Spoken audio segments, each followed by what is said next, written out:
I was a young man when last I walked this path.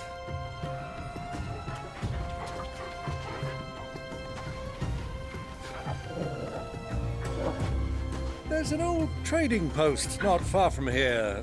The road to Drake's Fang leads through it. The trading post it is.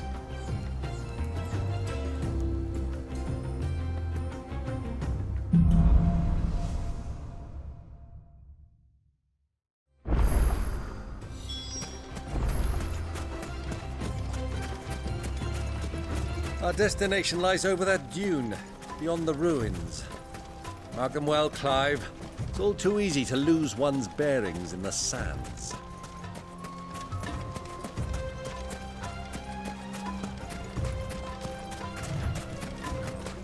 Many years ago, when you were just a boy, you and I rode this way together, accompanying your father on a scouting expedition to Drake's Fang.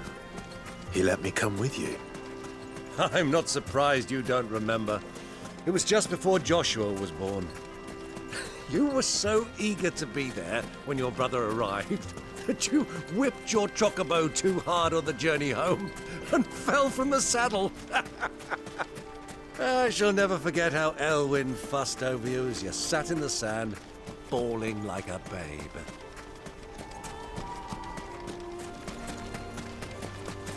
Who do you think those soldiers were?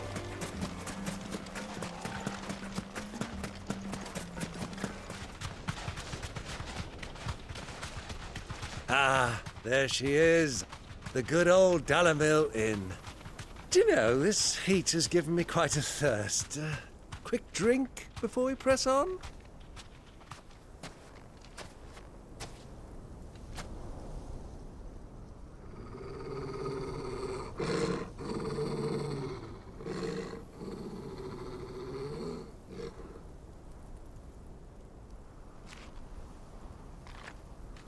Look, there.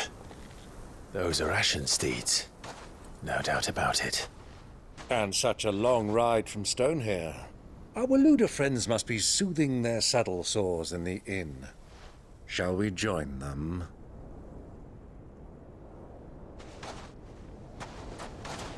Run along and play now, Torgal. Dogs aren't allowed inside.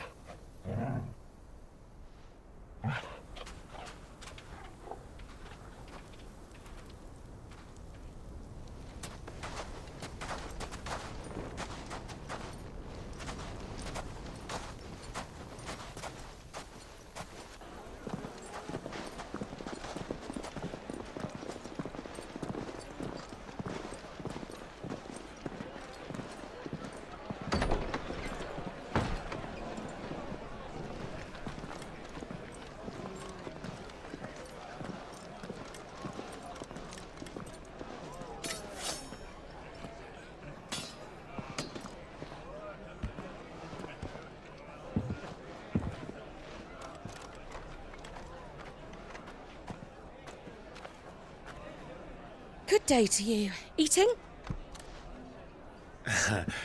Sorry about my pal. He only talks when his mouth's full. What do you recommend?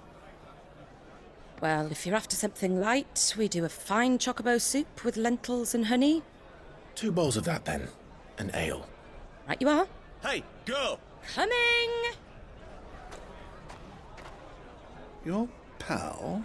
Would you rather be my squire?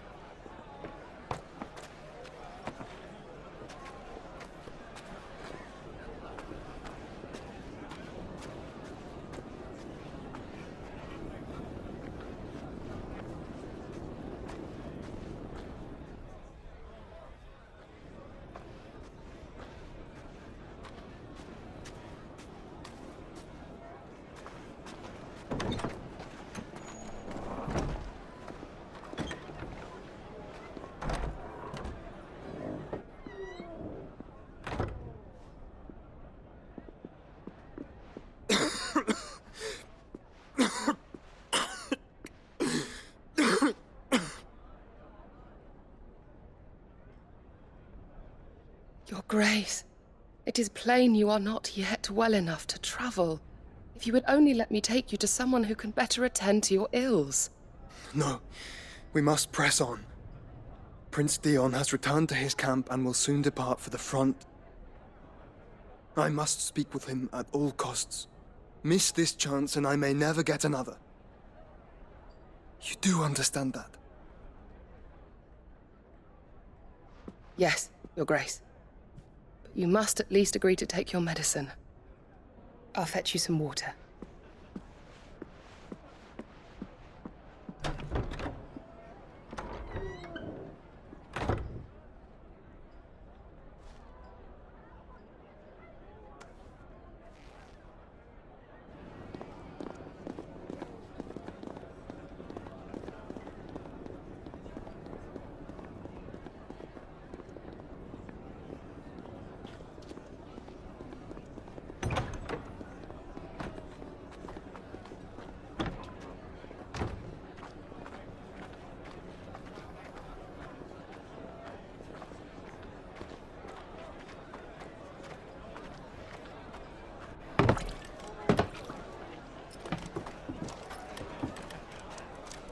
Keep watch, they tell us.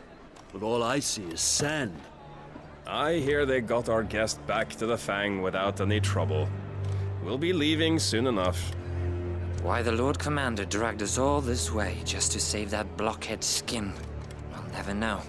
Dominant or not, he's a bloody idiot. That'll be Cooker, then.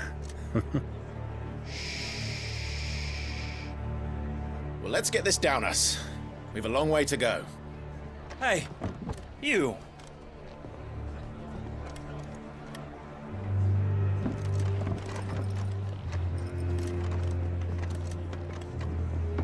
Uncle? Sorry.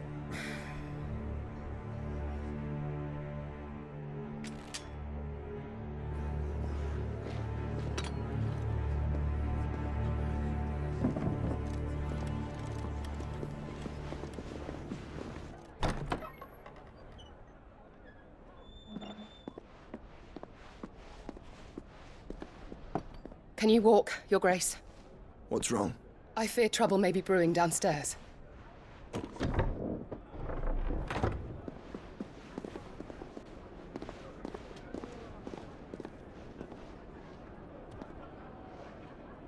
You two are travelers, are you not? Me and my companions are strangers here. Perhaps you'd be good enough to accompany us a while. Help us find our way. Sorry, lads, but we've got business in camera that can't wait. Ah, I'm sure you could spare us an hour or two. Come on. Friend.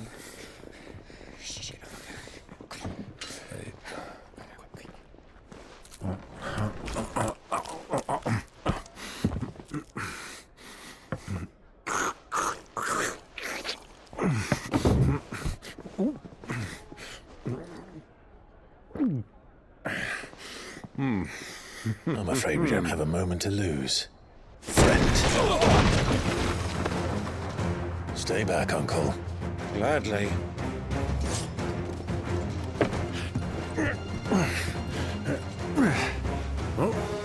The outlaw! Take him! Try it.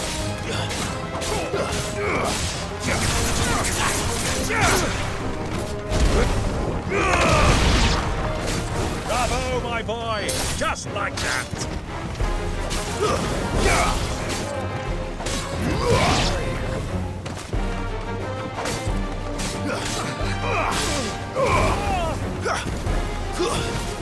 Stay down! It's you.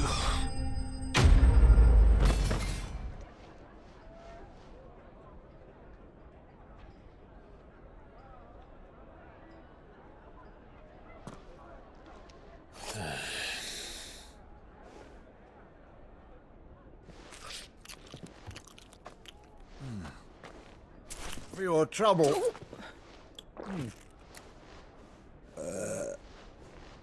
Word of advice, miss. That soup could do with a touch more salt.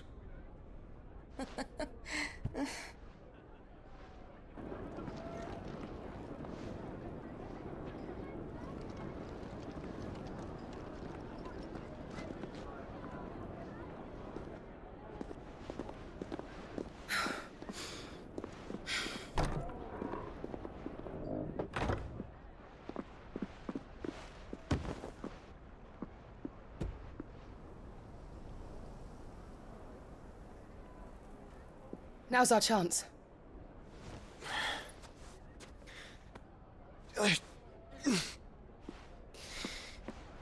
Your Grace? I'm fine.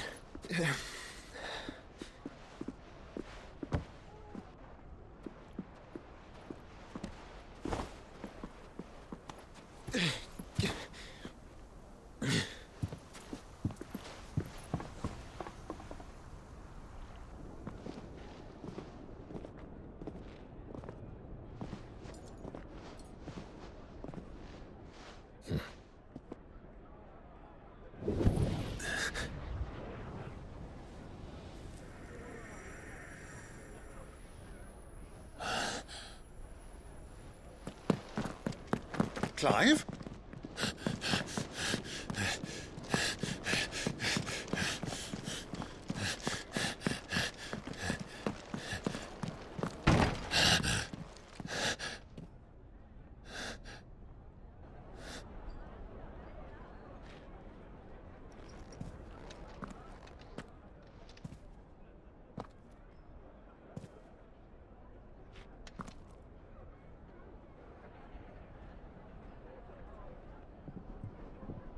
What is it now?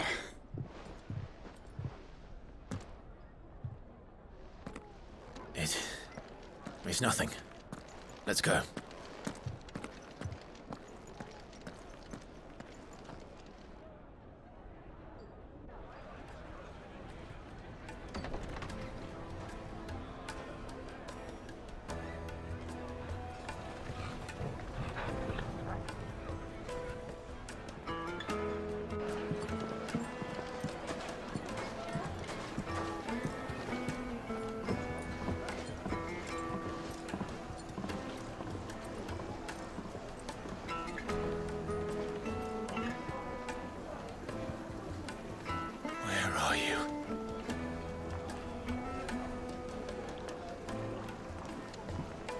Well, we didn't know where to find Kupka before. We do now.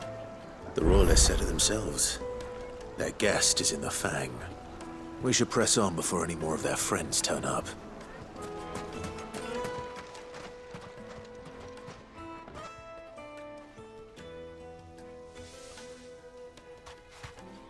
Ah, they've closed the road. And it's the only way from here to the Fang. It would seem Lord Kupka is not accepting visitors at present. We have to get through that gate. Not by force, I trust. We've attracted quite enough unwanted attention already. By guile, then. Perhaps the Desert Hare can offer us her aid. Rosina Dalamil, woman of mystery. But how will we find her? We know naught of her but her name. And that she was working with Sid. Sid's other collaborators have all been people of means, the wealthiest and most successful members of their communities. I'll wager this Rosina Dalamil is the same. That would certainly help to narrow the search. We need only inquire as to who is in charge of the town. And that's exactly what I mean to do. Anything I can help you with, travelers? Allow me. My good man, we represent one of the oldest and greatest trading houses of Port Isolde. We're seeking to expand our business in the region and would very much like to make the acquaintance of Dalamil's leading entrepreneurs. If only we knew where to find them. Well, we're best known for our baths, our markets, and our smithies. I suppose you could do worse than start your search at one of those. Thank you. You've been most helpful. Oh, you wouldn't happen to know a lady by the name of Rosina Dalamil, would you? No, I can't say I do. Well, thank you all the same. What do you want? Can't you see I'm busy? I won't keep you long. I'm looking for someone. A woman by the name of Rosina Dalamil. Do you know her? Never heard of her. Is that all? One more question. If I wanted to find the richest trader in town, where would you recommend that I look? Oh, that's easy. The Briar's Kiss. Won't find a finer smithy this side of the strait. The owner's only a young sprig, but he's got all the right ideas. The Briar's Kiss, you say? Thank you. Can I help you? Yes, I'm looking for a woman by the name of Rosina Dalamil. A long-standing pillar of your community, I believe, from old trading stock. Then you should ask Ferda. He's been here for years. Knows the place and its people like the back of his hand. And he's in with all the old merchant families. Try the baths. That's where you'll usually find him. Thank you kindly.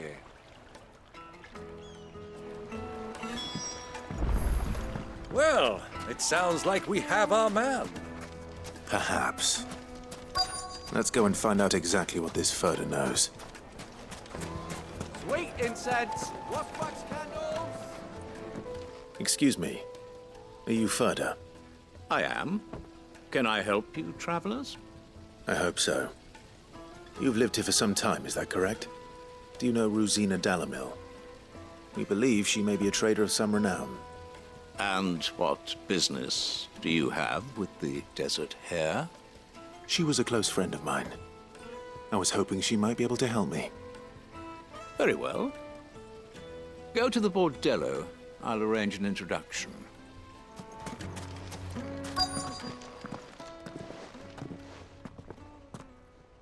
So you're the ones who've been sniffing around? I beg your pardon? Don't play the fool. Stick your nose in our business and you're likely to lose it.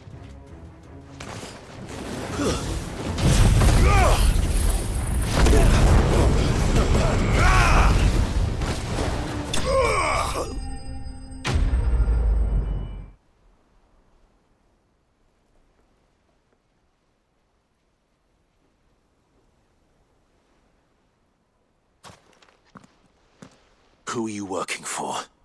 Him or her? Him. The boss. He wanted us to test you. Though one could hardly call that a test. Lord Ferda? Look what the cat dragged in. Your skill with the blade is rare indeed, my lord. A fitting talent for an outlaw. You know who I am. So what now? Call in the men of the Rock and collect the bounty? That isn't my decision to make. Our work is done. Take him to meet his precious Rosina. She will be interested to make his acquaintance. Yes, my lord. To the Lock of Leisure, then. To the Lock of Leisure.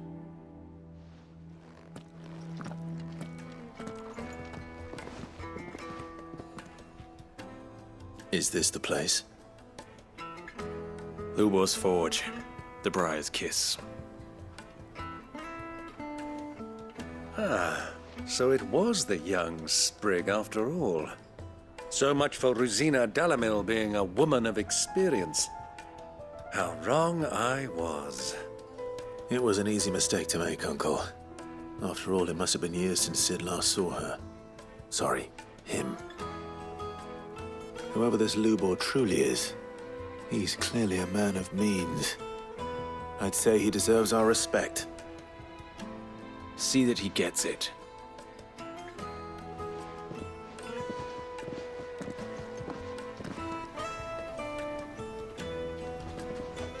Lubor, Lord Ferda told me to bring them to you.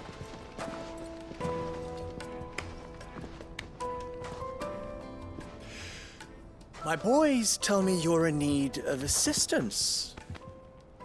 Sid the Second? I won't waste your time.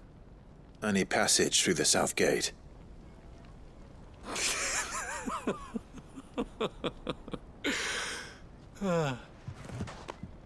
Tell me, what do you think is a merchant's most important commodity? Why, trust. Everyone knows that. Without it, you have nothing. And nothing is exactly what you have. And so, for you, I, too, have nothing.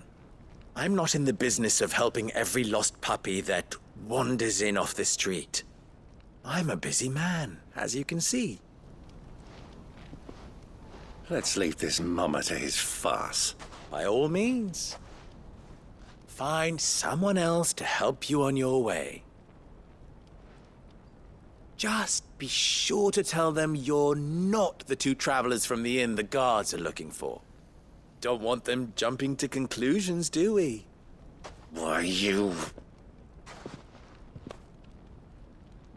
So, what do we need to do to earn your trust?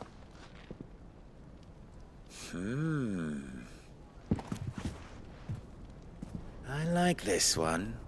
Willing to do whatever it takes to get what he wants. Ha! Men like you have a special place in my heart. Why, you ask? Because they get me what I want. Always. Fine. So what do you want? Don't tell me you're going to listen to this swaggering scruff! We might as well hear him out. It's only natural that an ally of Sid's would seek assurances of strangers. Assuming he is an ally, of course. 5 years ago, he would have still been a boy. And yet even then I had more good sense than a man, 5 times my age? But enough of the pleasantries. We were speaking of what I want. I want you to put an end to the trouble in Dalamil. Return to me when you have done so, and you shall have my aid. Until then, I bid you good day. What trouble? If you're going to give us orders, be clear about them, damn you! Manners, Greybeard. One catches more damselflies with honey than with vinegar. What did you call me? My apologies. A word of advice in recompense. Follow the crystals. Oh, but that was 3. Oh, I'm making this too easy for you. Ha! It will be easy. Solving his little riddle should be like dealing with him. Child's play. Let us divide our forces, Clive. I'd rather not drag this parlor game on any longer than we need to. All right. Good luck, Uncle.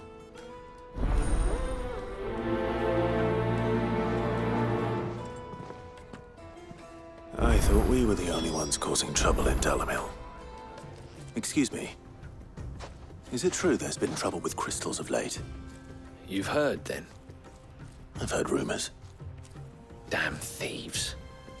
Pilfering the crystals that were meant to fill our cups and light our stoves. Us common folk have hardly had a shard to share between us these last few moons. And it isn't as if we can buy them on the black market either. Whoever's taking them, they aren't sharing. Do you have a moment? Depends what for. Just a question. Dalamil seems to be thriving compared to the other villages I came through on the way. Is there a reason for that? Well, we're a stone's throw from Drake's Fang, for one.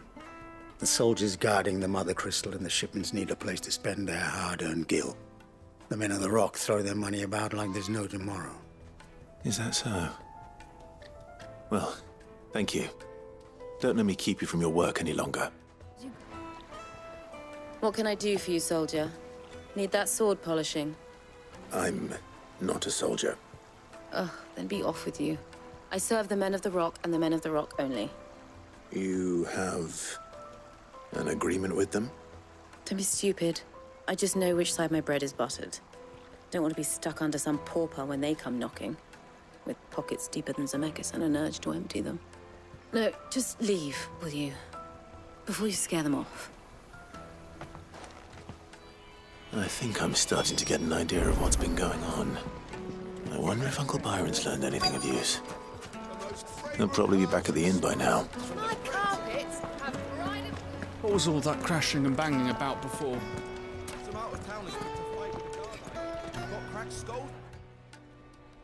It's you, the one who broke all our furniture. What do you want? Haven't you caused enough trouble already? I'm looking for my pal. Have you seen him? The gentleman who was with you? Yes, he's upstairs, but... Thank you. I'll go and fetch him.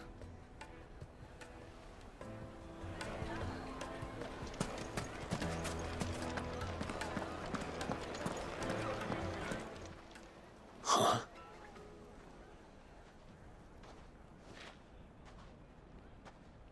Will this suffice as a deposit? By the sands. That's a black pearl. One of the many treasures in my collection that I would be only too happy to part with, should you give me reason to do so. All right. I'm sure that we can come to an agreement, but not here. What are you doing, Uncle?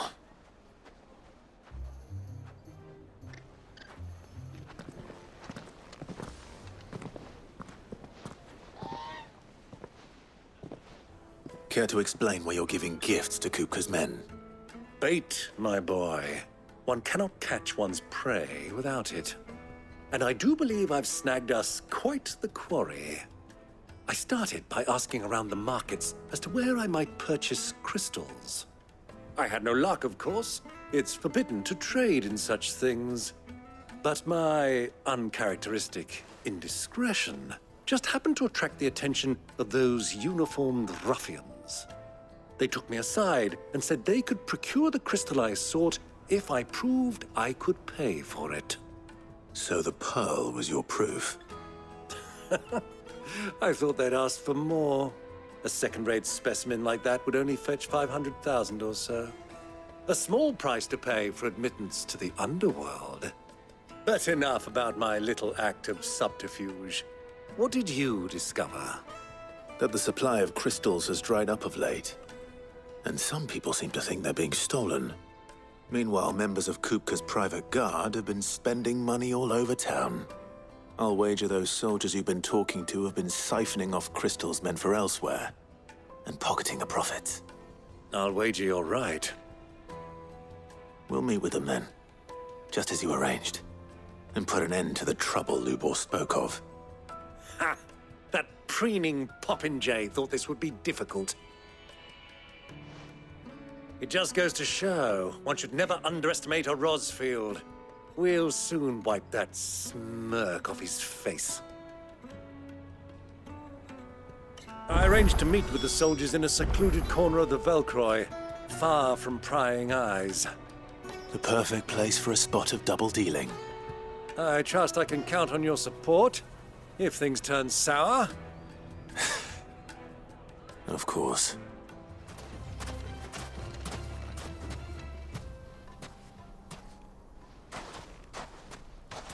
I'll take it from here.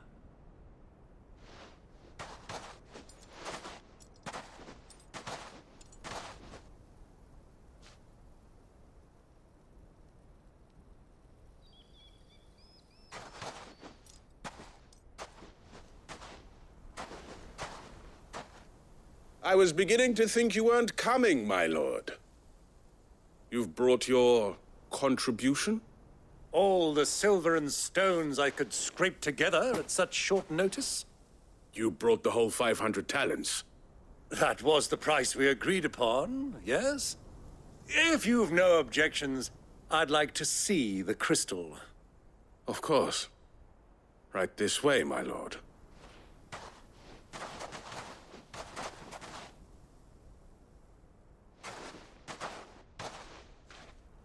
Not bad at all. You weren't lying about the clarity. But what of security? If I were to be stopped on the road, what guarantee have I that it wouldn't be seized as property of the Republic? Because these crystals are no longer the property of the Republic. You're not buying from us. You're buying from them. And we have no more jurisdiction here than you, my lord. But we have ships, and will gladly deliver to a port of your choosing, now that our price has been met. Royalists, eh? What brings you here? Why, to collect their share of Drake's Fang's blessing, of course. Our nations are allies, and so they are entitled to a portion of the Mother Crystal's bounty. And, being such good friends, we elected to increase that portion and share the benefits. And now that these crystals are officially property of the Kingdom of Waloed, we are duty-bound not to interfere, no matter where they might happen to end up next. Did you get all that? They're in cahoots! So it would seem. My lord, what is the meaning of this? Double-crossing dogs. They're not here to do business. Kill them! Kill them both!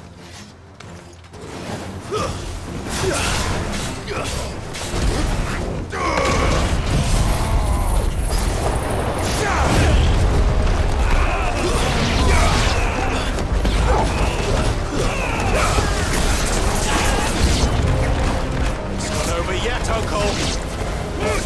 I'm just getting warmed up!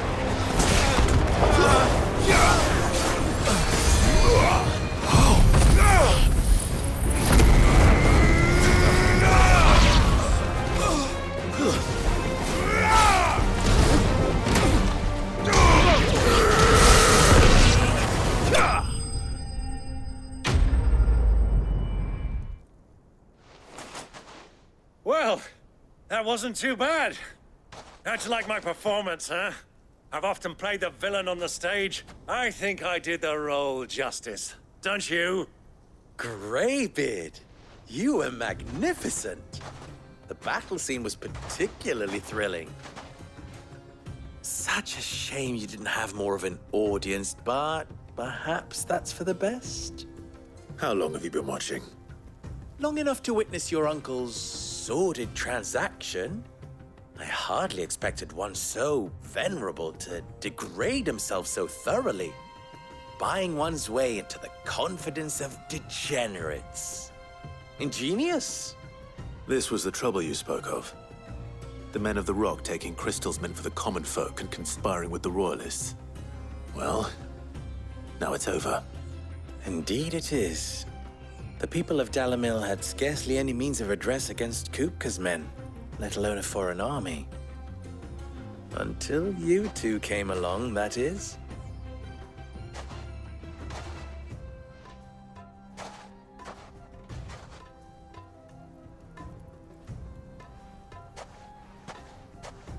Well, we'd better get these crystals back to town. You won't mind waiting with them while I fetch a wagon.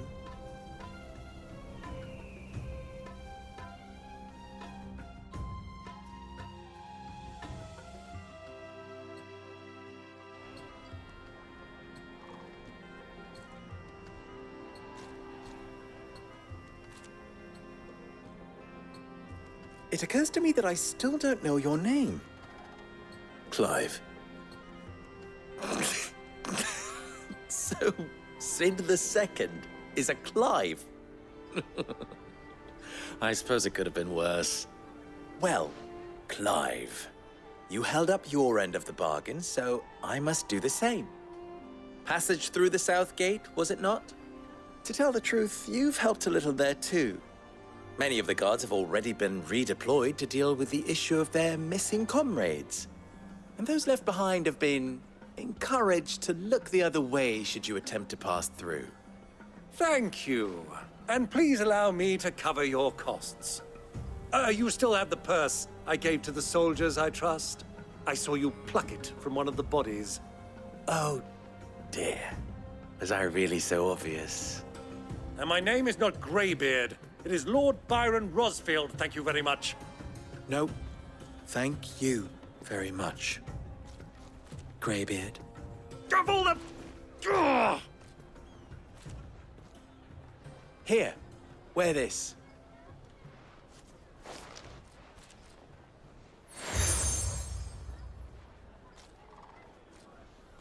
Any friend of mine who sees you with it shall be a friend of yours. Thank you, Lubor. And please, feel free to send one of my Stoluses back to your people. Tell them that Rosina Dalamil is back in bed with Sid.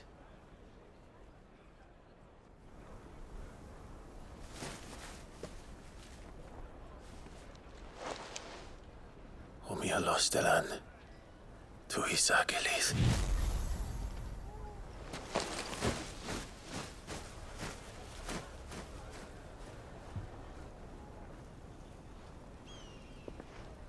I'm trusting you, Sid. Or should I say, Clive? So be sure not to let me down. I have a reputation to uphold.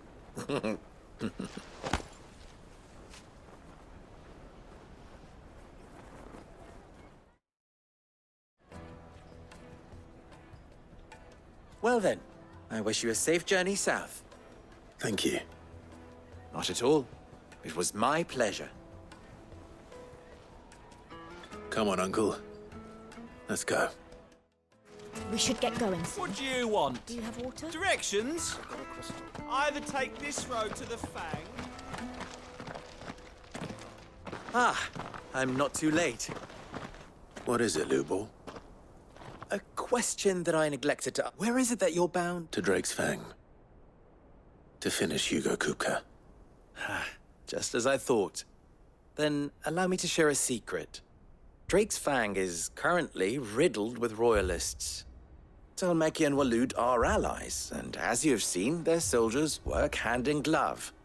But no nation has ever before allowed a foreign army to make a barracks of its holiest of holies. Not by choice, at least. And there's more. A man on the inside of the Fang has failed to report for several days. I fear there may be more trouble lying in wait for you on the road ahead. Isn't there always? If you're determined to beard the lion's den, then promise me one thing. That you will enter via the mines, where the guard is lightest. I've lost one Sid already. If I lose another, people will start to think me careless. I don't plan on dying. Not before Kupka does, anyway. Well, so long as you have a plan.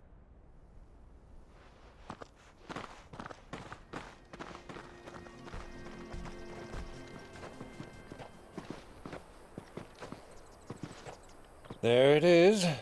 Drake's Fang.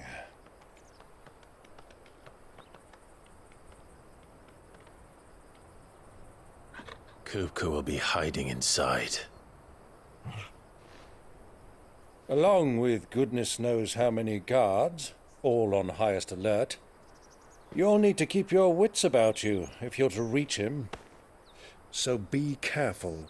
I will, Uncle.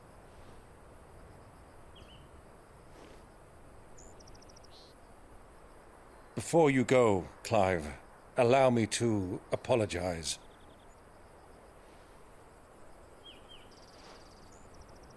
After what befell at Phoenix Gate and the crisis that followed in its wake, I fled.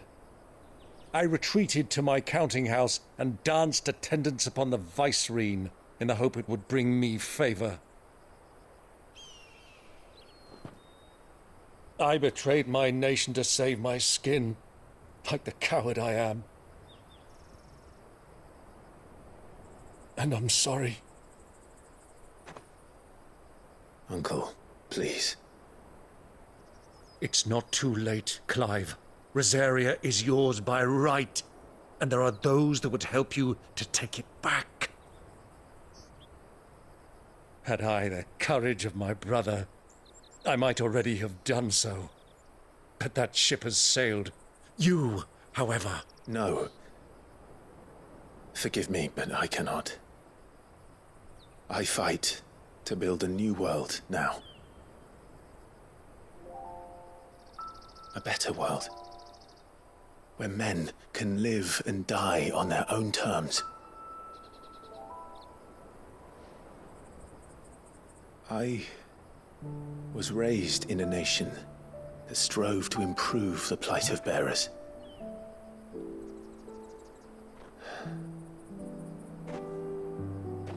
Only later did I realize that spark of freedom did not arise by chance, but was kindled by my father.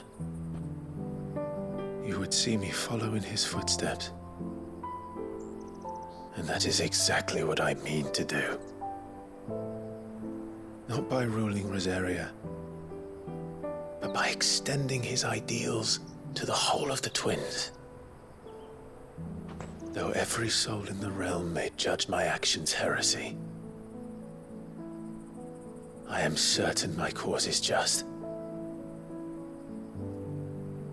You really are just like him, you know?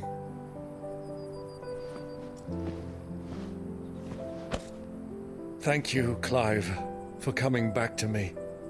I am proud to call you nephew.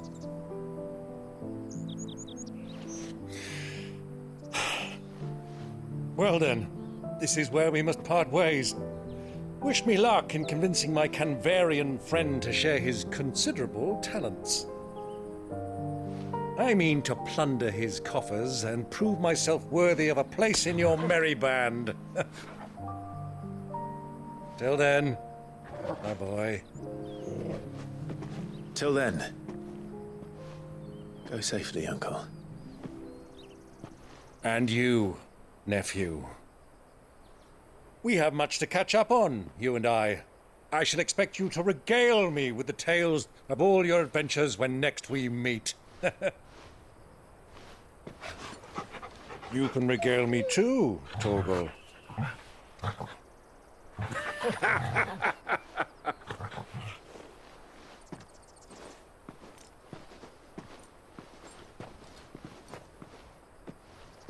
I'm coming for you, Kupka.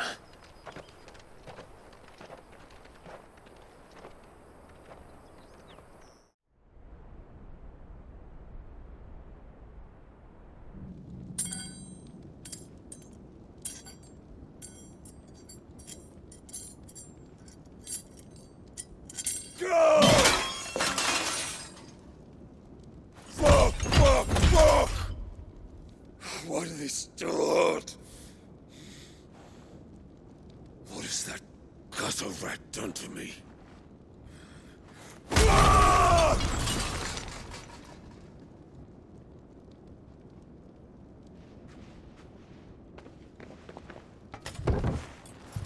Out of my sight, wench! I'll kill you, Rossfield!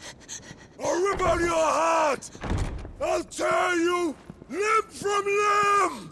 Peace, Hugo. The table shan't hurt you any longer. He sought to humiliate me. Me!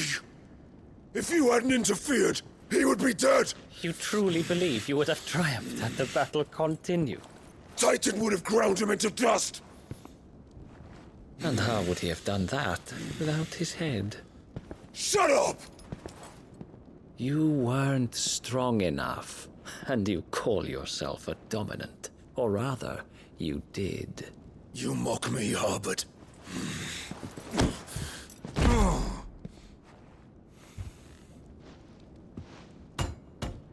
Do you see, Hugo? You are weak.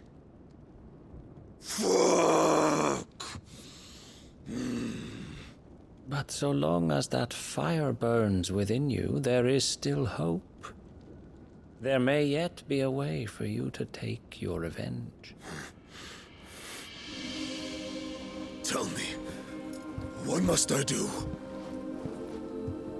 Please, I'll do anything. Just tell me.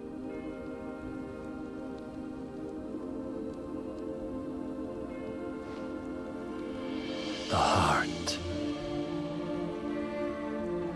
What of it?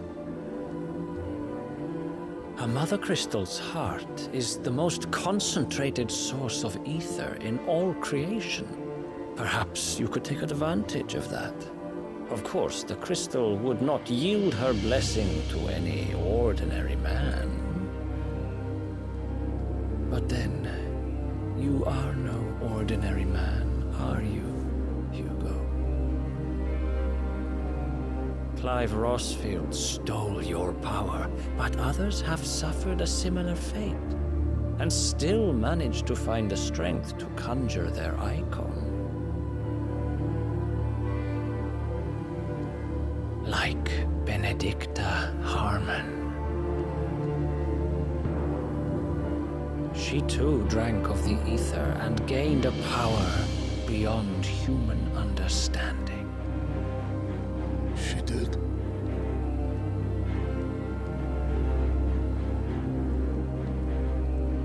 Benedicta. Benedict.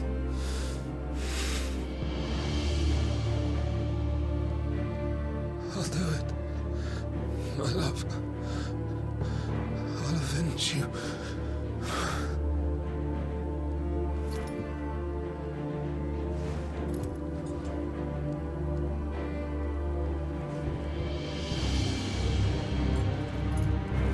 Run along now, Hugo. You need only follow the light.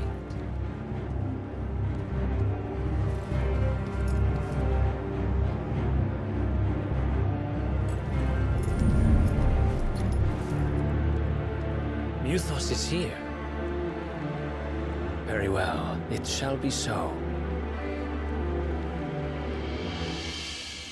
You may leave everything to me, Your Majesty.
Did the royalists bring them from Ash?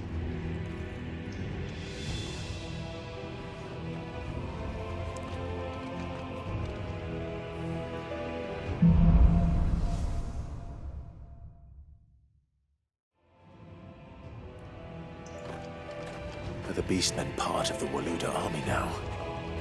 How the hell did that happen?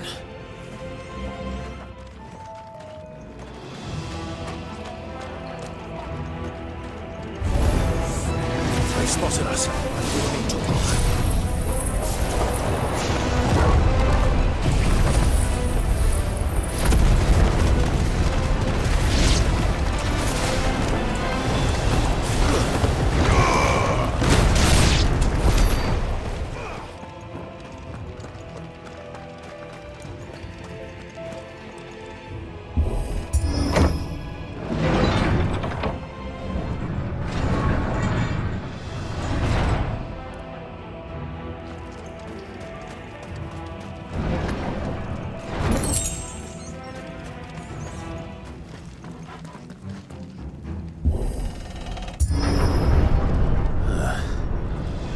Stairs.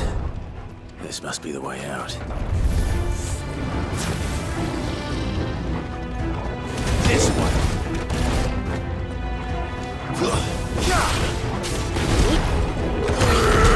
Get him.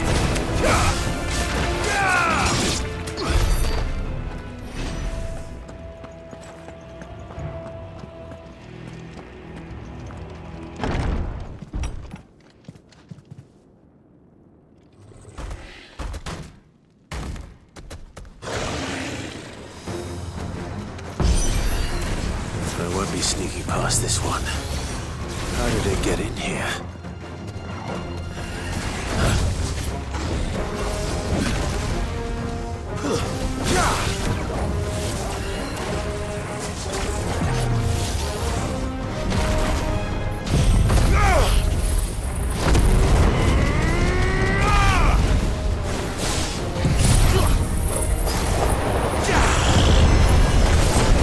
Nice try.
flames. Come on, Torgal.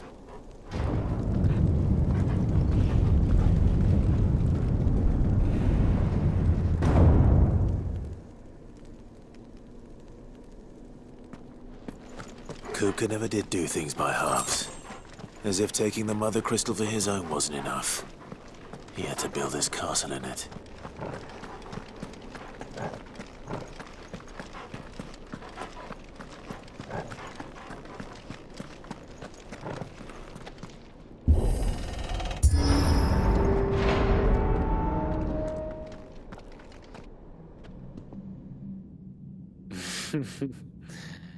Let the trial begin.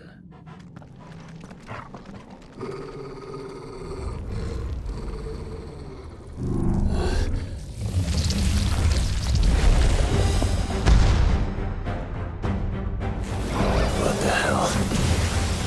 With me, Torgal.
Seems were expected.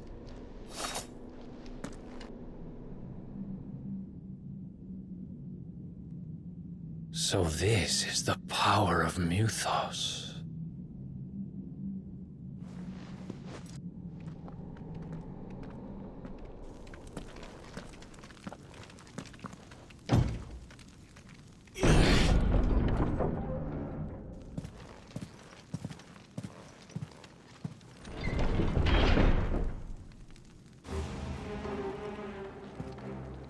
Did the orcs do this too?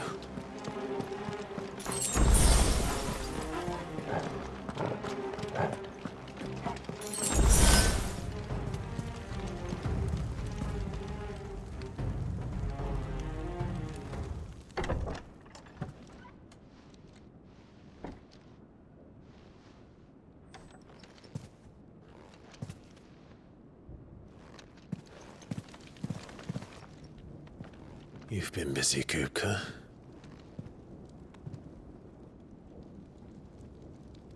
But where did you go?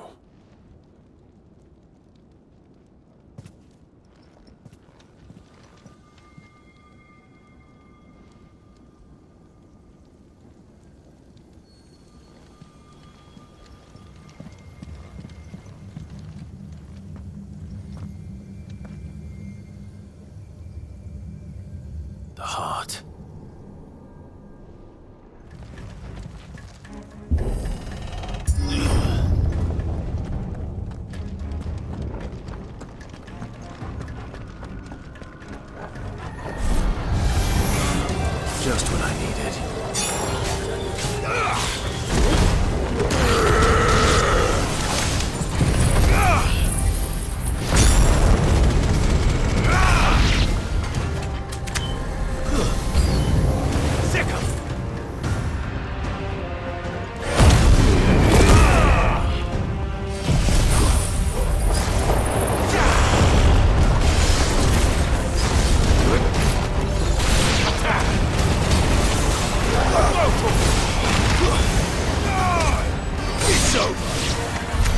That had better be the last of them.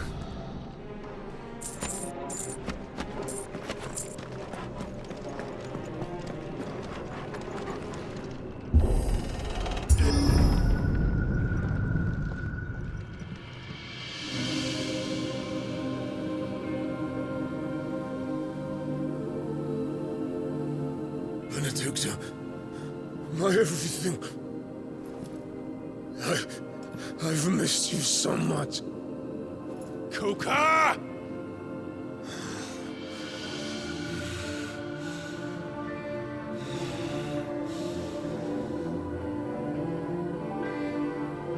I swear to you, my love, we will never be parted again. What's wrong with him?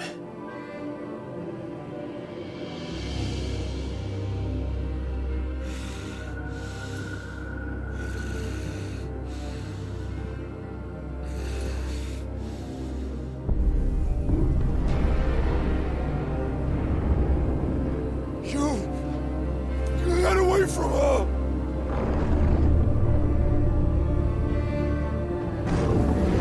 Benedicta!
But if you can do it, then so could I!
Is that you, Ultima? What do you want? Your soul is tainted with worthless human will, yet your thirst for power remains undiminished. With every sip you take, you grow in strength, and soon you shall achieve perfection. I don't know what you're talking about. You will accept us, Muthos. It is inevitable. You were created for this purpose, and you shall serve it. Never!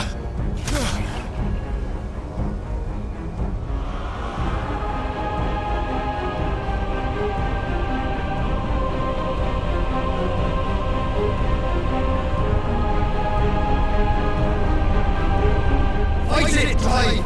Don't let him in! Consciousness. We see now. Human will is so insubstantial it cannot exist in isolation. You mitigate its weakness by interweaving it with your consciousness. We believed we had merely to purge you of your will to claim our vessel. It appears we first have to sever every thread of the consciousness that supports it. No matter. The time to build a new world is not yet upon us. We will contemplate.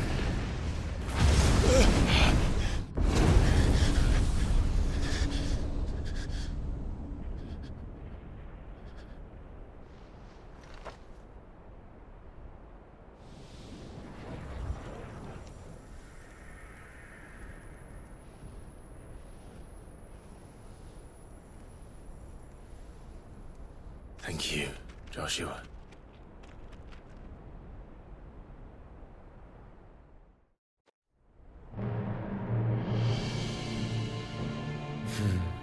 One can no more command the power of ether by drowning in its flood than one can constrain the tides by standing in the sea.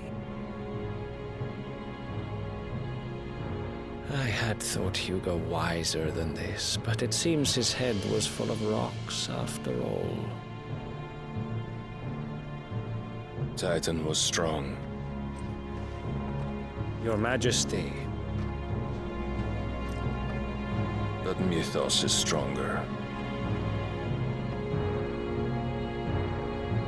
For 5 years, that man lived only for revenge.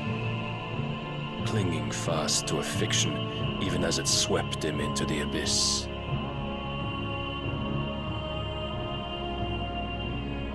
One cannot change one's nature through force of will alone. Only the Almighty can do that.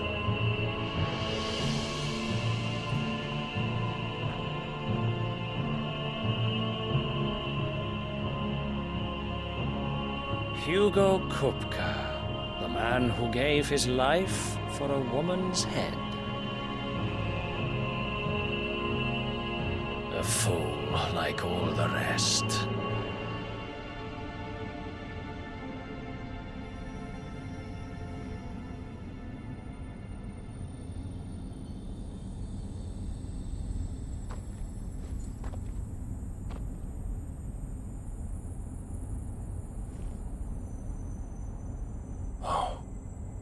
That the death of a mother crystal should be so beautiful.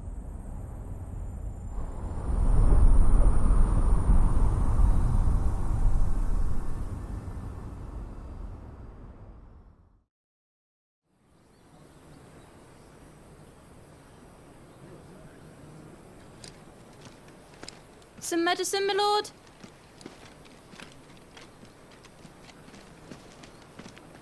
I have salves, potions, anything you need. Stop bothering me, urchin, or you'll feel the back of my hand.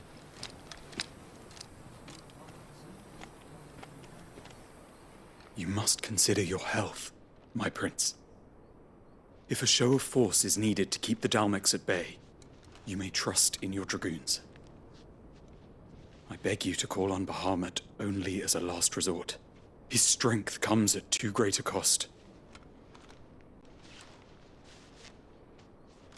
The Empire agreed to an armistice with the Republic, and yet the Emperor still plots its ruin. For now, the Dalmex suspect nothing, and as long as I can hold their gaze, war need not be inevitable. But more than that, Bahamut is the champion of the Empire. When our people look to the heavens, the sight of him gives them hope.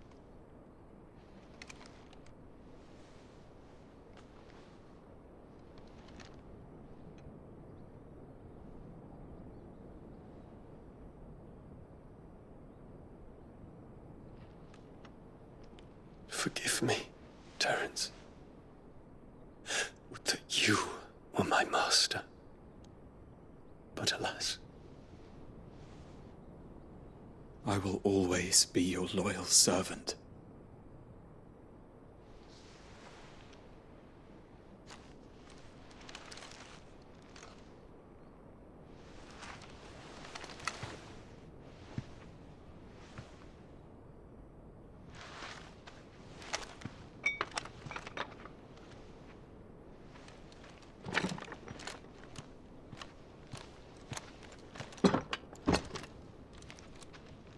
Should the Council's brazen maneuvering prompt the Republic to tear up their own treaty and launch a new assault, our soldiers would advance to meet them, cutting across the Central Isles, but not in time to prevent their forces from breaching the southern defenses and storming Twinside. And so the capital would become a battlefield. Thousands of innocents would die. I cannot allow that to happen. There is one small mercy, at least. You will not be forced to do battle with Titan.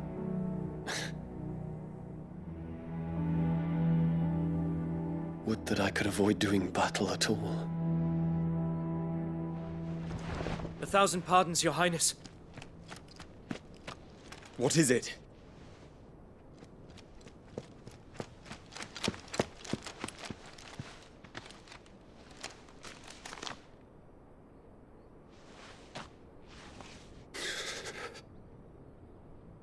Olivier has been made Emperor. What is the meaning of this? My father's orders. What were they? Quickly! Yes, Your Highness. His Radiance requests that Your Highness maintain position here and... Ah!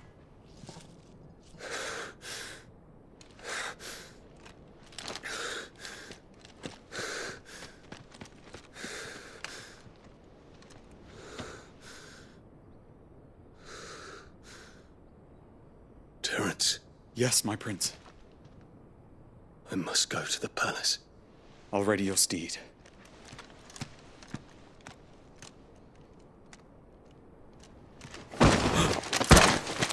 What is it now?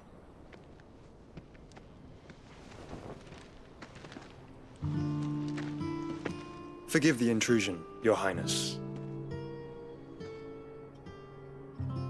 I know you. At ease.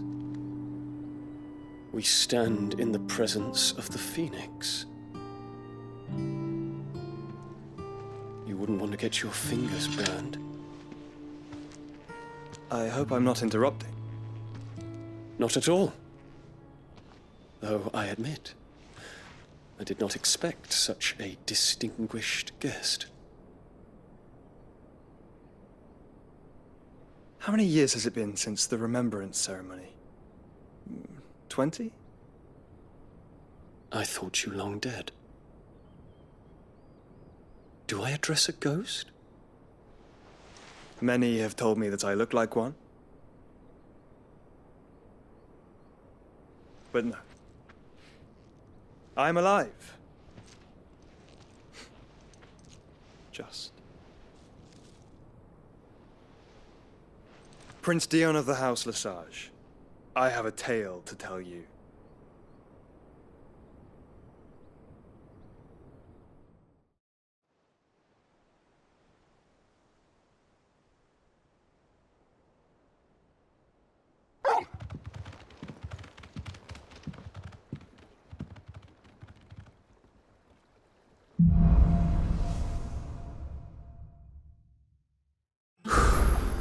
I'd better give Otto the good news.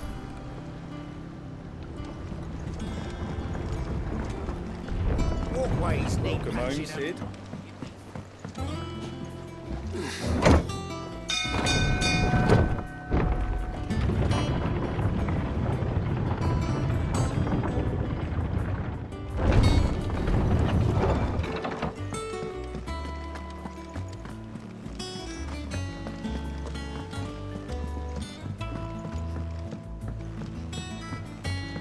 We're seeing troops amassing at every border crossing. Clive, you're back. I am.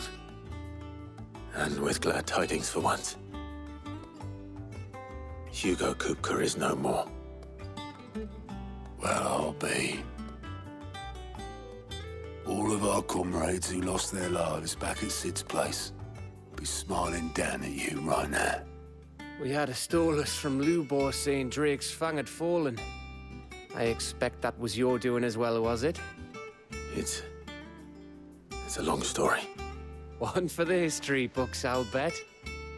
Welcome home, Clive. It's good to be back. You look better. I feel it. Which means I'm coming on your next little adventure. You're not leaving me behind again. Wouldn't dream of it. Otto, any word on the Royalist movements since I've been away? Shouldn't you be putting your feet up? If you really want to know, go and have a word with Vivian. Thank you. I will.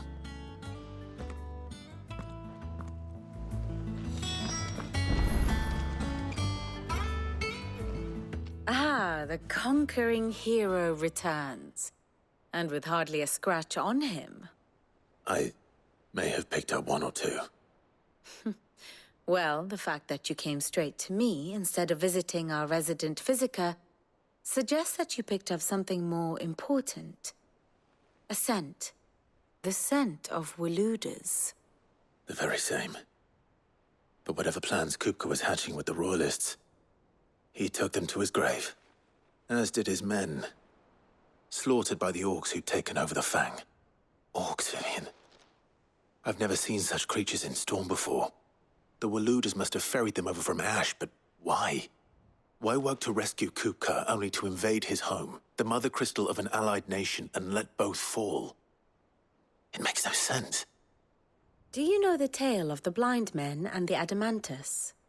One can often be led astray by focusing too closely on individual details.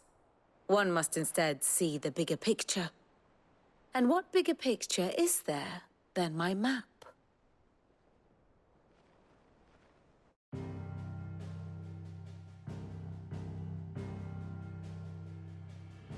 The Kingdom of Waloed claims dominion over all of Ash.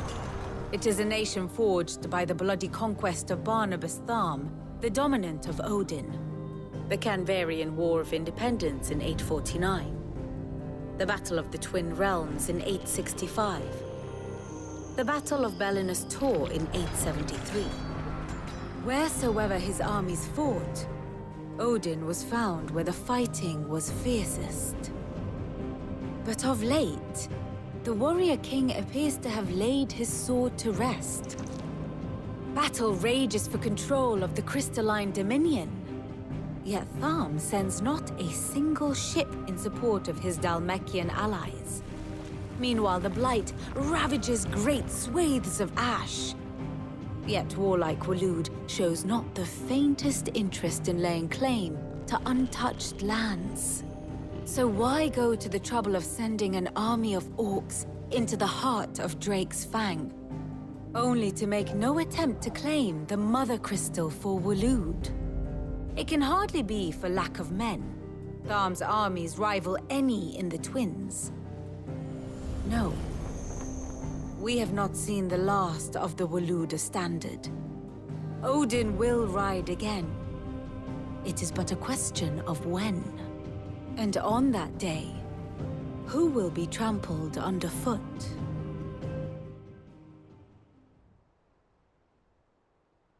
In summary, I know not to what end the Royalist betrayed Kupka. I know only that it is part of some broader scheme. A scheme tied to the ambitions of one man. King Barnabas. But there is no need to wallow in confusion. If one is to cure a sickness, one must first identify the symptoms. And your Lord Uncle has volunteered to do just that by keeping an eye on the Royalists' movements. He's really throwing himself into this. Indeed he is. Which means all that remains for us to do is await his reports. Well, not quite all in your case. The people of the Hideaway must hear the news. Justice has been done. Hugo Kupka is dead.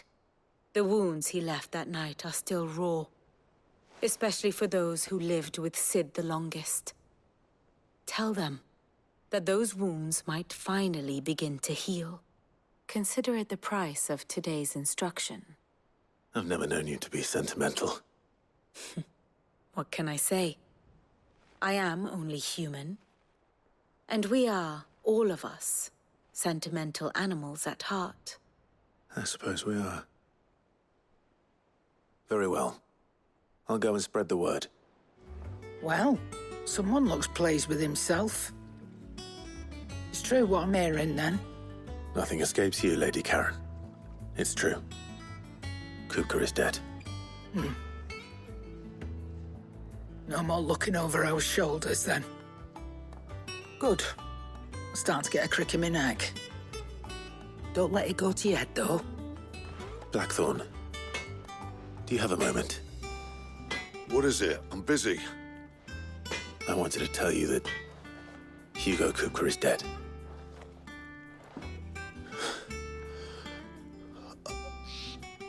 I can't tell you how long I've been waiting to hear those words. This is it then. A new beginning under a new Sid. I'll try to live up to the name. Ah, Clive. Have you come seeking the gift of knowledge? No. To share mine, actually. Hugo Kupka is dead. Oh, my. Can it really be true? Look, he's crying. He is. The big baby. And with good reason, children. These are tears of joy. We must offer up a prayer to your parents that the heavens might weep with us. There shall be no lessons today, only thanksgiving and merrymaking. Go, put away your things. All right. Brilliant.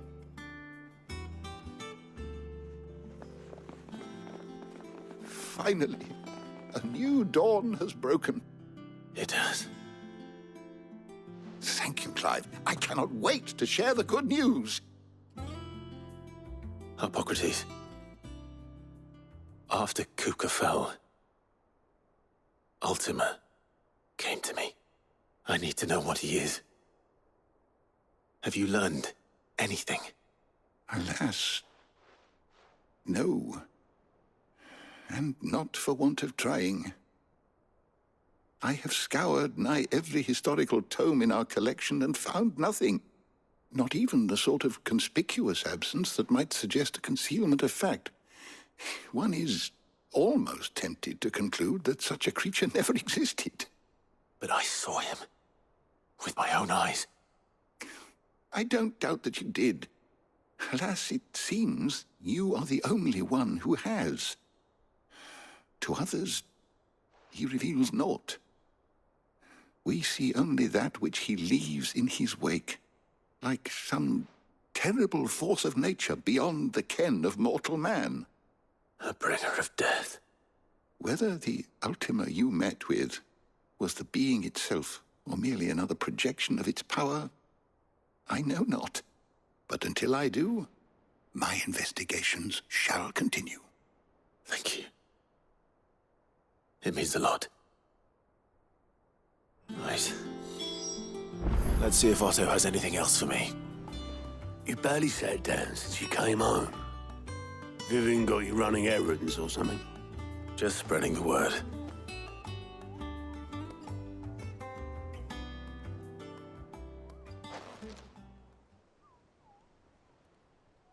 So, the Professor's got a soft side, has she? I'd never have guessed. No. She was right, though. Everyone was glad to hear the news. Ah, but you ain't told everyone. I can think of plenty of friends back at the old hideaway who'd sleep more peacefully for knowing. Not least of all Sid. You should tell him. You're right. I should. And I will.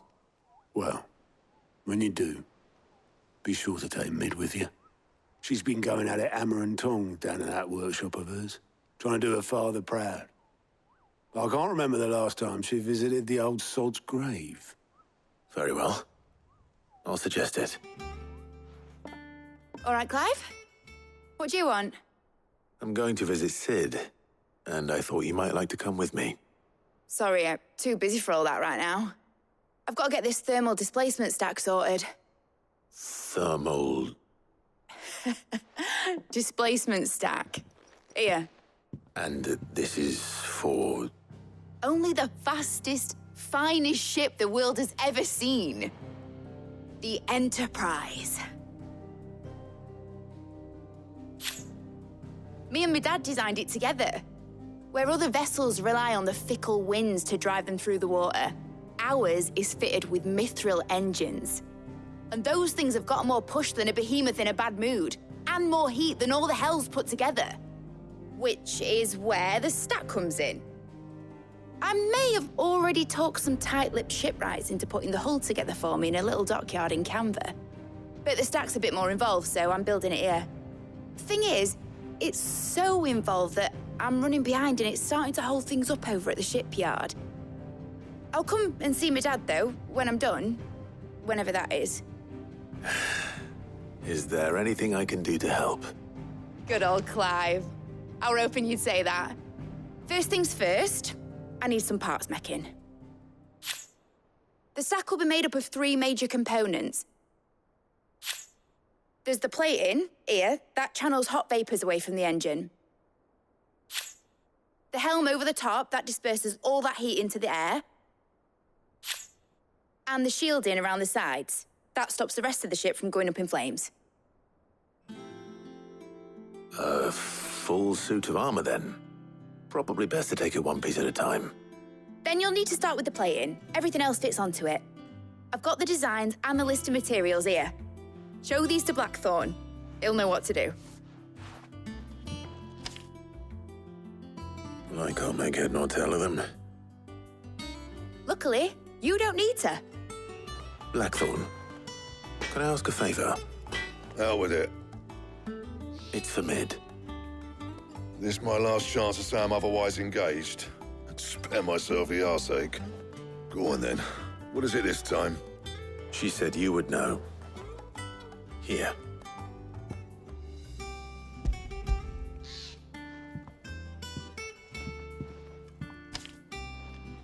Krieger's teats. Well, I don't know what the hell you'd want this for, but I can make it. Won't be easy, though. And I'll need help. Get Gav and Otto in here, will you? All right.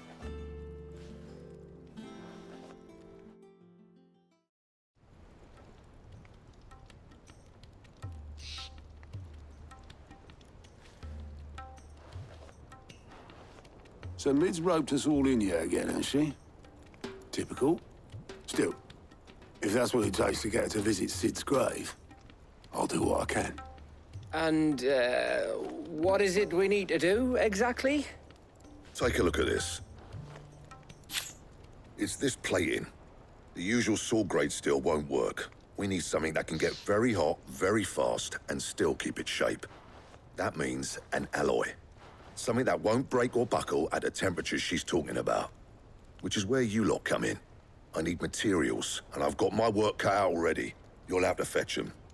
Now, there's a special kind of sand I'm after that you can only find out in the Velcroy. Stardust, they call it. As for the rest of the stuff, my usual supply should have it in stock. It just needs buying and bringing back here.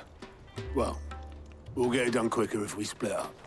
One of us should probably give you an hand collecting the sand. And the other can go and get the rest from this supplier. Right then. Well, make your minds up who's going where, we can get this over with. You going after the Stardust then, are you? Which one of these two lucky souls is going with you? Gav, you're with me. All right, then. So, where do we find this Stardust stuff? There's a river that runs through the southern reaches of the Velcroy. It's the black sand that washes up on its banks that you're after. Southern reaches of the Velcroy, eh? That's down past Dalamil. I'll go and scout the place out. See about hiring us a wagon to bring the stuff back to. All right. I'll meet you by the river. While you're off having a paddle, I'll pick up the rest of the stuff from Blackthorn's supplier. Take care. You two, eh? Don't go letting them fleece you. Fleece me? I'd like to see him try. In your own time.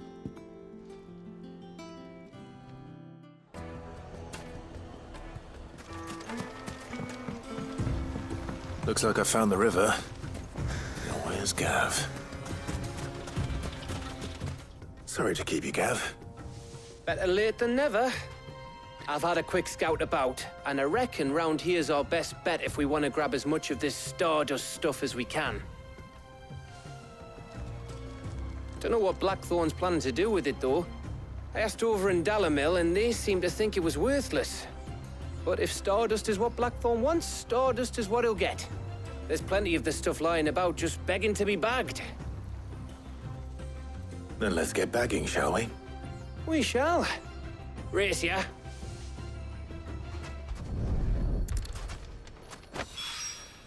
That should be enough for now.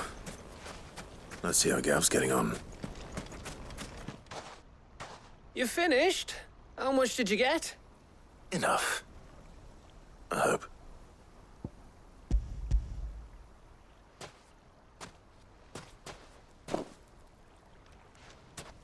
Oh, you win. That might even be enough for old Blackthorn.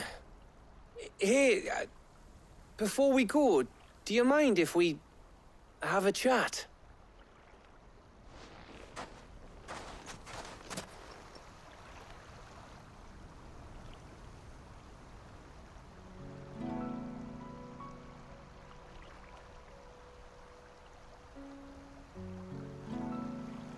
Feels like ages since we had the chance to talk. You know, man to man like. It does, doesn't it?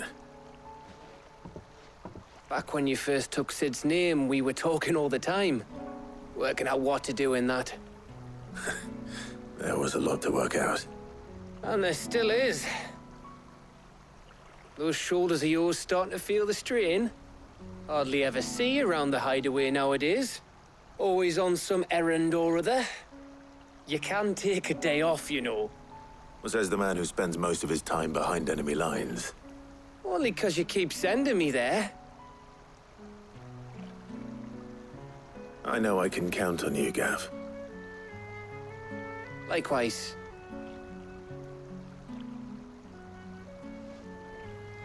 So you keep sending me wherever you need to, and I'll keep going. Safe in the knowledge that I have a home to come back to. Thanks to you.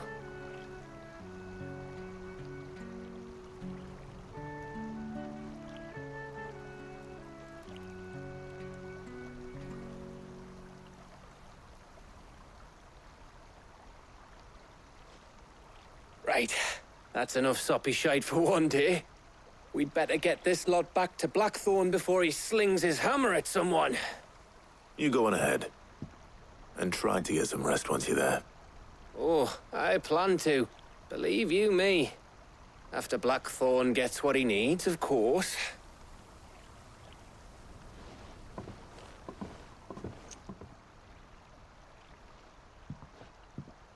Right. Ready to go home, boy?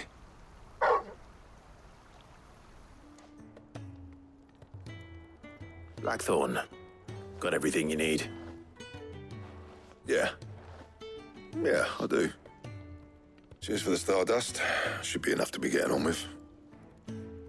We should go out on maneuvers together more often. You're beat sneaking around on your Todd all the time. I'll make a start on putting this thermal plating together then. It will take some time, mind. So if you've got other things to be getting on with, I could do without you breathing down my neck. Thank you, Blackthorn. I'll let Mid know construction's underway. Suppose we'd better be getting back to work too. Give us a shout if you need anything.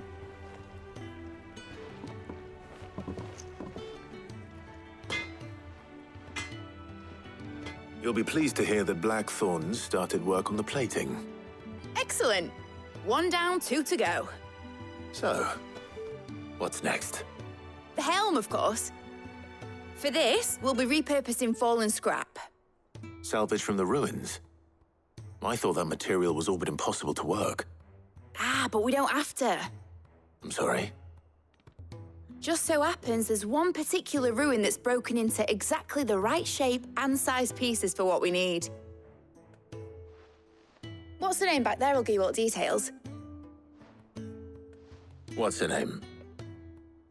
Right. Oh, Sid, is this about the helm? Yes. Mid said I should speak with you. I'll show you the plans then. Here you see the mithril engine, in which mithril is burned to generate heat. That heat is then harnessed to produce motive force.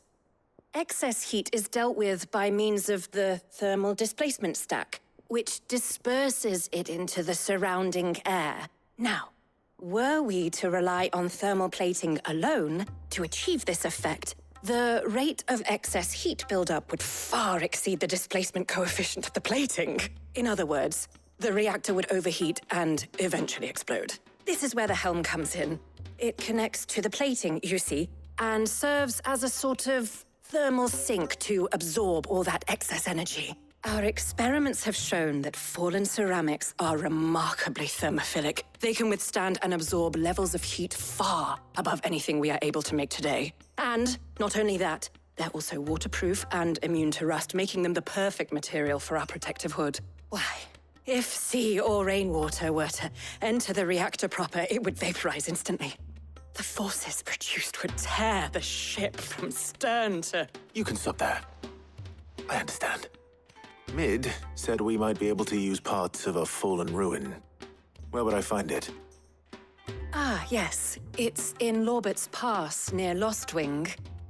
The thing is, well, I probably should have arranged to have the pieces we need brought here sooner. You see, a certain unwanted visitor has taken up residence there. It's no longer a matter of just walking in and taking them. It's, going to be considerably more dangerous than that. I see. Then I suppose I'd better deal with this unwanted visitor for you. Would that help? Oh, very much. Thank you, Sid. I'll gather my team and head there right away. We'll meet you outside the ruins.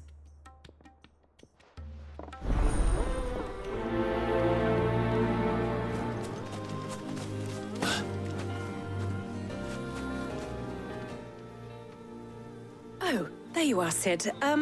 Thanks so much for coming. The, ruins are just over there, as is the creature I told you about, I'd imagine. Would you mind? Of course. I'll be right back.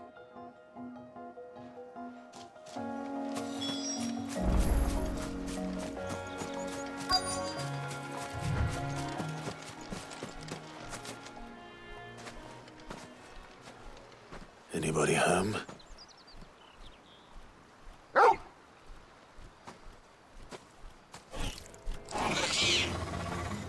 This must be our unwanted visitor. Time to go. Over here! All yours, Torvald! Attack!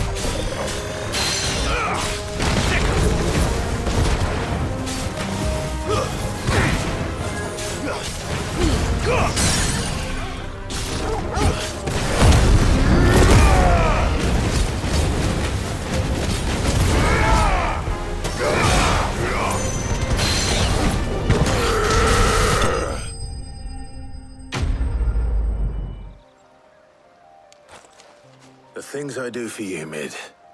Sid! Oh, thank goodness you're safe. You shouldn't have any trouble now. Indeed. Well, don't let us keep you. We'll, see that everything is transported safely back to the hideaway. All right. I'll let Mid know you're on your way. Mid.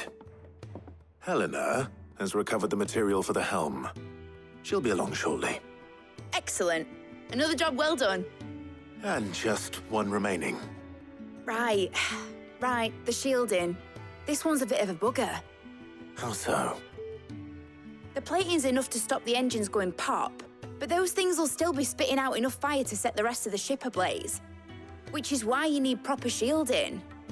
A prison for the dragon's breath that's blazing away inside. I thought a triple thick layer of tempered steel might do it. Or more of the stuff that the Fallen use, but they'd both be too heavy. The helm and the plating are bulky enough as it is. Add any more weight and the whole ship would be at the bottom of the briny before we'd even started. I need something light. But I've racked my brains and I just can't think what would do it. Well, if I were in need of obscure knowledge, I know whose counsel I would seek. Harpocrates. Tomes?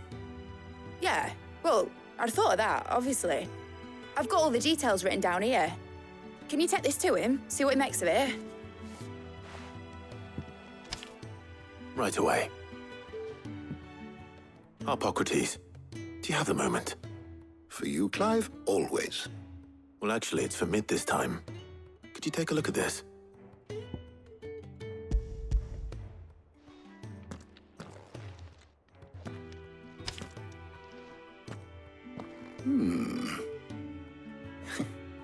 Shielding for a mithril engine. Whatever will that girl think of next? And what are these notes around the edges? She has some specific requirements for the materials. The shielding needs to be able to resist extreme heat on the inside, and yet remain cool enough on the outside not to set the ship alight, while also being light enough not to sink it. As you can imagine, she's struggling to find anything that meets her needs. I see. I wondered if you might know of a solution, or if you might be able to search the records for one. Perhaps it is not a different material she requires, but a different approach. What do you mean? Consider the lake we have made our home. Its blighted waters eat away far more quickly than fresh water or even brine, at timber and steel alike. And yet, we have made a home here from those very materials nonetheless. We have. But Bardolph must varnish every board twice over to keep it from rotting. And Obelus complains that without a constant supply of pitch. I see.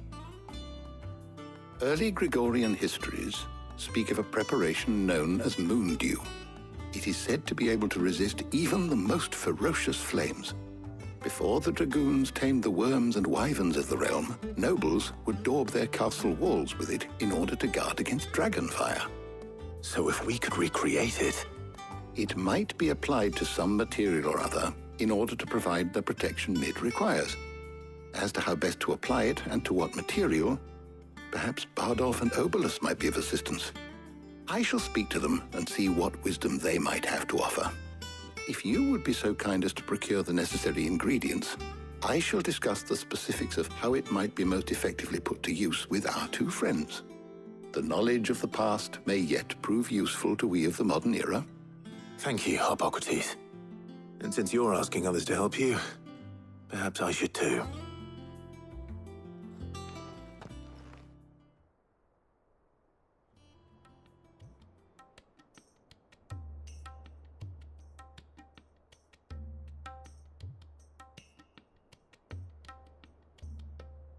So you need a hand, do you?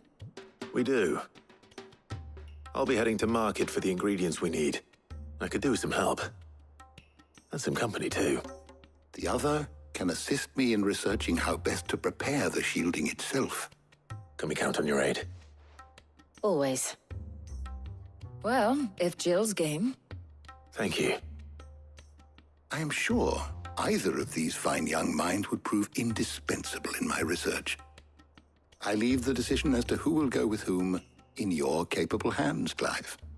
So, Clive, have you made your decision?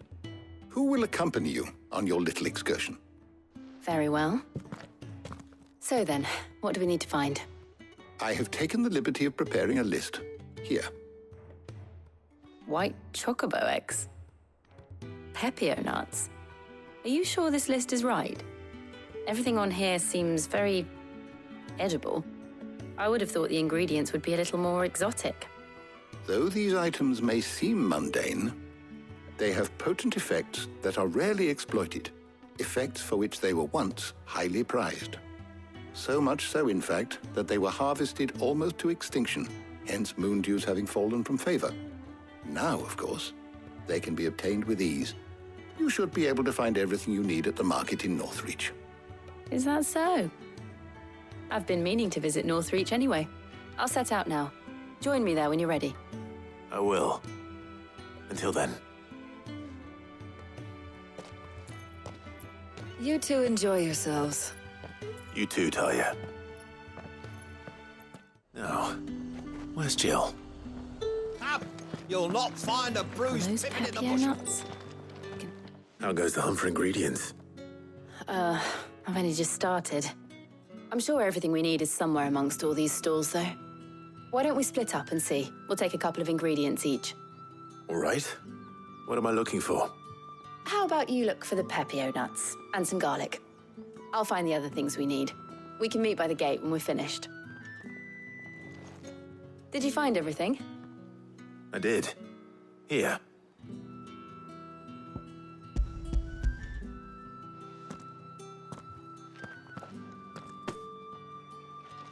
Garlic and pepio nuts. Perfect.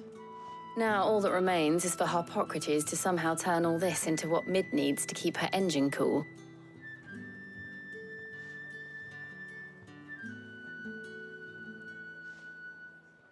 But before we head back, would you walk with me a while?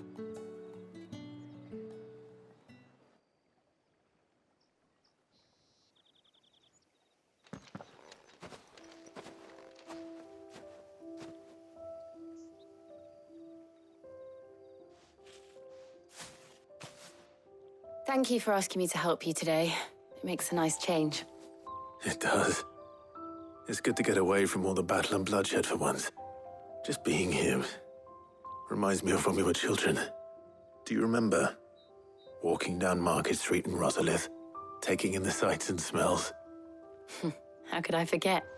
What with Torgal's antics. Remember how his nose would prick up at the scent of sausages? He'd go racing away and we'd have to go running after him. We wouldn't catch you now, would we, boy? Was there anything you wanted to buy for yourself while we're here? There was, yes. Well, sort of. Molly in the kitchens told me about a place that sells particularly good pies. Thought you might like to share one with me. I would. Thank you. And I saw some bread.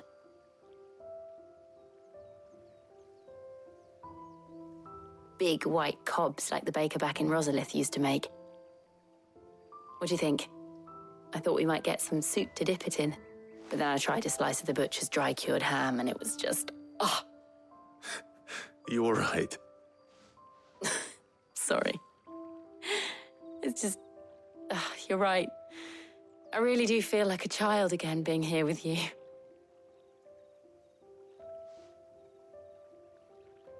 Clive. Is it wrong of me to enjoy this? No, Jill. This is how life should be.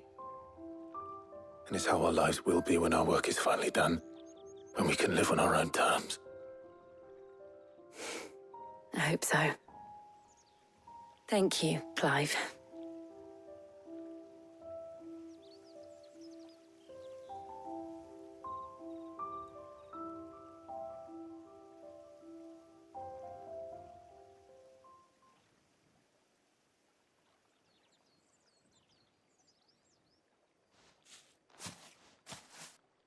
Well, I suppose we better be getting back. I need to give these ingredients to Harpocrates and Talia. I'll see you at the hideaway. Take care. I will. You too.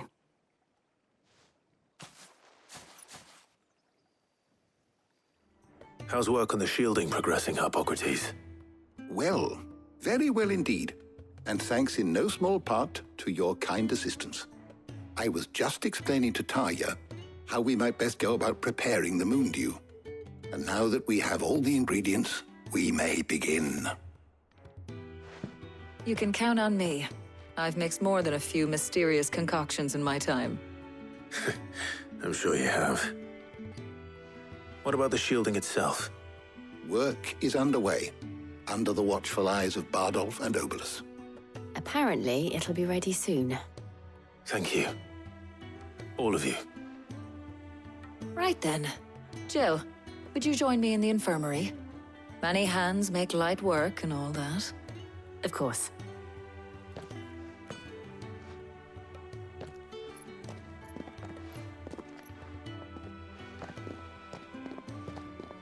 Oh, and Clive, thank you. It was nice just being with you.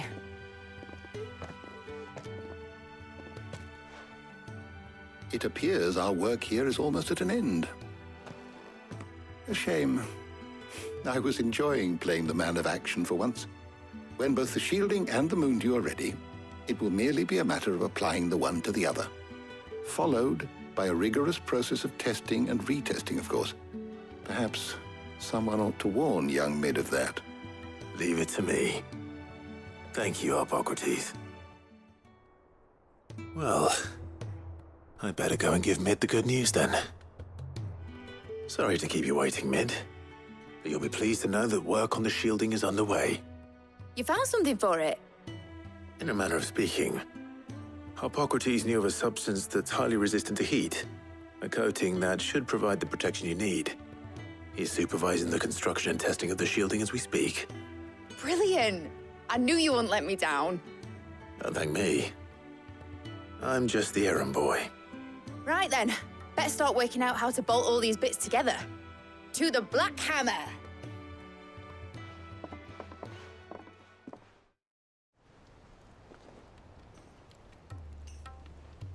You know, when I got into the smithing game, I thought I'd be making swords and shields, not thermal bleeding didgeridoo-dahs. Displacement stacks. Same difference.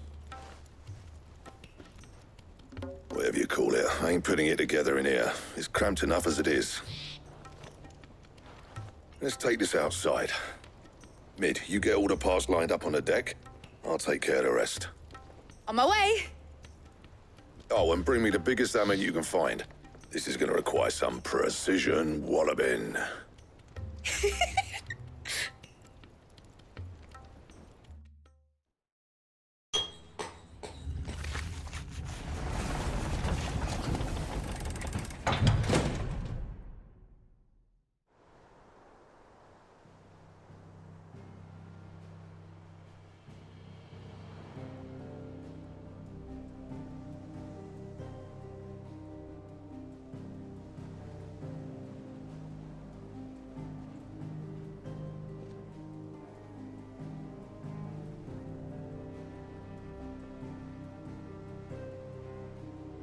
It's finished! It's finally finished!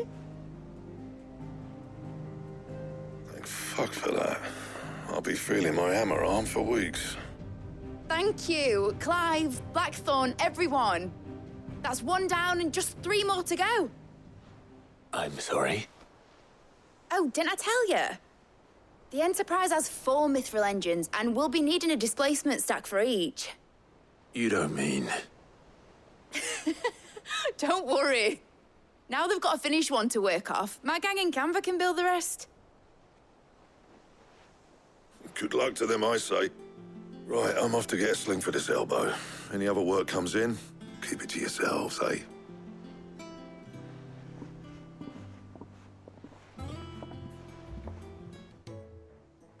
What's the matter?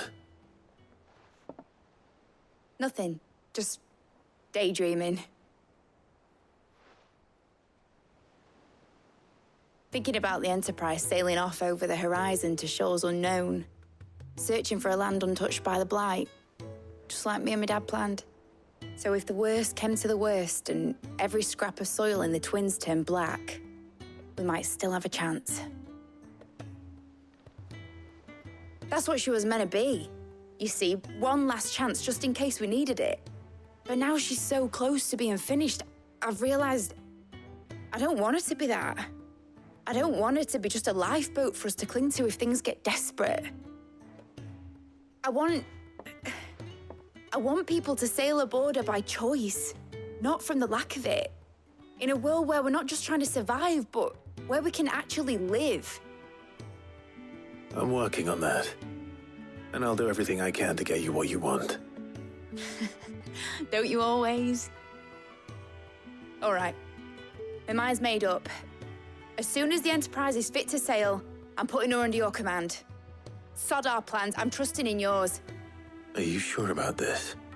Something tells me it's what my dad would have wanted. He'd be proud of you. You were gonna visit his grave, weren't you? I was. And you can come too now that your little project is finished. Right. There's just one thing I need to finish up first. Won't be a mo. All right. I'll let Otto know you're coming. Meet us in the mess when you're ready. Aye, aye, Captain. All right, Clive. Asterix.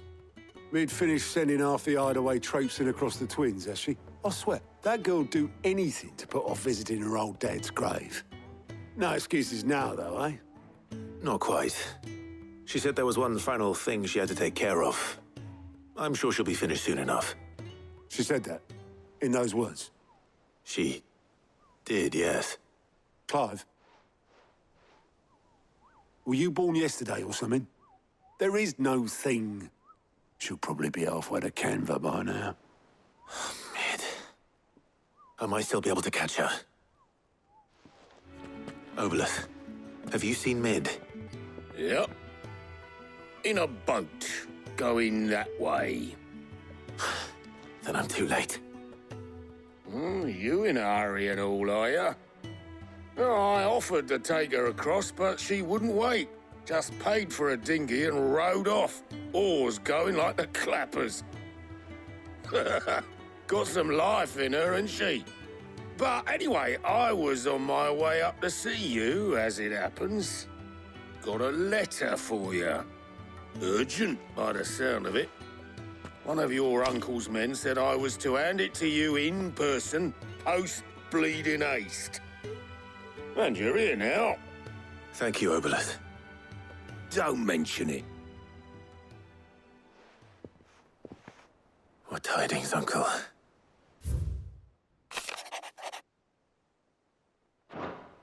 Trouble in Canva. Well, I'll need someone to keep an eye on Mid.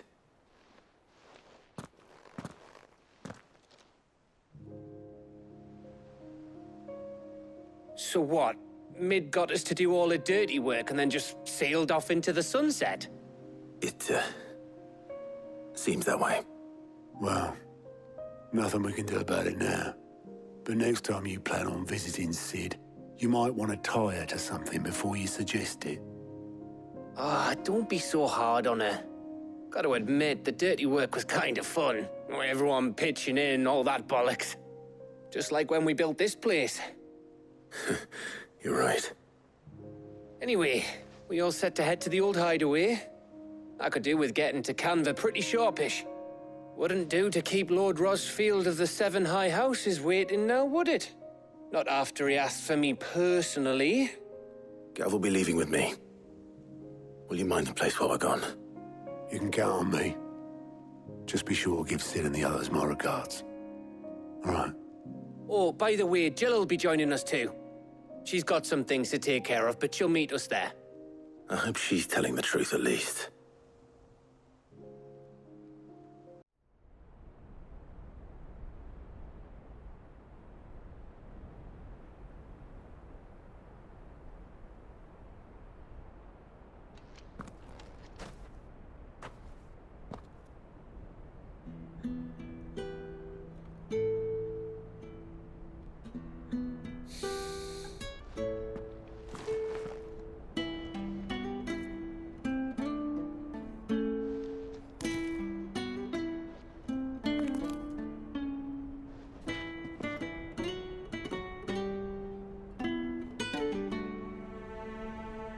Well, Sid, I remember what you told me.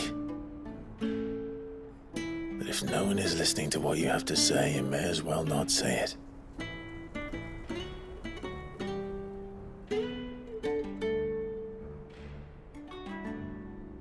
But I will say this, old friend. Hugo Cooker is gone. His shadow looms over us no longer. It's a pity the Phoenix can't be in two places at once. If he'd have been with us, maybe he could have done something for the lost. Not even the Phoenix can bring people back from the dead. Life has a beginning and an end. So we must live while we have the chance. Not as slaves to the crystals, but as free men. May we join you?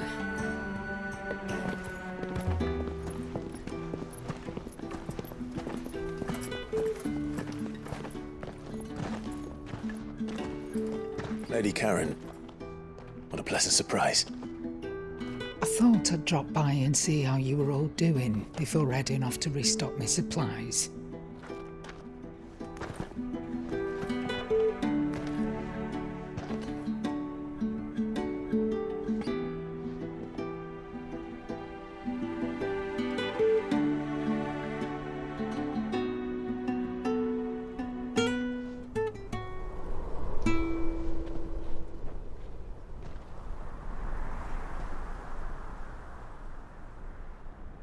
It wasn't the most scenic view back then, but it were never as bad as this. I know. The Blight marches on. And soon, there will be no escaping sights like these.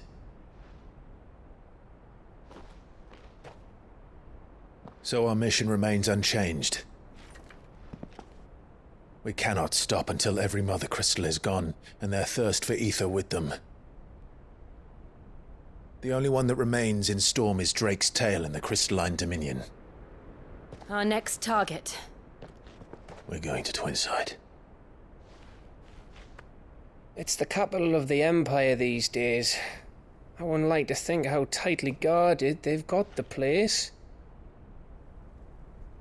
Not that that'll stop you. But we do well to scout it out before you go charging in. We would indeed. If you're off to the Dominion, you can take this great lump with you. Goods. Oh, I am sorry. Have you forgotten you're the most wanted man in the Twins? I thought you might like to disguise yourselves as the attendants of a travelling trader, assuming you've no better ideas. You wanted to buy yourself some tools, didn't you? Well, now's your chance. You're letting me go? With them? Oh, thanks, Nan! Stop that! You'll break me bones, you great galoot!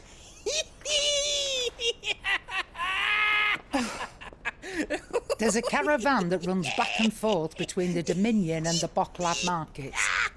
It's managed by the Merchants Guild. Just show them Goots' traders past and you'll be on your way. It'll be a damn sight less risky than footing it the length of the Crystal Road. That's for sure. Thank you, Karen. And glad to have you with us, Goots. Okay then. I'll get me things and I'll meet yous there. See yous down in Bocklad. Get off! Me poor fingers! Jill, you're with me. Understood. And Gav? Already on my way, Captain. Be careful. Aren't I always?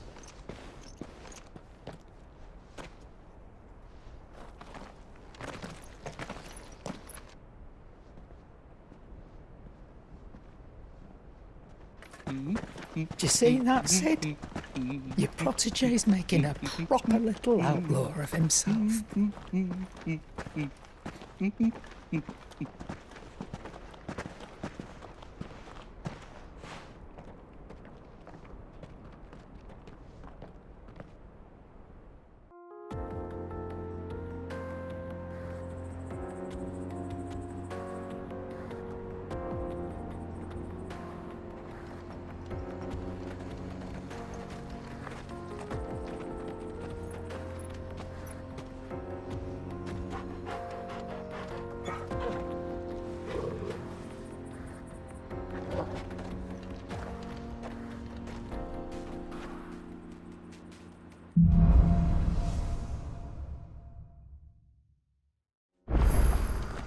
How are you feeling?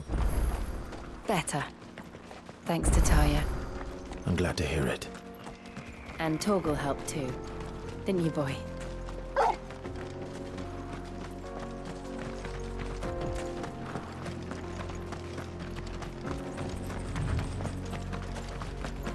This used to be a trade route for merchants crossing the Scars, till the Republic laid a new road wide enough to let wagons pass, and all official traffic moved there. Leaving this one for those living outside the law. Indeed. I doubt we'll be the only outlaws on the trail today. I see the Dalmex lag behind Rosaria when it comes to bridge building. The fallen ruin should hold, at least. The path continues on the other side.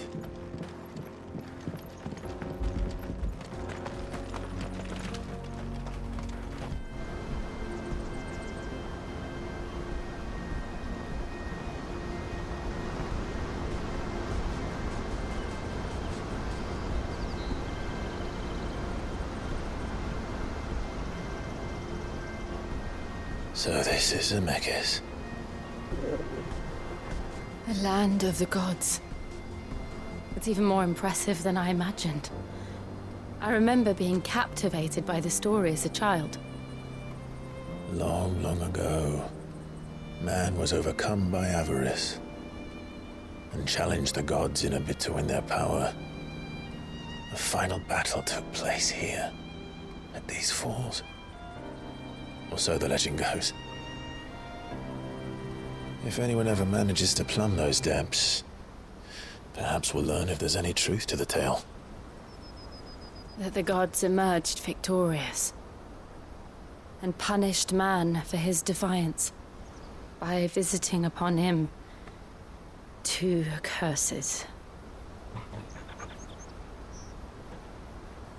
Dominance and bearers. To tell the truth, I always thought it strange that the dominant and their icons were deemed a curse. Back home, the dominant inherited the throne.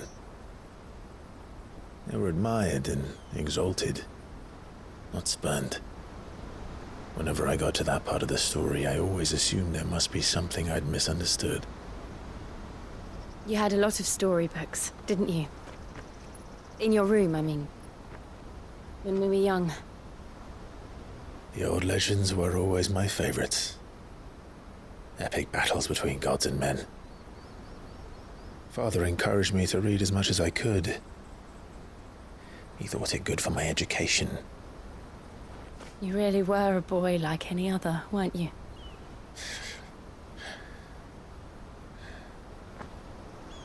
Just look at this place. It's enough to make you believe the legends are true.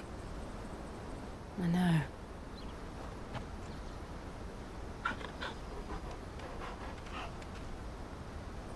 We're not far from Boklad. The road will be busier up ahead. And we'll have to keep our wits about us.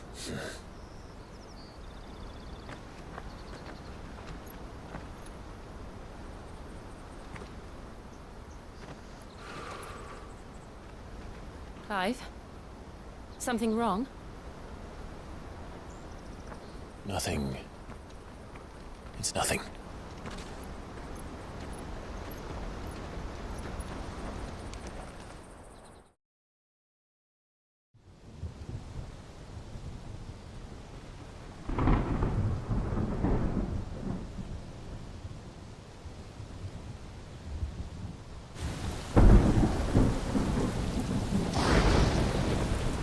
I see the reports are true, Father.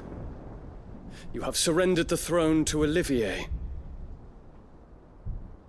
I have. Emperor Olivier shall rebuild the Holy Empire of Sanbreque.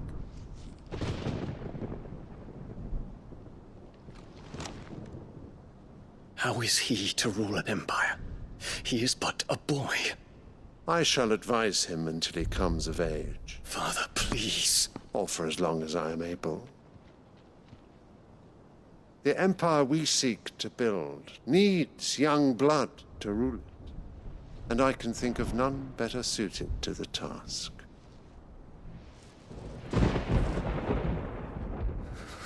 There is other news, Dion.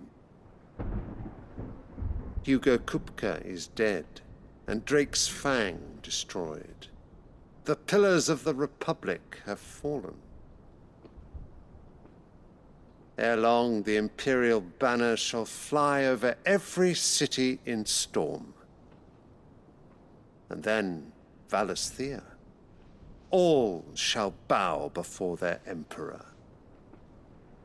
Father, these are the words of a tyrant. They are the words of a god. The Emperor whom I gladly serve. Great Greeker, made flesh.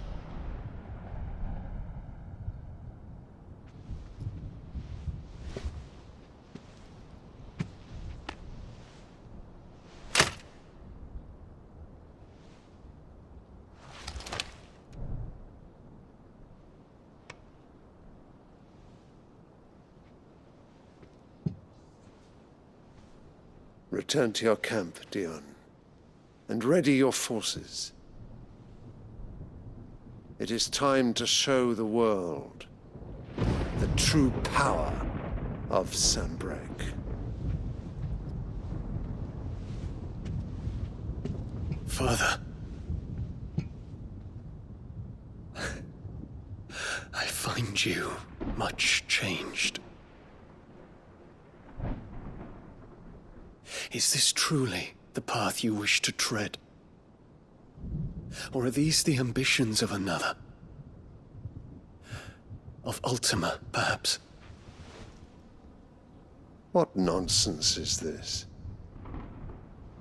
I speak my mind, and my mind only. Though I do owe Annabella thanks for reminding me of certain truths regarding the nature of nations, of rulers, and of the divine. You would trust the words of this traitress? She betrayed her country. She slew her husband.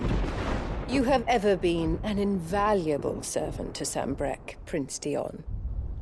I trust you will continue to serve your Emperor in the wars to come. The canker! Silence! Insolent wretch! You will bend the knee. All else is heresy. Sire, forgive me. This audience is over. Come, Your Radiance. The Rowena Syndicate awaits your pleasure. Oh, not another meeting with silly old men. They're so boring. I'm hungry, Father. Can't we have luncheon instead?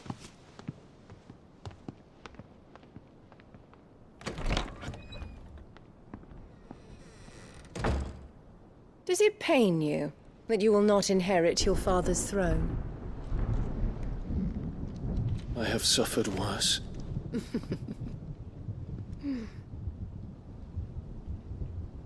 Count your blessings, Dion. For a base-born child to be chosen by Bahamut is miracle enough. You have risen high on his wings, but you shall rise no higher, lest your impure blood stain the throne. What do you know of my blood?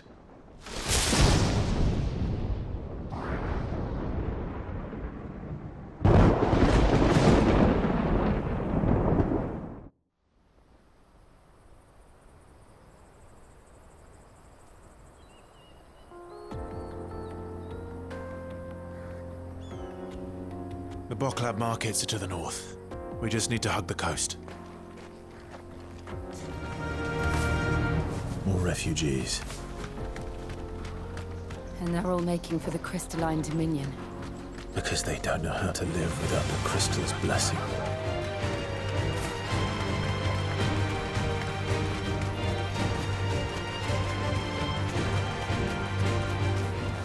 That'll do, girl. There are no crystals here. This is where we're supposed to meet Goots, isn't it? That's right. He said he'd wait for us here after replenishing his supplies. I dare say he'll have finished by now.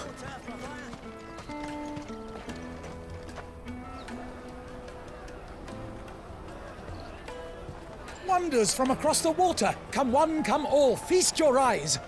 Good sir, can I interest you in...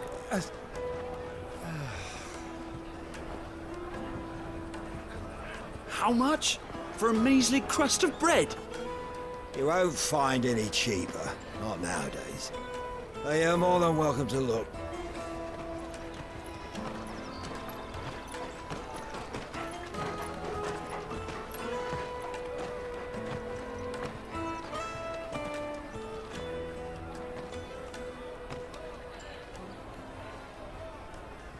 The Empire's unlawful and illegitimate occupation of the crystalline dominion is still in effect. Only those whose business in Twinside has been officially approved by the Republican Army will be permitted to cross the border. All who seek entry are to form a line and ready their documents for inspection. It looks like we aren't the only ones who are eager to leave. And they're checking everyone. Can't you make an Not for the likes of you. We won't get through without that pass. Let's go and find Good, shall we?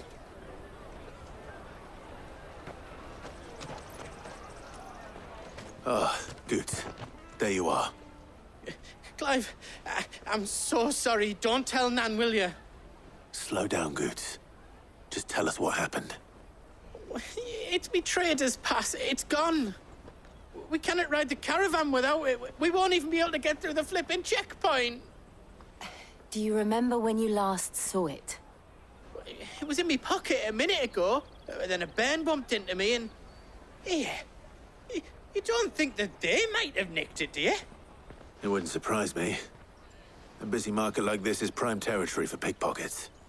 So, to get the pass back, we need to find this child. Where would we even start? I know where! I've got a pal in Boklad who might be able to help us. No one knows more about what goes on round here than she does. Where do we find her? She's the owner of the Crimson Caravans, up that way. Sign's got a red chocobo on it. No time like the present. You two go on ahead. I'm gonna check the rest of me stuff, make sure no one else is missing. All right. We'll meet you there.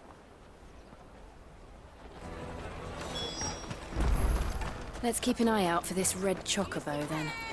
And the other on our purses. Next to the checkpoint.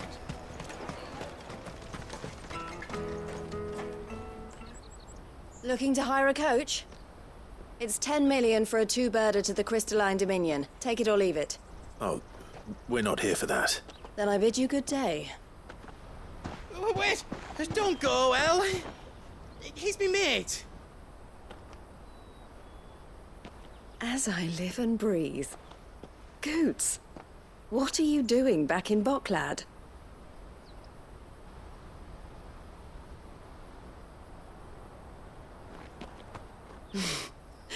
I gather Lady Karen didn't send you.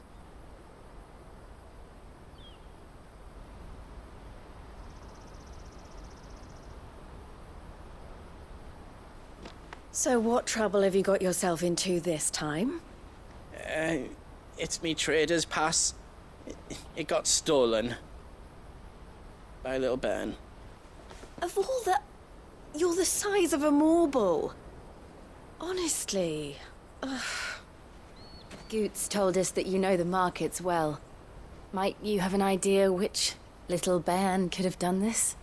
We don't intend to punish them. We just need our pass back.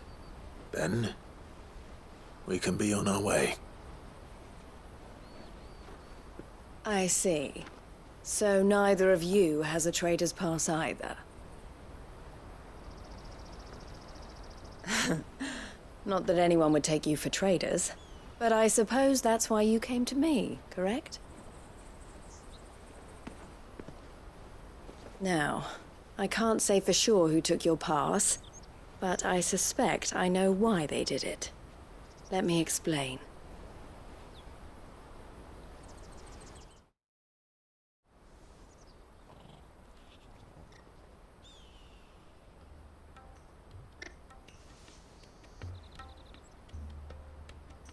Ever since the Fist marched on the Dominion, the Republic has been clamping down on any commerce that might aid the Empire more than it does us. Which means traders' passes have gone from being merely a way of easing one's progress to being essential if one wishes to cross the border at all. And with demand outstripping supply, they've become a precious commodity, leading some to seek to acquire them by less than legitimate means. So the children are stealing passes to sell on the black market? Yes, and no. Passes are inscribed with the names of their owners, and yet none of the victims' names have appeared on the register of those passing through the checkpoint. Which means? That someone is doctoring the stolen passes. The same someone who is encouraging the children to steal them. And the same someone who has Goots's pass, no doubt.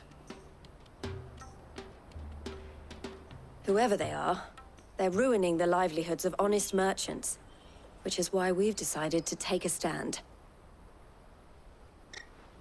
Will you stand with us? You want to get your pass back, and we want to ensure that no more are stolen. Catch whoever's behind it all, and two birds shall be slain with a single stone. Is there any other way of getting to the Crystalline Dominion, Goots? They won't let you in if you're not with the caravan. It's that, I don't know, try swimming across the strait. But the guards will definitely spot you if you try and do that. Like, we don't want to get spotted, right? So either we find the people who took the pass, or give up all hope of entering the Dominion. All right. We'll help. Thank you kindly. But I don't know your name. Eloise at your service. Clive. A pleasure doing business with you, Clive.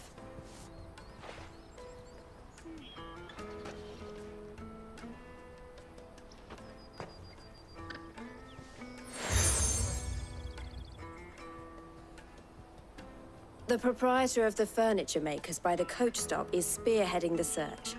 Wear that, and he will know you for a friend. I suggest that you speak with him first. The furniture makers. Understood. Are you the furniture maker? Looking for something in particular? Ah, and Eloise collared you too, eh? Then I expect you want to know more. She told me you were leading the hunt for the pickpockets. What have you learned? For one, that they're targeting the traders carrying the biggest packs. Harder to watch your back, see? and less chance of the mark giving chase if they're spotted. Not that they'd be likely to catch them. Those imps know every inch of this warren like the backs of their hands. Their eyes must have lit up when they saw Goots. The fishmonger round by the gate's been trying to track down the children involved. You should go and have a word with her. Thank you. We will. Fish for sale! Fresh sorted and smoked! Can I interest you? Ah, sorry.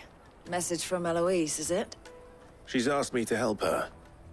To help you find the pickpockets. Is that so? Suppose I better tell you what I know, then. For one, this isn't a family operation. All the traders say the children who stole their passes were dirty, dressed in rags. Street urchins, by the sound of it. We get a lot around here. Orphans from the wars. A few, perhaps. You saw the refugees gathered by the entranceway? They're all looking for a new start in the Dominion and beyond.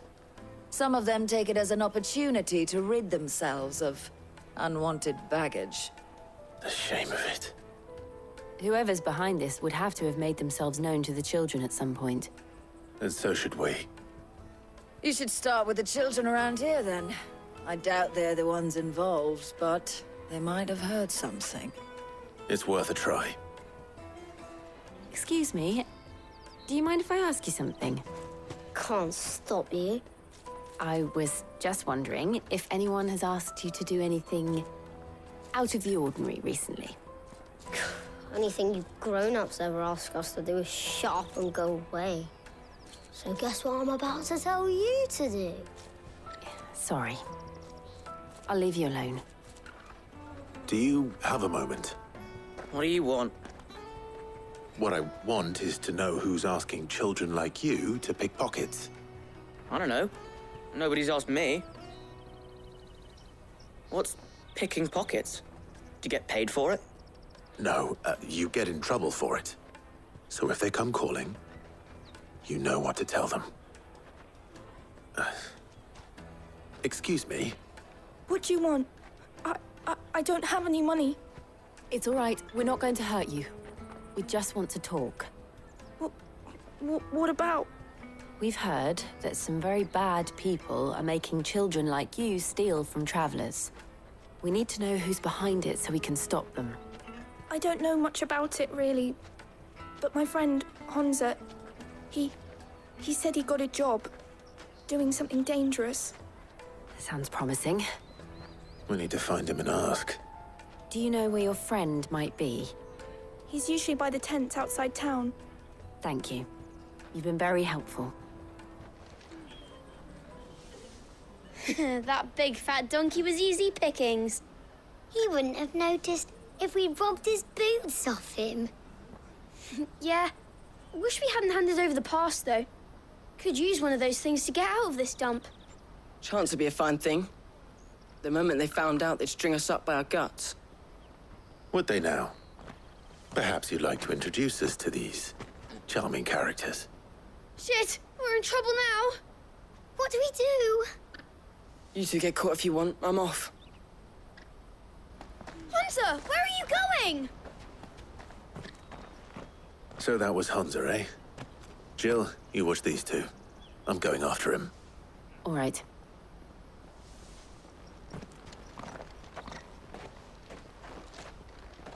He can't have gone far. I need to find him before his employers do. Daddy!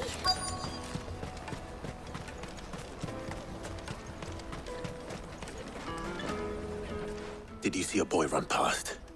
He stole something from a friend of mine. There was a boy ran back there towards the Chocobo pen, but... Thank you.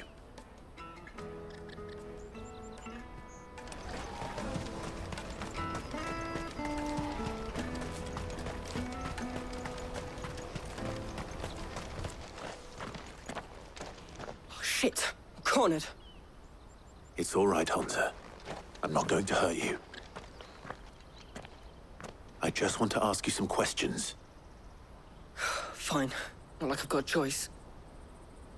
I'm looking for the people who are making you steal for them. Who are they? Called themselves the Carstones. They said they'd give me a good gill if I did what they told me. I knew they were bad, but bread doesn't come for free. Didn't come at all half the time, before I started buzzing for them. You know, if I didn't do it, they'd just pick on someone else. Someone they could push around easier. Honza. You found him, then? Jill. Where are the other two? Eloise is watching over them. She sent Goots and I to look for you. You're... him! I haven't got your pass anymore, if that's what you're after.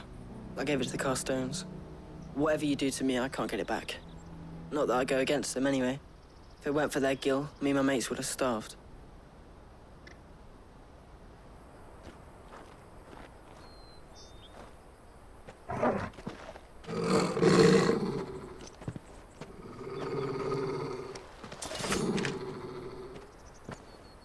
Cowards. You will not force another child to do your bidding. Wait, we're not... Don't hurt him.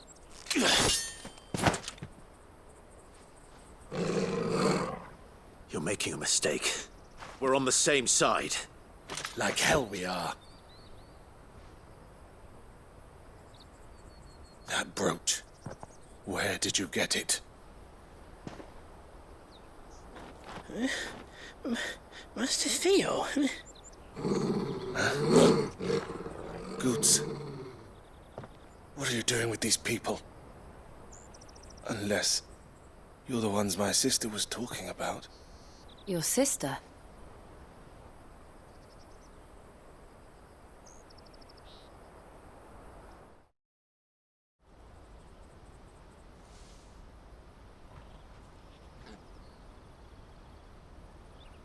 Eloise didn't tell us she had a brother. And why would she? I'm just her back and a blade. Theodore, at your service. Sorry about before.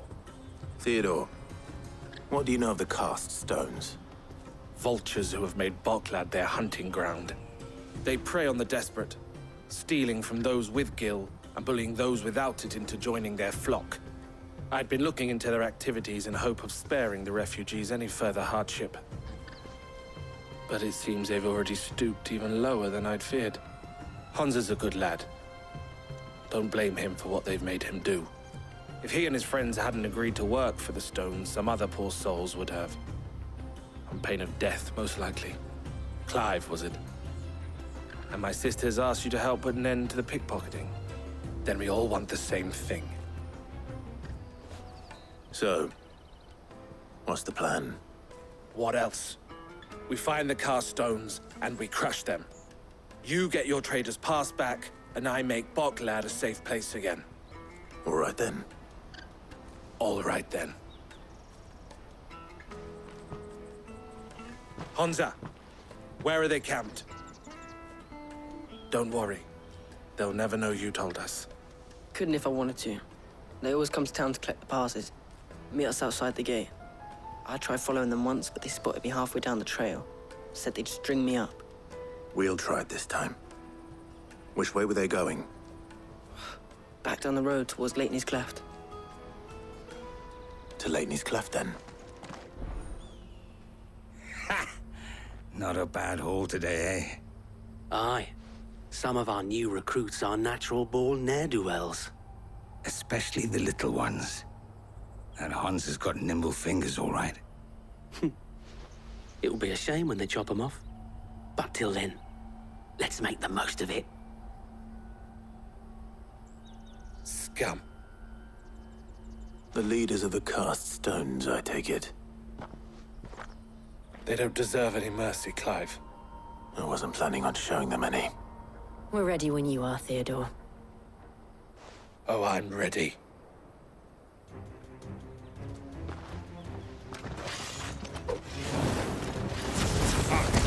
It's that guard from Boklad. Kill him! Kill them all!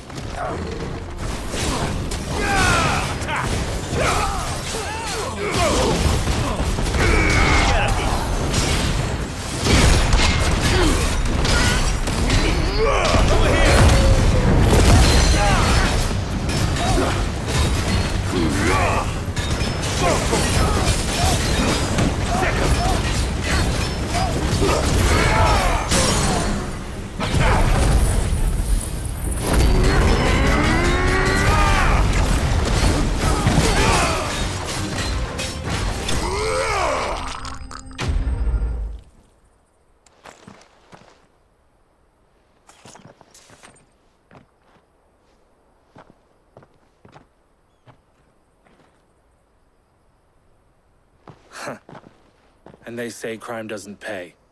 Gold chains, rings, purses. And traders' passes. Dozens of them.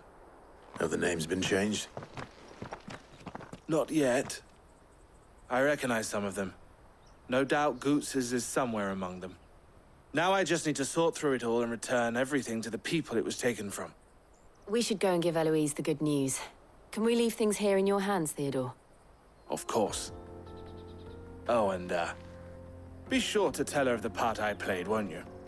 We'll be glad to. Ah, Clive. How goes the hunt? My brother isn't getting in your way, I trust? Quite the opposite.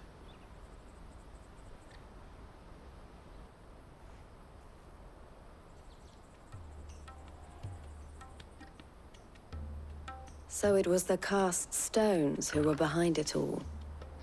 Theo told me he'd been on their trail. And their demise solves 3 problems at a stroke. That of the pickpockets, the bandits pulling their strings, and the passes they were stealing. I only hope yours is among the items you recovered.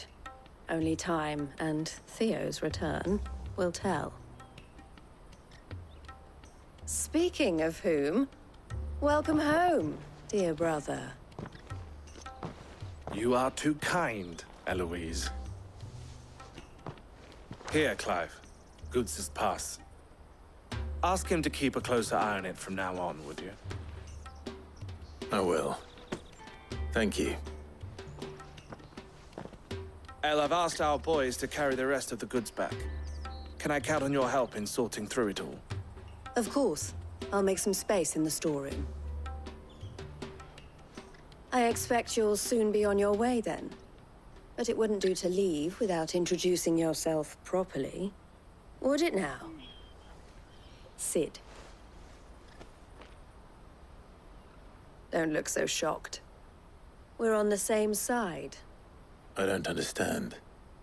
As you now know all too well, we at the Crimson Caravans are always happy to help those in need.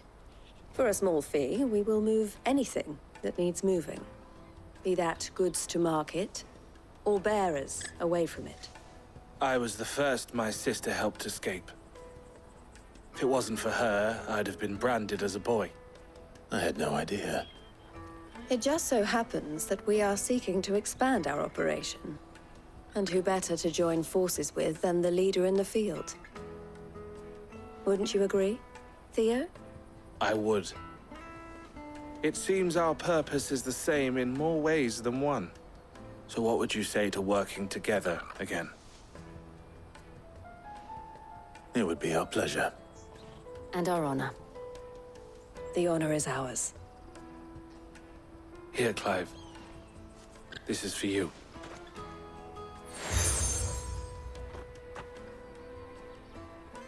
What is it? El has friends in high places, while I have associates in, lower ones. That mark is proof that you're a friend to us both.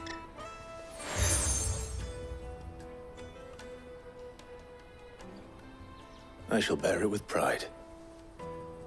Well, all that remains is to wish you a safe onward journey. Goots's pass should secure you a place on the caravan, but if you encounter any difficulties, we would be delighted to provide you with a coach of our own. For a discounted price, of course. Say, 9 million? We'll try the caravan. Right then. Let's get this back to Goots. And then it's on to the Dominion. Here you are, Goots. Try not to lose it again. Me pass! You found it! Oh, thank you so much. Nan would have killed me if I'd come back without it. I'll have to say thanks to Elle and Theo, too. So should you, Honza. You and your friends don't have to steal anymore. If anyone threatens you again, you know who to turn to. We do. And we already have. Miss Elle's given us a job shifting the chocobo shit out the stables. It's hard work, and the pay isn't half what we got from the stones. But if we stick at it, we'll keep ourselves fit. You stick at it, then. And Goots, I'm sorry for stealing your pass. That's all right. I've got it back now. And all's well that ends well, eh? You said you're trained to be a blacksmith, right? Well, I'm gonna be your first customer. I'm gonna save up all my gil and get you to make me a massive sword. I'll do me best. Till then, eh?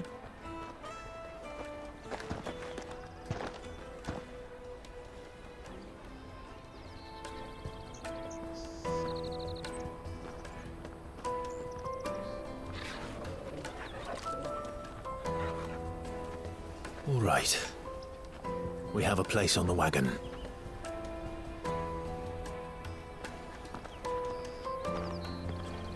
Remember, Goots, we're mercenaries. You hired us to protect you. Mercenaries. And you remember the plan? You're to ride all the way to Twinside. Jill and I will go with you as far as the outskirts, then find our own way in. I'll buy that stuff I need. Right. And we'll scout out the Imperial's defenses. There's a square with a big bell tower right in the middle of town. If you get lost, or out goes wrong, we can meet up there. All right. Let's go.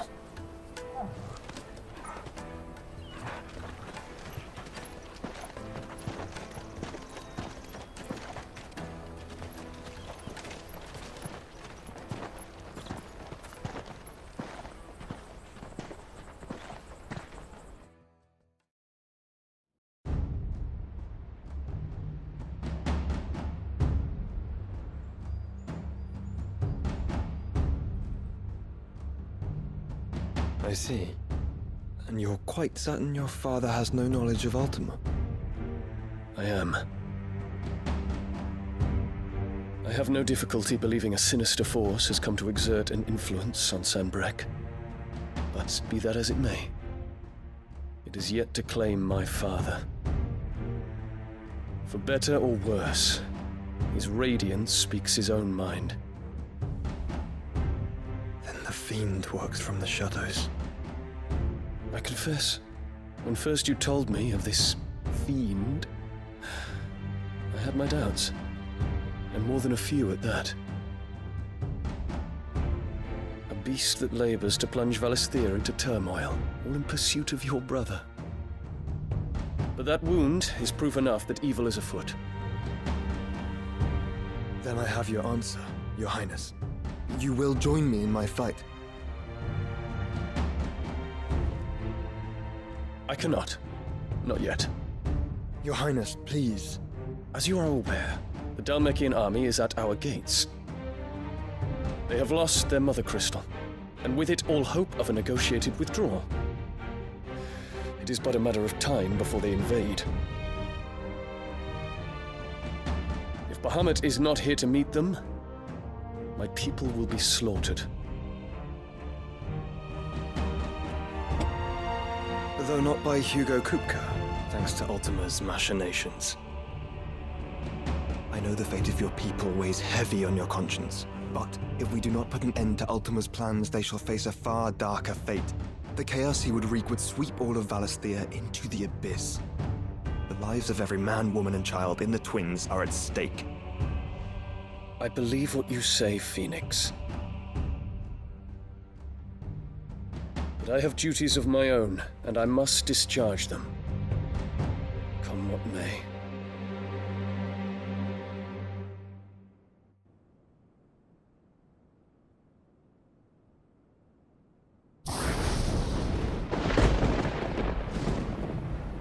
What do you know of my blood?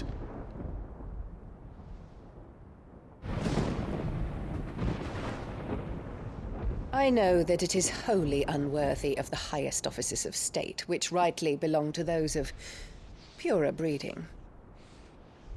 Alas. Your bloodline runs through the Oriflamme gutter, from a whore who weighed her child's worth in gil. Have you threatened my father? Of course not. I merely whispered in his ear that his mongrel son is plotting a rebellion. What? Sylvester listens to the words of his astrologers. And they have ears too. You have been feeding them your lies! Should you remain loyal to Emperor Olivier, his radiance may yet crown your head with laurel, and not with tar. Fork-tongued witch!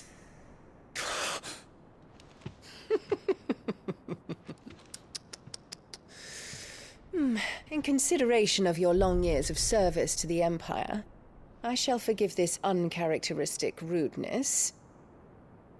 Now hurry and make ready, Your Imperial Highness. Emperor Olivier expects much of you, Dion. Or should I say, of Bahamut. May your fire reduce his enemies to ash, till all of Valisthea bows to its rightful ruler.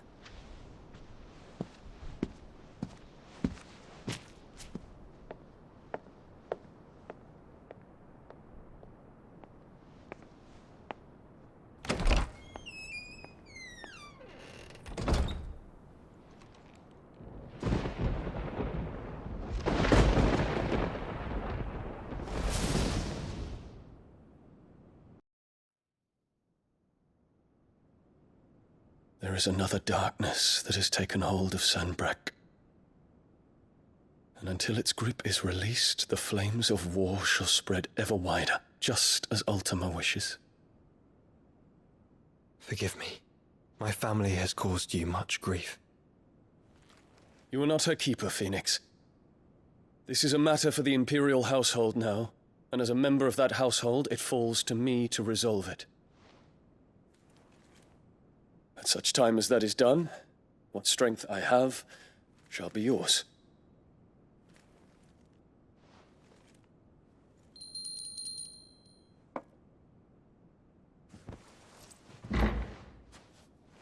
Thank you, Your Highness. Let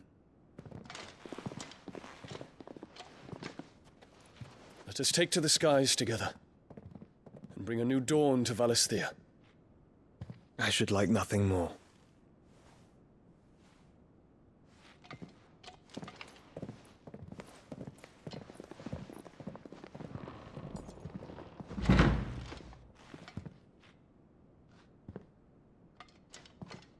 Terence. My prince. Tell me true. Do you believe what I'm about to do is wrong? We dragoons have but one leader, Your Highness. And we shall follow him unto the very end. Thank you. This is my decree. For their crimes against the crown, the traitorous Annabella and her usurping son shall be put to death, and the Empire restored.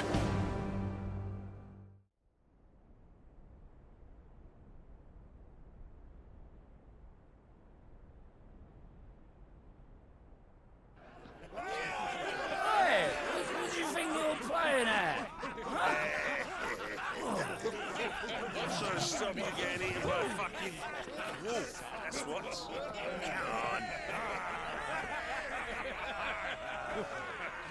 One would never guess that these people stood on the brink of war. They're afraid. They turn to drink to forget their fears. Anything you want to forget?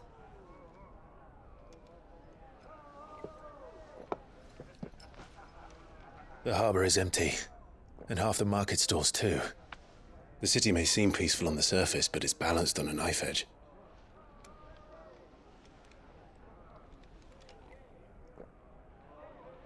Were we to give it a nudge, it might be just the distraction we need to reach the Mother Crystal.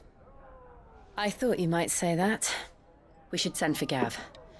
We'll need someone to keep the fires we start from going out. And we can busy ourselves scheming until he gets here. I'll send a Stolas then.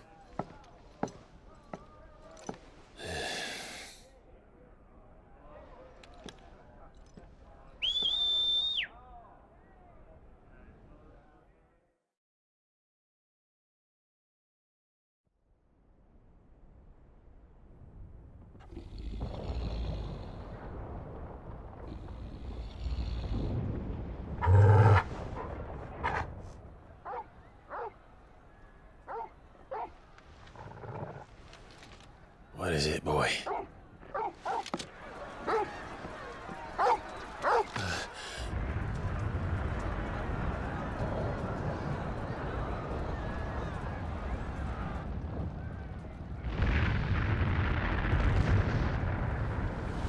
Quickly! Run!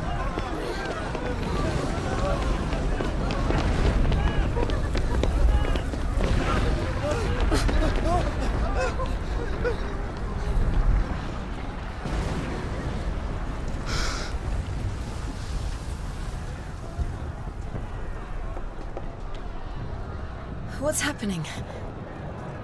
I don't know. Torgal!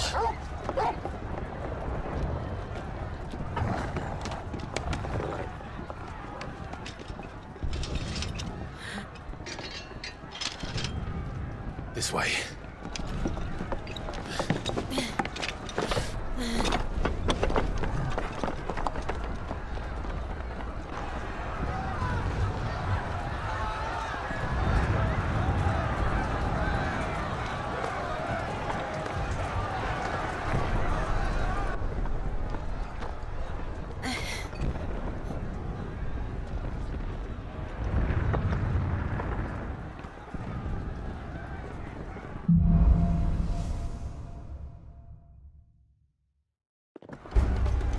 The city's on fire. I'm sure Goots is fine. He'll be making for the square. The one with the bell tower. In the middle of town, right? Those were Imperial Dragoons.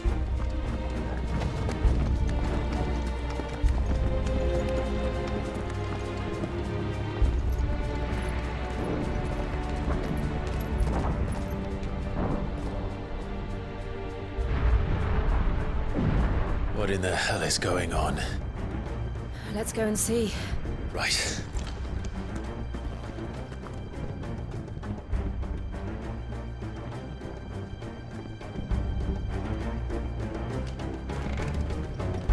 But first we find Goots.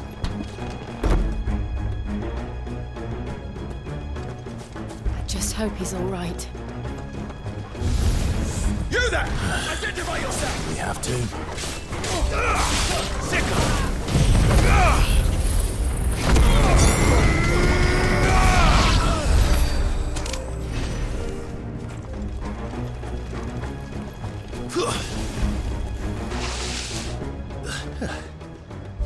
Never thought I'd be glad to fall into a sewer.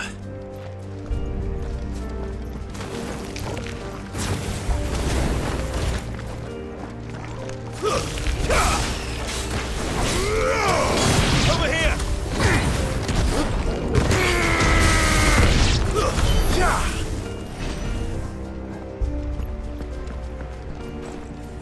Ward secured, Captain.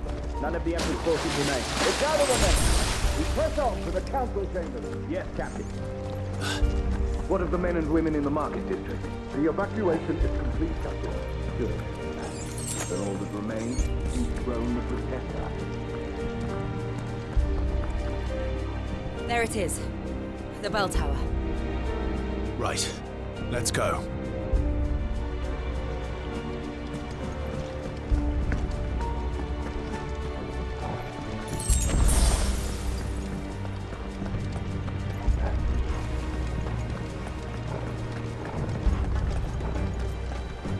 Ah, a goods lift.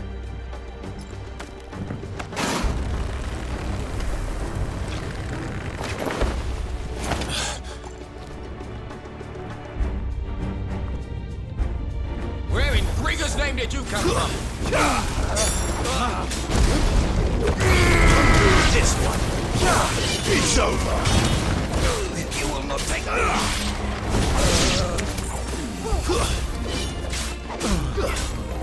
Go, Tor!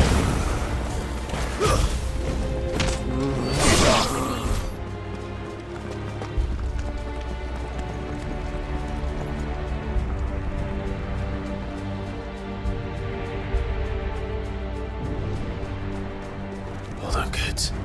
We're coming.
Can you see him anywhere?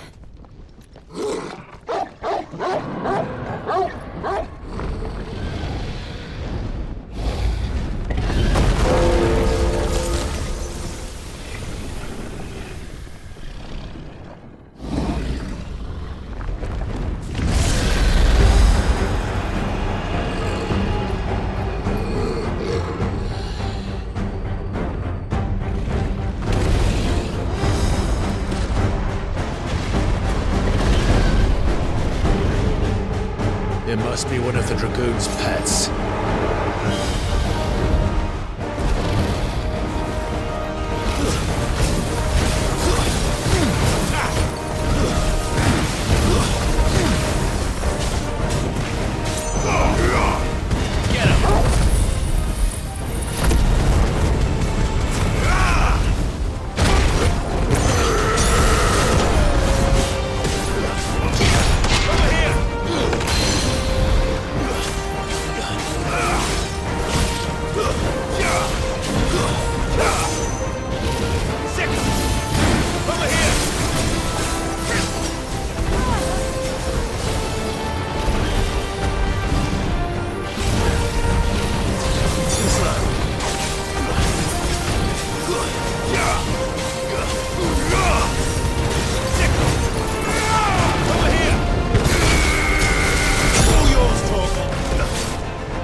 It's over.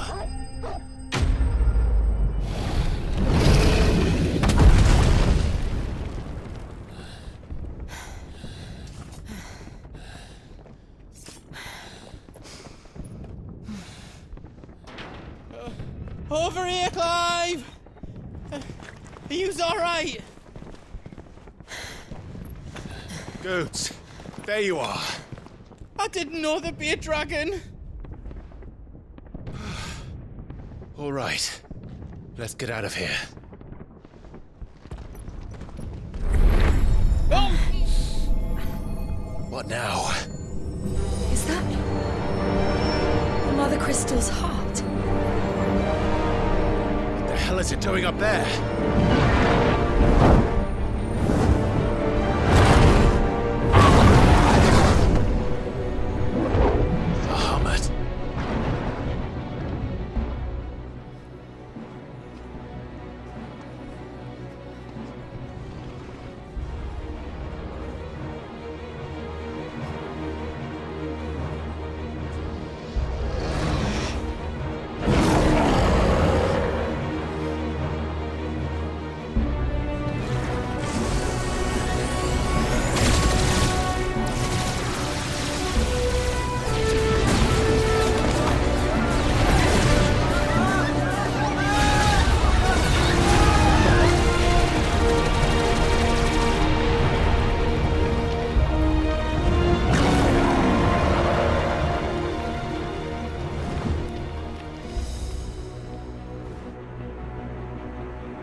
Your Highness, don't do this. We must leave. Now, Your Grace, I beg of you. This is not what he wanted. Something's happened. Forgive me, Yut, but I must put a stop to this. Your Grace!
So, what do we do now then?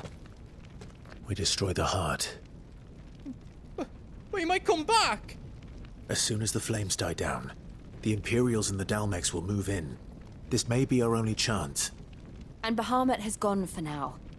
You should get as far away as you can, Goots.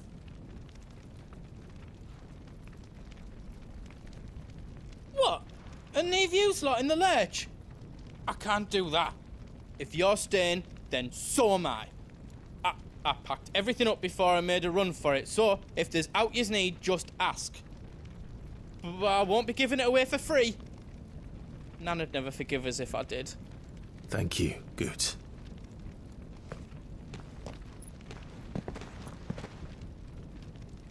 You be brave now, boy. Drake's tail is right there, Clive. It's time to free Storm from the Crystal's curse. Oh, it's past time. But remember, Bahamut is still out there. And I dare say we'll be seeing him again before the night is done.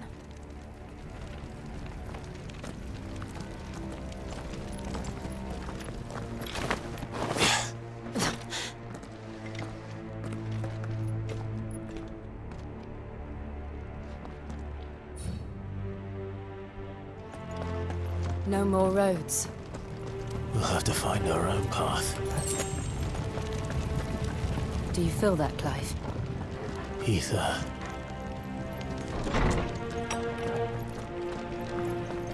Just what we need. Another flood. It's already turned them. Then there's no reason to hold back.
Dangerous. Fuck! Hold on, Joshua! I'm coming!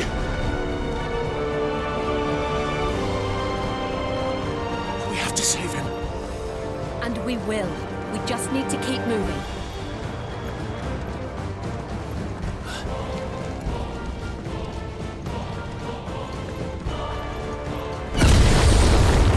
What was that? Bahamut. He'll kill us all.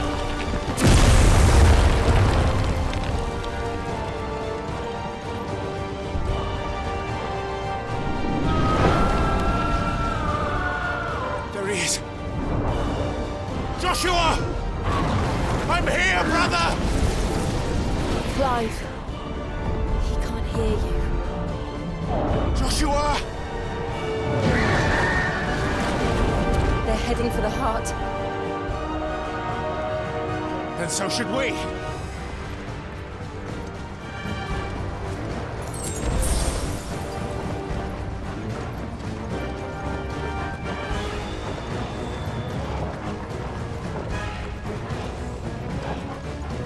Are those the council chambers? How are they still standing? I don't know.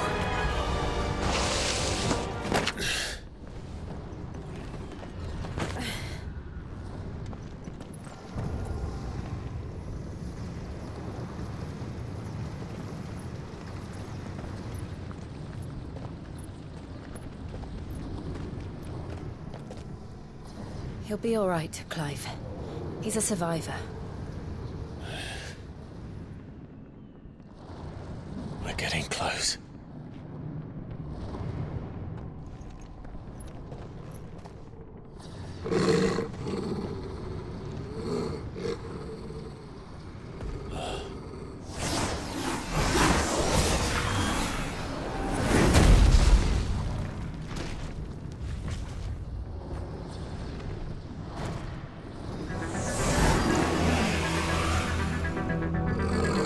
Somebody doesn't want us getting any closer. I don't care what it wants. Neither do I. Too slow.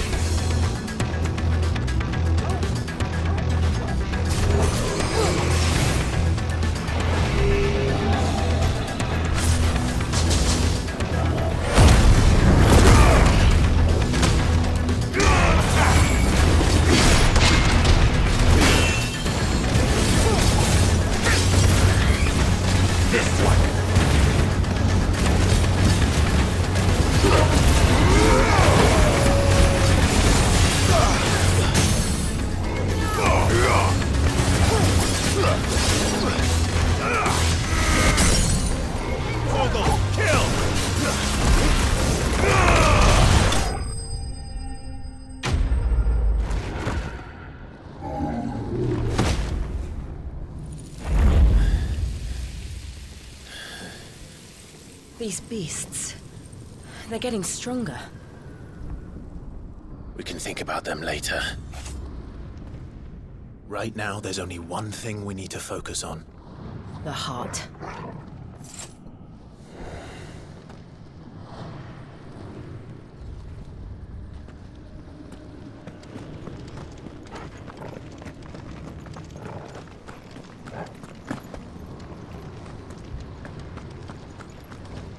We might be able to get up through the building. It's worth a try.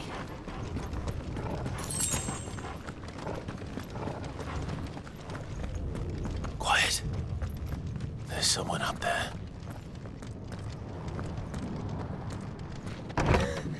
Is someone there? Mother. It's you. What happened here? He tried to take him from me. Oh, my boy. My darling boy. Is this the child you made with the Emperor? Why, Mother? Why did you betray us all? You have no right!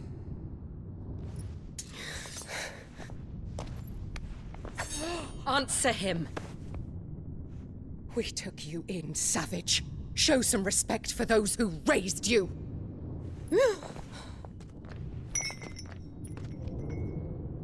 Honorable Elwyn, always thinking of his precious homeland. But what worth is a homeland in a world beset by the Blight? Father did not seek to protect his country. He sought to protect his people. A leader's duty is not to protect his people. It is to protect the source of his sovereignty. The noble blood that runs in his family's veins. So long as this bloodline remains unbroken, what does it matter if a nation falls? One can always found another. Unlike him, I did my duty. I preserved my line. I bore a son of the noblest blood, to whom the whole world might kneel. That is why I gave Rosaria to Sambrek, that I might join my line with the Lesages and birth a savior of this benighted land, blessed by both Bahamut and the Phoenix! You sold your country for a child. Why did he need another? You had Joshua. I had nothing.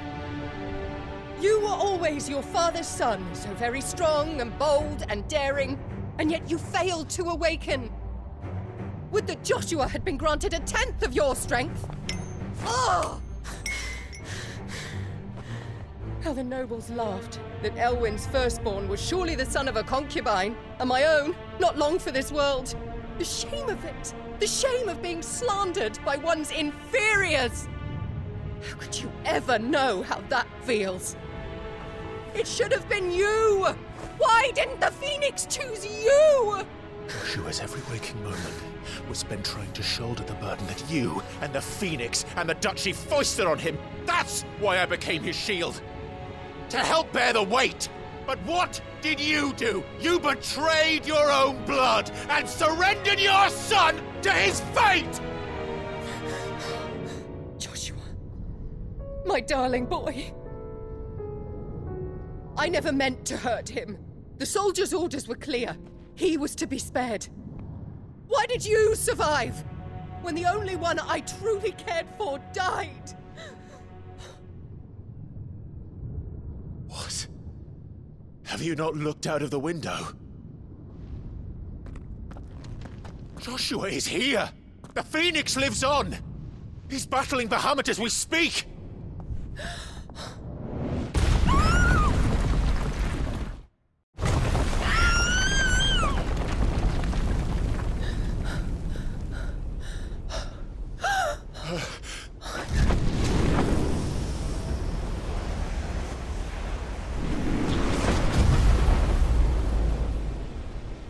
Joshua! Wake up!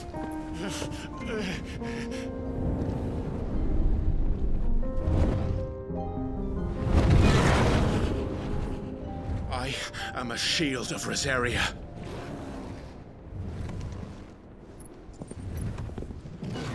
And I will do my duty. What are you...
consequences.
you're sure.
What now?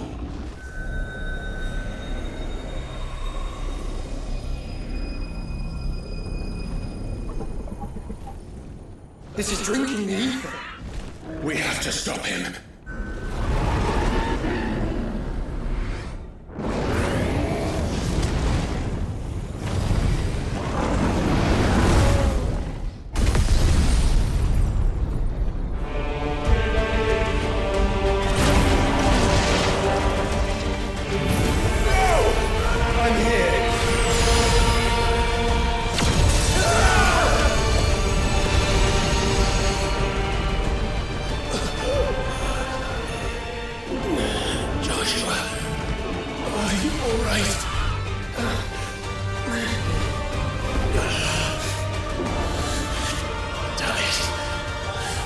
Stronger than this. Come on, Ifrit. Show us your true power.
to match such power by trusting in our own.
world.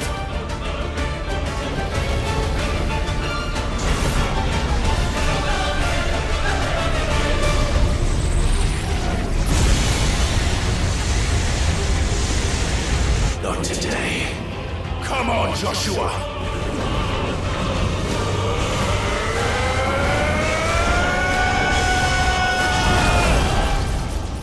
This ends now!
Dion!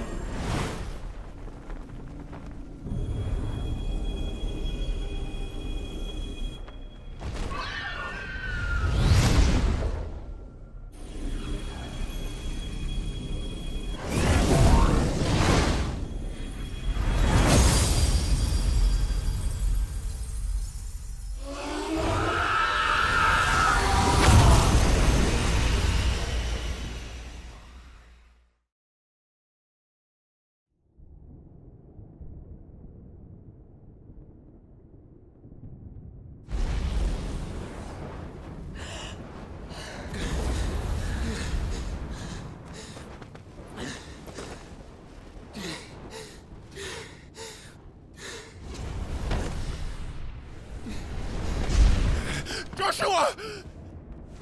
Clive!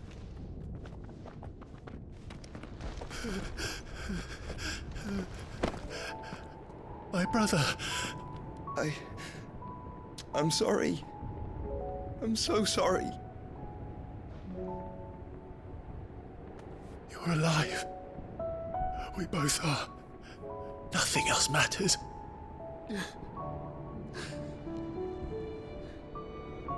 I never dared hope that I would see this day.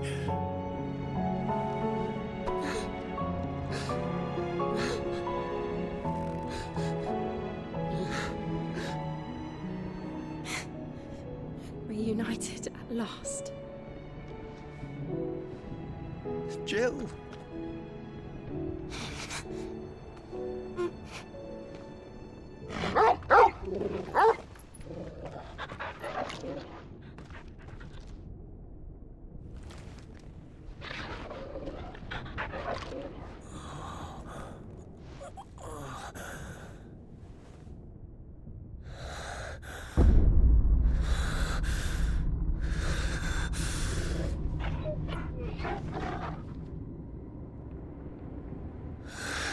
This is for my father!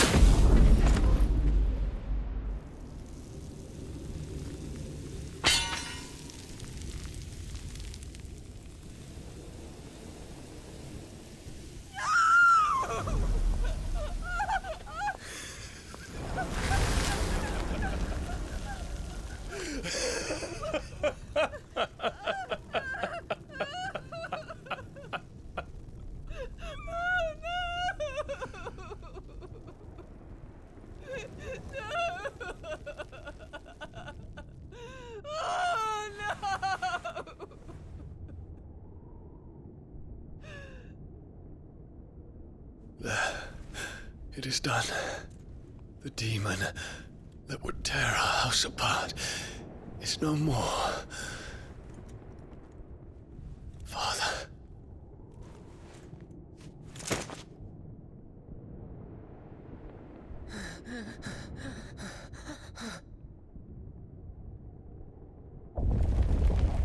The Mother Crystal. It's collapsing. Right. We need to leave. No. Wait.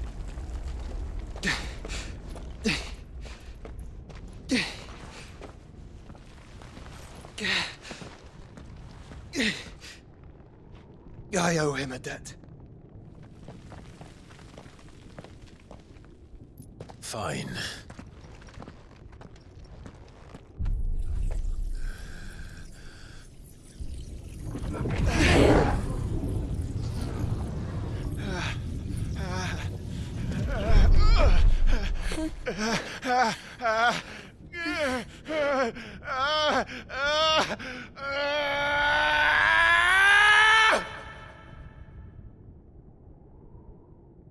You there.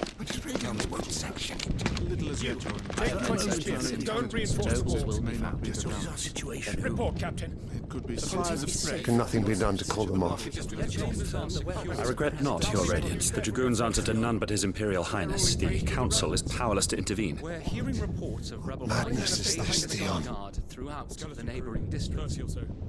Focus all efforts on extinguishing the fires around the capital. The city can wait. What about stocks of weapons and armor? Don't dally, man, go! Your Radiance. Are the doors closed? And I want you to find out Make sure the doors are I'll locked. make some movements. By the light! Dion, have you taken leave of your senses? Call off the Dragoons at once! Fear not. The populace will come to no harm at their hands.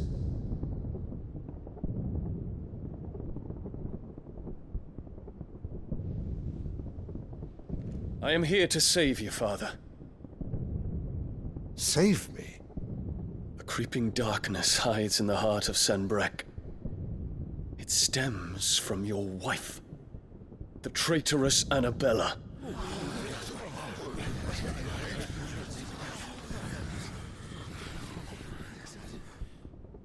Not another word, Dion. Father, though you may not see it, the darkness has taken hold of you. It has made you forget yourself. But I bid you remember, there was a time when you ruled not with cruelty, but with compassion. Why now do you turn your back on your people?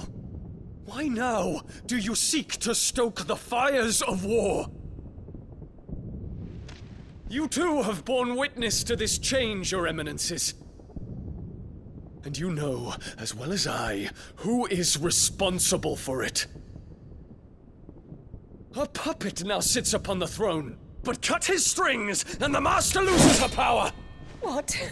Dion, you bear steel before your emperor? Guards!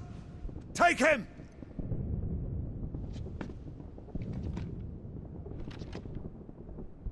For every citizen who falls, another can be bred. For every home that burns, another can be built. Those were your words. But when the last of your citizens has fallen, and all of their homes have been reduced to ash, what will become of your empire, of its rulers, of your god? As the Mother Crystals crumble one by one, and the Blight sweeps in to claim all that we hold dear, our people look to their Emperor for protection.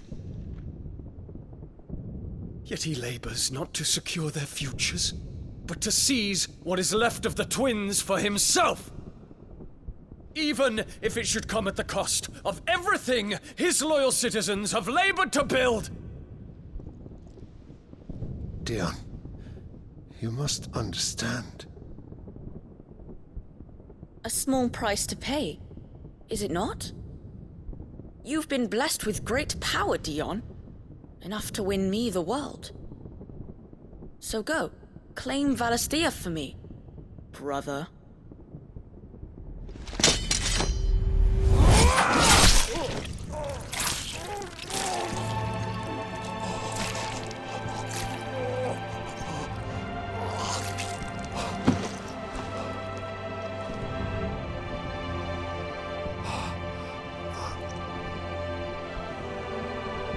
steady on.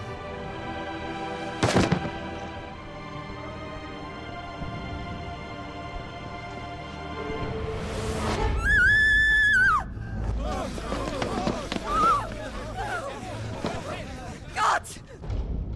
Gods! Father. Poor father. How he doted on his children. That he would die to protect me was plain. It was but a matter of when. You planned this? You did well to endure so long. But you broke in the end, as I knew you would. And now Muthos approaches. Put him to the proof. I would see if he breaks. Go, Bahamut. Kinslayer.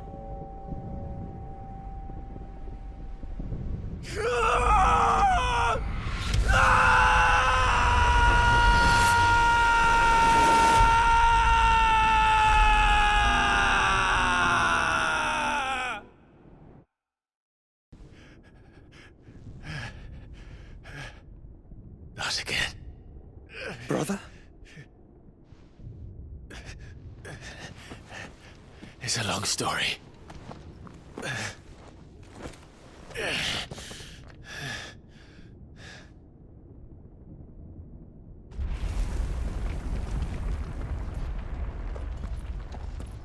You cannot stay here, Mother.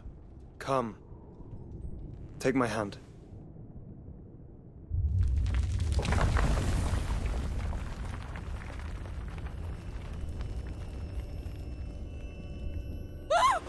Get away from me! This is all just a dream, just a bad dream! You will not take me, Shadow! You will not take me!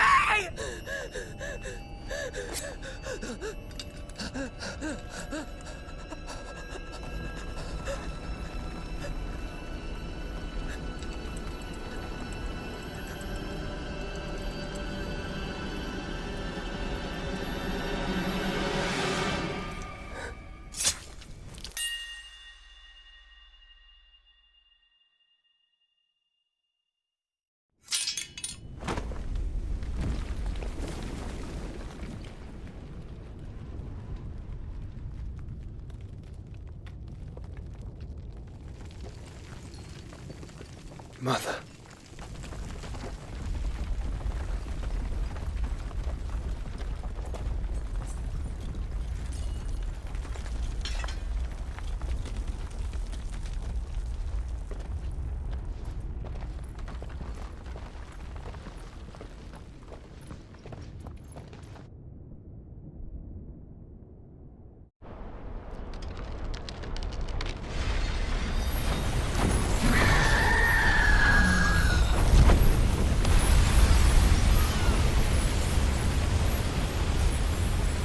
If it is consciousness that weaves your wills together, consciousness that blurs the boundary between your own will and that of others, then we shall set you apart once more. The ties that bind you shall be severed, and humanity return to its proper place.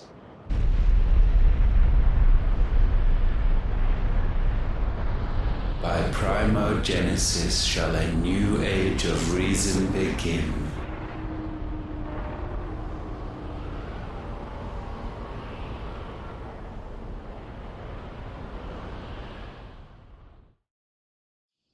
Relax, Your Majesty.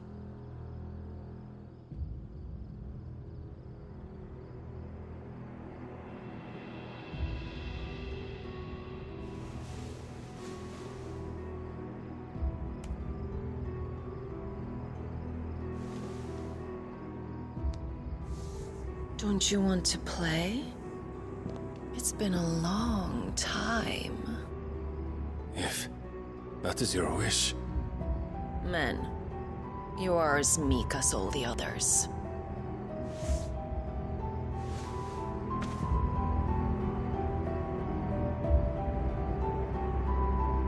Such feeble creatures.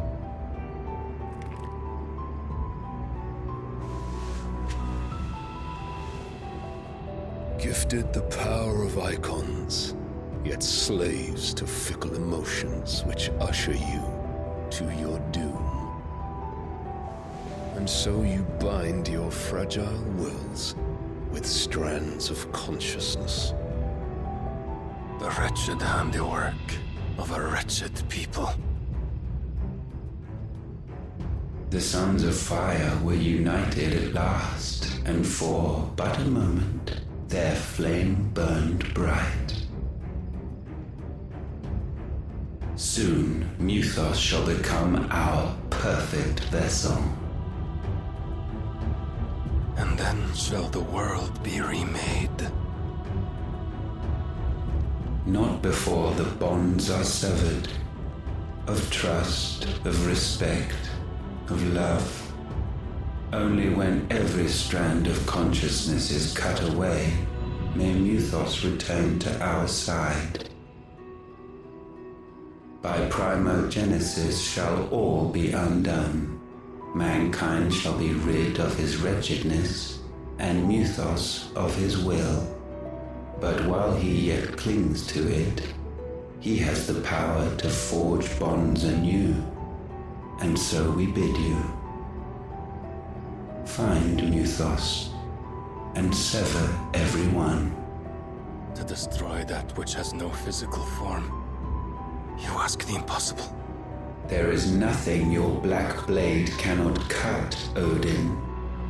We shall unite with Mythos, and bring forth a new world. So long as our vessel remains unclaimed by humanity. It shall be done, Master. My will is yours.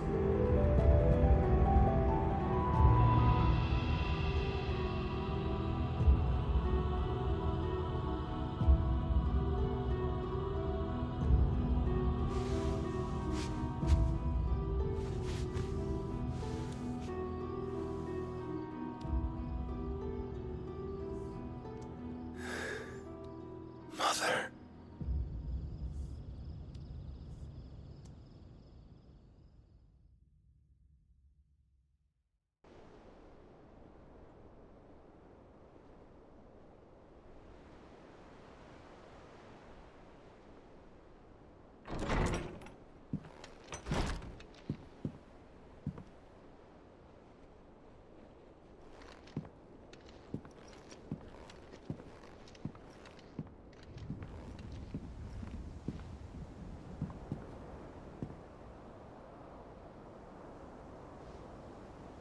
How is your brother?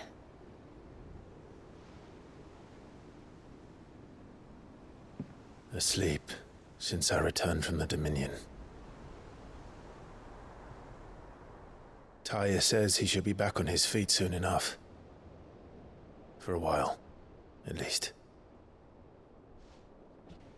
She discovered something on his chest. A swelling, circled in stone. The curse.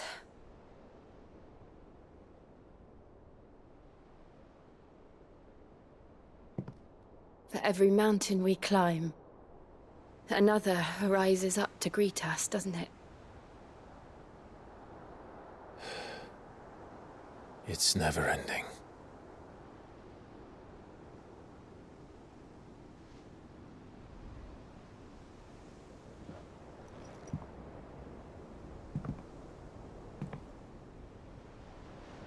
Even the sky seems to have grown tired of it all.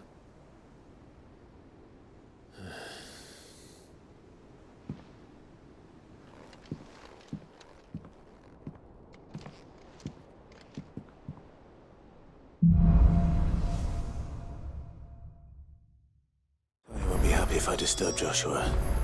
While he rests, I might as well see what Otto has to say. Otto. How fares the realm? The realm? Oh, she's just fine. As long as you look past the fat storms out mother crystals and her skies are a roiling cesspit. And Gav? He's with your uncle in the Free Cities, helping Mid with her project.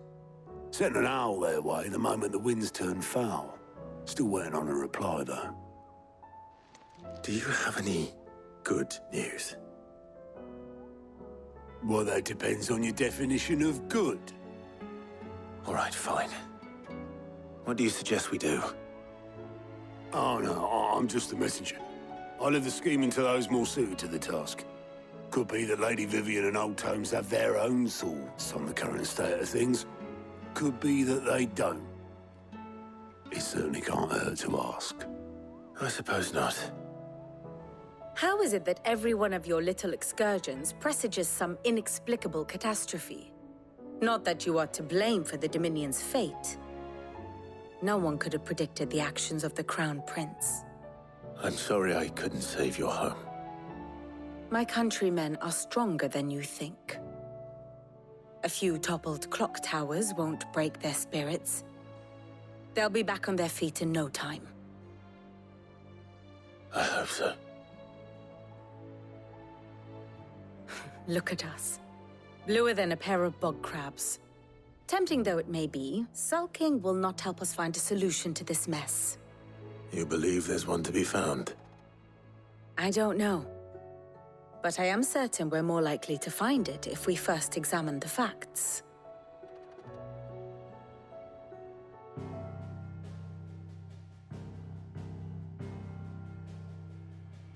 Beneath these darkened skies, fear and confusion reign over Valisthea. Oh, the lands around the fallen mother crystals had already begun to wilt for want of ether. But not like this. Crystals that filled wells and fueled furnaces, now nothing but pretty shards of rock. And those that hang from the people's necks cast nary a glimmer of light to keep the dark at bay. It is only a matter of time before the common folk convince themselves that the end of days is upon us. Yet I fear a swift end is more than we can hope for. While most of the world thirsts for ether, the remainder drowns in it, spawning Akashic in droves. And amidst the hordes of mindless beasts, with magics as like to fail as function, even the strongest nation would falter. Rosaria and the Iron Kingdom teeter on the brink of collapse, while the tragedy in Twinside has all but paralyzed the Holy Empire. Dhalmekia fares little better. Rumor has it the ministers fled the capital after the fall of Drake's Fang, leaving their beloved republic to crumble. Waloed, meanwhile, moves in earnest. The Einherjar has been sighted off-storm. The world, in short, is in chaos. It would seem our civilization was nothing but a castle of sand, to be washed away at the whim of the waves.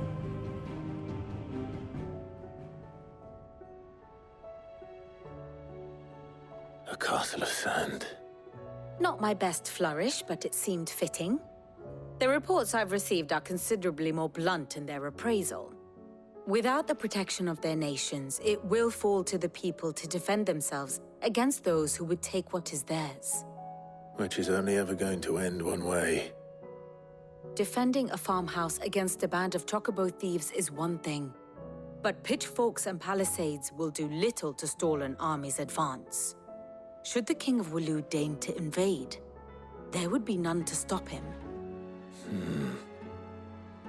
None but us.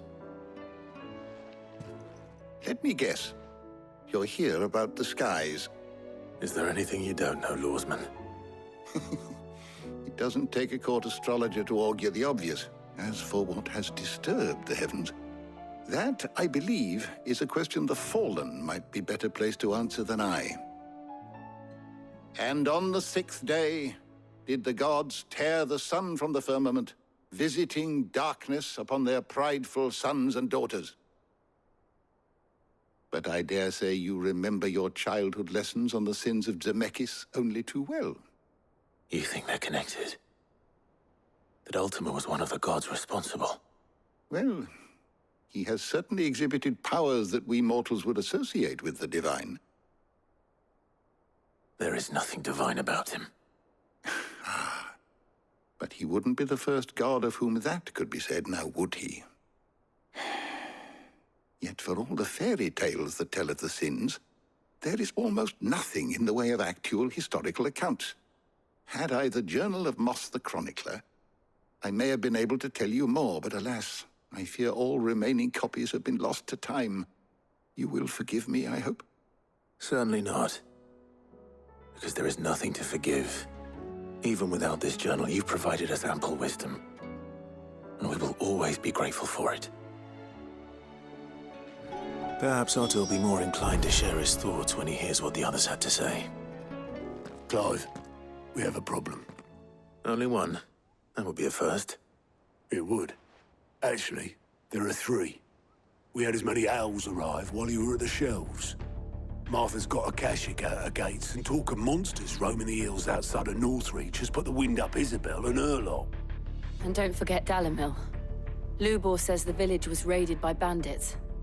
When it rains... It fucking pours. The curse breakers are spread thin, taking stock of the damage in the Dominion. And even if I could get word to all of them, I doubt they'd get here in time to make any real difference. Which means... there's only two people who can. Jill and I. Let them know we're on our way.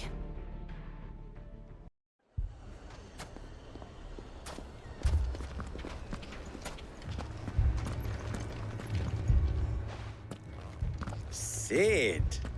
Oh, your new companion appears much more formidable than your uncle. Should I be worried? You haven't been introduced. Jill, Clive has told me much about you. All lies, I'm sure. Your Stolas said that Dalimil has a bandit problem. Indeed. Although, you're a little late. They left with our food and guild days ago. Any idea where they went? The desert's a big place. Your guess is as good as mine. But the fact is, I have more immediate concerns. What did you say to me? What did you say? Ah, as if by magic. Let's just say we've yet to reach a consensus about how to solve Dalimil's little problem. And at this rate, it won't be the actions of the bandits which prove to be our undoing. It will be our own. I've tried reasoning with the dissenting parties, but even the Desert Hare has limits. Perhaps we could talk to them. What makes you think they'll listen to us? What makes you think they won't? She makes a fair point, Sid. And you won't have wasted much of your precious time if you fail. They're just across the courtyard.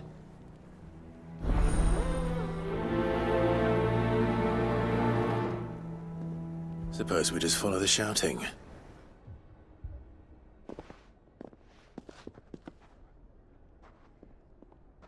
You wouldn't talk like that if it had been your men whose throats were slit. Blood for blood, it's the only way. We hire mercenaries and have them mount the bandits' heads on our walls as a lesson to the rest. And what happens when those mercenaries are slaughtered like your men? Are you going to hire more? We're better off using that coin to buy food and supplies. If we hire mercenaries, the only thing we're buying is the bandits' ire. And you cannot fill empty bellies with that. Do you hear me? But what happens when they come back? Maybe it'll be your throat that's slit. That's enough. Both of you. Any more of this and I'll throw you out myself. Come back when you're ready to talk like adults.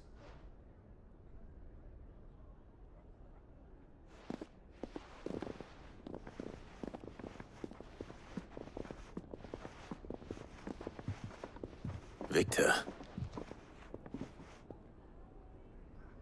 What's he doing here?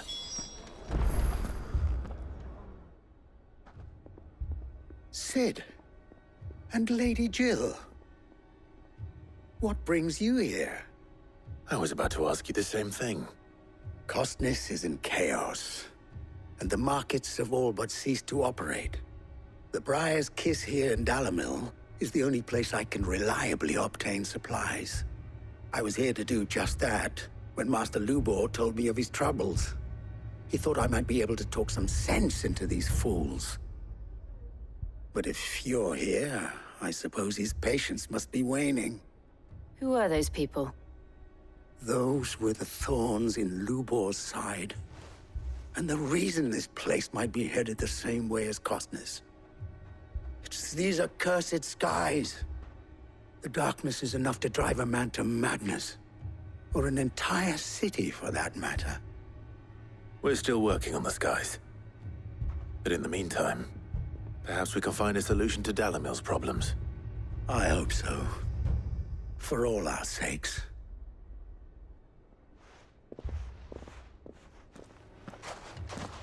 So, you see my predicament? What I saw was a room full of people who were angry and afraid. And with good reason by the sound of it. But if left to smolder, that anger and fear could set the entire town alight. My thoughts exactly. What to do? Both sides wish to protect their homes and livelihoods, if only they could agree on how. But as long as they are divided, we are vulnerable. And if there's one thing bandits like, it's an easy target. What would Sid the Outlaw suggest? Well, if it were my namesake, he'd let them choose for themselves, and be on hand to pick up the pieces when it all went wrong. That sounds like a recipe for disaster. A recipe for disaster is precisely what it is. But perhaps that realization would be enough to make them question the ingredients. While it's plain neither Conrad nor Natalie will countenance the other's proposal, it may still be possible to make them doubt their own. Before presenting them with a third option. And that would be? To pool our resources and save the city ourselves.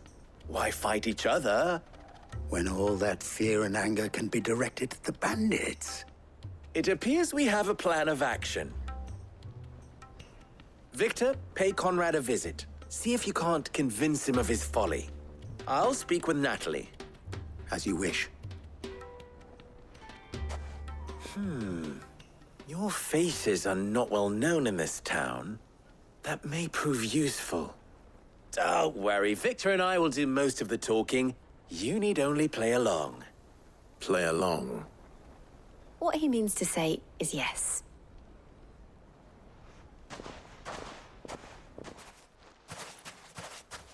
Ah, here she is. The Lady of the Spear herself. Conrad, may I introduce you to Jane, commander of the Red Wings, the oldest mercenary guild in the Free Cities. A pleasure, my lady. The pleasure is all mine. As I told you, I summoned the commander here from Canver to inquire about a contract. Victor says you told him no. That there aren't any men left to hire. Is that true? True as the crystals cracked. Nobles came and claimed every last one worth his salt. And not just from us Red Wings. You know of the 7 high houses. There must be 2 swords assigned each one. Granted, we have a few boys left. If it's boys you're looking for. Well, Conrad, are you saying that Dalimil's finest cannot defend this town better than a gaggle of unblooded striplings? That a band of beardless youths could better avenge the deaths of your brave men than you yourselves? Absolutely not. We'll show those bastards who they're dealing with.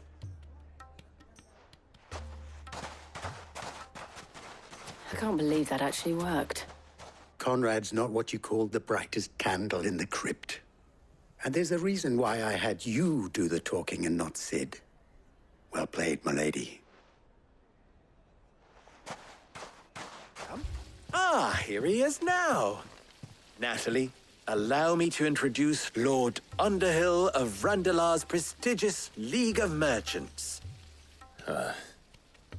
Lord Underhill. At your service. Underhill? I was just telling the good lady of our conversation, my lord, and how you were lamenting the state of the capital's stores. Lubor says that not only are the granaries almost empty, but that war and the Blight mean this season's harvest won't be enough to fill them for winter. Indeed, certainly that is the case. The nobles in the capital are buying up the city's stocks of barley and wine, driving the prices higher than most commoners can afford. It is only a matter of time before the peasants revolt. It is worse than I thought. If what Lord Underhill says is true, I fear we have little hope of supplementing our stores, meager though they regrettably are. And while I applaud your endeavors to dissuade our more bellicose citizens from seeking vengeance, I sense Conrad is not wrong in his assessment of the bandits' likely return. Which means that now, more than ever, we will need to secure what little we still have. Food, weapons, herbs, everything. If our humble town is to endure not only this hardship, but those that are certain to follow, we must stand united. All right. If it will help to protect my home, I'll do it. But you needn't have gone through this charade.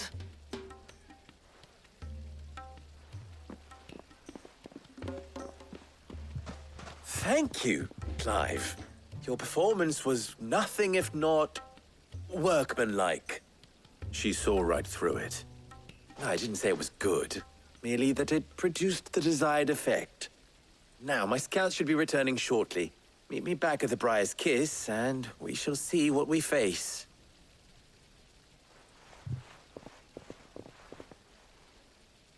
I'm not convinced our roles in this ruse were entirely necessary. I don't know. Conrad seemed quite taken with you. Mummy, I'm scared. Oh, I'm ruined. Good news, Sid.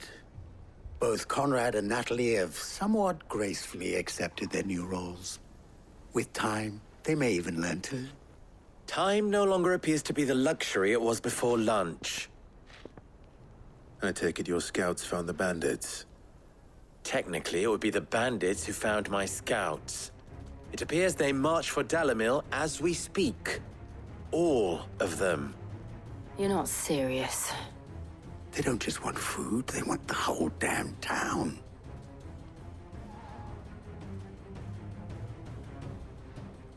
I have a favor to ask.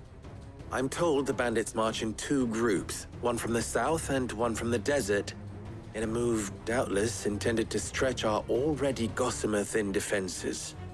Very well. Jill and I will meet those from the desert. But what of the rest? The rest, my friend, the city shall fight. Together. The stakes, I concede, are high. But if this does not unite Dalimil, nothing will. That is a lot of faith to put into those who had their hands around each other's throats but a moment ago.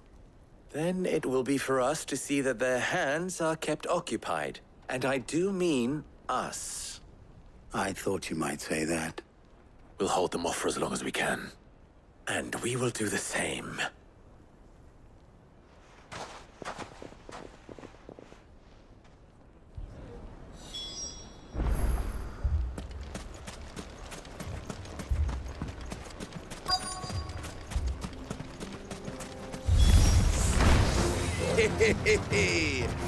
No women folk have come to buck us.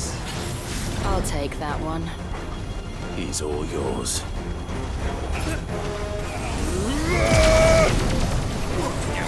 Too slow.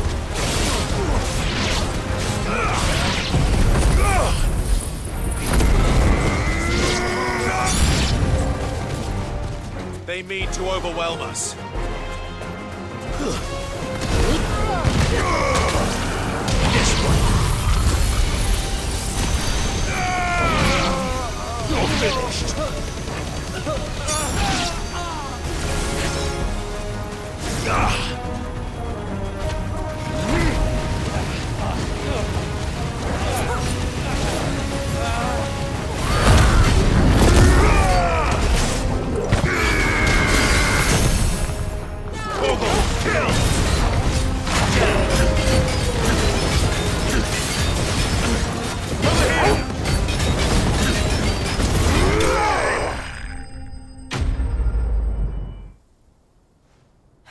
townspeople.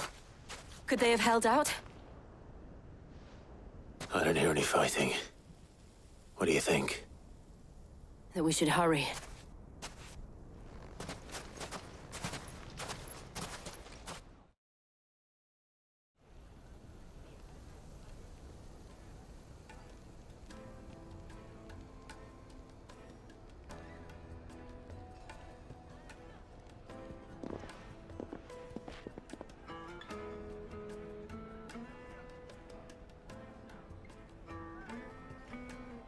Natalie, I owe you an apology. You did well out there. The inn would have been lost had you not held the line. Without you, there would have been no line to hold. You saved us, Conrad. You saved Dalimil. We all saved Dalimil.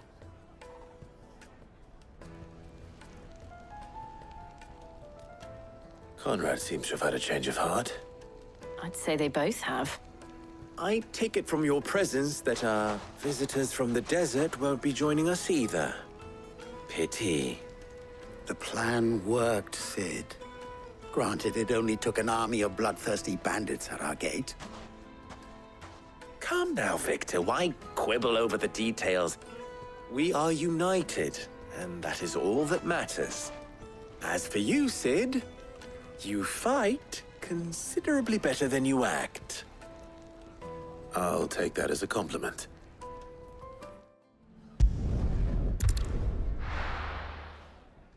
First, we find Isabel. Capital. My lord. Milady. We received the dame's message. There have been sightings of strange creatures, I understand. With the blue eyes. Yes. Like a Kashik, but different. They've taken so many. I've lost count. Akashic, but different. Ultimus thralls. And what of your mistress? Is she here? Oh, no. She went to the garrison to ask what they were planning on doing about all this. Then we'll look for her there. Madame, please! Half the garrison's been slaughtered by those things. We lost the captain this very morning. We've tried requesting reinforcements, but there's been no word from the capital or the Dominion in days! What more would you have us do? I would have you do your duty. Those at the Vale look to me for protection. And protect them I shall, because they are my charges, and that is my duty. In case you have forgotten, the people of this town are your charges. But more than that, they are your people. Your sisters, your brothers, your lovers. So you have a choice. Lay down your sword and watch as they are slaughtered, or take it up and do what is right. She speaks the truth, you know. This here, it's all we have. It's all that's left. What we have left is our lives! Do you really want us to lose them as well? Not if we don't have to. Look, there's a cask under the captain's bunk. Let's talk about this over a drink, eh? I'm listening. I'll have a word with him.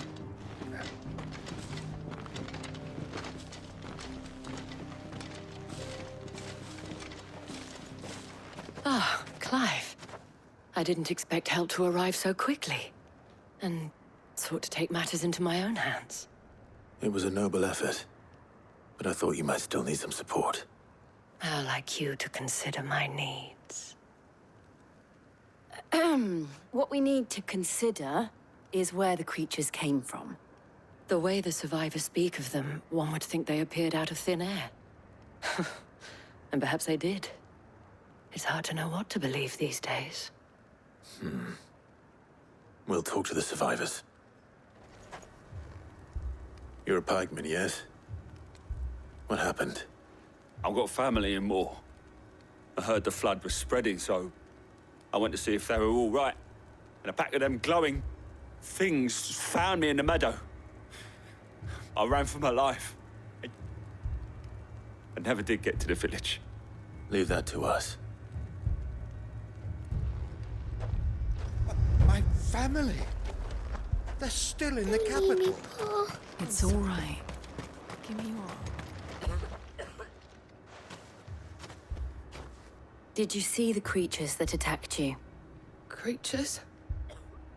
Yeah, They came out of nowhere. They went for Joseph first, then me, and then they were just gone. Do you remember where you were? On the road from Oriflamme. We just passed Moor when... Where's my Joseph? It's all right. Just rest now.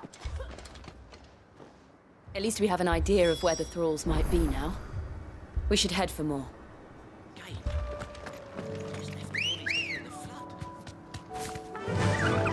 Faster!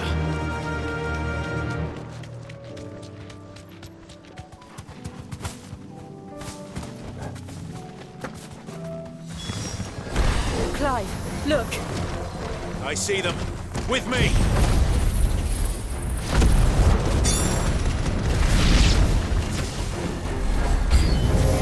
Should I prime? No. Save your strength.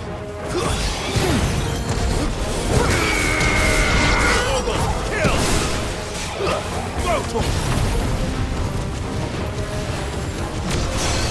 Slow. Attack!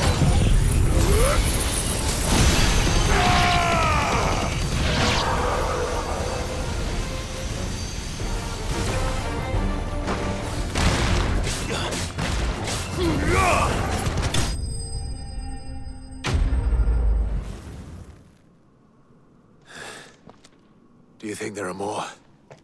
There are always more. But I'd say we've done what we can for the time being. Then we should let Isabel know.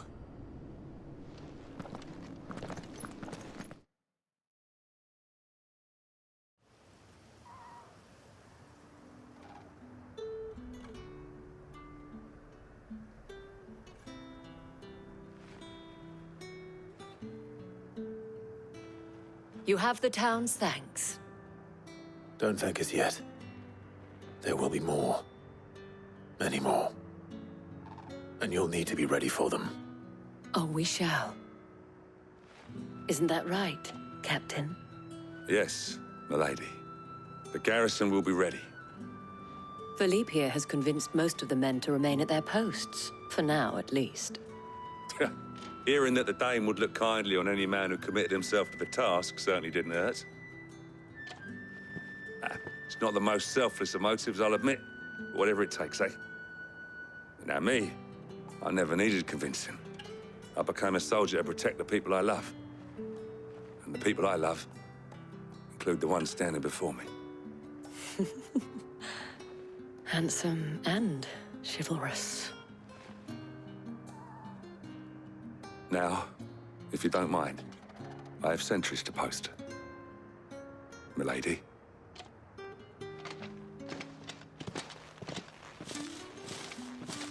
Lest you wonder, I'm not foolish enough to believe that this has solved all of my problems. But it has solved one, and that's one fewer than I had this morning. Thank you again, Clive.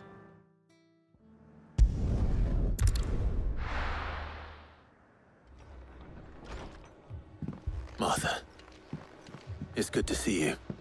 And you, Clive. Jill? Otto said you'd been attacked by a Kashyyyk. What exactly happened here? Those skies are what happened. Not long after they fell dark, we had our first visit. There were hundreds of them. Tried to storm the hill. Only a handful made it up here, but that was more than enough. The rest are still down there now. And while we have a few willing fighters holding them back, they're sorely outnumbered. What do you think, Clive? That we join the fight? I thought you'd never offer. Now, where I need you is the Fallen Gate. That's where the fighting is fiercest. Let the men know you come to help. Something tells me they'll be pleased to see you. We're on our way.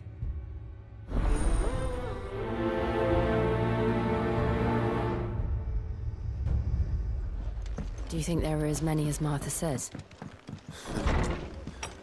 More.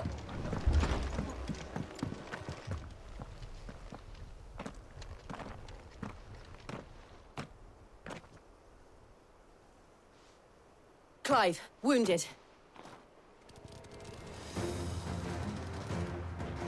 We deal with the Akashic first.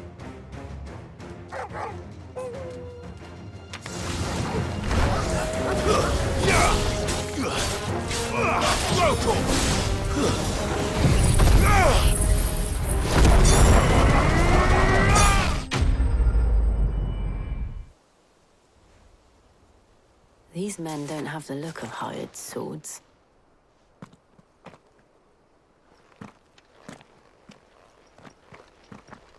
If you've come to rob this place... You are mistaken, my Lord Rosfield. We're here by Madame Martha's leave. How do you know my name? Forgive me, my lord. There wasn't time for introductions.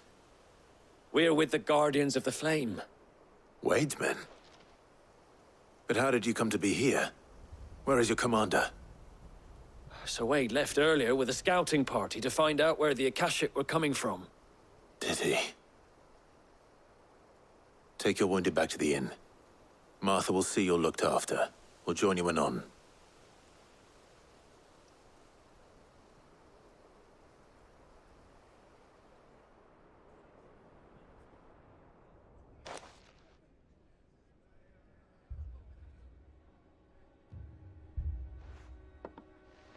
And to think you took them for thieves. A fine reward for holding off the horde, that is. When did Wade and his men arrive? Not long after Rosalith fell. The Guardians asked me to shelter some of them that had lost their homes.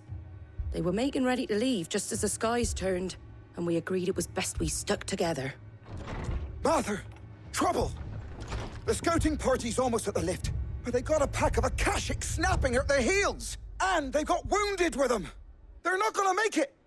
Damn it all. We'll worry about them, Martha. You look after everyone here. If any can still fight, send them to the lift. I will. You two be safe now.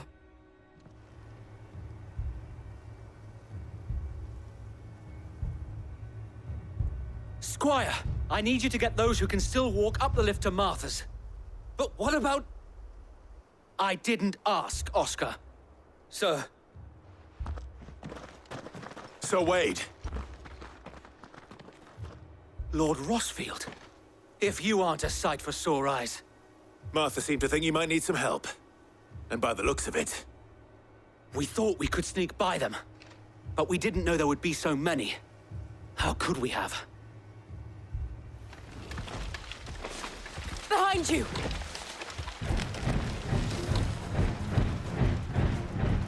Damn it! We need to get the injured to safety. Do you think we can hold them off? We can certainly try. Are you with us, Sir Wade? Always. Then let's do our duty.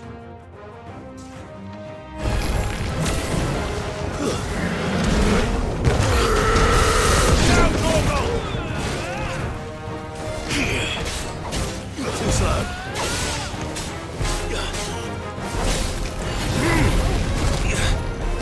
This one.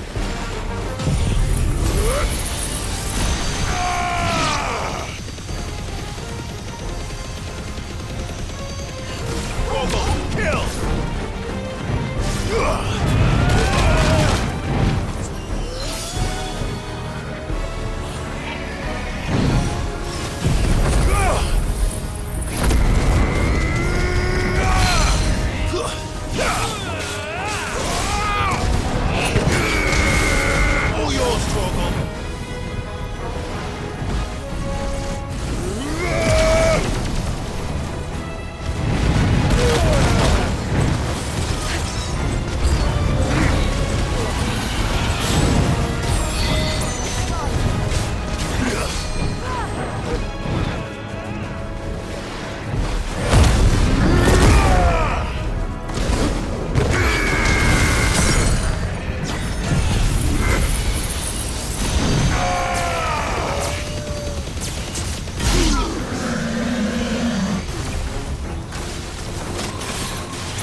Is anyone hurt? I don't think so. And yet again, you've pulled me from the flames. It's just a pity I keep walking into them. You've never been one to shy away from danger, Sir Wade. Like any shield worthy of the name. I see you're all in one piece. Martha! Is something wrong? The lookout saw smoke coming from down Eastpool way. Too thick to be a hearth. A second horde. Feel like finishing the job? Always. Jill and I will make for Eastpool. You'll need to move the injured without us. Don't you worry about them.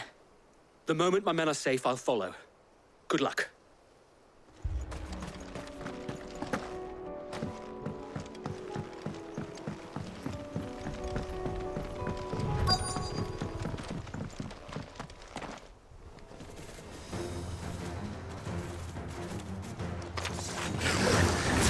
They're headed for the rest. We have to slow them down. Martha and the others won't be ready.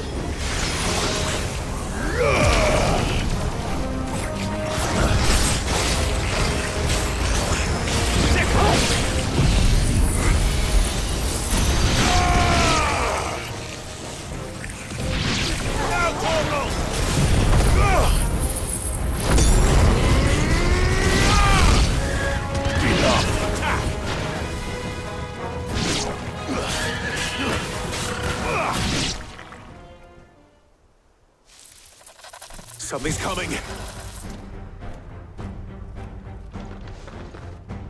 Apologies, my lord. Did I miss anything? Only the first round, Sir Wade. Shall we?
Do you see any more? No. I think that was the last of them. But it won't be long before the next lot arrive. Then we make for Martha's while we can.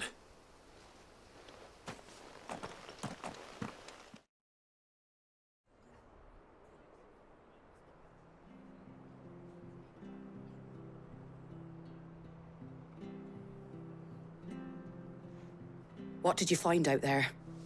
The same as Sir Wade. Scores of Akashic. Well, wherever they came from, they're gone now. Our lookouts say the lowlands are clear. Hopefully we'll have enough time to lick our wounds. How many of your men were injured? A damn sight less than if you hadn't turned up. Thank you. It was a hard-fought victory. But as long as the skies remain dark, I fear the Akashic's numbers are only going to rise. It's not a matter of if the Horde will be back, but when. And whether that's sooner or later, we'll need to be ready. The inn here affords a good view of the land, and is easily defendable. I'd like to make this one of our outposts. What do you say, Martha? You'd have more men to guard the rest. Well, when you put it like that, of course they can stay.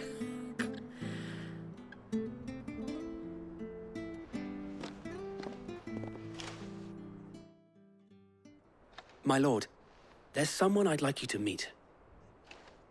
Oscar, over here.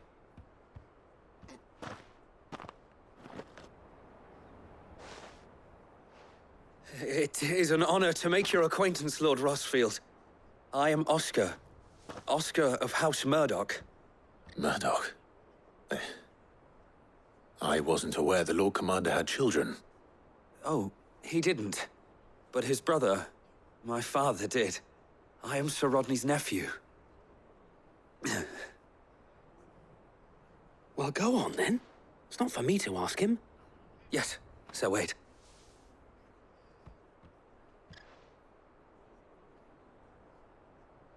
If it please you, my Lord Marquis, might you take me as your squire?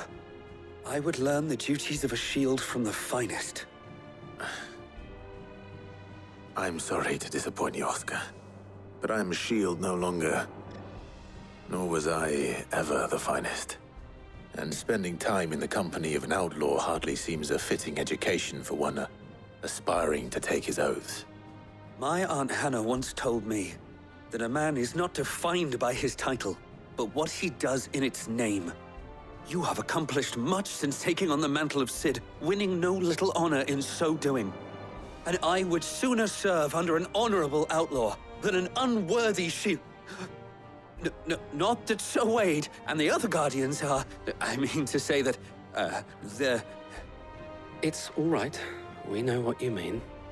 There is only so much the boy can learn from me, my lord. But a squire... Would that really be so bad? You were a squire once.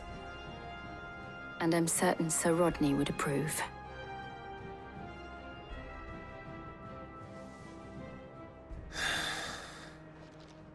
Know that I'll show you as much leniency as your uncle showed me. I would not have it any other way. Our friends seem to have things under control. For now, at least. Let's go and put Otto's mind at rest. Was wondering when you turn up. Had owls from all our friends thanking you for your timely intervention. How is it you always manage to arrive at just the right moment? Luck, I suppose. Any word on the rest of the realm? Let's see. Storm's still crying out for mother crystals. The nations are still in chaos. And the skies are still the colour of a kick in the kidneys 2 days on. So... Right. Clive, we knew this was going to happen. Well, not the bleeding skies part, but you take my point. Now's not the time to second-guess yourself. Now's the time to visit the infirmary. Tyre says your brother's awake. Thank you, Otto.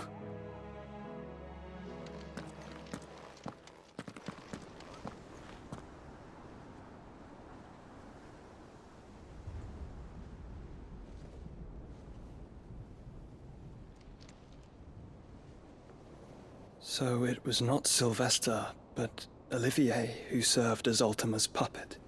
And when Dion learned of this, he sought to slay the fiend.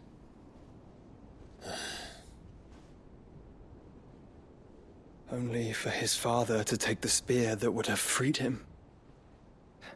Enough to drive a man to madness. Small wonder he hasn't stirred. I would be afraid to wake. Had I but reached out to him sooner, warned him of the threat Ultima posed.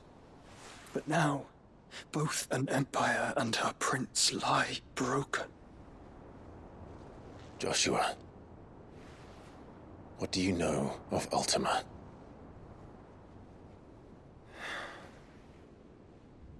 Very little, I'm afraid. Despite my best efforts. 18 years ago, as I lay buried beneath the rubble of Phoenix Gate, 'twas not death who came for me, but another. And it was while in my rescuer's care, I first heard of Ultima. I've been chasing his shadow ever since. Ultima is driven by some deep, dark purpose, and for whatever reason, it would seem you are crucial to his designs. He will stop at nothing to have you, even if that means toppling an empire. But why me? What possible use could I be to such a creature? That is one of many answers that have eluded me. Yet, I am certain of this. It is not mere chance. You were chosen for a reason. All dominants carry within them the might of an icon. Nigh limitless power that is at once acutely limited. I wield fire, and only fire. And I only ice. 8 wardens for 8 elements. But you, Clive. You are different. You're special. Your abilities begin with the flames of Ifrit. But they do not end there. The fact Ifrit can even exist goes against everything we thought we knew of dominance. Perhaps Ultima has been waiting for one such as you, whose potential is truly limitless. I've encountered that thing several times now. If it or he, as you say, needs me, why hasn't he claimed me as he did the boy? Were I to hazard a guess, I'd say the two of you are somehow incompatible. His mind not properly attuned to your body. His mind? Mind, awareness, spirit, call it what you wish. But I believe Ultima to be an embodiment of the concept. This is why I struggle and fail to contain him here inside me. I'm sorry. Inside you? With every setting sun, I feel my strength wane. And though the Phoenix's flames mend the prison I have made for Ultima, they do so at a cost.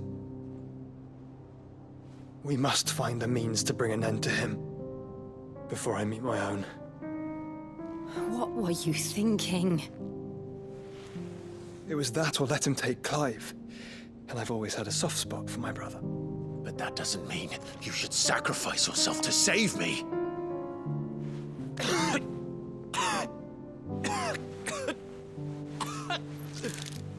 Joshua. Clive, it's Gav. There's an army of Akashic at the gates of Canver.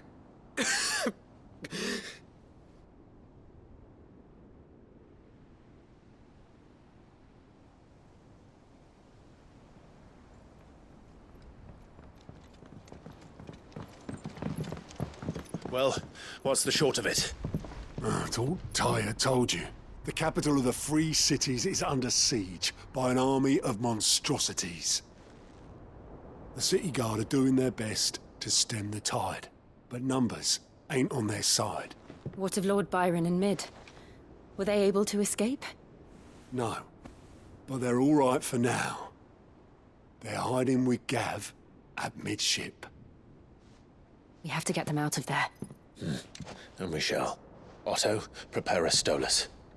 Tell Gav to stay exactly where he is. Understood. Vivian, what's the swiftest route to the Free Cities? That sounds like a question for the map. Look here. This road, through Tabor, should provide the least trouble. Good. What a coincidence. Tabor is exactly where I'm bound. Joshua, Bed is where you should be bound. You don't think I told him the exact same thing? Were Tyre not such a talented healer, I would surely have been inclined to agree. But, thanks to her ministrations, I feel I may safely rejoin my attendant, who was to wait for me in Tabor if we became separated. All right, we travel together. Clive.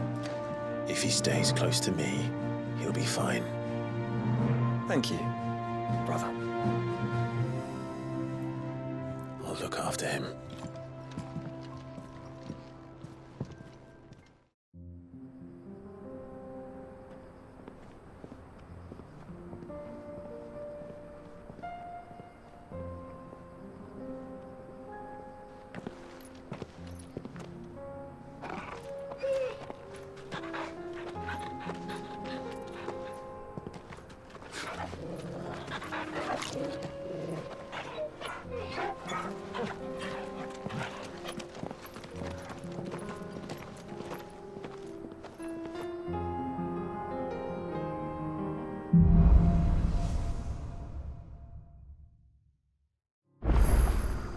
It's like a dream.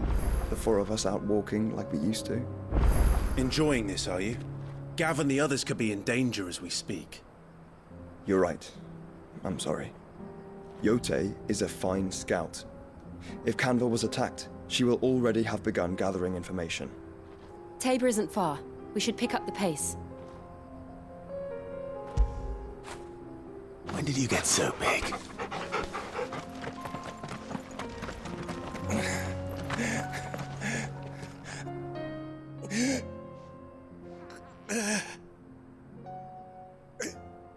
You're injured. What happened here? Where are your comrades? Ether flood. Up ahead. It swallowed our camp while we slept. My own men did this. Turned every last one of them. There's a village not far from here. Tabor. The people were kind to us. It's only a matter of time before they won't stand a chance. We can't let those monsters reach the...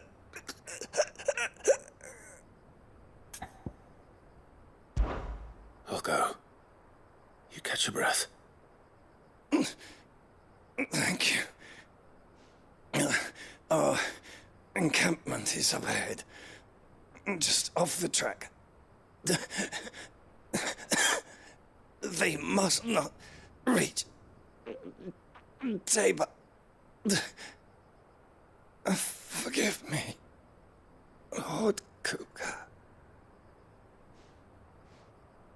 Rest well, soldier.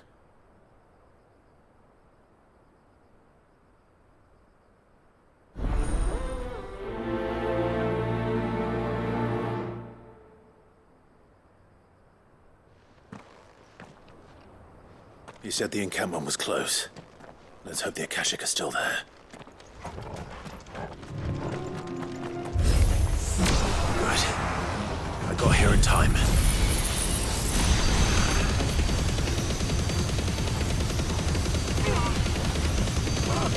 Now, Torgal! Yours, Torgal!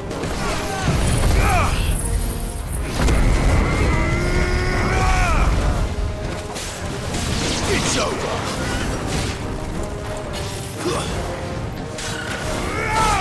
Over here!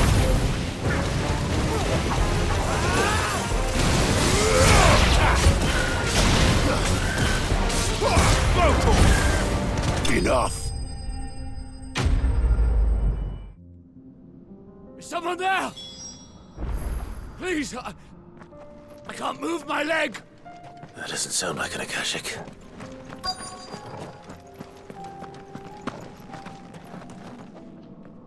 You're with the battalion? I am.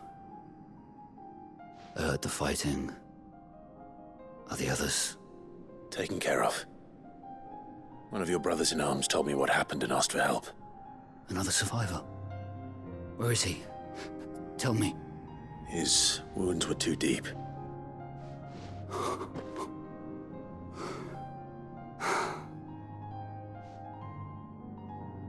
He was right to send you. Those things you slew are no longer my brothers. Tabor is safe thanks to you. Here, you've earned it. You seem familiar. Have we met? You must have me confused with someone else. Wait. That scar. Son of a whore. You're Sid. I was there, in Cosnis, when you killed my brothers. I was there in Rosalith, when you killed my commander! My war with Hugo Kupka is over. I bear no ill will toward those who followed him. And what of my ill will? Coward! Draw your steel. Lord Kupka shall be avenged! When your wounds have healed and your head has cooled, come and find me if you must. Though I hazard your life would be better spent in service of those who need it. Or have you forgotten your oath to the Republic? My oath? What would you know of oaths? I know how hard they are to keep. Which is why I'm giving you the chance to keep yours. No. I won't be deceived. Lord Kupka told us of your crimes. You are an outlaw. A murderer, not some man. Like you or anyone else. I am nothing like you. But if you're not gonna kill me, then go. Leave! Just know that I will find you, Sid. Someday. We're nearly there. Have you been to Tabor before? There are a few places I haven't.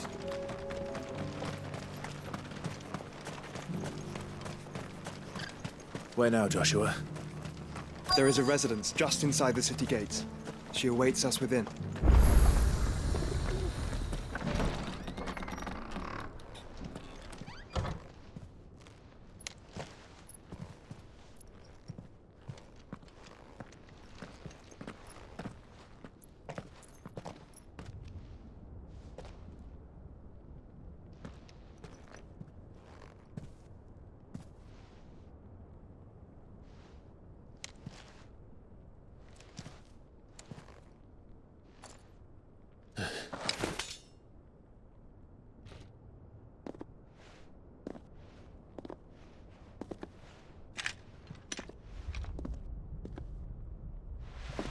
My Lord Marquis, it is an honor.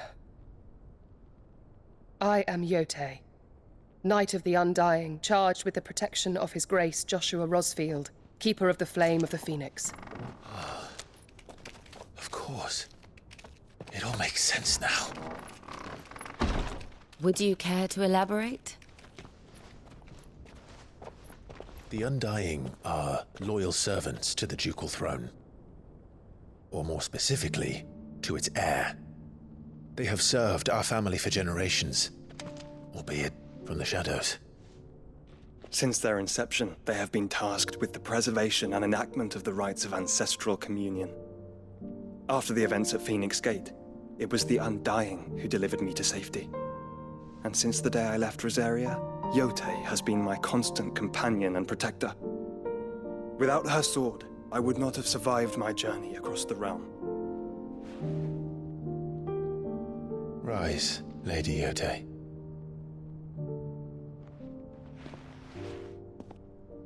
You saved my brother.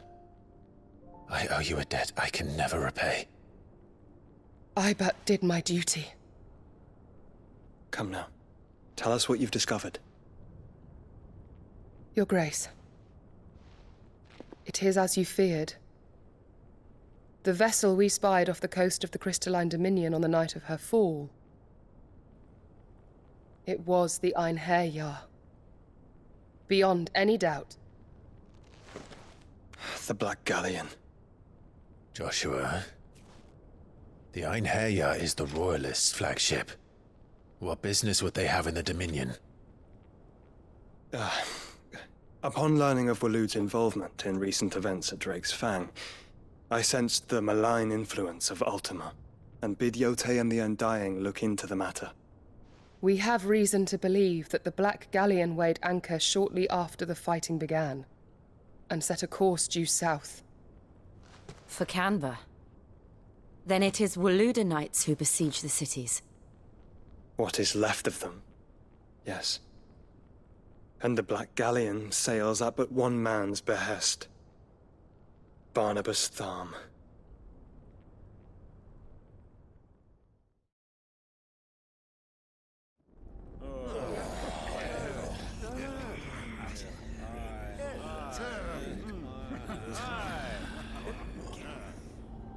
But are we truly safe here in the Agora?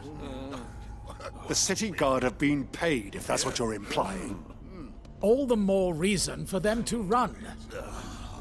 Well, you are free to leave, Lord Minister. Markets abandoned, warehouses aflame, blackened hulls choking every port in the capital. Canva is ruined. The realm teeters on the brink of chaos, and all you can think about is commerce. Forgive us. We were not aware Dhalmekia now subsisted on charity. Not quite. How dare you?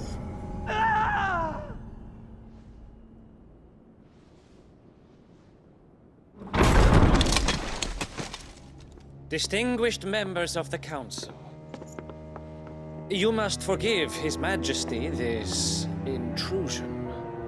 What is the meaning of this? A trifle crowded, but I fear it will have to serve, my liege. Very well. My colleagues, do you not see? The king! He has come to save us from the Akashic!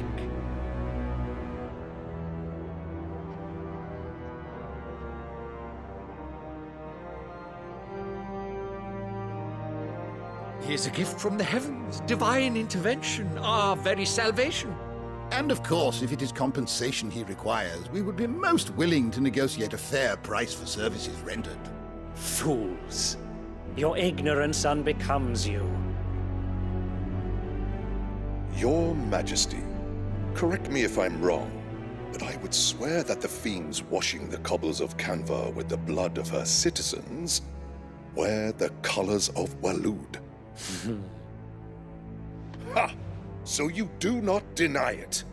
Guards, fetter them, and see our guests to the dungeons!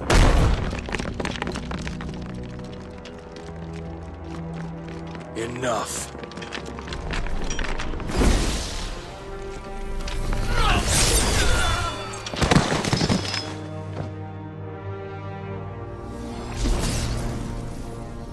Pathetic creatures.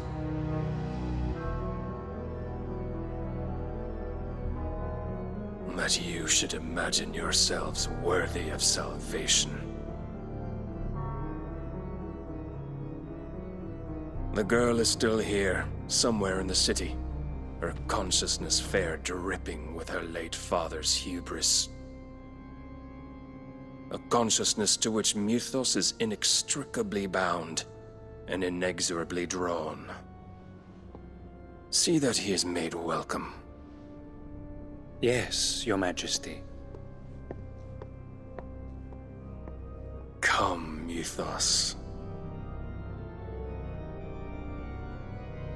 Surely the prince's light cannot have sated you.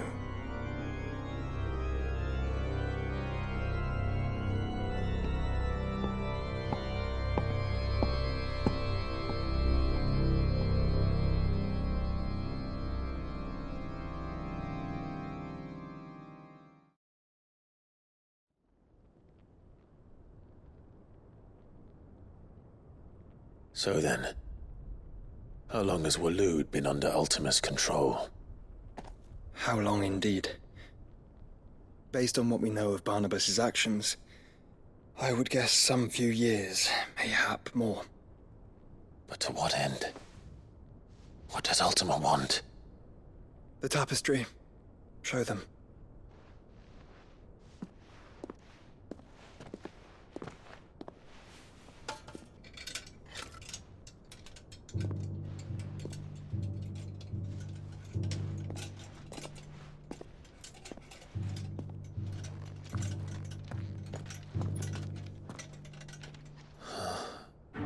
By the flames.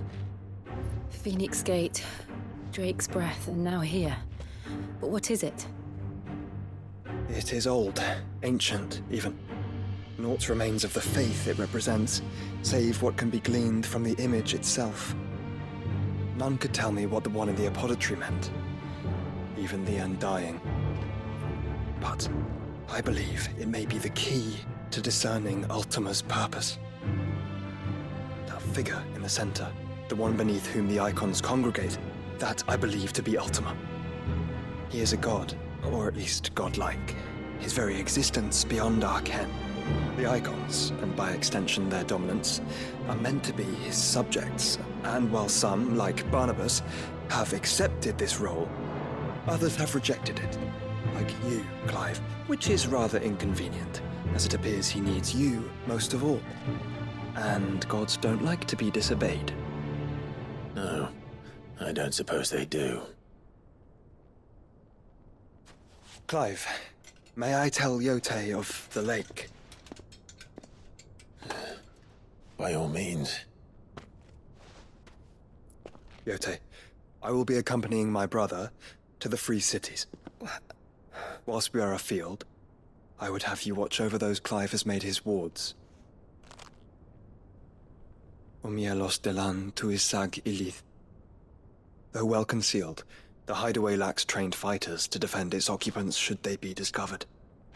But it is my duty to... As it has ever been my brother's duty, remember. If that is your wish, Your Grace. But please be safe. If aught were to befall you,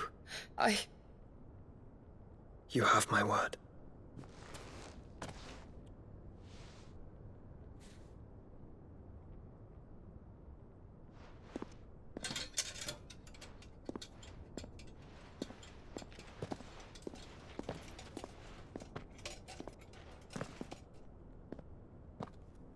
Farewell, my lord, my lady. We are in your debt, Yote.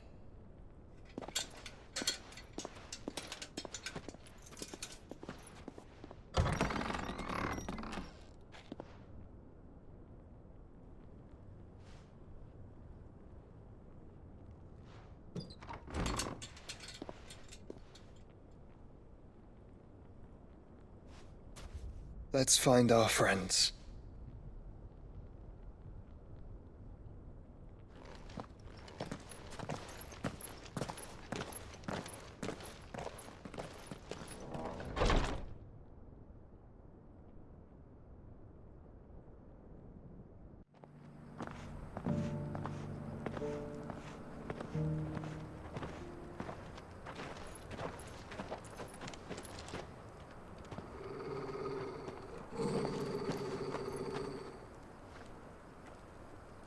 Cyril.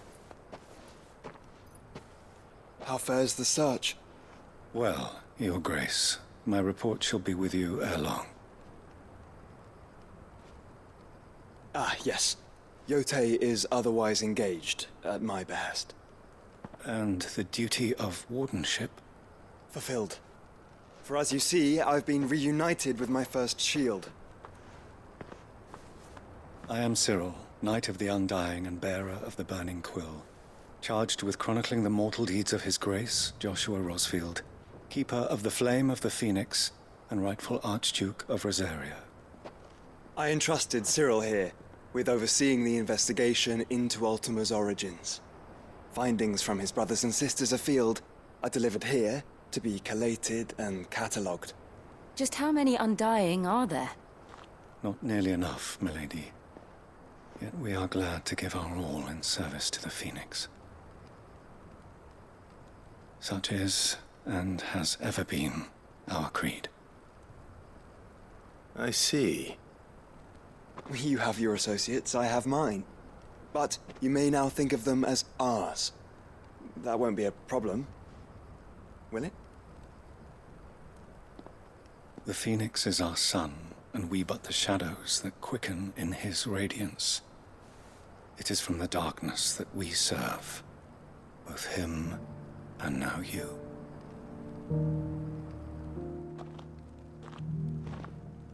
Pray accept this token.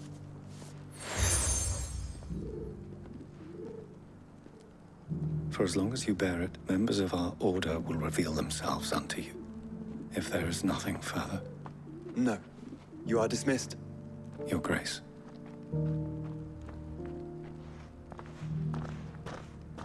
It's a Canva, then. We'll talk about this later. Cyril seemed very, You certainly keep strange bedfellows, Joshua. Clive. Smoke. Is the city fallen?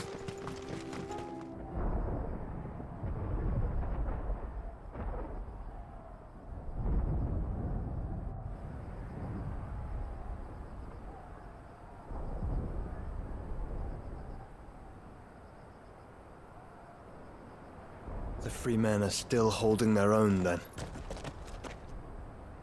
Do we have any idea where Gav and the others might be? There's a warehouse near the docks where we agreed to meet if there was any trouble. We should hurry.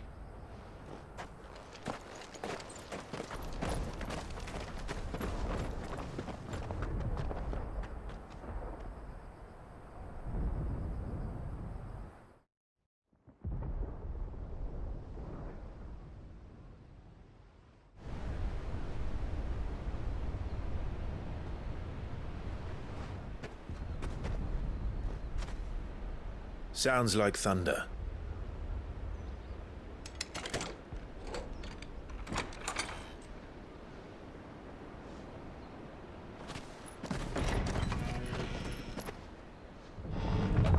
You're late.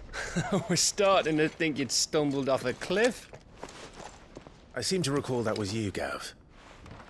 Good to see you. Any trouble on the road? Nothing we couldn't handle. I knew you'd come. Is that who I think it is? Yes. Allow me to introduce my brother, Joshua. Clive's told me all about you. Or even listening most of the time. Name's Midadol, but everyone calls me Mid. My lady. Hey?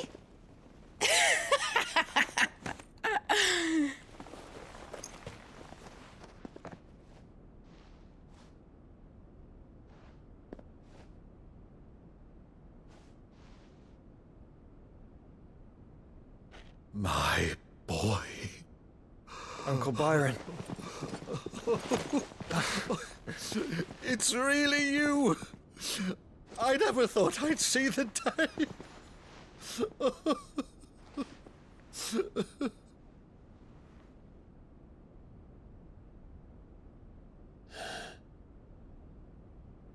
So these Akashic are being controlled? That's what it looked like. Empty eyes, eerie blue glow. No doubt they were turned, but silent as monks, every last one of them. Your man here speaks true, Clive. We saw more than a few in this city. They moved in ranks with a purpose, and not of their own. Ultima's doing.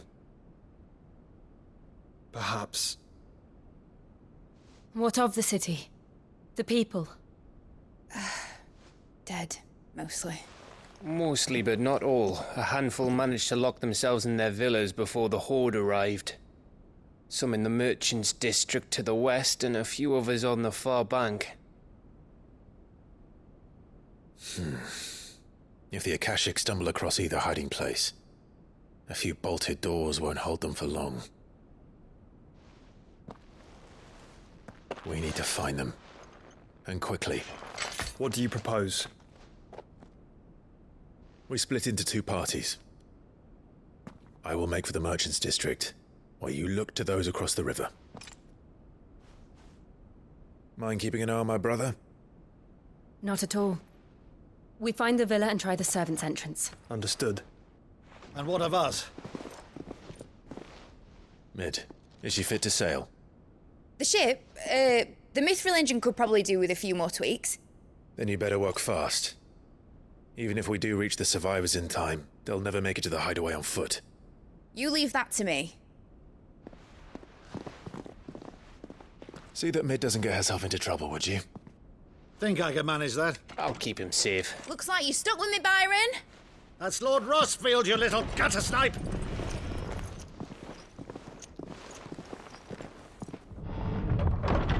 Shall we then? And you keep Clive safe. Be careful. Both of you. You too.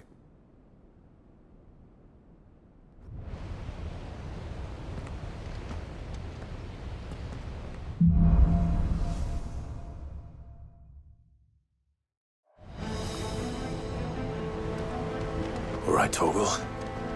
Let's find those survivors. They don't stand a chance against those things. No!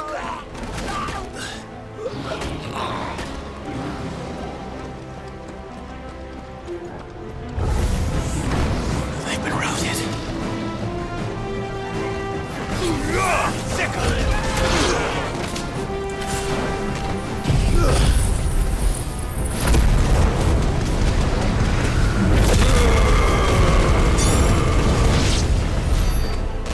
They're wearing Waluda armor.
You've caused quite the commotion.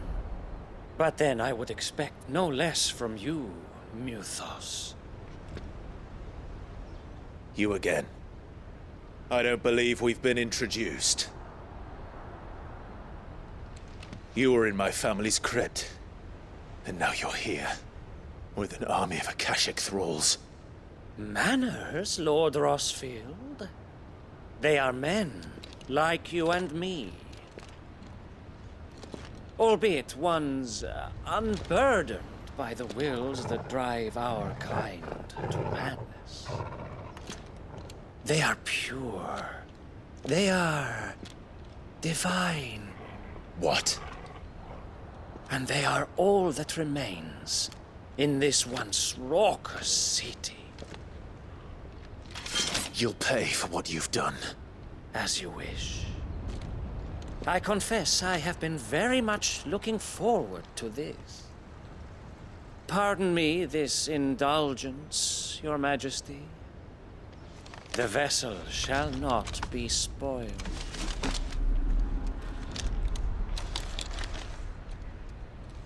I am Sleipnir of House Harvard, and you will yield. Or not. As long as you don't hold back.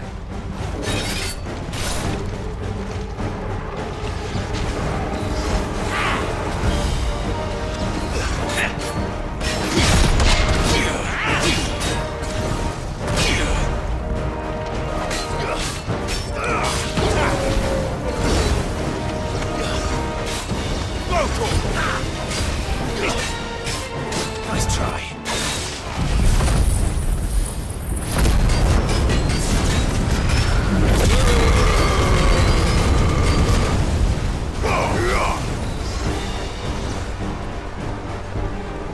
Little trick.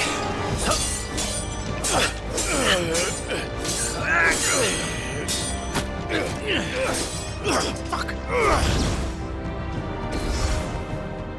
You will forgive me if my performance seems uninspired. It is just that I expected so much more from our chosen one. Perhaps this will kindle your flame? What now? A gift from my liege lord's armory. Gungnir. Watch closely, Mythos.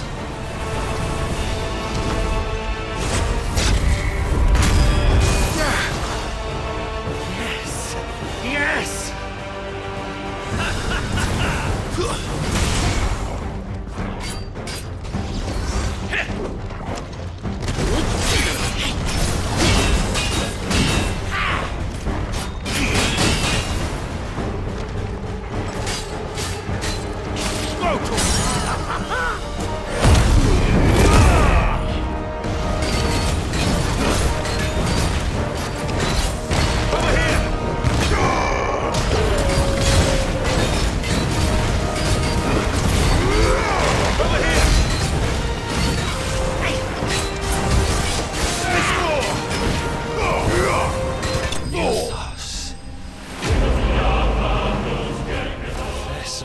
Strong.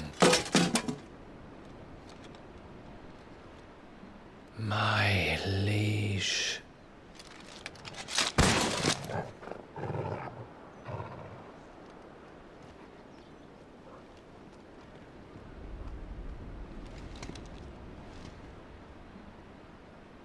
Clive! You're all right. As are you, I see. We are, yes. I'm sorry, but we couldn't save them. It was over before we arrived. Well, you did what you could. I fear we were all too late. What's wrong? Nothing. I hope.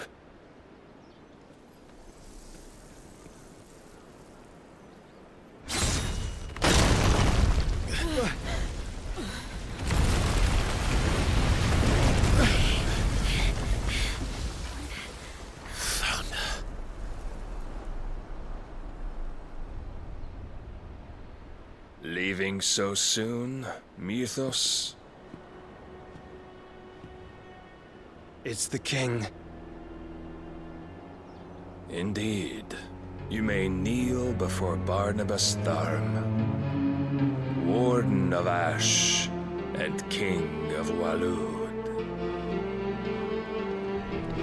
Get back.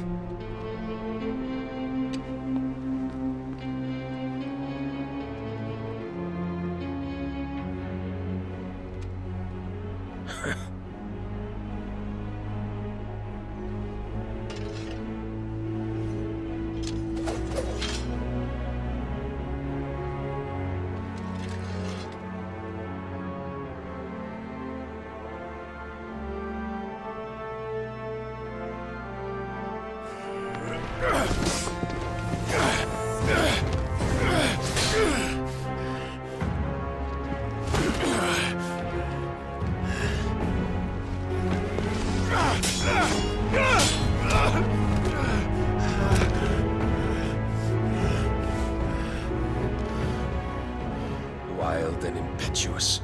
I expected more of the boy who bested my Lord Commander. Yet I see why my master covets you so. The power within you, Mythos. The potential.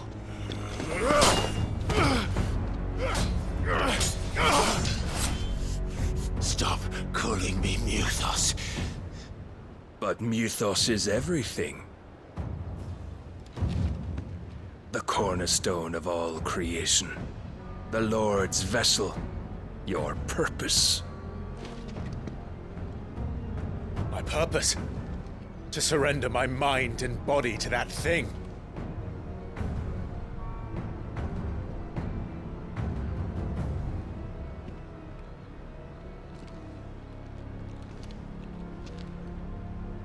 No, Your Majesty. My purpose is my own.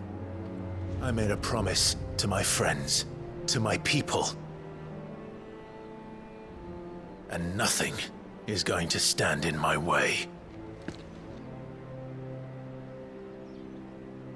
You would allow this delusion of free will to bar your path to greatness? Truly, your volition is a cancer. One that must be excised.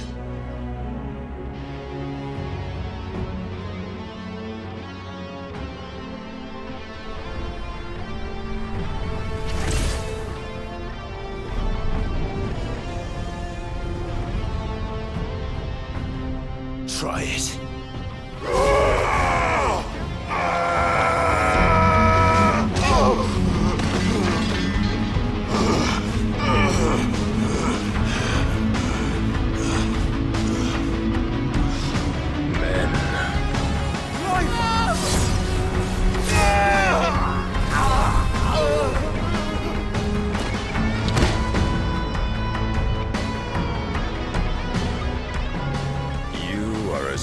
As all the rest. Joshua!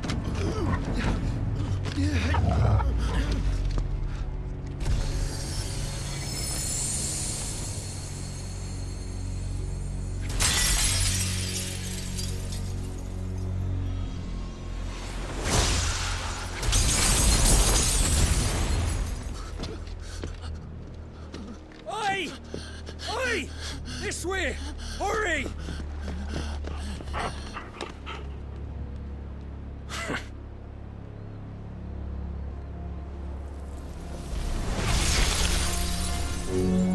Power beyond reckoning, and they use it as a crutch. Such a waste.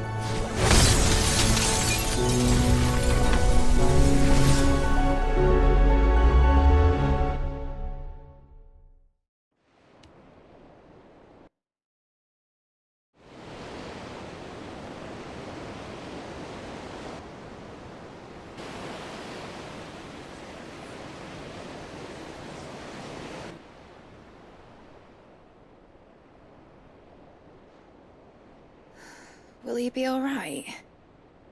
The phoenix can mend flesh, but the spirit must recover on its own.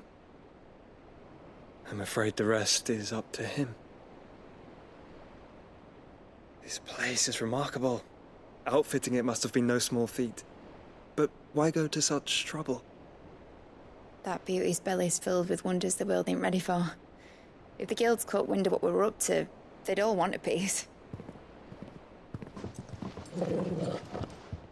All right? And how is he? Do not blame yourself. He was barely breathing when you brought him here. We would have lost him if it were not for you. No. Barnabas may have severed nigh every sinew in my brother's body. But he made certain the wounds were not fatal. Nigh every sinew?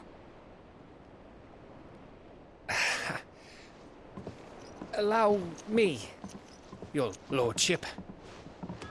Don't know what I was thinking, putting you to the trouble like that.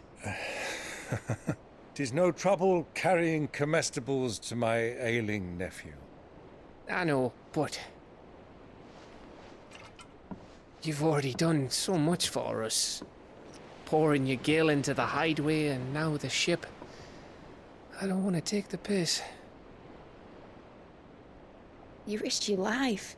And for what? Some girl you hardly know. Why'd you do it? You not mad or something?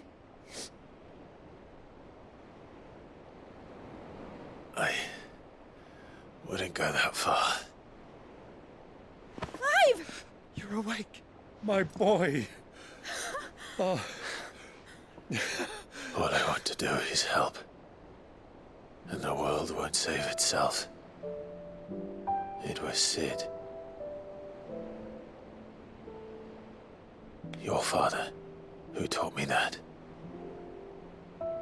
Sounds like him. Don't you dare do that again. What of the Royalists? Fucked off, the lot of them, along with the galleon. With the king on board, no doubt. Behind here, I wouldn't sail without him. Clive. Jill didn't come back. What do you mean? She kept the king busy while the others dragged you out. It's all right, Mid. Jill is fine. The ether of her icon endures. And as long as it does, we can be certain she is alive.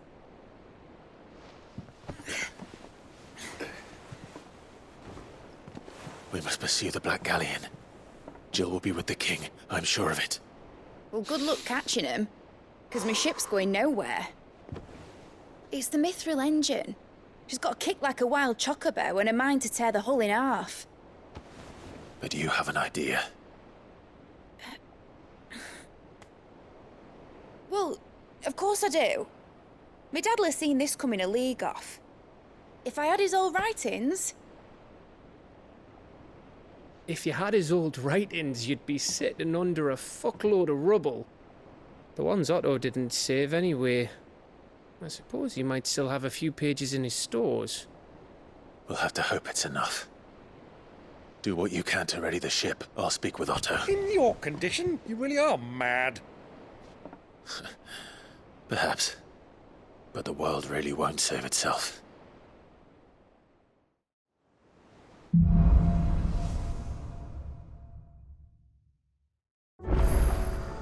All right.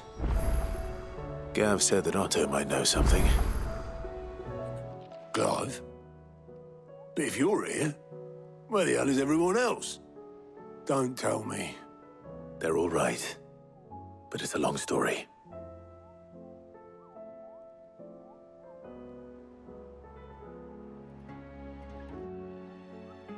You lot don't do things by halves, do you? Well, at least everyone's still breathing.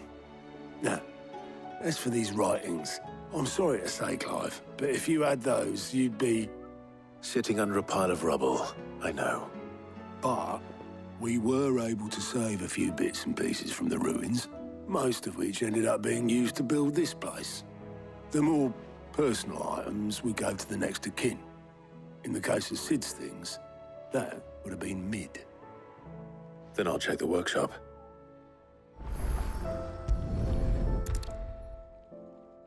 I remember seeing this doll in Sid's cellar.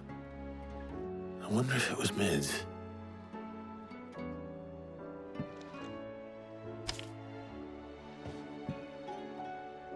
Huh. What's this tucked inside it?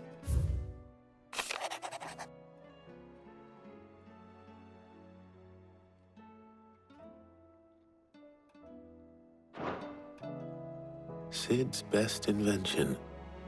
Huh. That sounds promising. So Sid hid something in Mid's first opus. But what would that be? Perhaps Otto might know.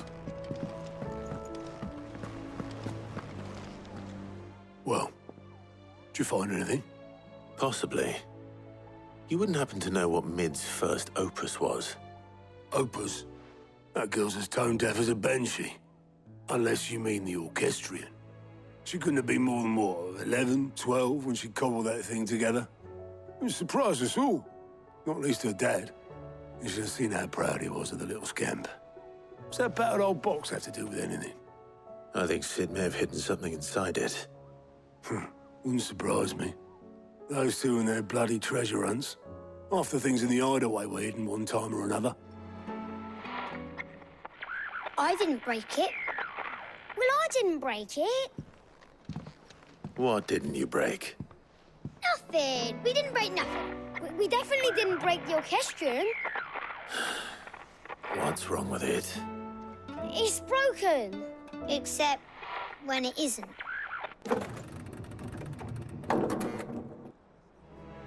See? And you had nothing to do with this? Nope, nothing. We just wanted to listen to all the songs at once. So we pressed all the buttons. Like this.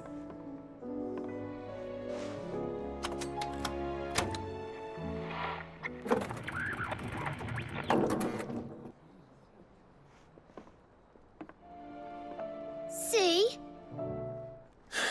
All too well. All right, out of the way.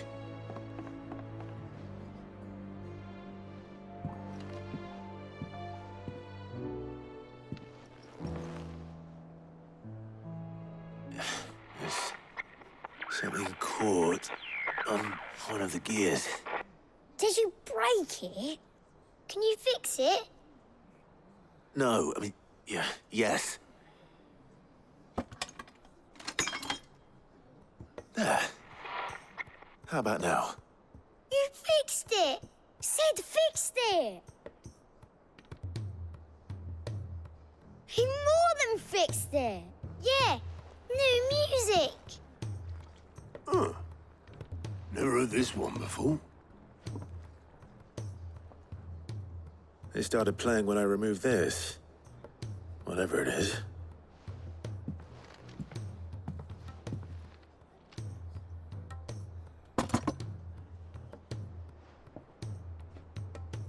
Well, don't look at me. I can tell you it's important, though. Sid showed it to me once and said as much. Said it was the stuff dreams were made of. Let's just hope it's the stuff ships are made of as well. Indeed. Let's see if we can make some dreams come true.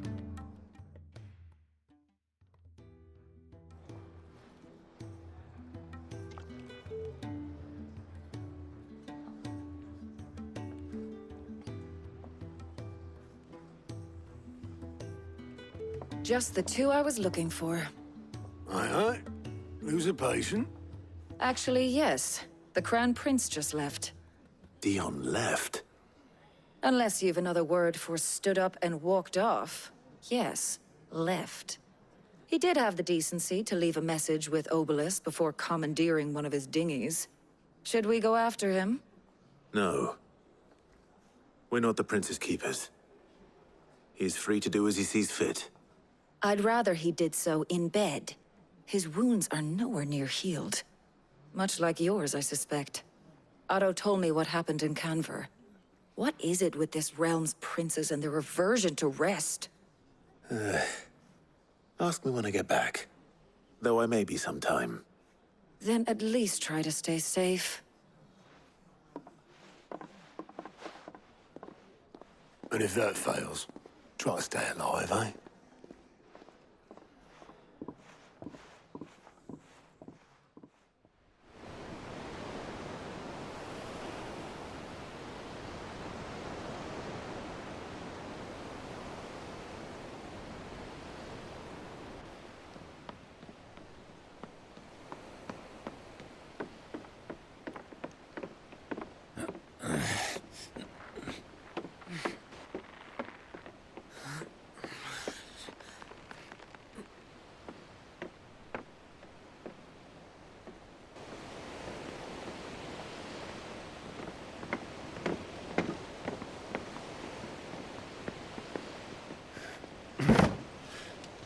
I were right, Clive. My dad had it all worked out. He'd be proud of you, Mid. His writings may have helped, but this achievement is all yours. Can we catch them? The Ainayar's one of the largest, fastest vessels ever built. And it won't help she has the wind at her back. Any other ship would be hard-pressed to keep pace with her, let alone reel her in. But this isn't any other ship. This is the Enterprise! And the world's never seen anything like my dad's engine. It certainly hasn't.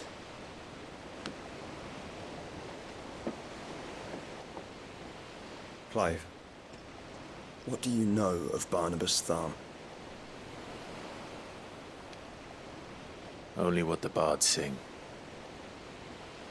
That he sailed to Ash from southern lands. That it was his mastery of the blade which won him the throne.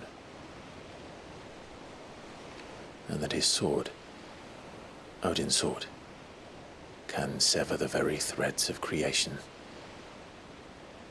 But don't lose any sleep over a last tilt. We'll do what we must to survive. What we must. The light! I thought this cove was meant to be hidden.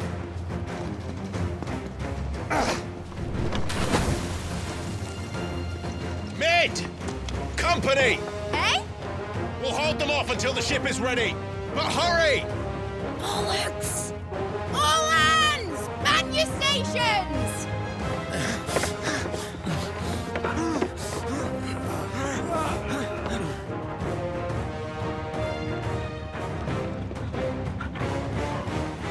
Everyone with me?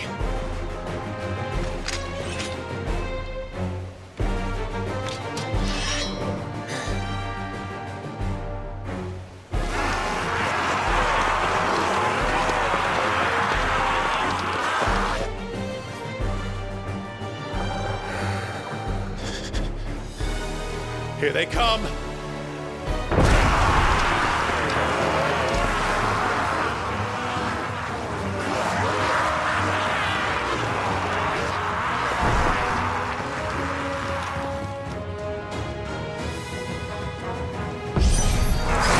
Mid needs every moment we can give her!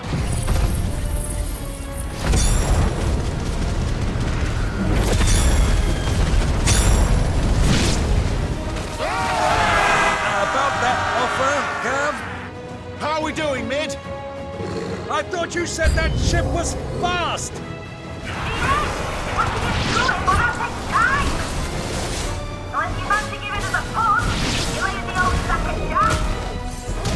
Oh?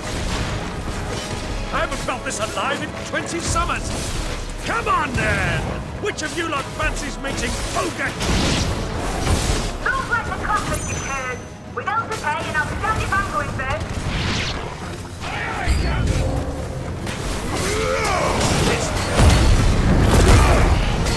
This one.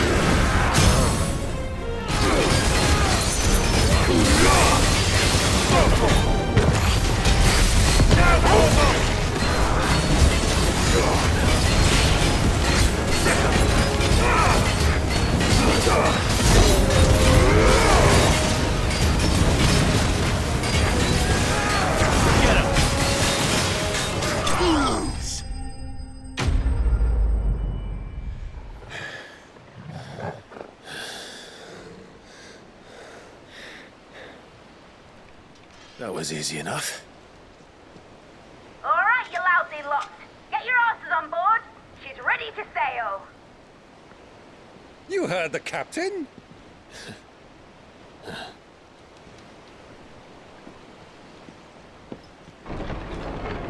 Clive?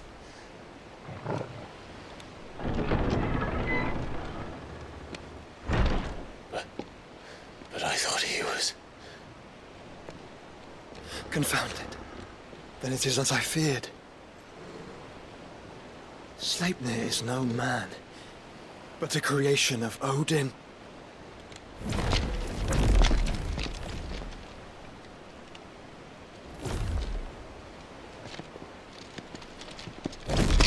Phoenix's fiery fundament. Have you no normal enemies?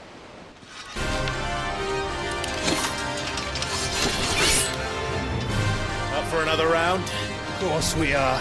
Right, Lord Rosfield? My boy, there was a time people called me the Executioner. Or was it my ex? No matter, heads will roll, all the same. Mate! New plan! You leave! We follow! Follow? Swimming, are you? Oh, bugger me! Weigh anchor! Engine's dead slow ahead!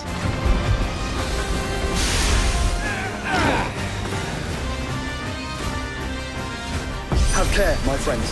'Tis not blood that runs through an Eggie's veins. These foes will not fall easily.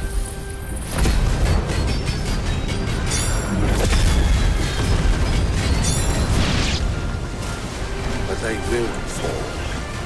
Like oaks before a woodman's axe. Good thing I brought one!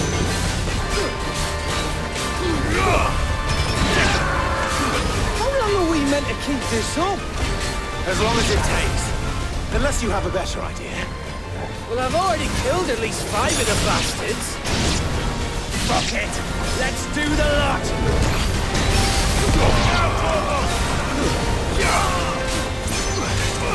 Get him!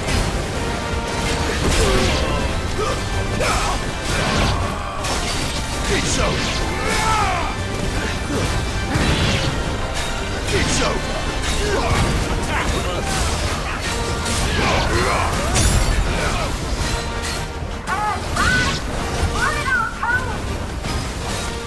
Should we make for the ship?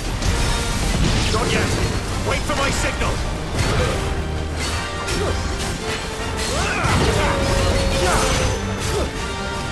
This one!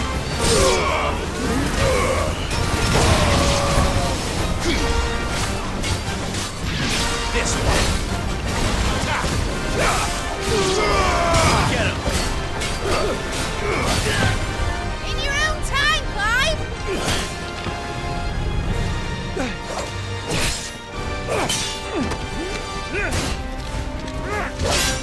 Right, run for it!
What do you want?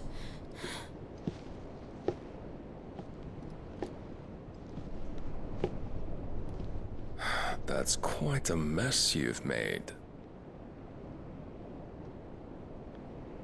And wholly unnecessary. You are my offering to Mythos. I would not see you damaged.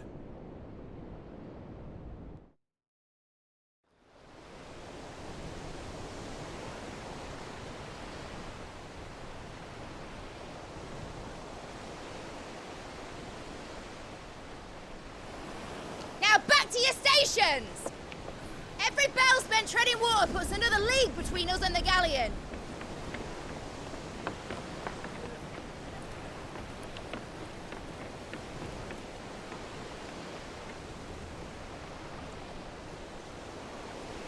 I don't suppose Mid has a spare engine? Since you rose from the grave, my fortunes have plummeted. Are you absolutely certain of this quest of yours, Clive? The foes you face are as terrible as they are numerous. Aye, and they'd have us live and die on their terms, which should answer your question. Ah! You have that same stubborn look as your father did when he set his mind to something. On the battlefield, I am but a single axe. A deadly one, mind, but a single one nonetheless. Yet what you require is 1,000, and I believe my old friend in Randalar can provide them.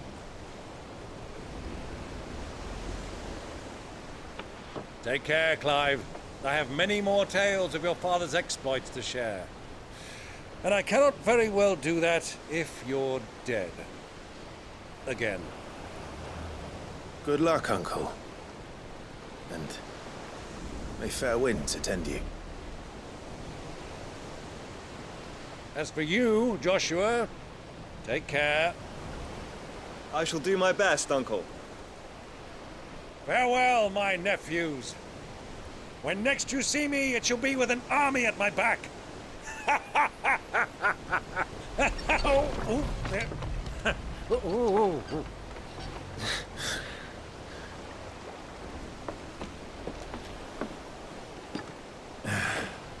Cheerio!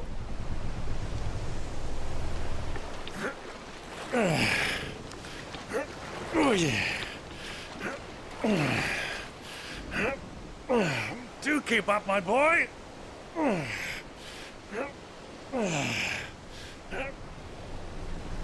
Well, we can't have him showing us up now, can we? We would never hear the end of it.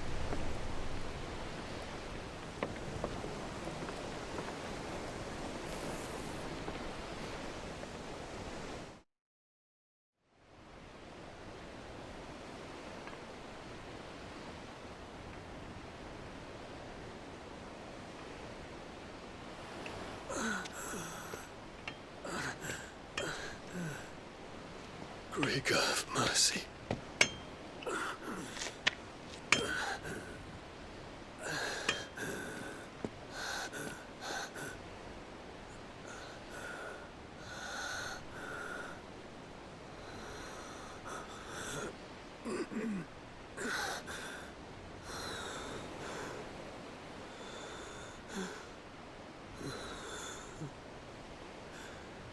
All this.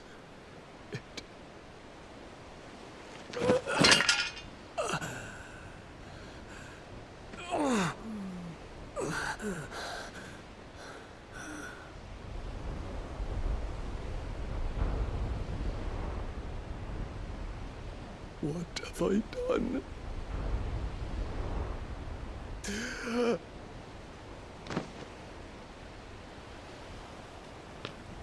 My lord.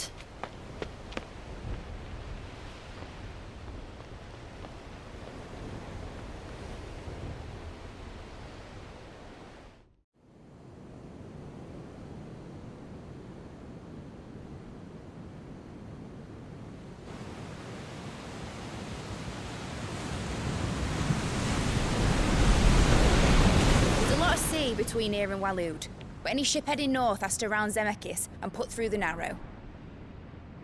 Maintain our current bearing north-northeast, and we'll catch the Black Galleon before she vanishes again. What's to prevent her from circling around Ash from the south? With these winds in those waters, it'd taken forever and a fortnight to reach Stonehere. Mid knows what she's talking about, Clive. Better than any of us lot, anyway. I say we do as she tells. Sails on the horizon. She's ours.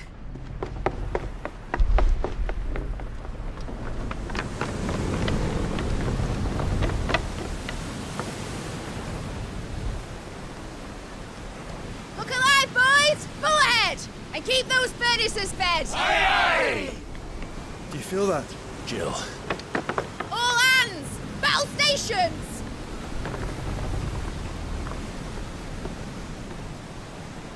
Let's see what this girl can do.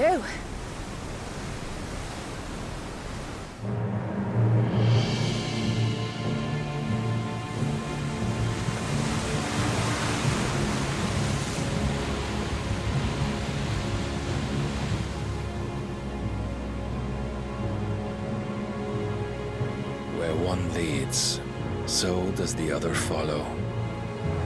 The bond of consciousness which joins them condemning both to the same fate. Yet my every attempt to strike it from their hearts serves only to tighten its hold.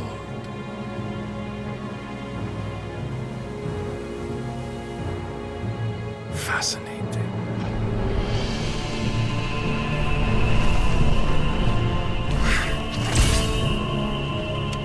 But then, there is naught my blade cannot sever.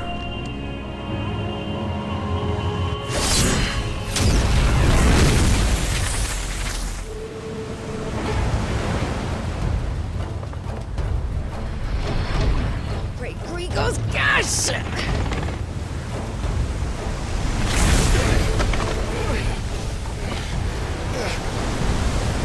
Barnabas. You brutes! And brace for impact!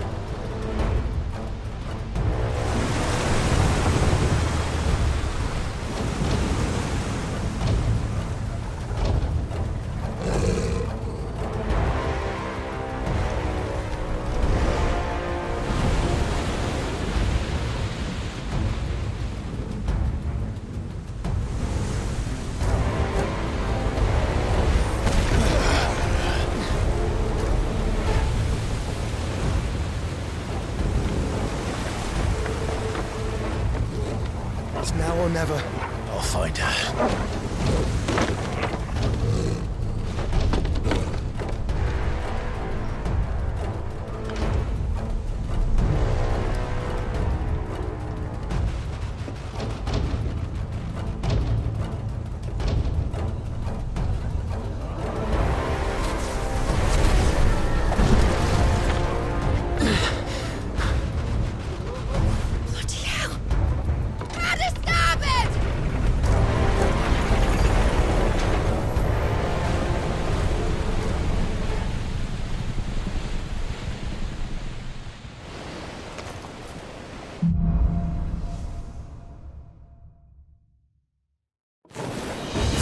Where did you hide her, Barnabas?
Him alive! Hold on. I'm coming. For both of you. That's the sucker!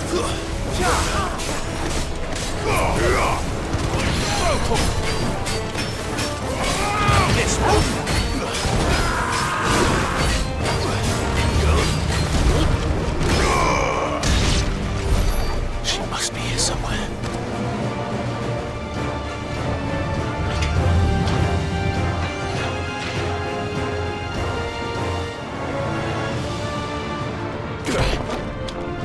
Jill!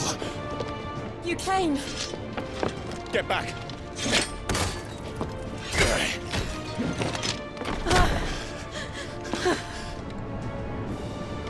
Clive, how did you... I'll explain later. Hands.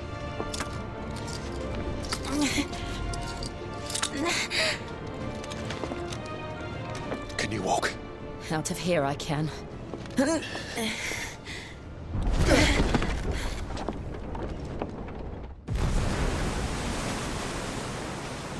Stand still! Phoenix. Are you not the dominant of fire? I see naught before me but a guttering flame.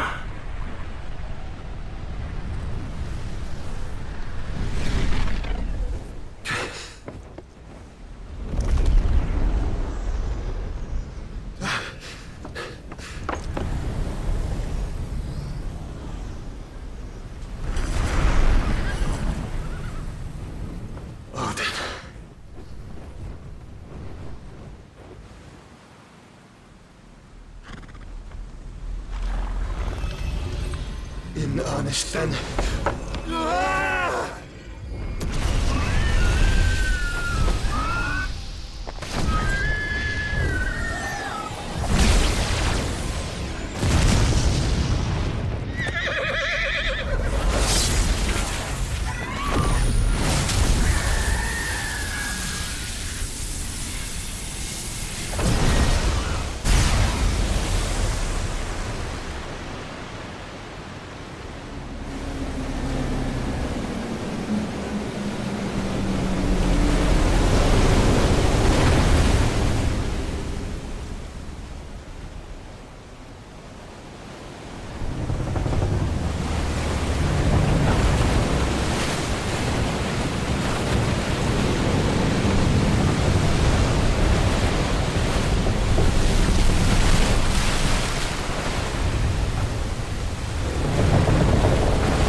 Can you go on?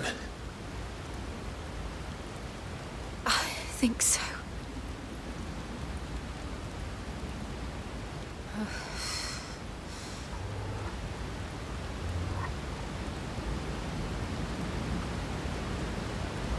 But to where?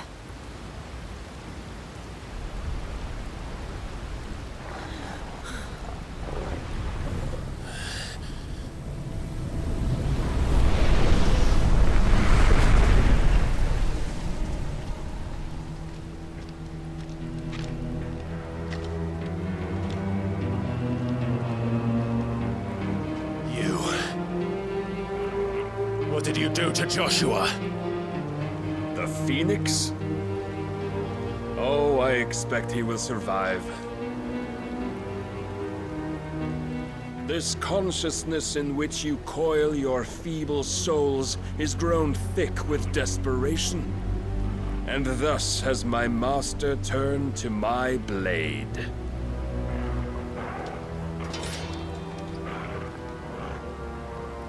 The world will soon be painted in black.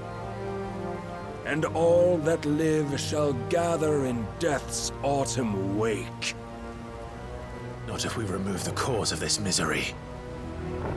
Not if we destroy the last of the Mother Crystals and restore balance to the world. Come.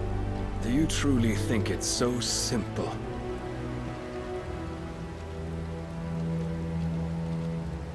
The Blight is inevitable. Not even the Almighty might stop its endless march. Your efforts will avail us naught. Naught, that is, but suffering. You must embrace the truth, Mythos. Accept your place with the Lord. Keep it. As long as there's a chance, there's a choice. Ever led astray by your blind resolve.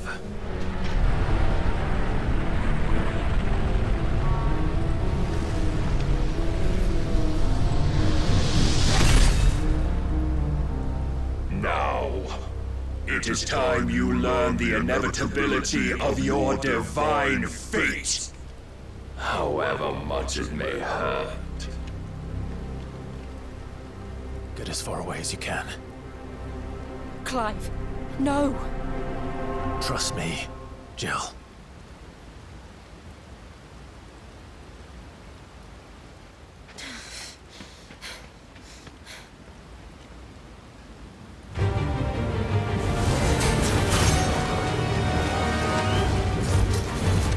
We don't have to do this.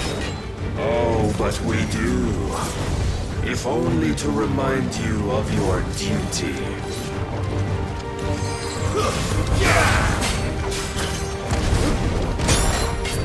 Get him! Over here!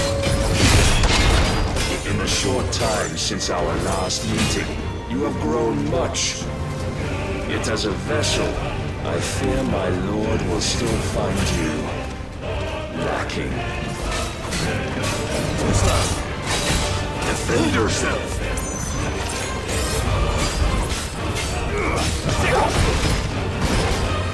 All this fire and fury, and for what? Stopping the Blight. A foolish notion fed to you by a foolish man. How dare you? You know naught of this world nor of our place in it. If our fates were so easily rewritten, we would all be gods. Raise your guard.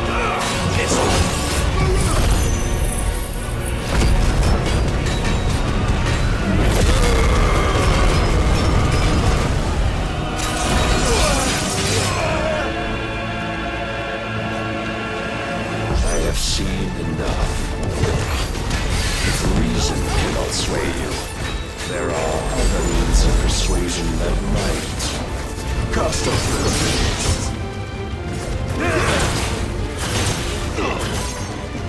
There's a good boy.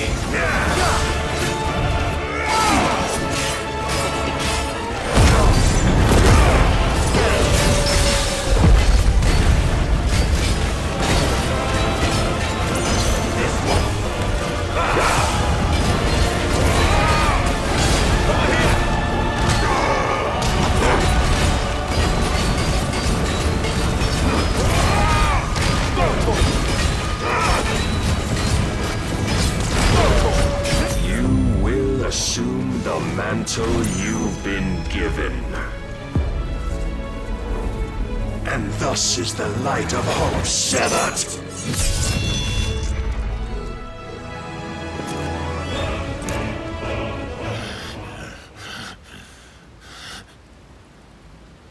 You would yield so soon. Never. Clive!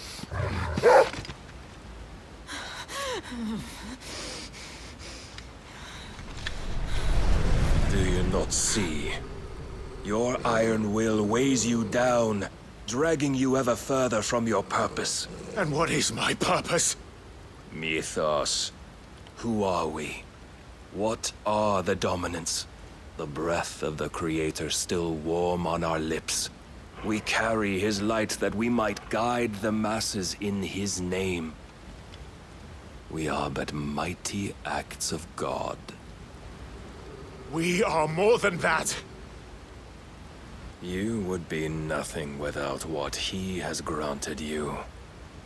The power we wield is his, and yet every time we draw upon it, it wears away at our very being. It breaks us. It unmakes us, that its immaculate aspect might reveal itself. The icon. It is too much for even his chosen few. Apart from you, Mythos.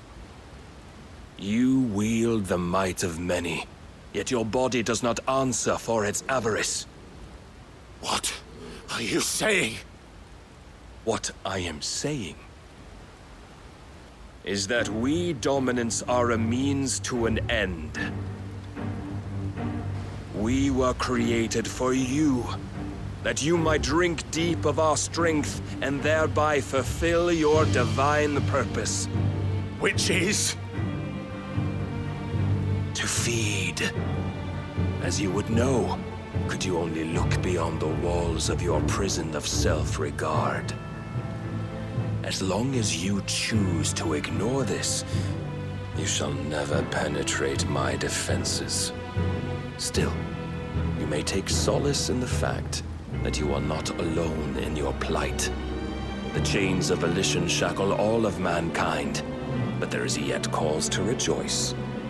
For the Lord, in his mercy, has taken pity on his flawed creations, and shall see them restored to their proper forms. And what exactly would that be? Why, loyal servants to God.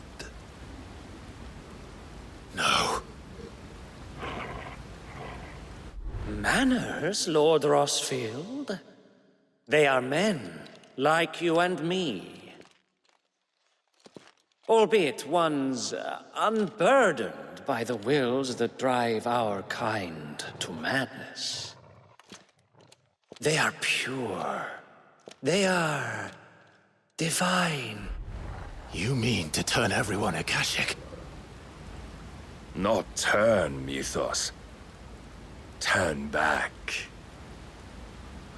For too long has mankind been led astray by their clamorous wills. It is time they return to a world of quiet equality, where they might once more know salvation. Salvation? And abandon everything we hold dear? We don't need your salvation. We'll save ourselves, and we'll do it on our own terms. Not yours, and not your gods. With every defiant expression of your will, the tighter the chains of consciousness become. But perhaps that fact may be put to use.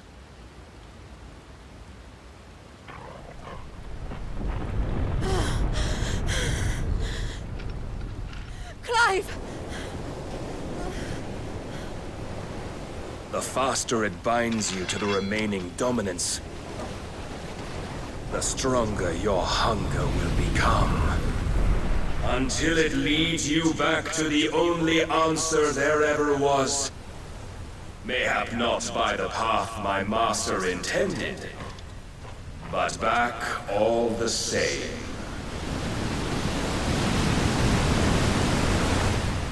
Ash is not far. I could freeze a path. You're in no fit state. Probably not, but I can try.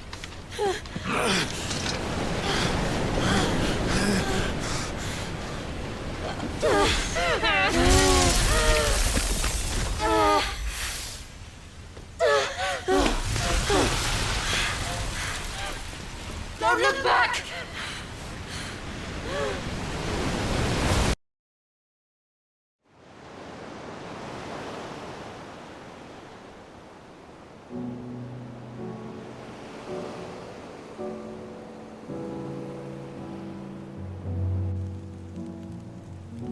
I hope the others are safe. The Enterprise was clear of the gap when we fell. They made it, Jill. And they will have seen the ice where it led. We need only wait till dawn.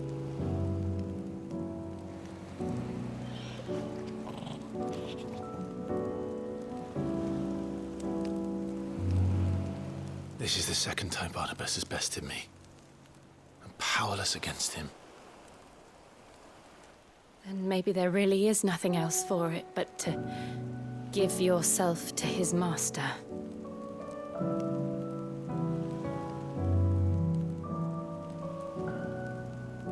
Only you won't do that.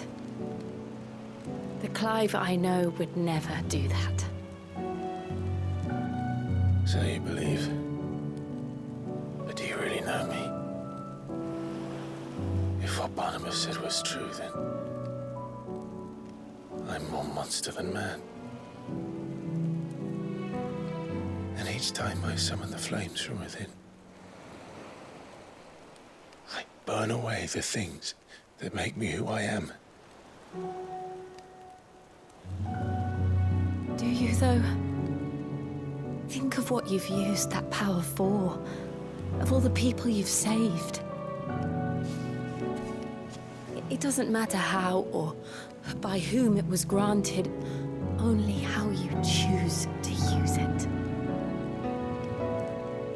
And you've chosen to use it for good, haven't you?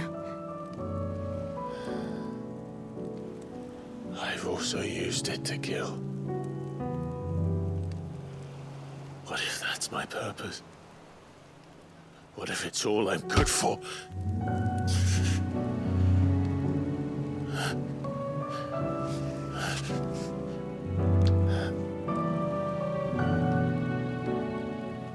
You're still that same boy I grew up with. Always so eager to save everyone around you, and yet always so alone. Because you failed to realize the one thing that needed saving most of all. You, Clive. You. You never once took the time to save yourself.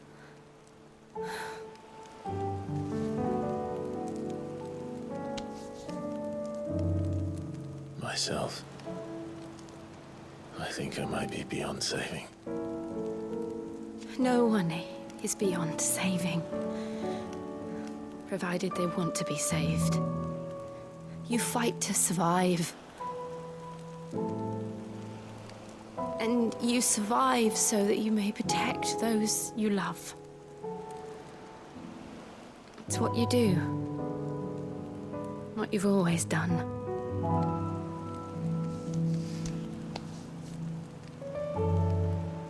And I know you're not about to change.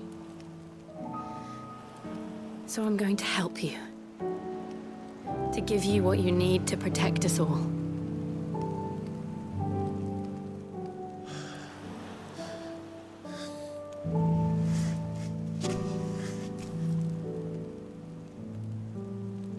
Jill. Are you sure?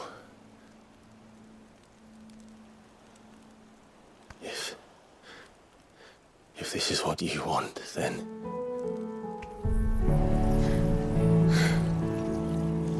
Don't worry, Clive.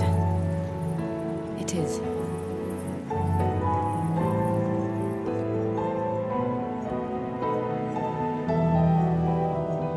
This burden, I'll give you the strength to bear it alone. But I'm not alone. These burdens I carry, my sins, my pain, my sorrow, I see now that they are all a part of me.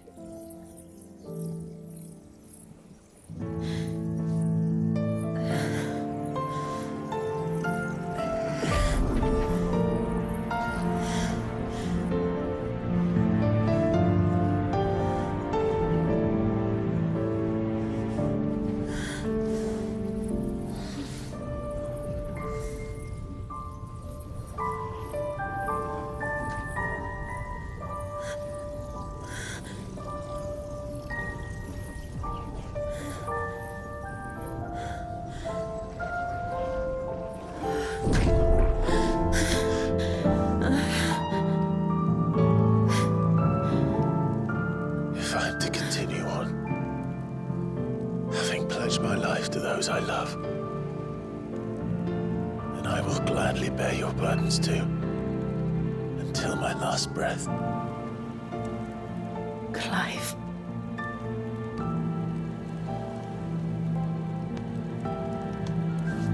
I promise you, Jill,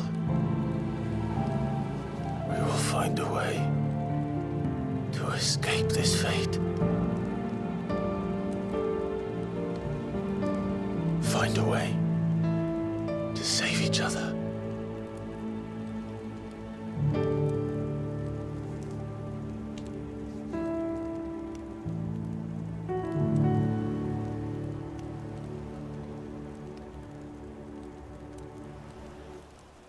That we might one day look upon the moon again, together.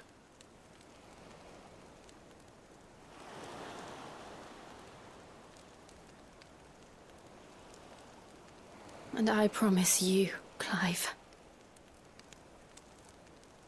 that I will be there, no matter what you must become. I know.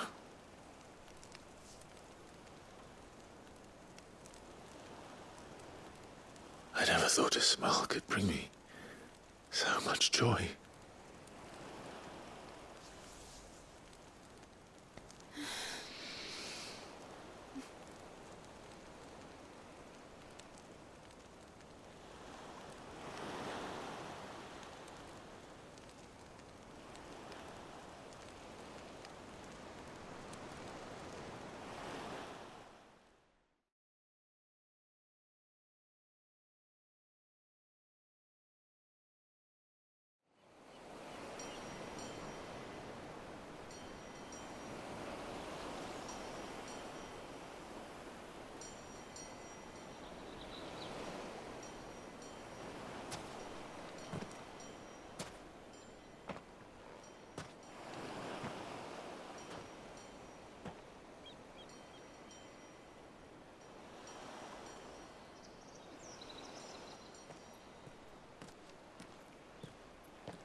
What of Barnabas? Do we pursue him? No. Our paths will cross again soon enough, whether we like it or not. Besides, there is something we must do first.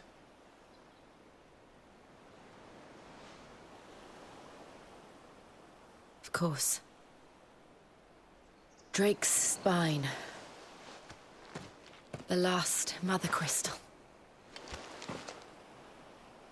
The Einherjar is at the bottom of the sea. Waloed won't dare move on Storm without her. But they know we're coming now. We'll need a plan. And a damn good one at that. Then let's go home and find one.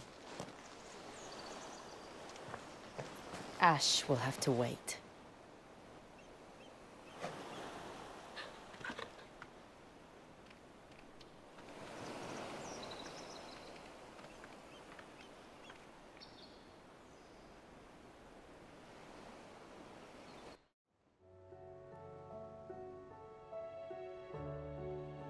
Mid says Odin split the sea in two. She's always been partial to a tall tale. But there's tall, and then there's tall. I struggle to believe it myself. I see your uncle isn't with you. He stayed with the Enterprise. After our brush with the Einherjar, she was in urgent need of repair. And my uncle knows a shipwright in Randalar. We're to join him there when we're ready to sail for Ash. You sure that's wise? Last I heard, the place was still overrun with Akashic. Show me a city where that isn't true. Ultima's plague is spreading. We're running out of time, aren't we? We've done our best to shore up that hideaway. But I doubt a few planks will stop what's coming. Still, we'll keep at it. Every little helps, I suppose. Let's hope so.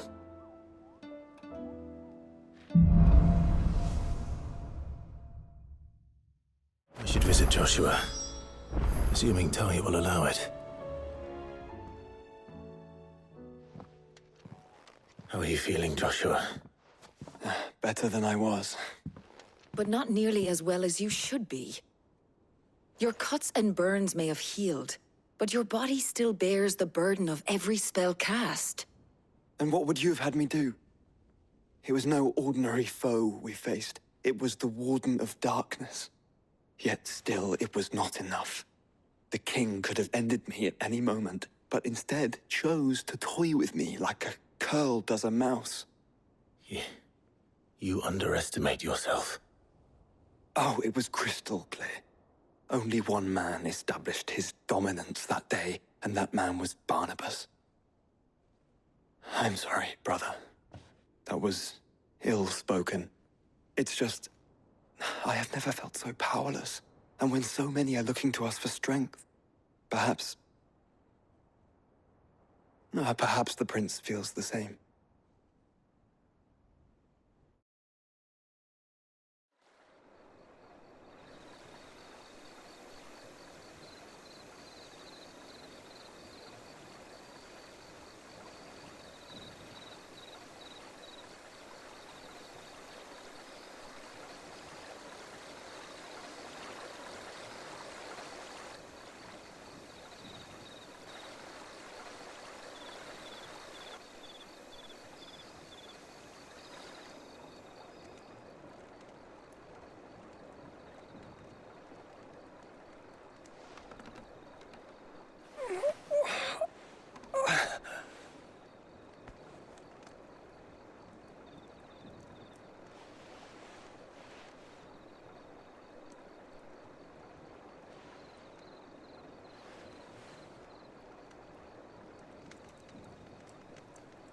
What is this place?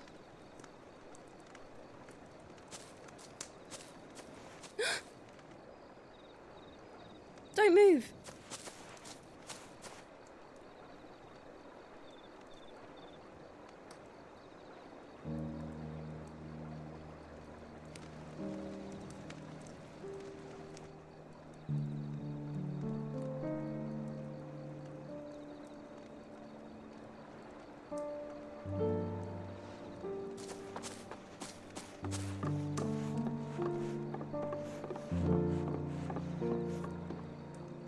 Here, it's fresh from the well.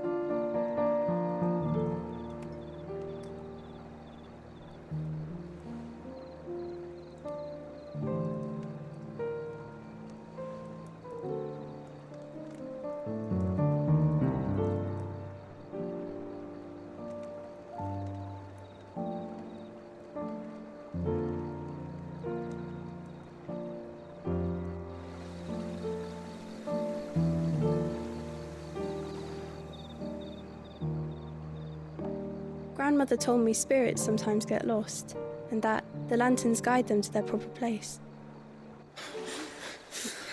I set one on the river for her when she passed away.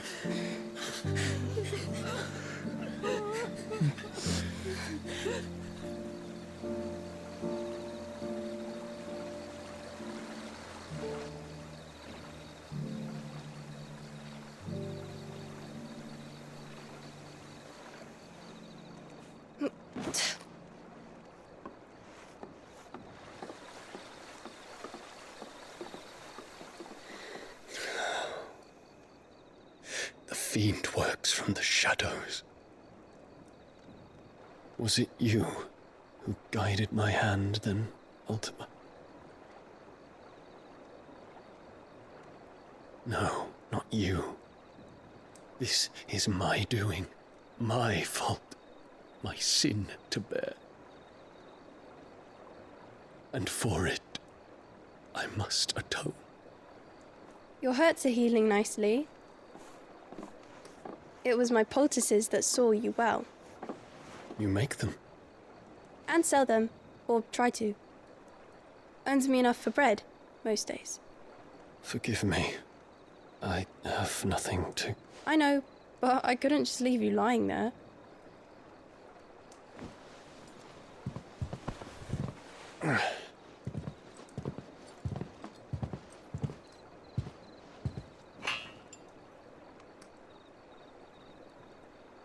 You're going then? Of course. I'm healed. Thanks to you and your poultices. Will you promise to come back and visit?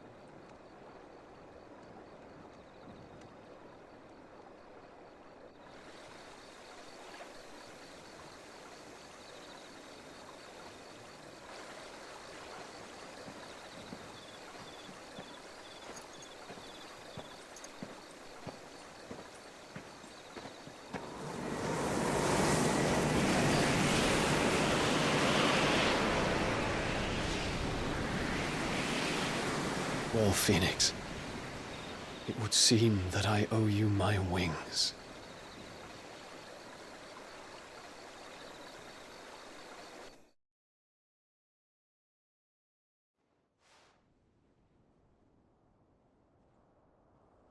Perhaps he can find an answer.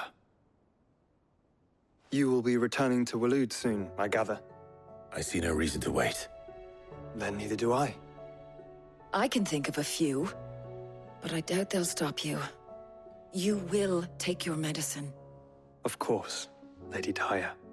Set on leaving already, are you? How long will it take us to get back to Ash? Dunno, about the same amount of time it took us to get here. Maybe less, if your uncle can find someone trustworthy to patch up the Enterprise. All depends on where we're putting into port, mind. Yes. It's not as if we can put ashore wherever we choose. We have to assume that the whole of Ash is hostile, and that we'll be attacked on sight. Then we must find a place they won't think to look. And I have an idea who might know of one. The Professor! I'll go and tell you coming! While you're plotting our course, I'll be in the shelves with your lawsman. I wish to pick his brains about Ultima. Then I'll talk to Karen about supplies for the journey. They may not be easy to come by in Ash.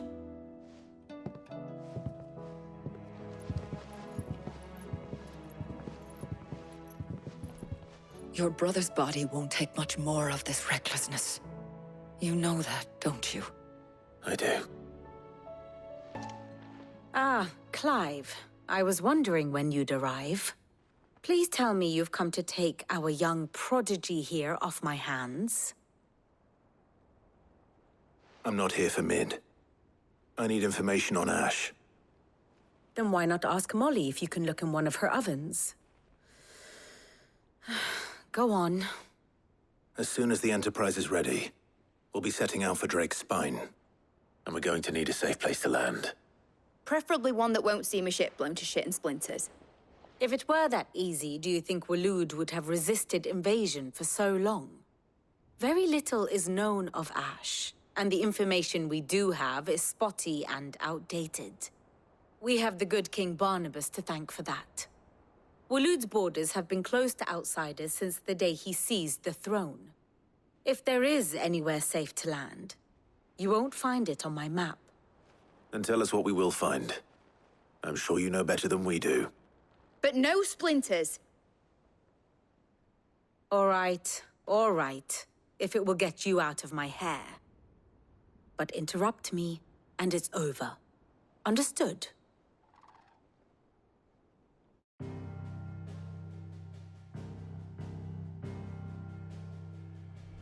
Barnabas Tharm, the one they call the Last King. Understand him, and you will understand the kingdom of Waloed. Barnabas was only a boy when he arrived from beyond the southern seas, and barely a man before he united the ragged tribes of Ash. And having unleashed them upon the formidable Veldamark, he set his throne upon the ancient kingdom's ruins. The victory sent shockwaves around Valisthea, tales of Odin's might spreading through every court, parlor, and drinking hole in the realm.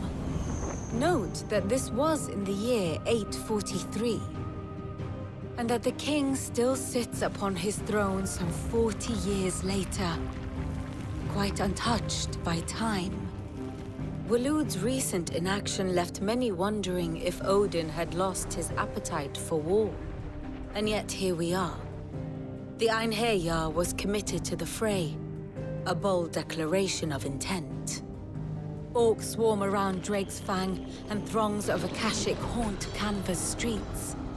Though how precisely the havoc they wreak serves Waloed remains unclear. Regardless, if the order to attack truly came from King Barnabas, then one thing is certain. Waloed has achieved the impossible, and made bedfellows of beastmen and the ether-addled alike. All of which is a roundabout way of saying that you will be in unknown territory when you set foot on Ash. Much of the continent has already been lost to the Blight, and what few ports remain will be fiercely guarded. And that is to say naught of its natural defenses. Offshore currents will cast an ill-equipped ship out to sea one moment, and dash it against the rocks the next. But then the Enterprise is anything but ill-equipped, and Mid has made land there before. Now, if only there were someone with an intimate knowledge of the Shadow Coast, and where a daring gentleman might put ashore.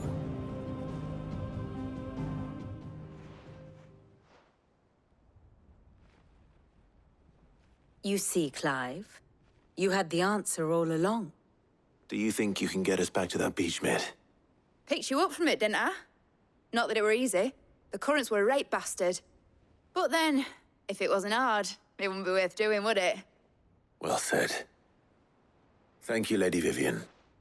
If a few morsels of common knowledge and a sprinkling of tavern talk are worthy of your thanks, I wonder what genuine intelligence might earn me.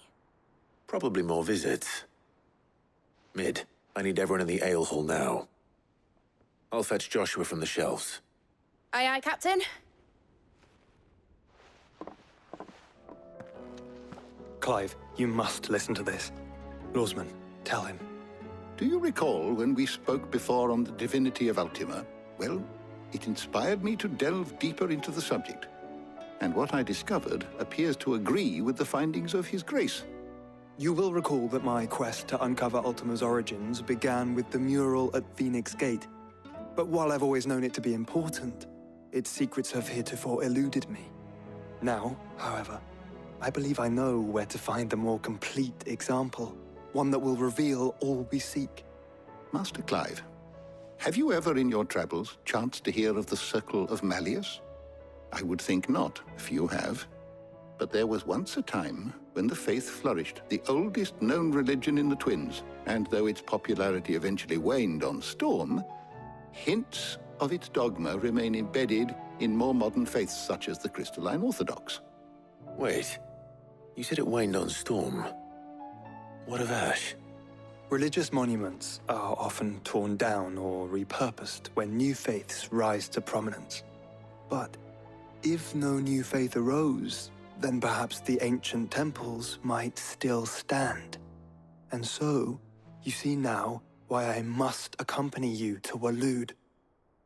It would appear the past still has much to teach us, though in this case, it would not have been possible without the musings of Moss.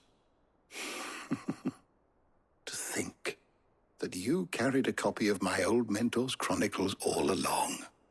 I am relieved to discover it in good hands. I shall guard it with my life. Joshua, if you're finished here, join me in the ale hall. I need to speak to everyone before we leave. Right away.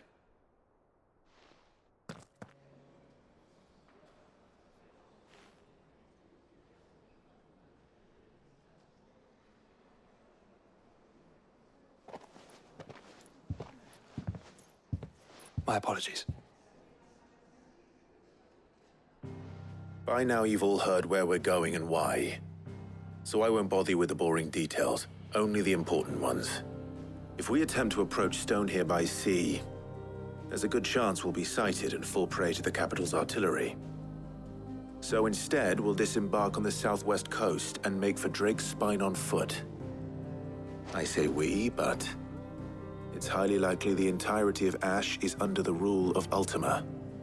A large party would only attract unwanted attention, as well as slow our march and require supplies which may be difficult to obtain.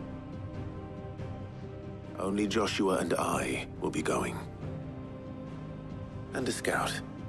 Preferably a good one. Gav, do you know of any? You bet your ass I do. I might still borrow some of Lady Vivian's maps, though. Just in case, like. Once you've dropped us off at the Shadow Coast, you need to retreat into neutral waters, fly merchant colors, and stay inconspicuous. If you sense any danger at all, you leave us behind and return to Storm. Inconspicuous is my middle name. But like hell am I leaving anyone behind. The ship ain't going nowhere till your scurvy mugs are smiling on deck. Jill, the Enterprise will appear a tempting target for royalists and pirates alike. You're to stop anyone boarding. Don't worry. I'll keep the ship and her crew safe. You'll be needing passage home, after all. But... very well. If there are no questions, I'll see you all at the docks.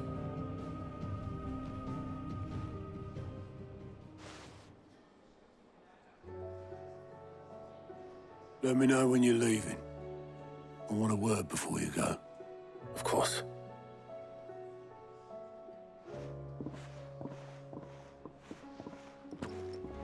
Is something wrong? Not at all. Honestly. Can't a man wish his friend farewell? Just wanted to let you know that I'll keep things in order while you're off saving the world. I'll hold you to that.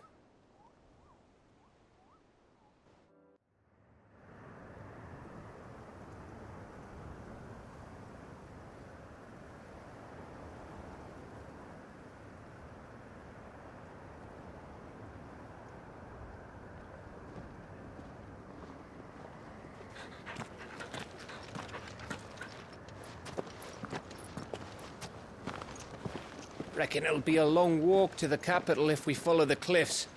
I'll scout ahead, see if I can't find us an inland route.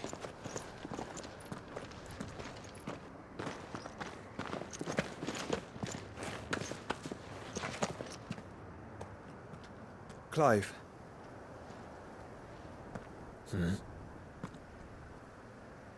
There's something I've been meaning to ask. You took her icon, didn't you? Yes, I did. She understood.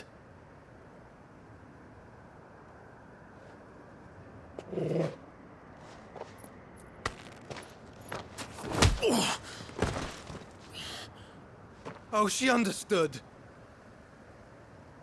Understood that you decided to save the world all on your own, and that you'd die without her power. How dare you make her choose? You knew damn well she'd never refuse you. But I will. You can't keep pushing us away, Clive. The world is ours to save, not yours.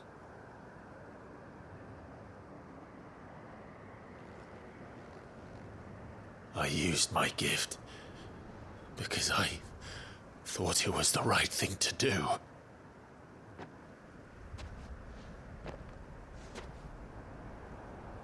And you truly believe this will save you? Will save us all? I do.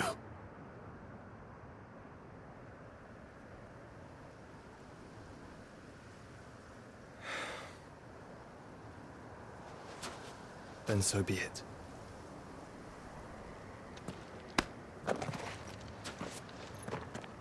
Just don't forget, you're not alone.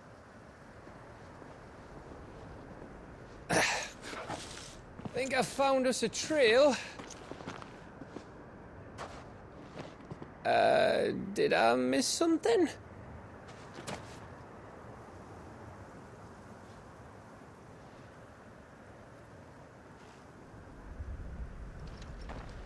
Only that Joshua didn't. I don't get it.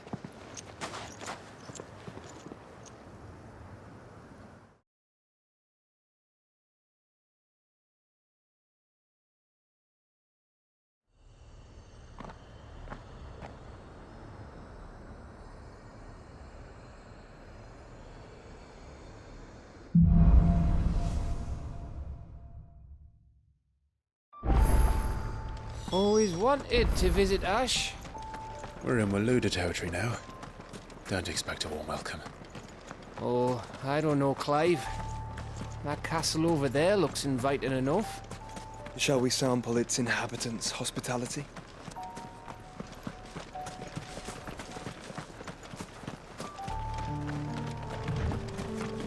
Remember what I said about warm welcomes, Gav?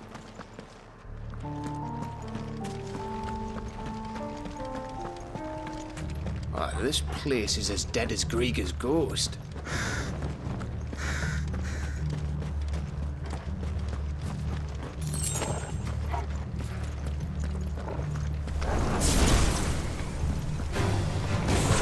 I knew I smelled something.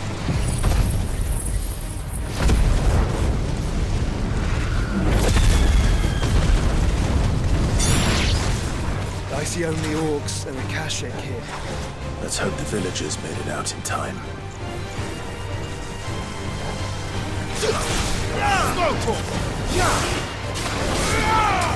This one.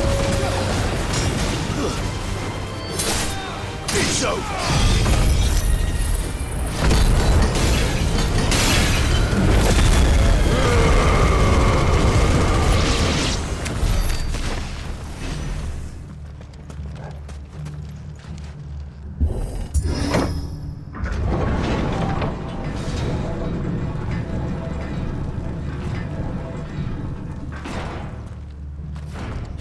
All over again.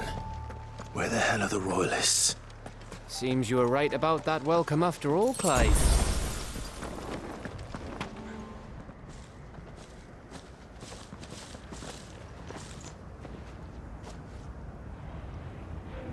Aye, aye.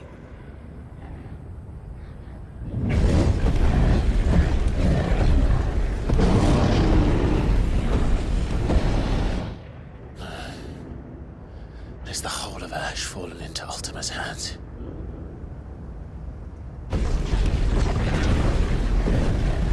That's no peace delegation. We should send a warning to the others. No. My uncle will have an eye on the coast. I trust he'll find a way to entertain any uninvited guests. Our mark is Drake's Spine, and there's a lot of road between us and it. We press on to Stone here. Aye, you never know. It might not be a nest of slabbering monsters.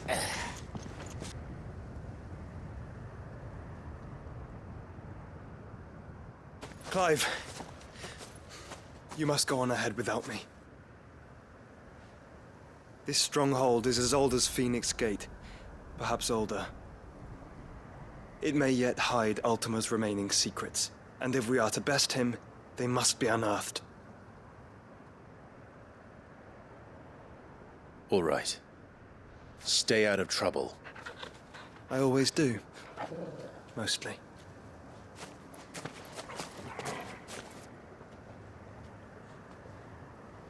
You sure about this? About leaving my brother on his own? Of course. Mostly.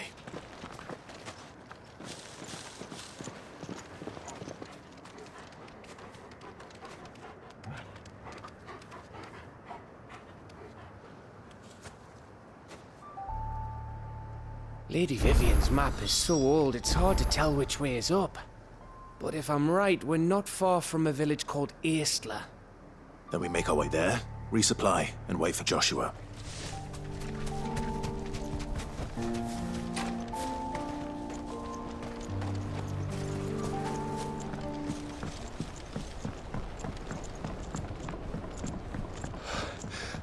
Bahamut's breath. Don't look down, Torgal.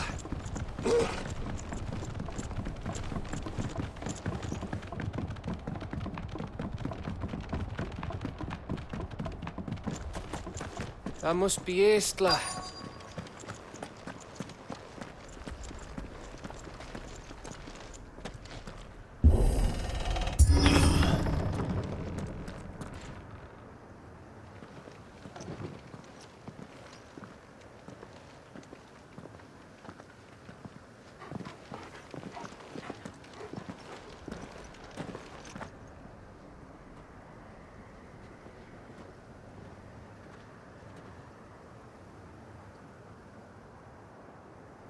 What do you think, Clive? Then we're too late.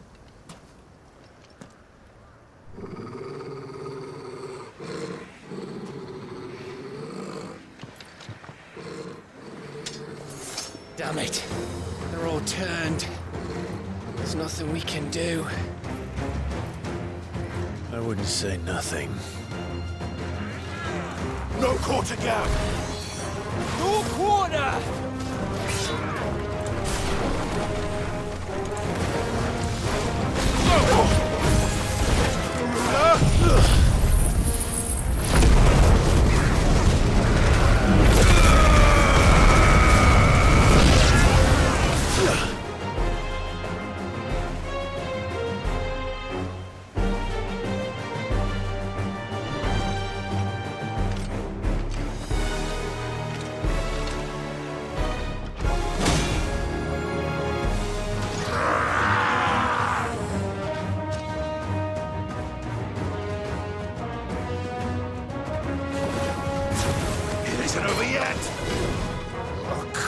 It bloody isn't. Nice try.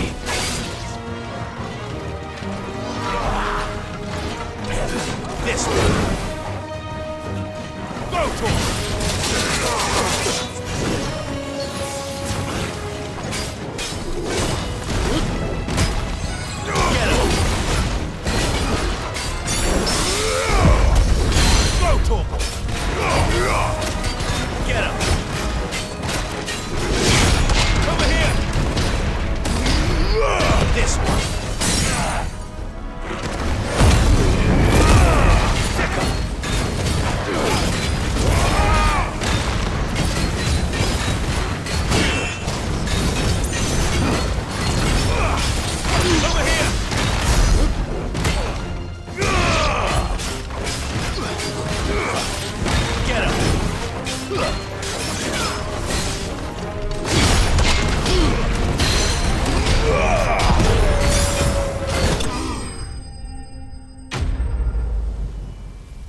Gav. Gav! Don't tell me there's more of the bastards. Oh, fuck.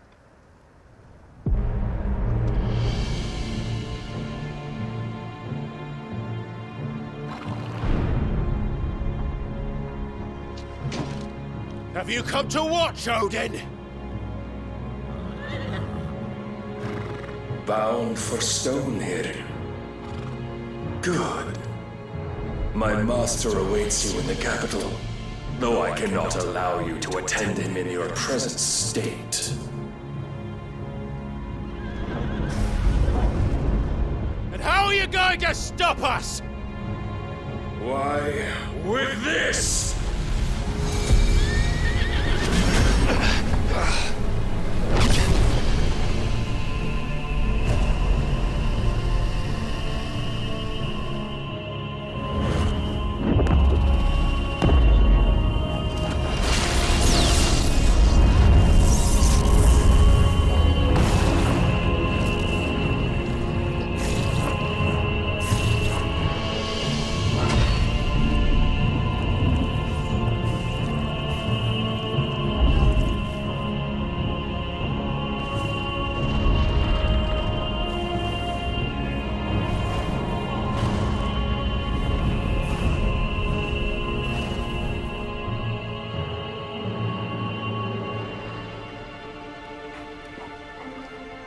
What did you do?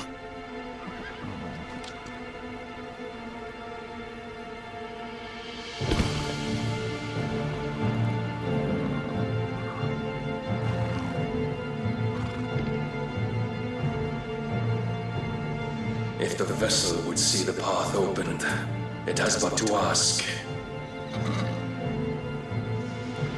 I shall see that my master's prize is made presentable.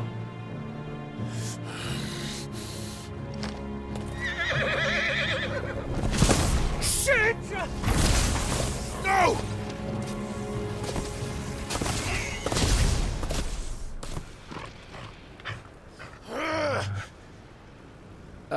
Clive, would you mind telling me what the fuck just happened?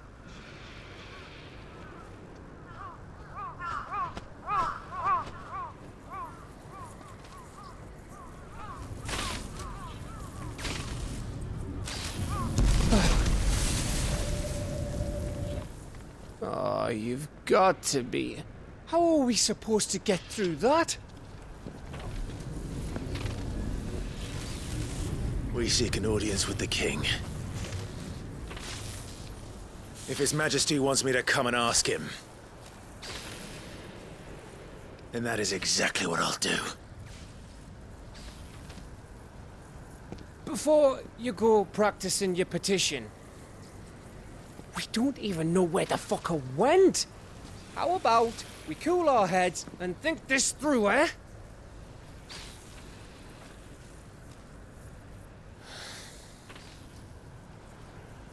All right. Maybe there's something here we can use.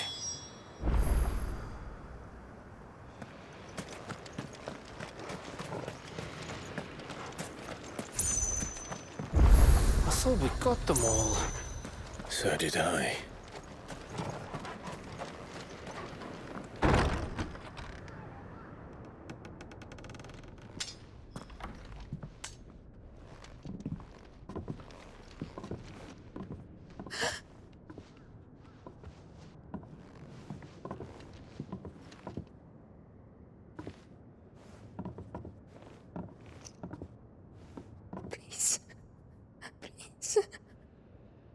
Please, no. Miss. Whoa, easy, easy. We're not turned, all right?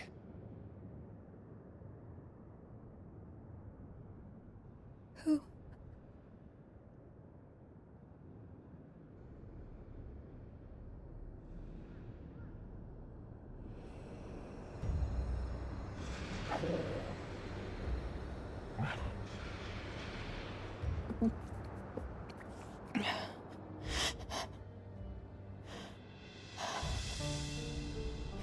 My thanks, kind travelers.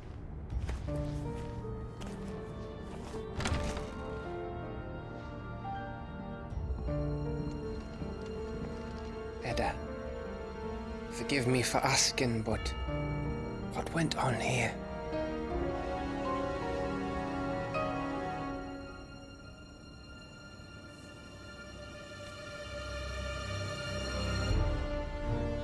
It all started when the skies changed. The elders said it was the arcade. One by one, people went mad, minds taken by the ether, till only I remained. By then, I was too far along to run, and then the nights came, and I didn't know what to do.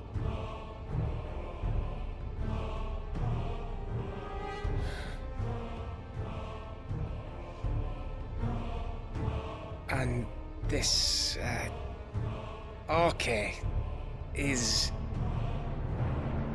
Just a story. Something our grandparents told us when we misbehaved. About how the heavens would grow dark before the land took her last breath. The end of the world. You said the others went mad. But where did they go?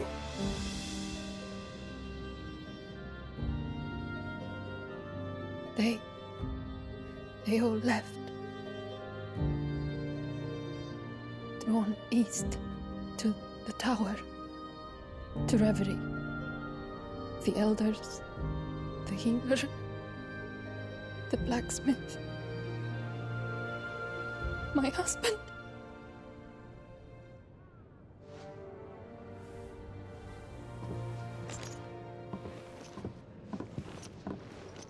You thinking he did this? Of course. Who else could it be? You were in Canva. You saw what he did to the people. But then what about her? How come her nut hasn't cracked? The baby, perhaps? Could be protecting her from the ether. I can't think of any other explanation. You mean... it's a bearer? It won't matter what it is once Ultima's magic takes hold. Time's running out.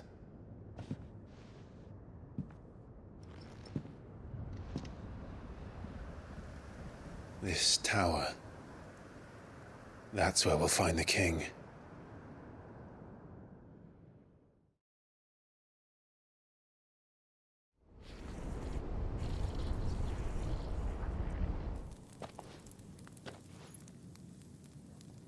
I knew it. It's the same as Phoenix Gate.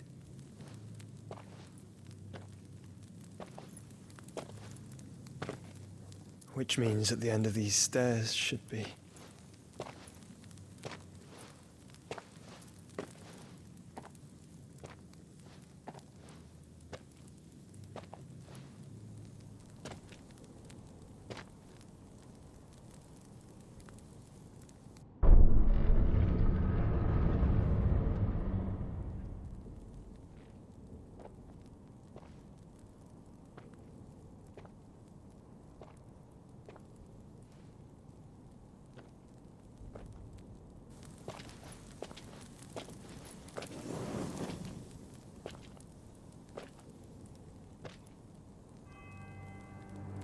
The mural is complete.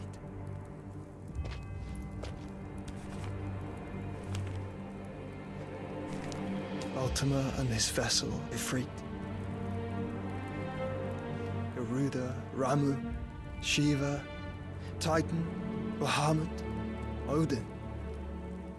Even Leviathan the Lost is here. But where is the Phoenix?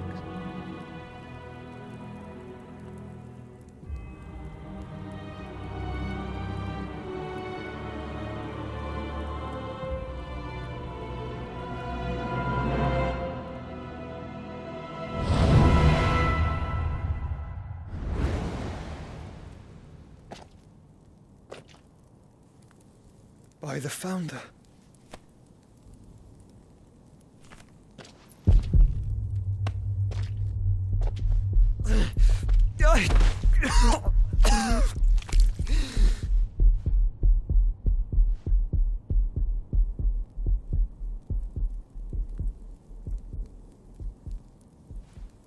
So that's what you want, isn't it, Ultima?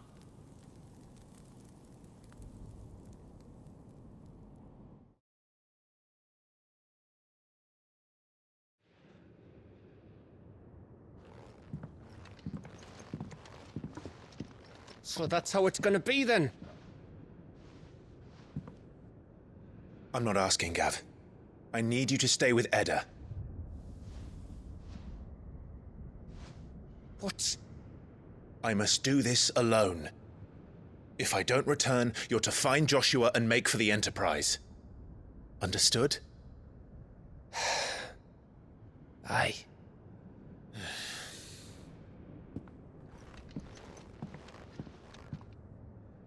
Just don't you go dying on me. Sid's name suits your miserable mug better than mine. Don't worry. I haven't finished with it yet.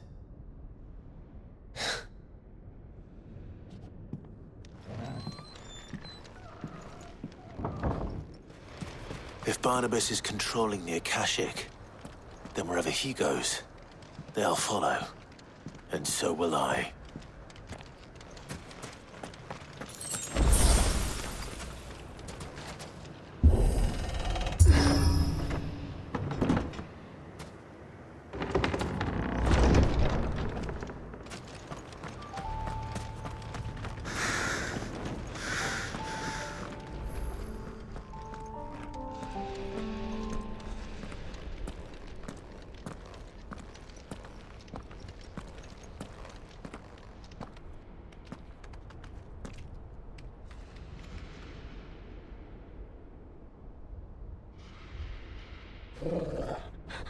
This is it, boy.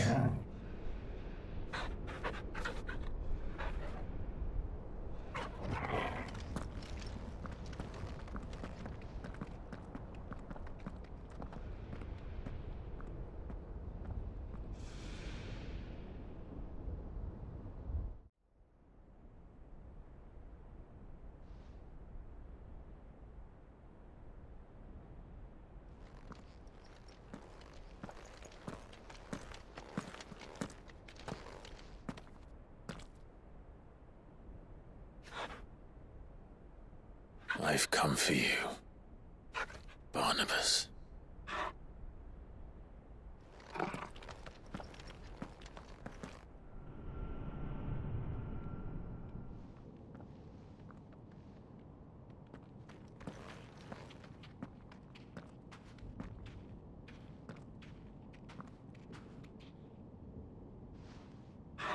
Stay close, Torgal.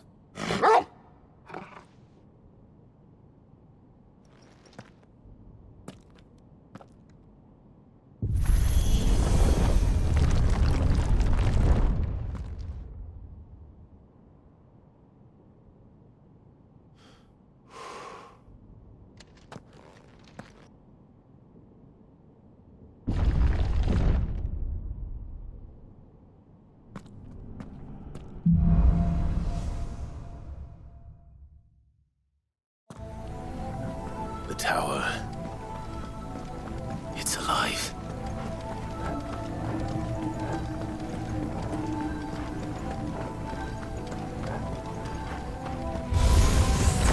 More echoes of the fall. They seem to feed on ether. There shouldn't be any here.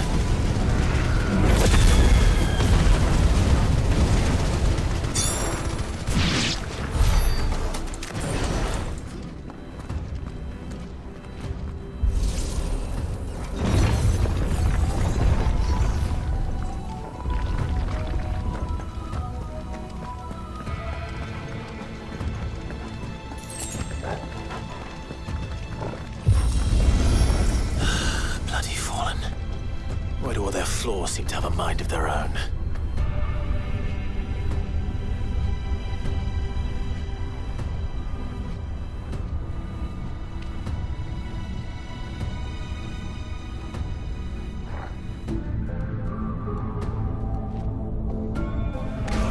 Time to fight.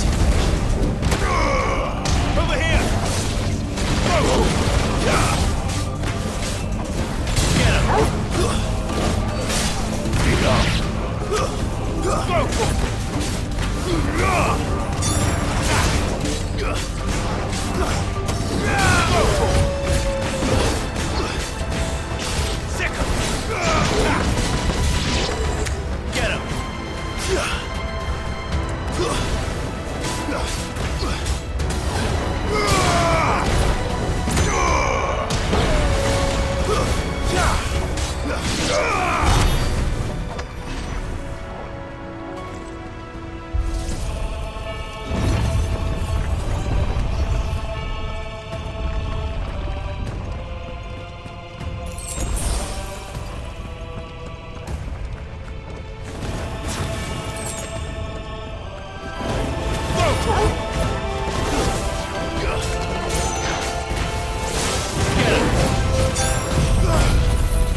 Almost there.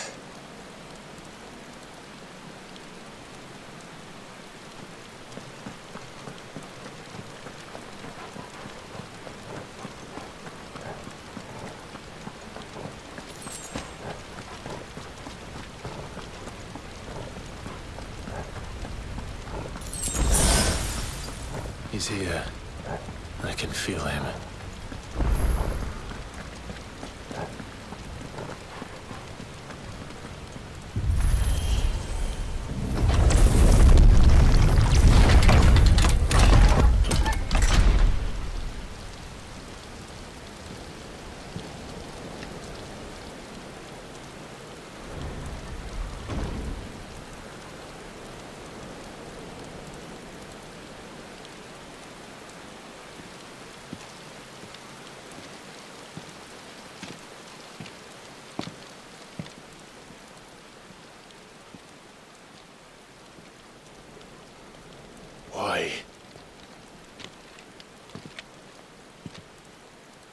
The blade must ever feed if her edge is to remain keen. Butcher. What care you for these worthless creatures? They are nothing. Weak from the moment of their conception, ever longing for power not theirs to command, they turn unfailingly upon themselves. Like sheep, they roam in filthy flocks, eager to trample those few gifted a fleece of gold. Or that they might feel contentment with their pitiful existence. Prejudice and persecution, severance and strife, every earthly wrong springs from the malice in men's hearts. Malice born of the pain and suffering that is free will. Its corruption is gnawed at your being from the very moment of your birth. You're wrong. It is no corruption. It is who I am. Every choice I make, right or wrong, gives me reason to carry on. And carry on I shall. Not as a puppet, but as a man. Which are you? There was a time I too thought those the only choices. What? Long ago, God granted man the gift of magic. And with that gift did he build great civilizations. Yet over time, man lost sight of the gift's true meaning, stepping from the path of shared prosperity to one of avarice. He abandoned his creator for sword and flame, and through his folly, beckoned the blight. Yet, there were those few who refused to turn their eyes from the heavens, and they prayed to God that he might lead them back to righteousness. And the Lord, he did answer. Before the worthy shall the gates of paradise open. And so did I spread my arms to the ether, and cast my soul upon its gentle waters. I gave myself unto him.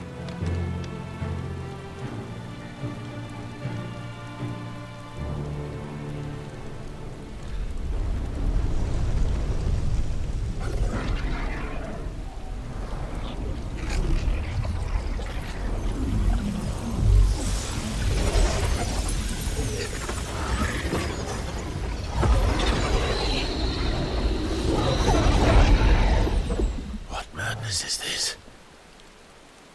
My worth proven, the Lord charged me thus. If your kind are to find salvation, they must be made to serve. You see, paradise lies but a single step away. Could we only take it? Could we only leave our transgressions behind?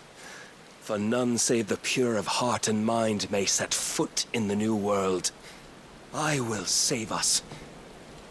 But it all begins and ends with you. You are the key, Mythos. And with this humble offering, shall I prove my faith once more. So you forsook your kingdom.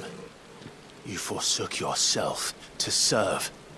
Tell me, how is that living?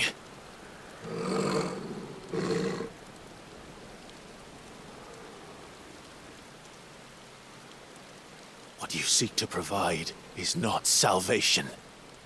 It's anything but. Life is about always having a choice. Take that away, and we might as well be dead.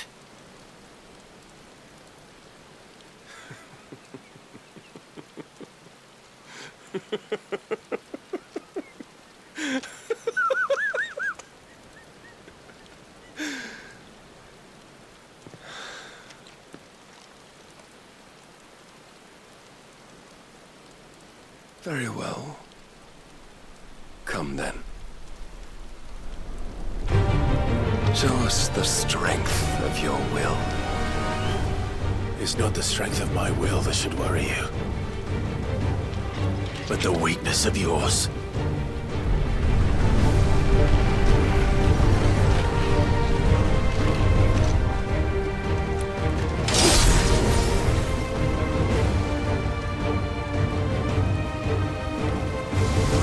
If you think your will the stronger, prove it! By this day's end, you shall know truth.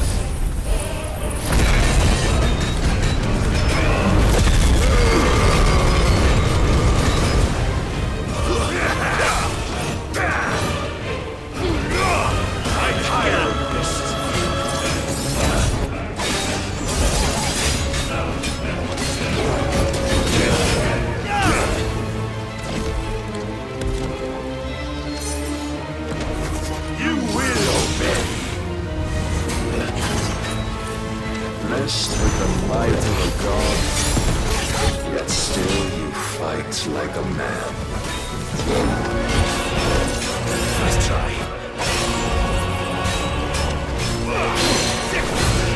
Over here!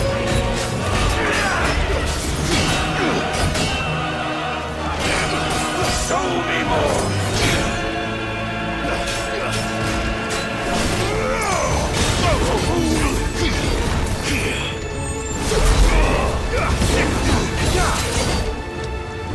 Must I show you?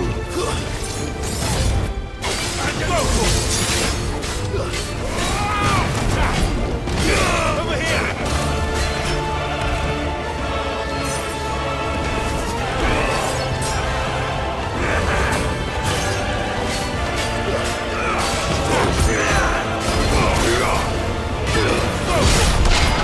What do you see?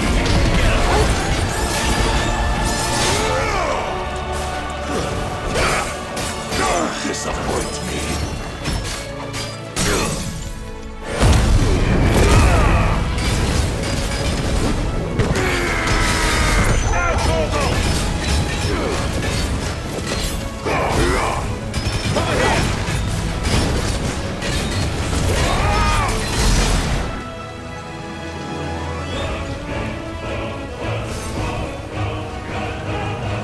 God chose you to serve as his vessel.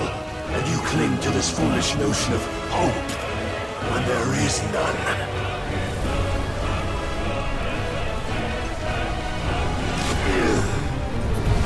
Fuck!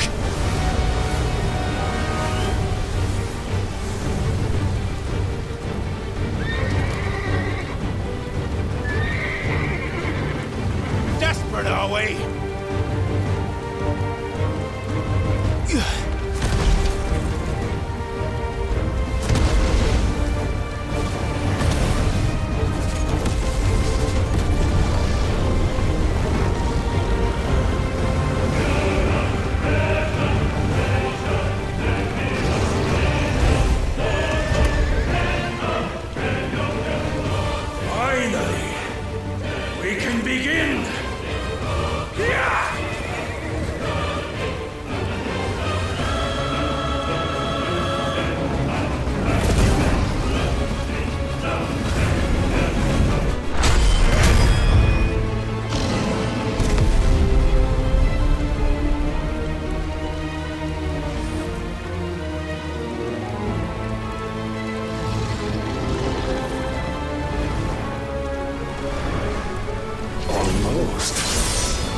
Shown the path. Now you must follow it. Free yourself, Mythos. You will not defeat me otherwise. We'll see. Perhaps you still require persuasion.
the moment you turned your back on us. When you turned your back on the truth, Barnabas. We are not as weak as your God believes.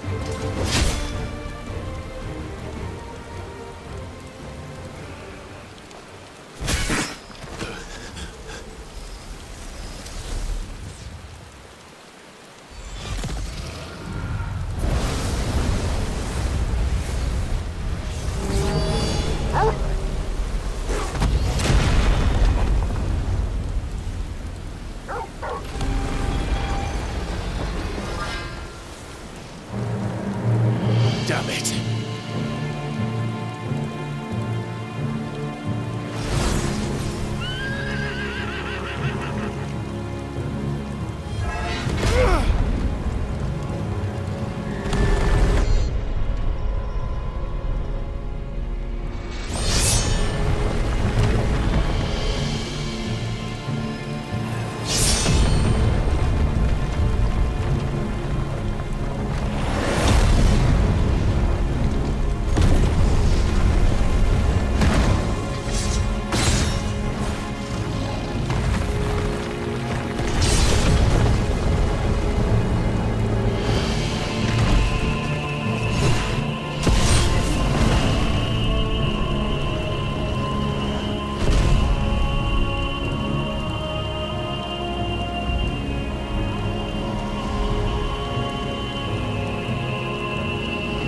What are you waiting for? Men know nothing of strength.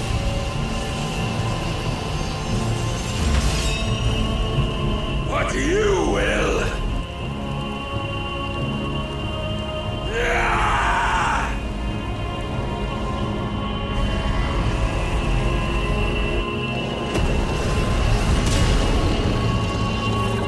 I know it now.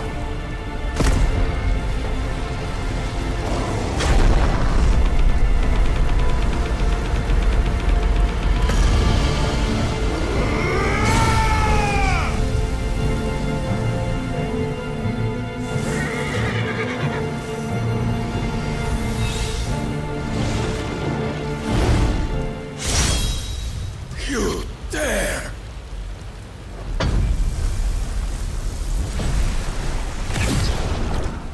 Could it be you have made a weapon of your weakness? My apologies.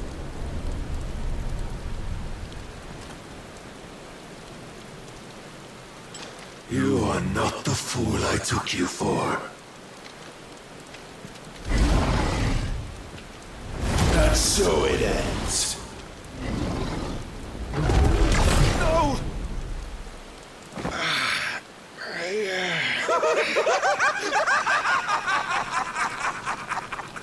Don't tell me you are tired, Mythos!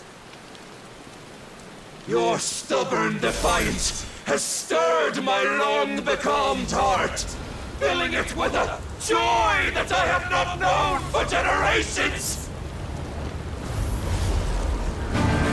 I had thought the tantalizing kiss of self-indulgence a dream forever out of reach. And now that its sweet ruin courses through my veins, I shall not be quick to relinquish it. Show me your work, Mythos, that I might revel in it!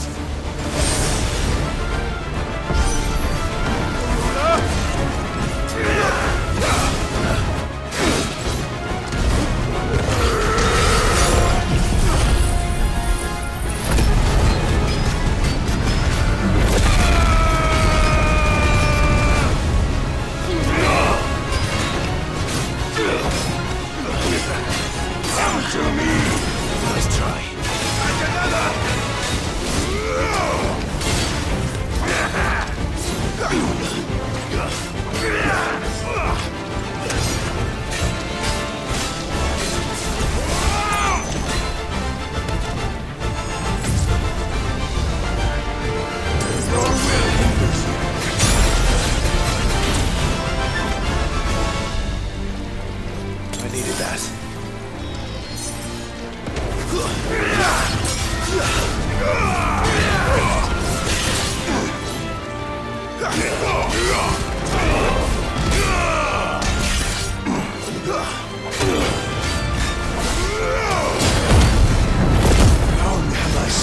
the disappointment of lesser rivals, but no more.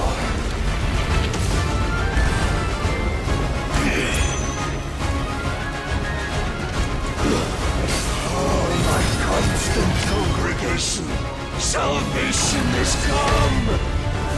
Rejoice as our souls are granted peace unending. How do you know this day will come? What proof have you? I knew this. Your mere existence is proof of the Lord's grand design. I'll never serve your God!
The day is at an end. And we both know the truth. It is I who stand victorious. My will that prevailed. Your will? No. It was his. Clive Rossfield.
Perhaps there is strength in will.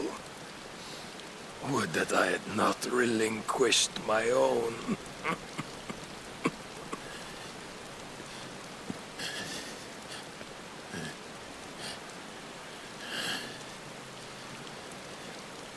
You relinquished nothing. What was it, if not will, that made you strive for a new world? Strive to win your master's approval?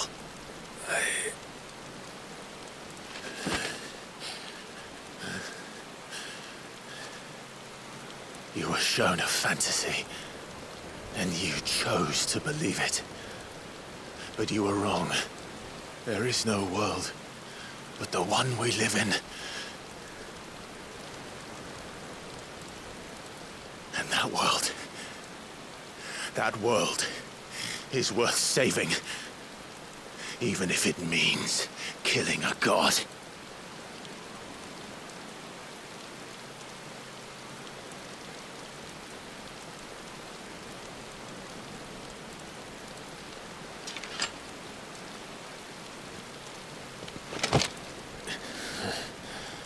Bold words from one who has served the Lord so well. This is pointless.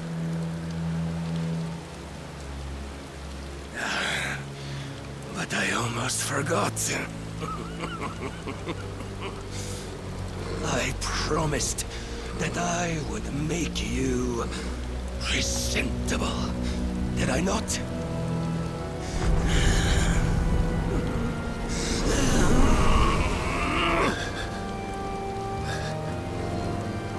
We shall fulfill our destinies, just as the Lord's Mother Crystals have fulfilled theirs. Come, Clive Rossfield. Take what is rightfully yours. Become one with God. No.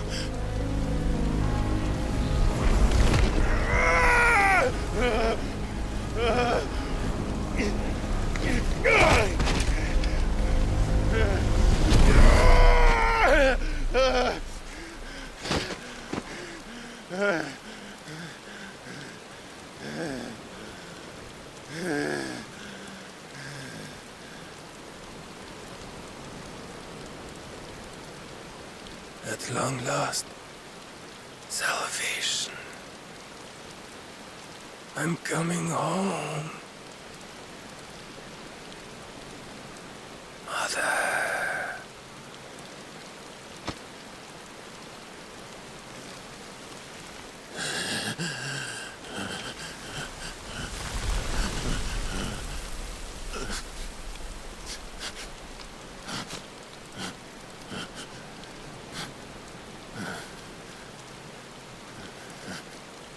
Tell me, how does it feel? Show yourself! Face me! How does it feel to consume your rival's strength, to gorge yourself on their beam, to edge step by trembling step ever closer to the divine? With or without a will, you are still but a vessel, our vessel. Behold, how your body shudders in anticipation of its fate.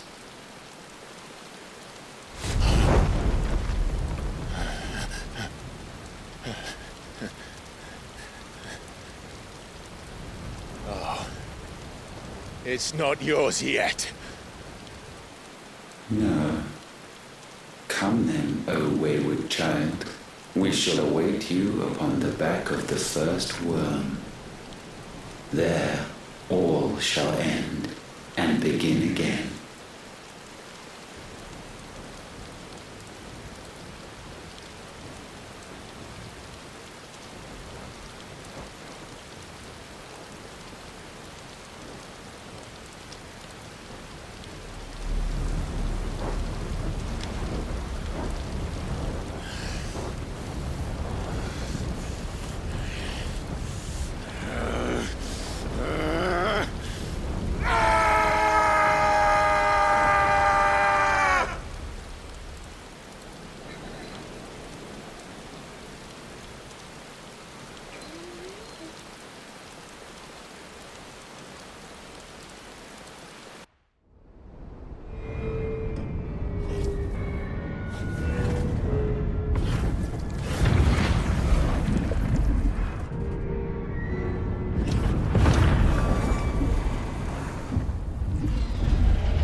Quickly, my lord, quickly!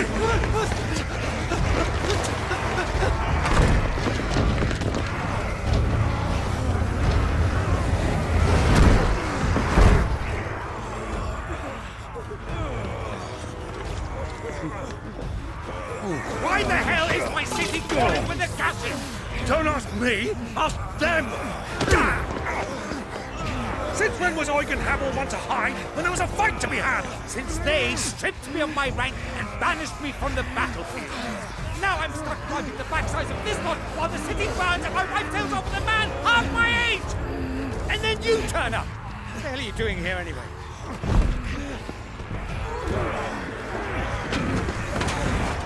What indeed? The enemy numbers 200,000 or more, counting yours. There are simply not enough soldiers garrisoned in the capital to repel an army of that size. Then what of the central keep? Held by a contingent of soldiers and bearers from the surrounding boroughs. They are the sole reason it still stands.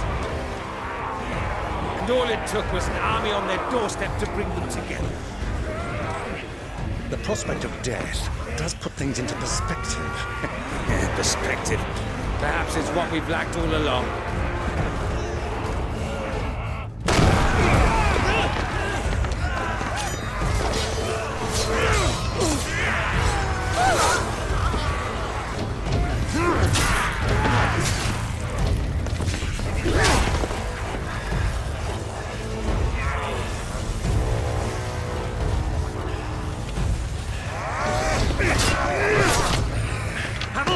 I need you to lend me some of your best men, preferably all of them. My best men? Does it look like I'm anymore? I admit this might not be the most convenient time, but my nephew's in trouble, and I may have already promised him your help. Your nephew, the outlaw? Never! My soldiers have better things to do than die for nothing. Then you and he are of the same mind. I fights for the opposite. He fights for a world in which we shouldn't have to live and die for nothing. And he fights today to give us all a chance of a better Tomorrow, be that as it may, a handful of men cannot stand against a kingdom!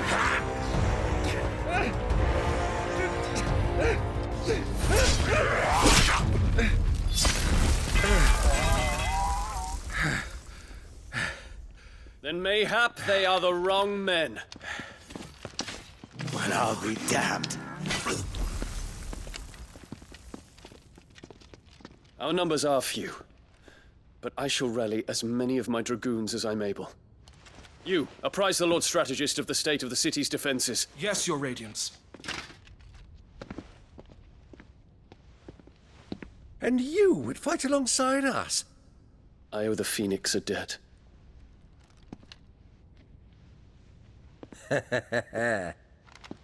Does this vouch for my nephews? Aye, but I still have my doubts about you. Which we can discuss later. Indeed. You said you had men garrisoned in the keep. Captain, do you know how many yet remain? Allow me to confirm. Commander? Whatever their number, Randalar will be needing Gather the them bodies all. and build a pyre in the courtyard. Quickly. Terence. My lord.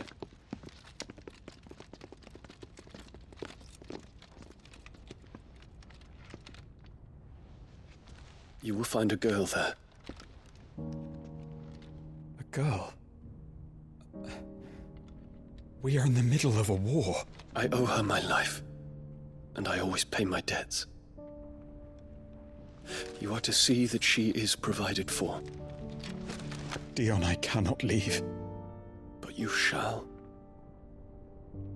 If I'm ever to be worthy of the forgiveness of our people, then I must earn it.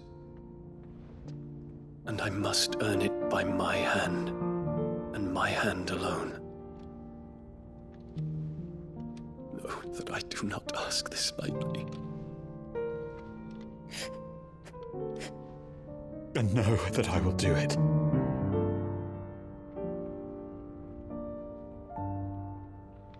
Farewell, Terence.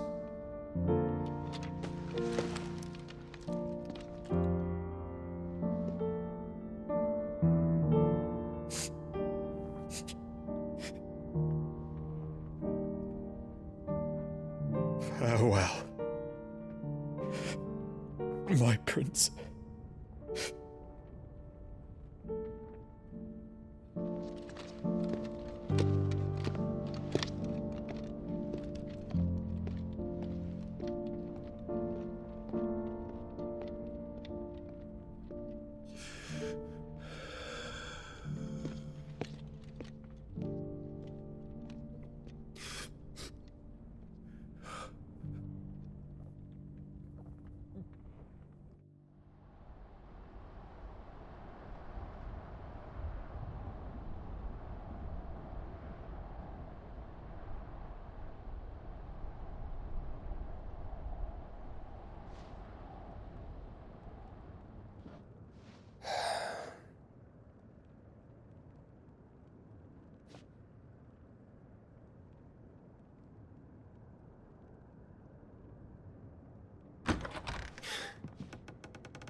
Clive! Thank fuck.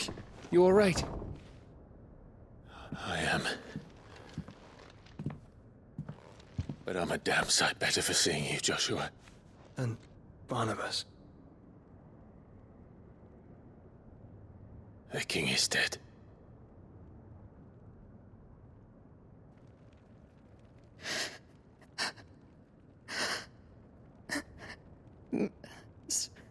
So they're all...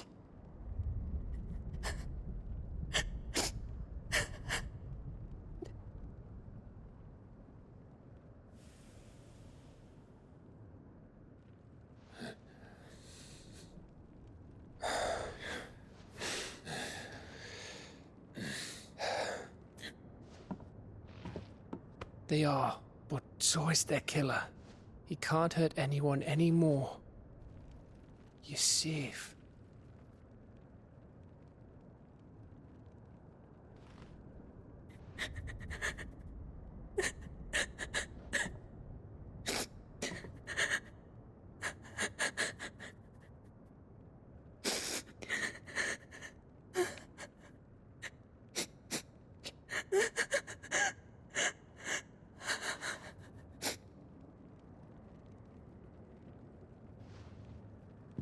Gav, we need to talk.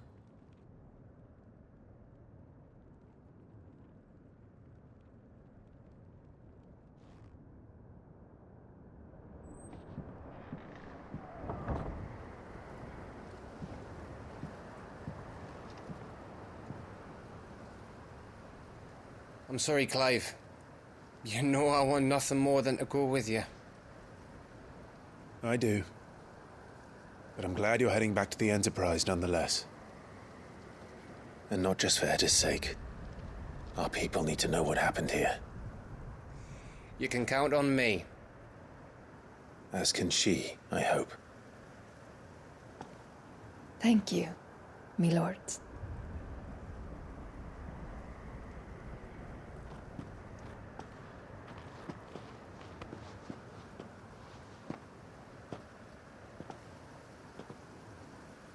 Do you think that was wise?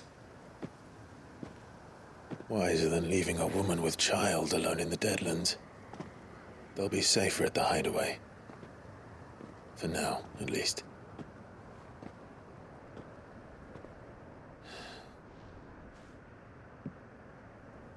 This land is overrun with Akashic.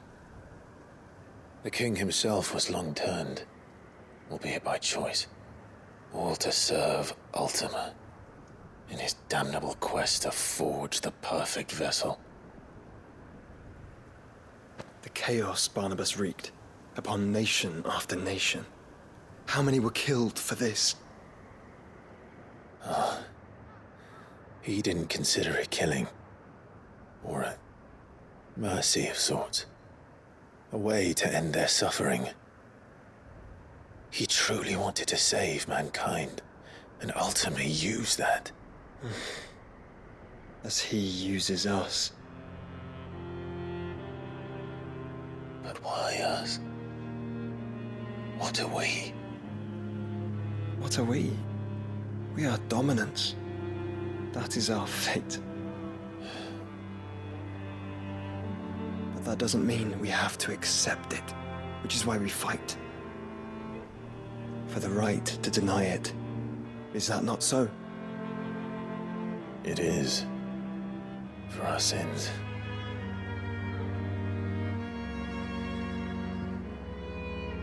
Barnabas said something else. That the Mother Crystals were Ultimas. Ultimas? Are you certain? We know that the Mother Crystals have been leading the land of Ether. And we also know that it's this which hastens the spread of the Blight.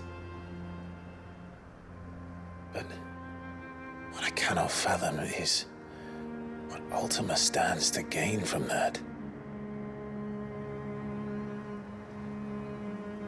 What did you find at the Stronghold? The truth about Ultima's prize. For so long, I believed it to be you, and you alone. Yet, it is not merely a freat that he desires, but a freat and phoenix both. That which we became in the skies over Twinside. Only when the twin flames are joined shall his vessel be complete. Quite why he needs a vessel is another question. Unless there is something he cannot achieve without one. Something his immaterial form precludes. Something requiring an unthinkable amount of ether and a body resilient enough to channel it. If I did not know better, brother, I would think that he meant to cast a spell. A spell 1,000 years in the making. A spell to end all spells. And he cannot do it without us. Nor without the Mother Crystals. But if we destroy them all, we will stop not only the Blight, but Ultima as well.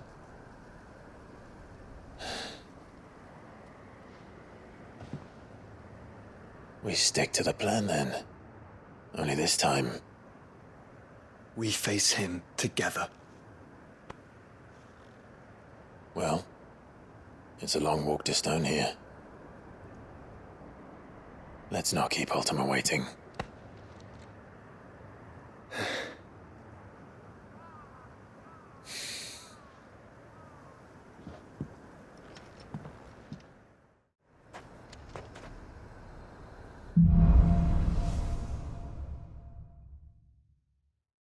When Barnabas fell, his magic died with him. The road to Stone here is barred to us no longer.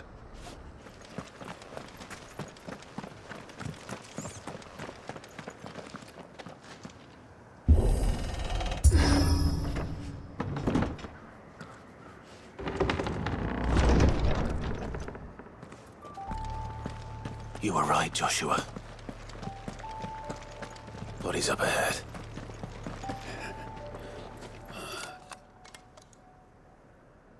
Is there no peace for a dying man? What happened here? The ether floods made savage beasts of my companions. And those faithless orcs, I knew they weren't to be trusted. We were told that they would stay loyal to our cause. Something commanded their loyalty. But it was not us. It's a wonder they stayed faithful for so long. Perhaps they sensed our downfall. The king is gone. Our nation in ruins. What becomes of us loyal pawns now? Sworn to a shattered throne. Fuck Walud. Fuck the dead king and his god. Fuck this withered shithole. The floods do not affect you. You are a bearer, albeit one who's lost his brand. Pray, hear me, brother. Will you grant this pawn his final wish? Will you lay my dying soul to rest? Of course. What do you need? Finally, some luck. Beyond the castle walls, towards Stone here, there is a forest. Never turn. My parents are buried upon a bluff, nestled amongst the trees. Theirs was the only love I ever knew. I was torn from them in life, but perhaps I can return to them in death. Take my ring. See that it rests beside their bones.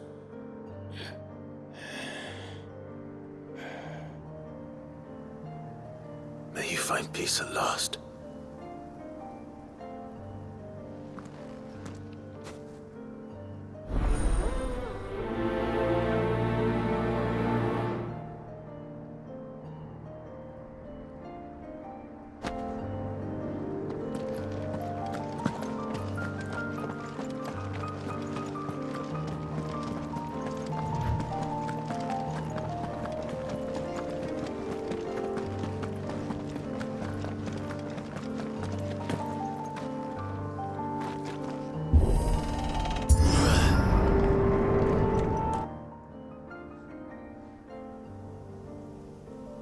Don't tell me. The only way to the capital is through that gate, just as you surmise. There's an army down there, Joshua. Yes, but I don't see any dominance.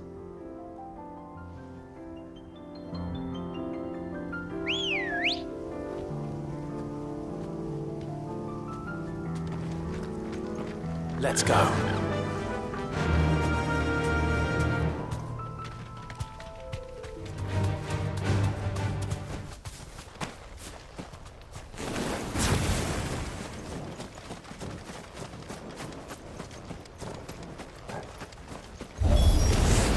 Not an unturned soldier in sight. Then we end their suffering.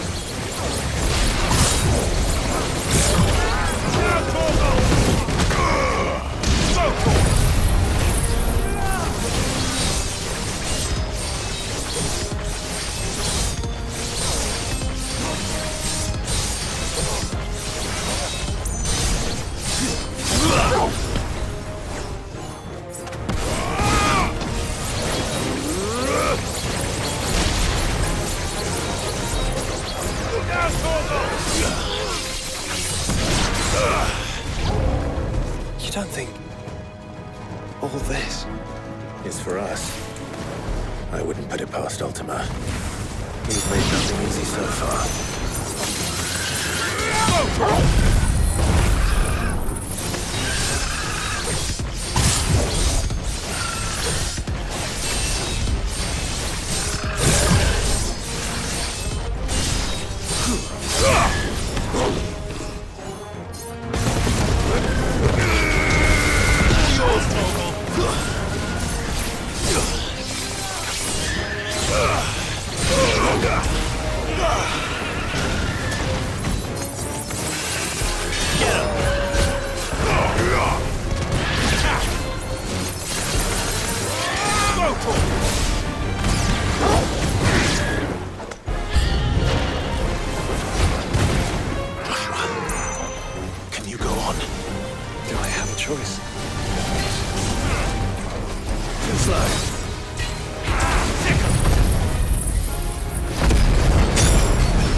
This one's bigger than the others.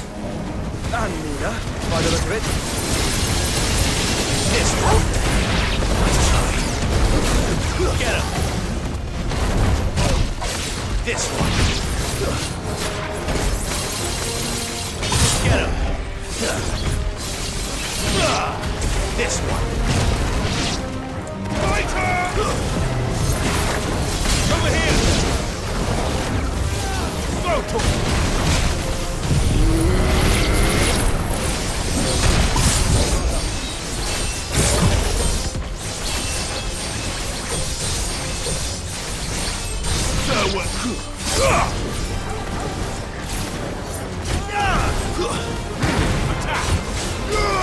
Let's try. Get him. This one.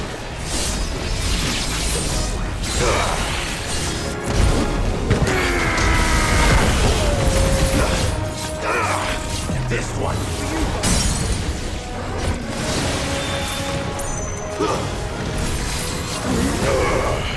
Get him.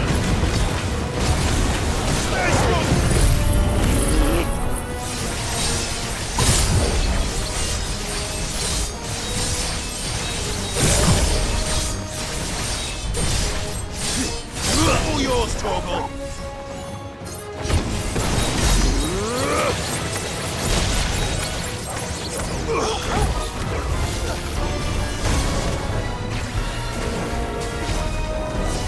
Too slow.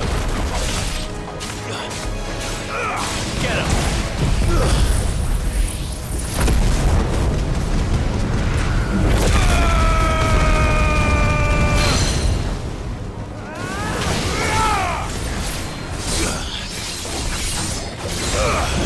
Another down.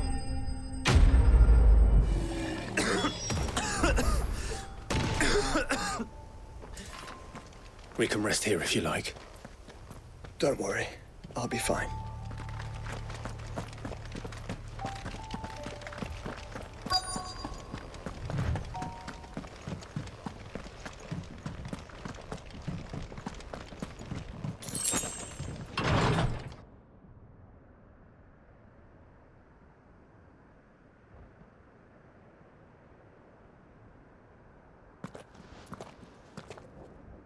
Look, Clive.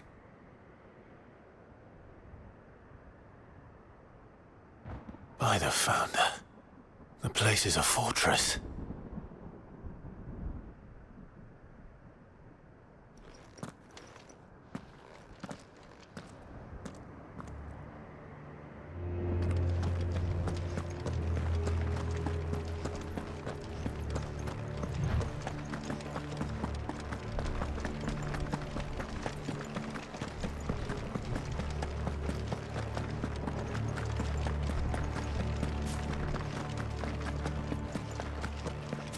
No villagers.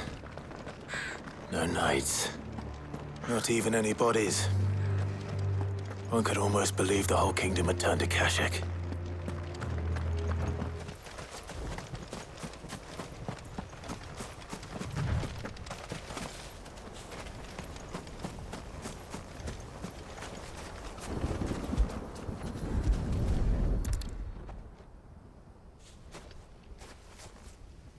He'll be able to see all the way to Stone here.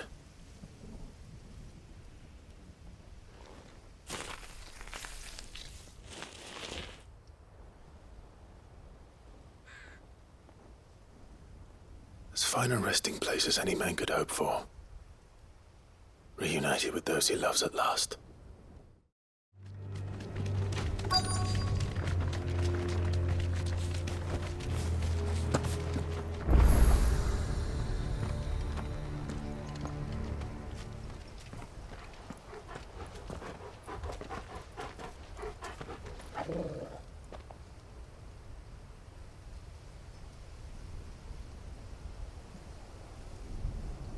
The calm before the storm.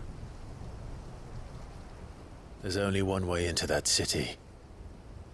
Across the bridge. Through the main gate.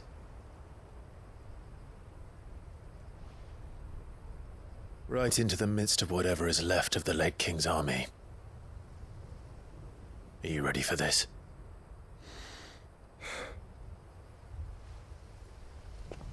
As ready as I'll ever be.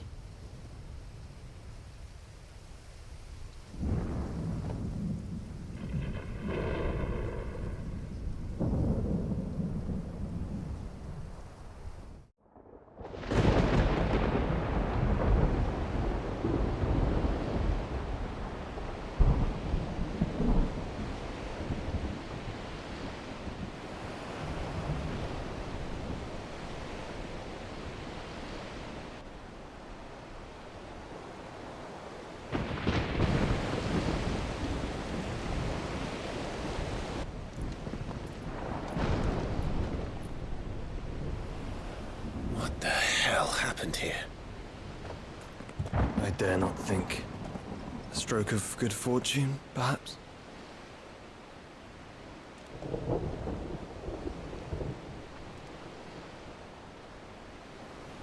I hope you're right. So do I.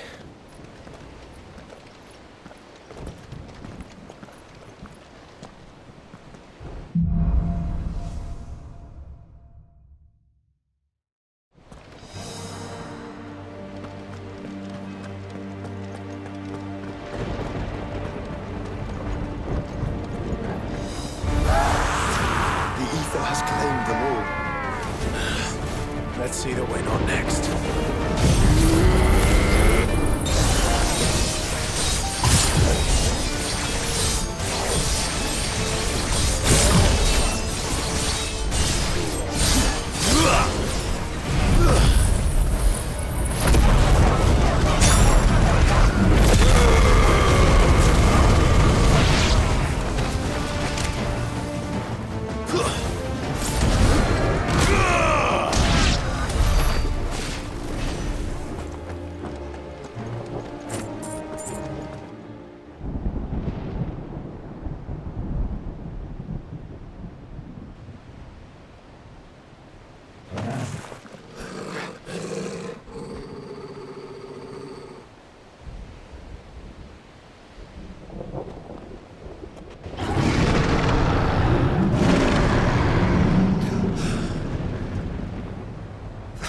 behemoth. Who would be mad enough to tame such a beast?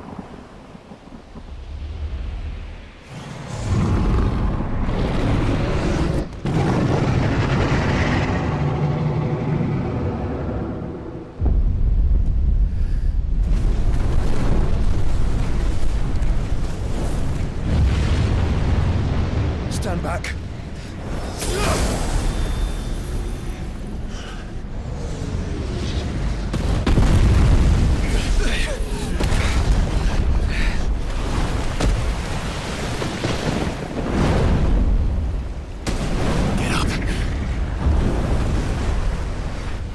Here it comes.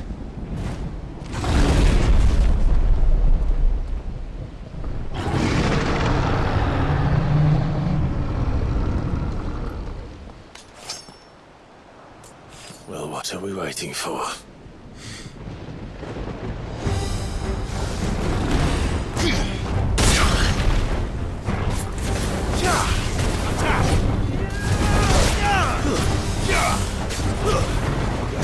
Over here!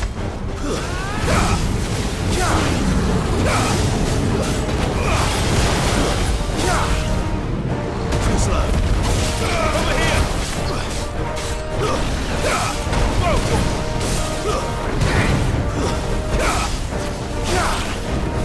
Get him!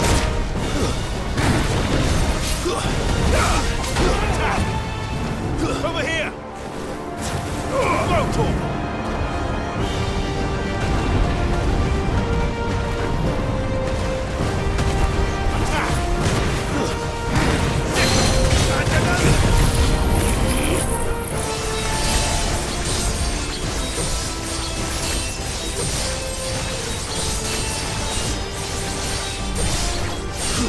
All yours, Torgal!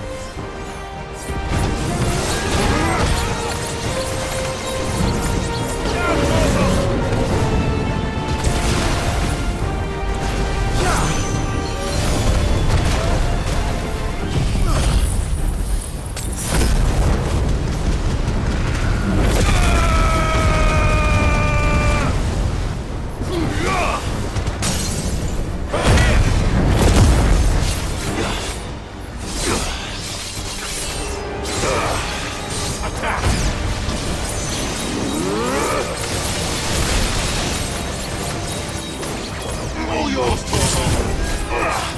Go, Torgal! Torgal, kill!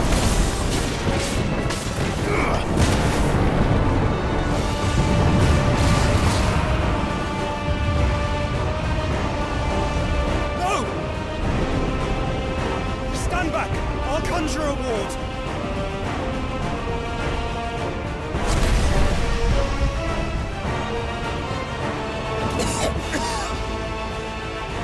Joshua!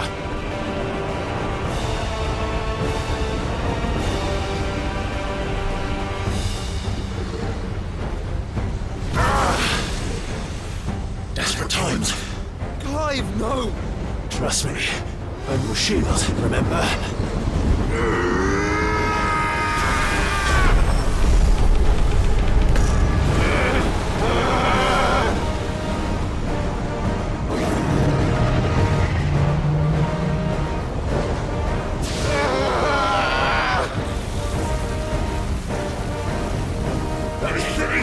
This won't be a job for a freak!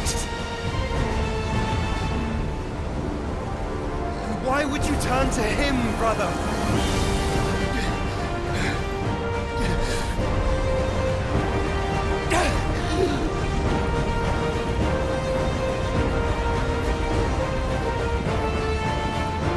When we fight together.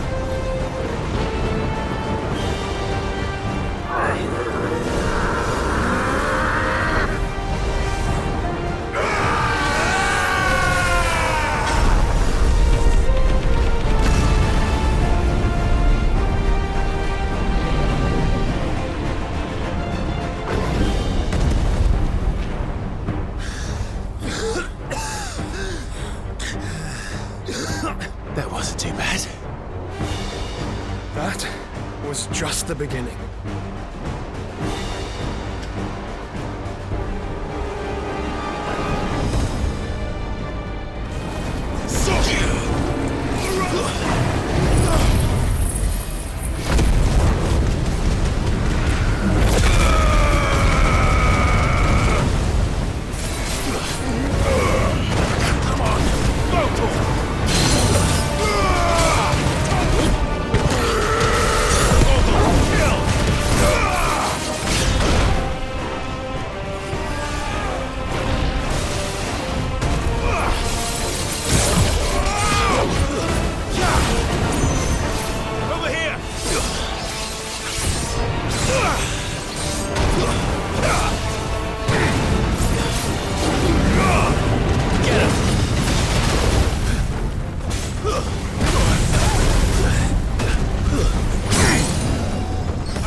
Quickly, before we're cut off for good.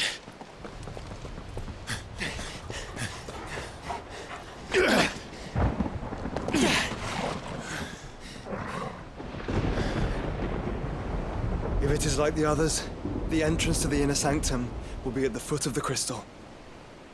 We're almost there.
Once we step onto that bridge, we'll be easy targets.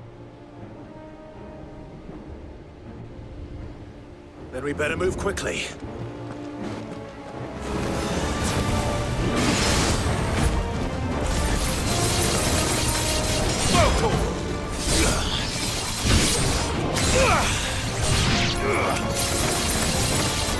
Over here!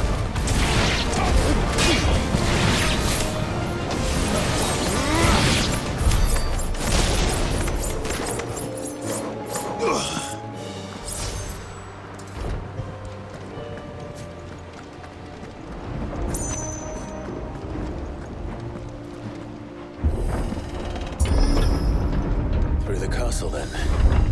I don't see any other way.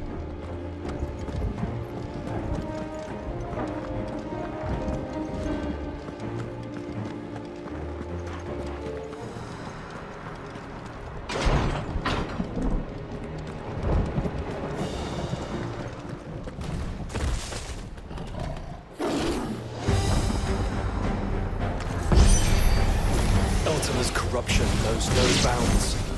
We cannot allow it to spread any further.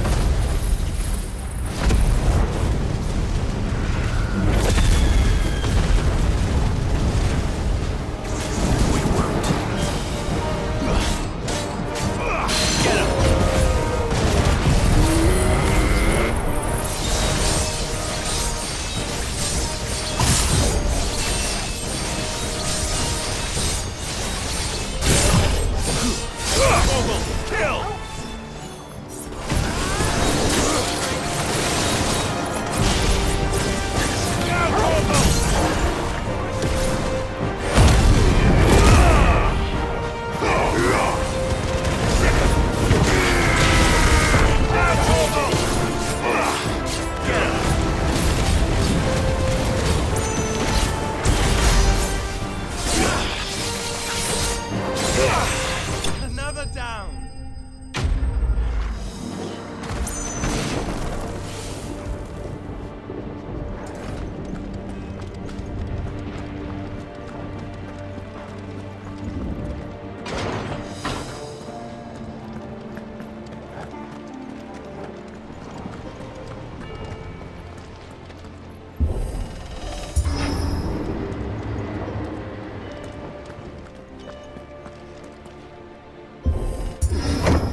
Clive. Of course there's more.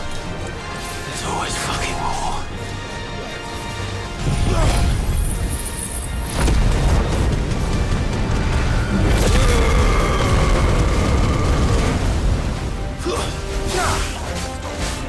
Over here!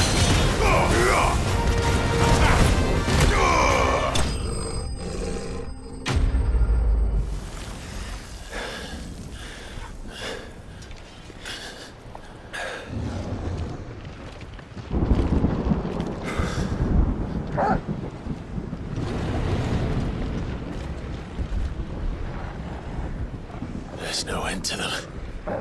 The whole bloody army's here. Stand back, Joshua. I'm summoning Ifrit. Stop, Clive. You mustn't. We still have a long way to go. If you tap your strength here, you'll have none left to destroy the heart. Then you'd rather die?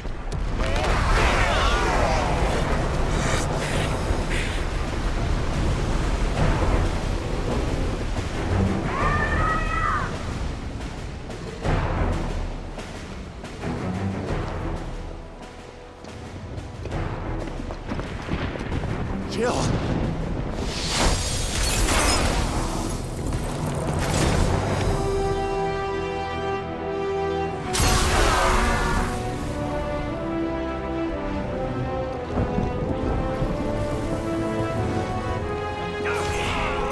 She's not alone.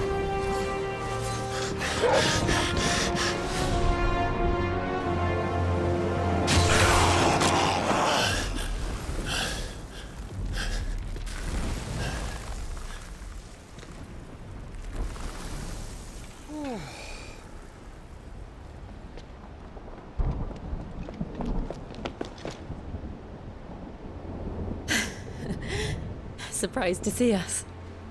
How did you? Gav. He told us exactly where you'd be. Even sniffed out a crack in the castle wall.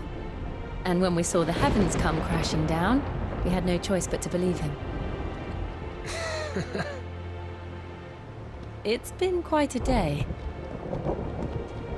To what do we owe this honor? A debt I would see repaid. Prince Dion.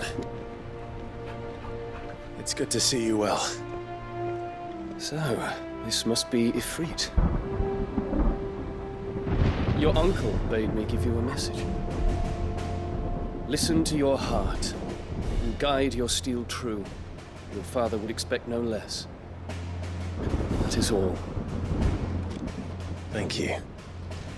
For everything, Your Highness. Dion, please. You do realize the only thing we've freed so far is this wall from its foundations, right? Now, if your lord and ladyship's quite finished... Well said, Gav. We have work to do.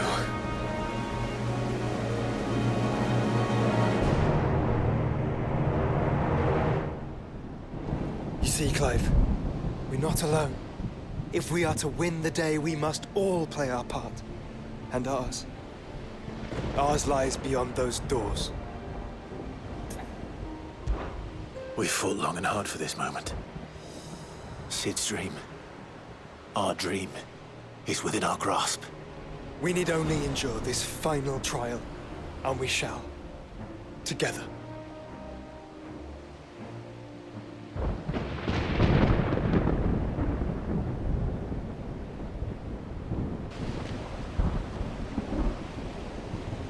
You all know what it is that awaits us beyond this gate.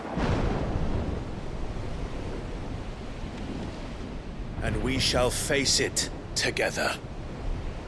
Aye.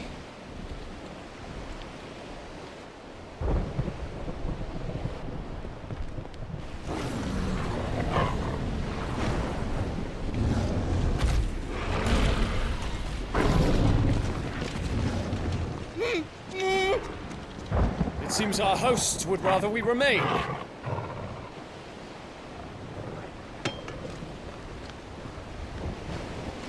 I will stay them. We will stay them. Go! Just don't keep us waiting. Thank you.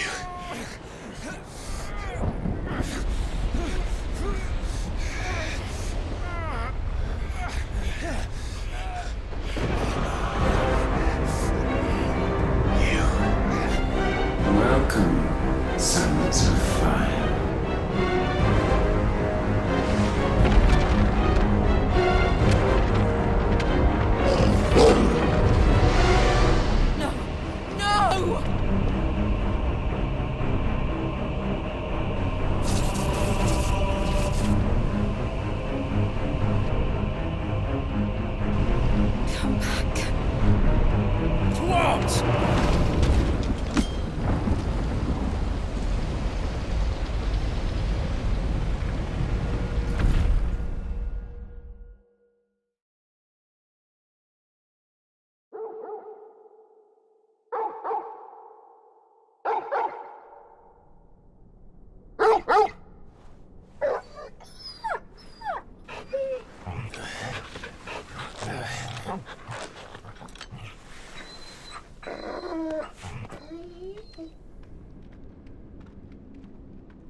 Joshua! Joshua! Wake up! Clive, is that you?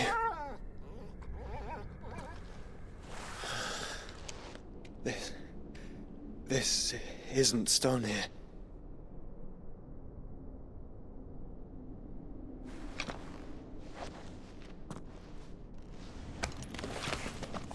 Welcome to our darkness.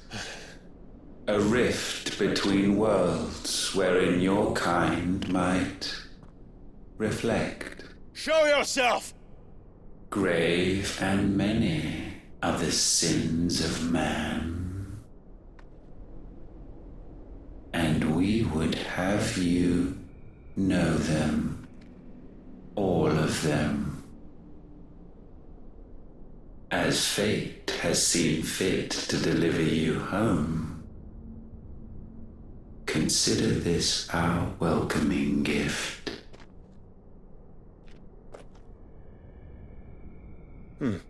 It would seem we are trapped. And the only way out is through Ultima. We find him, and we leave.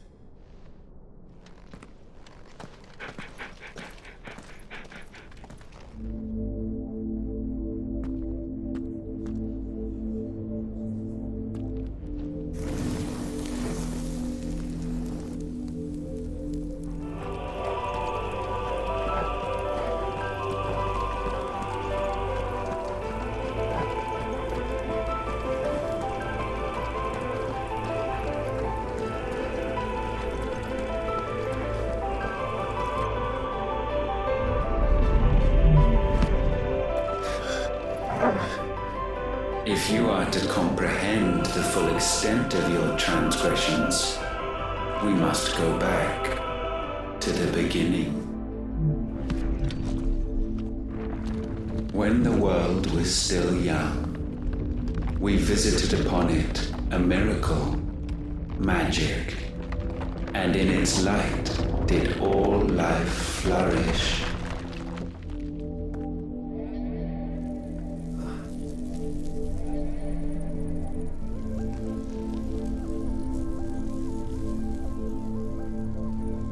Yet the price for this boon would prove heavy.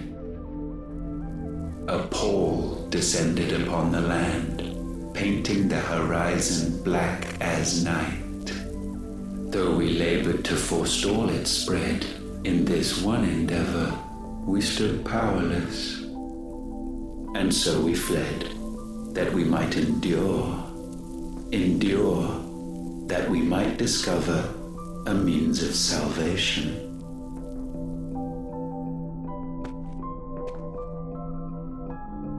But if it was magic that caused the blight, what of the mother crystals?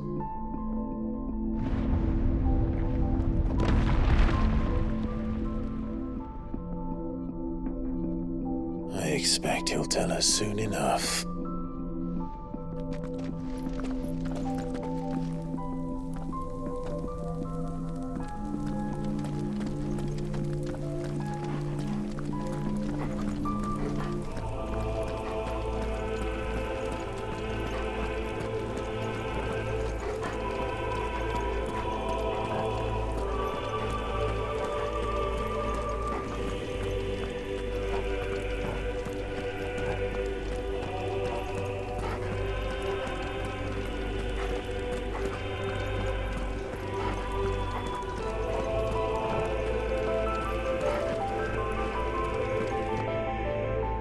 salvation, alas, was not readily to be had. First, we would require a land unvisited by the stain of corruption.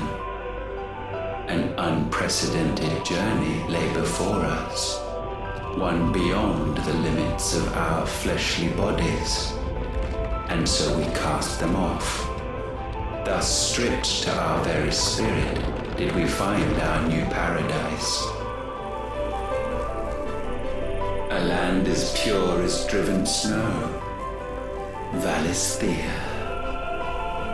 There would the true work begin, for the black crept yet behind us.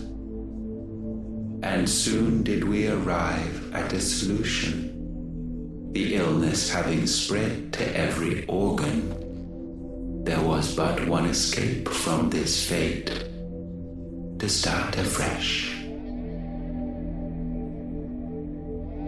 With a new world. The one for which Barnabas labored. A paradise free from the blight where his God awaits.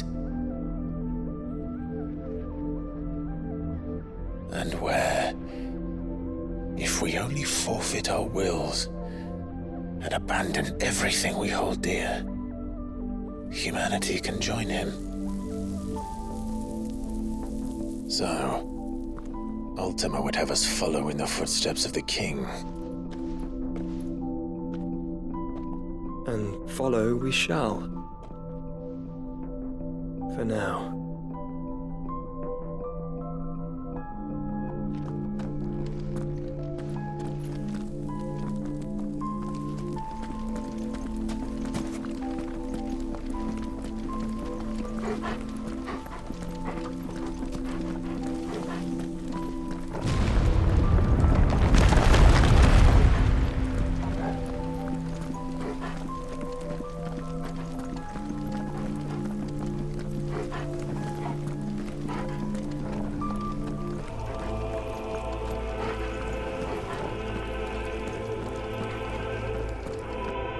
To forge a new world would require not only power, but a constitution strong enough to wield it.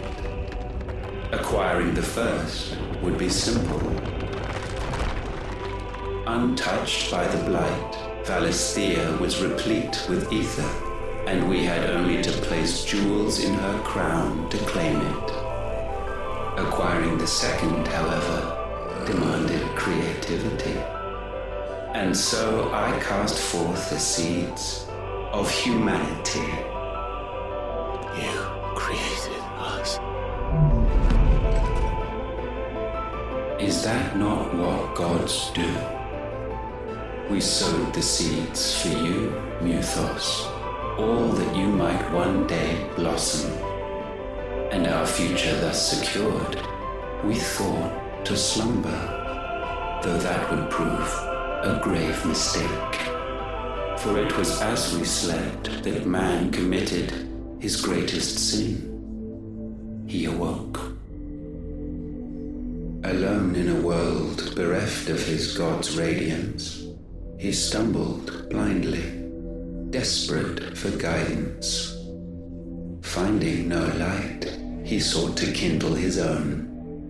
And from that single errant impulse was his will born. Having discovered himself at last, man turned his eyes inward and found he desired evermore that which only magic might afford. So wars were waged and brothers slain for custody over that dwindling resource. And the land, she wept tears of black.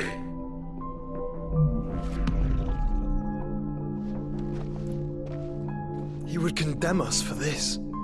Surely he cannot be so blind to his own hypocrisy. Not blind, just unwilling to admit the truth. Though we're one and the same.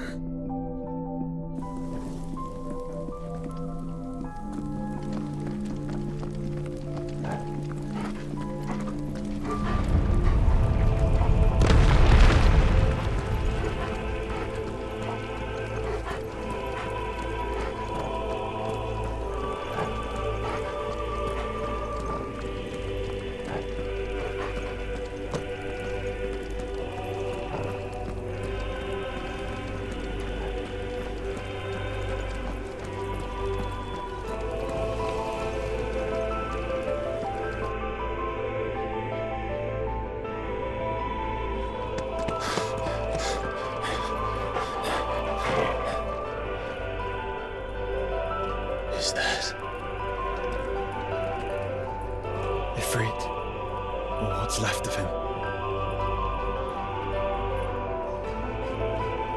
Long have our ashes lain cold for want of a spark. Cast your eyes upon them and see what you must become.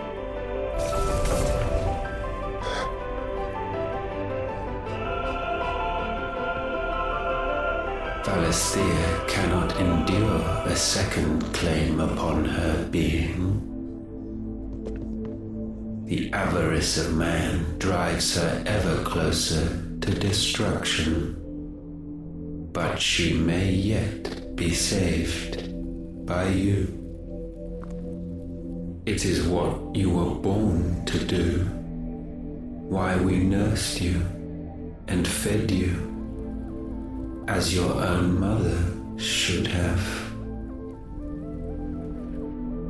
And now that you are fully grown, our Mythos, it is time at last for you to serve your purpose. To right your wrongs. If our sin is wanting to survive, then you are as marked by it as we are. The fault is yours. Our wills were born because you abandoned us. And now, you would have us forfeit them. All for a place in your new paradise.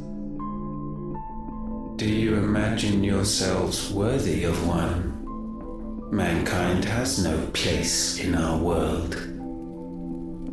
Is this truly so difficult to comprehend? We only ever require you, Mythos, when the time comes to bid this wretched realm farewell.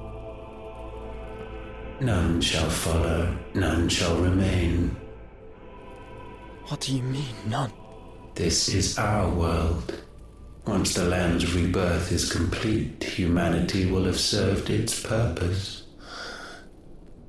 Why would we continue to suffer that which has caused us so much vexation? Because the land doesn't belong to you. It belongs to us all!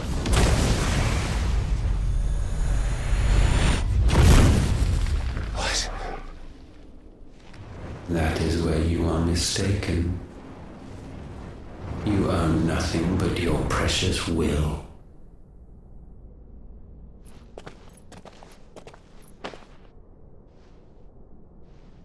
Brother.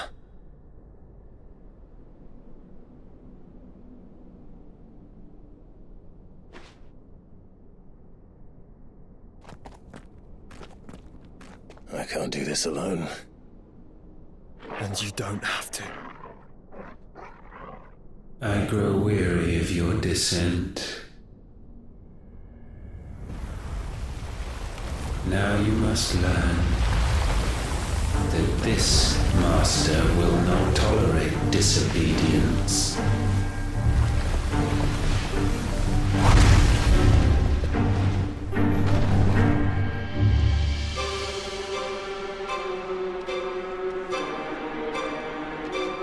My friends, my family. We have all suffered, all fought to survive. This world may be flawed. It may be broken. But it's all we have. And if we can't share it, I see only one other choice. You have to go. You may have created us, Ultima. But it's time we lived on our own terms. This isn't your world anymore.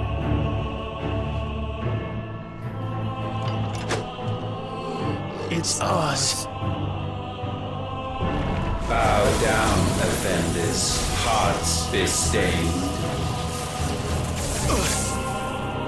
Soil and stone!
Such foul attaint may not be sublimed through game standing.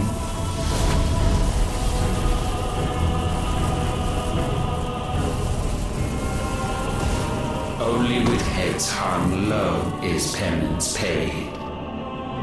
O wretched mortals, incapable even of contrition, in fitting season shall we reap our harvest.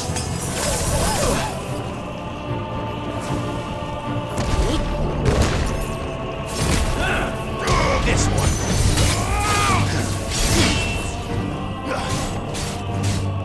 Get him. We will unmaid. Kill.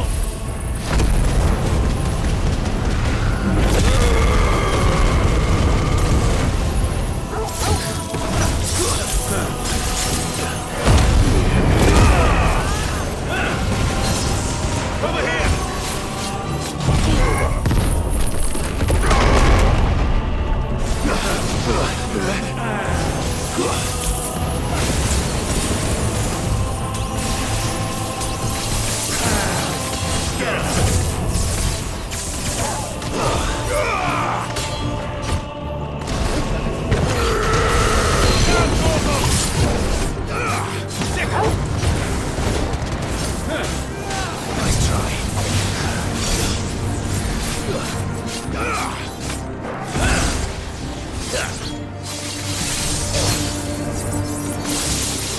This one. Over here.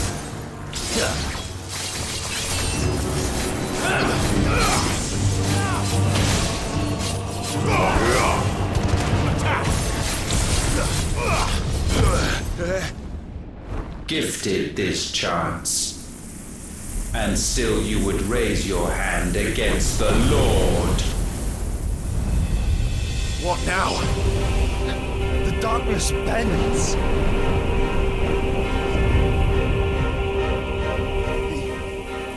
He means to end us. It wouldn't be the first time. But let's make it his last. Your fate is inexorable. Surrender the vessel unto the darkness. Surrender it unto us. Kneel before us. Get him!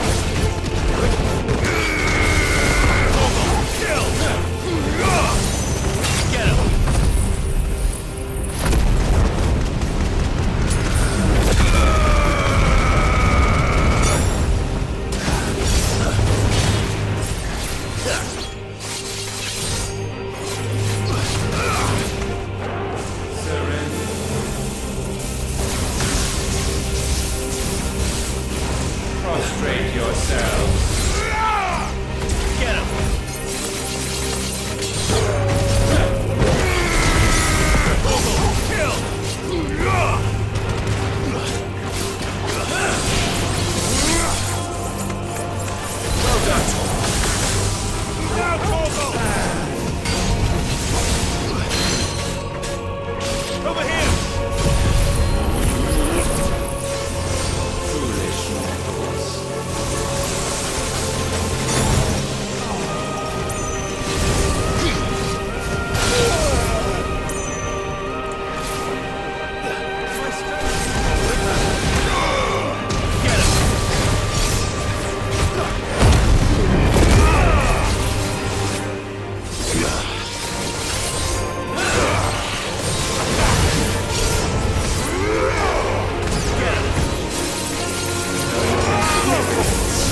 countless generations have we awaited this moment.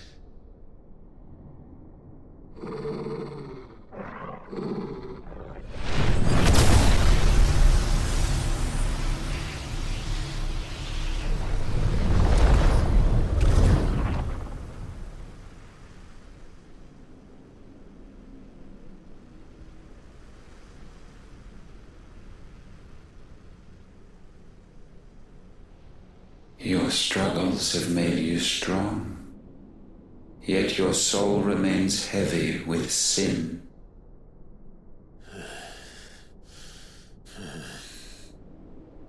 Absolution is nigh. Repent, and all shall be forgiven.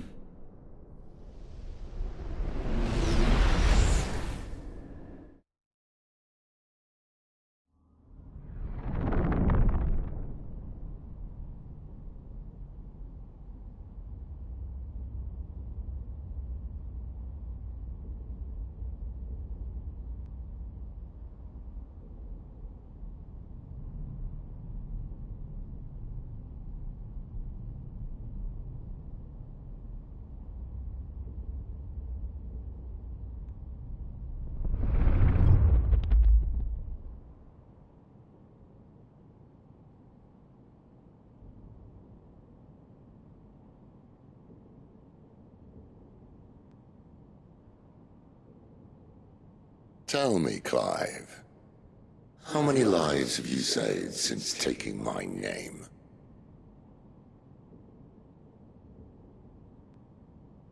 Fewer than we have ruined. Wherever we go, we leave a sea of tears in our wake. These are the wages of your will, son. What good are our choices when all they ever bring, all they will ever bring, is death? There's no atoning, Clive. No matter how hard you try.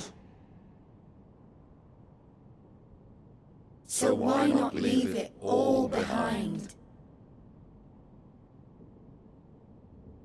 Leave it all behind.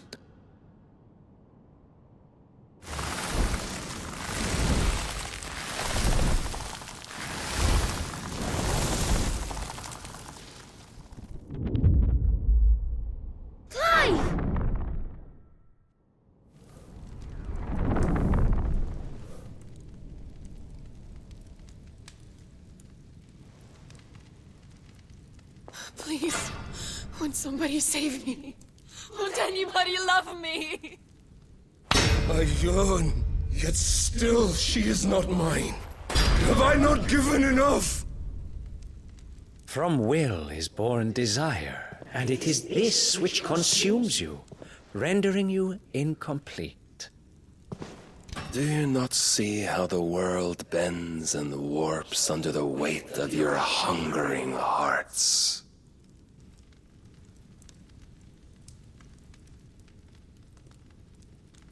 What if it could all just go away?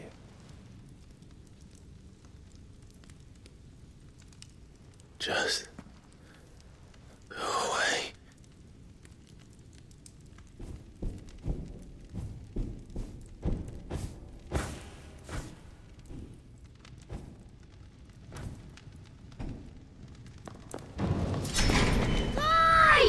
Clive!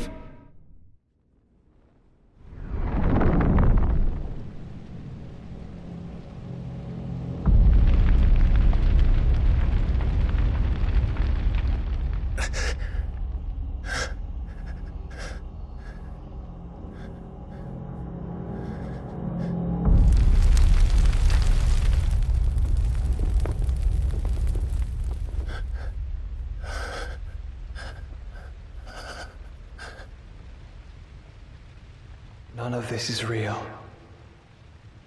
Wake up. It's time to go home, Clive.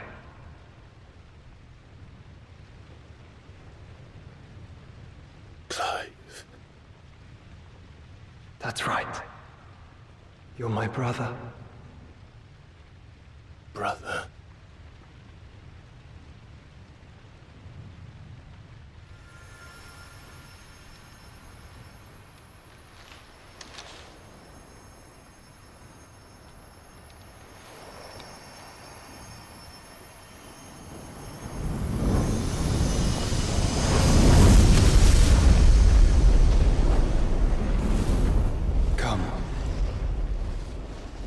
Remember who you are. Clive.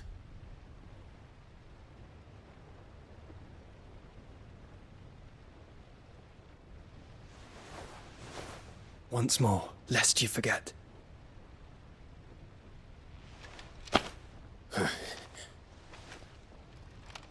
My name is Clive.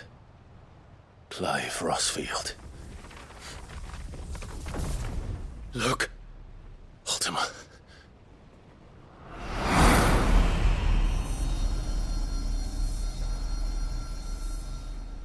Even here, the light of the vessel's will cannot be quenched. And the Phoenix, his trespass should not have been possible. Not possible unless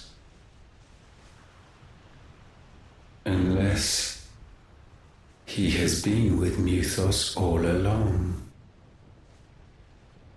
The mark of the Phoenix, emblazoned upon his heart, made manifest by the power of will alone. The power of creation. Can it be? Are their wills truly so potent? Are you still talking?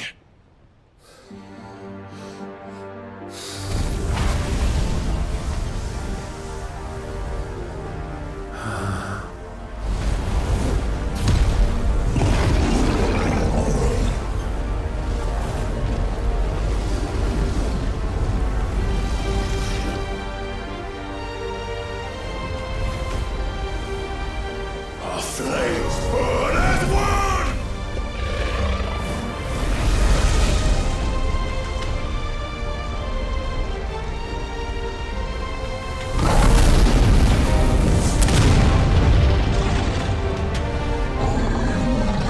This is no mere evolution, it is deviation. And herefrom does Logos rise.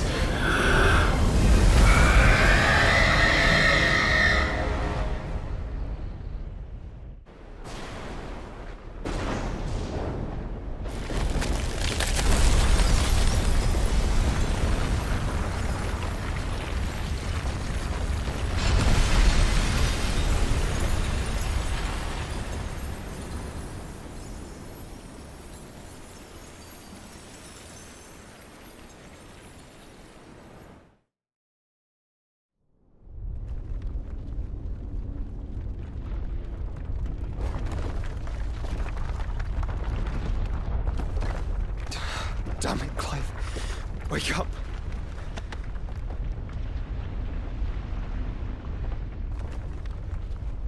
That. Sorry to wake you, but I think it may be time to leave. This place.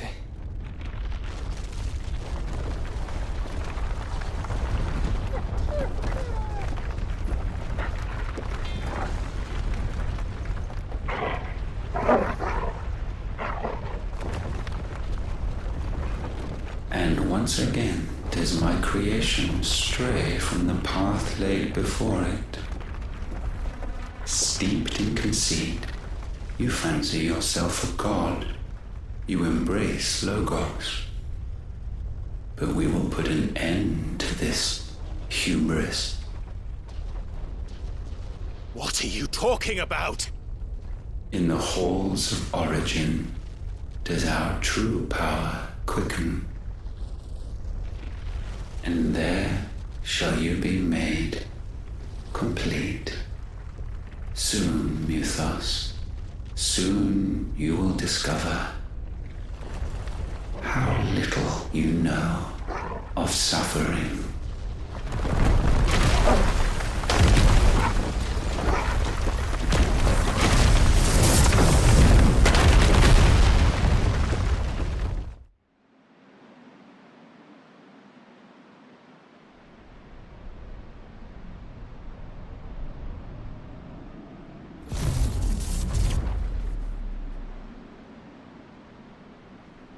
And so the crystals are no more.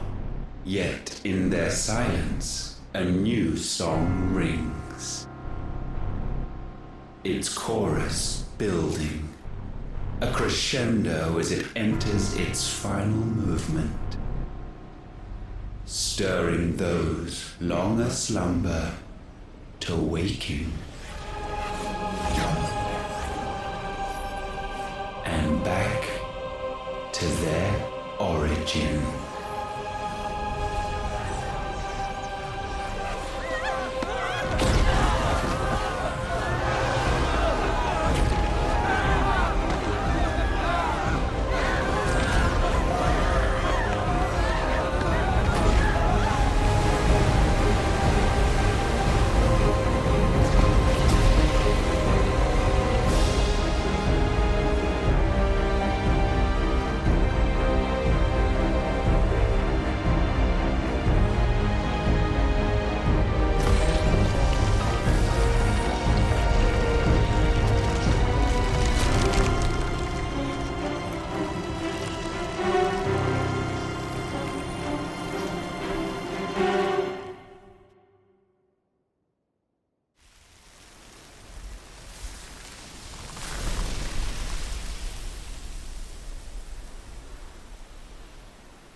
Bloody crystal's cracked.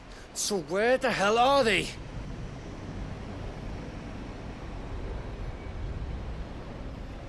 Oh, fuck me.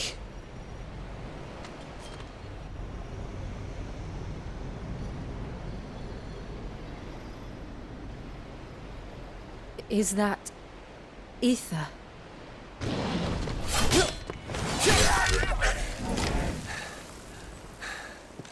What in good Grieg's name is going on? This is wrong.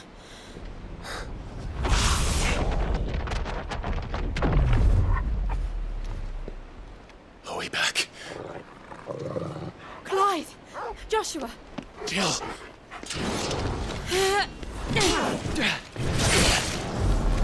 Is everyone all right? We're fine.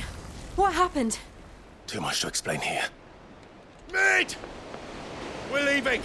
Now! Everyone, fall back to the ship!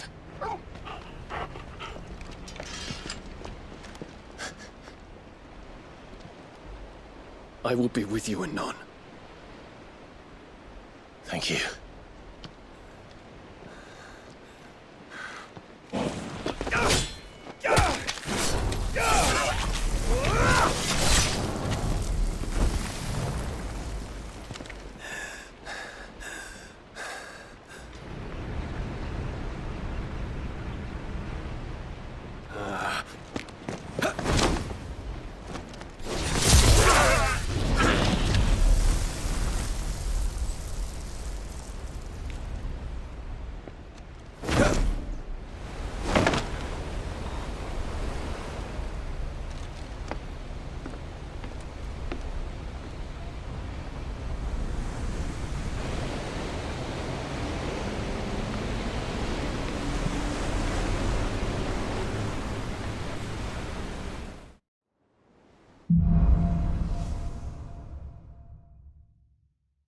I need to tell everyone what happened at Drake's Spine. And I'm going to need Otto's help. Still alive, I see. Something tells me that eyesore on the horizon is your doing. How'd you manage that? It's a long story. One that I'd rather only tell once. Right. All hands on deck, then.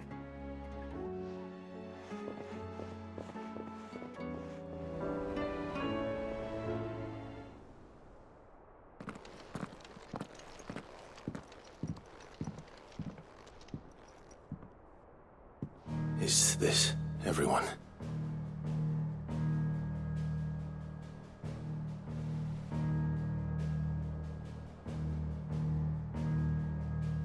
As I'm sure you've all guessed, the crystal which now commands the eastern skies was summoned by Ultima. He called it Origin.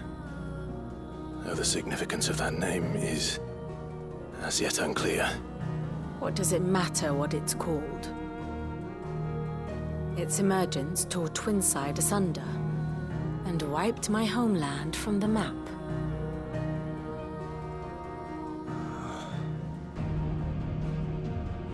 Mention of the Dominion spires can be found in the oldest of Valisthian records. But to the best of my knowledge, none provide any hint as to their true nature. That they would prove the horns of some slumbering demon. Well, the Dominion's demise was at least quick. Elsewhere, the Republican army cannot hope to contain the chaos engulfing Randalar. Canberra is in flames, and the Empire. Our allies are crying out for answers. I've sent the Cursebreakers to give them what assurances we can, but right now that amounts to fuck all. They wouldn't be able to stop what the skies have started in any case. People here and across the realm grow sicker with every passing day. Could it be that this new Mother Crystal is like the others? That it draws upon the land's ether? It certainly looked that way from stone here. If that were true, it would explain the hastening spread of the Blight since the crystal's appearance. Would it not? And as the land's ether slowly rises to the surface, it pools, corrupting all who cannot channel its energies. Archay above, ether floods below, and in the middle, here we languish, hopelessly entrapped.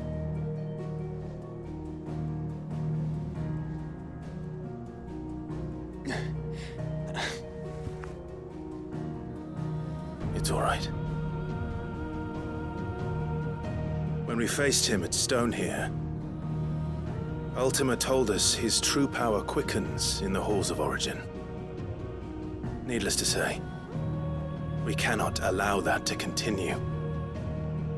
If we are to stop him, we will have to find a way into the crystal.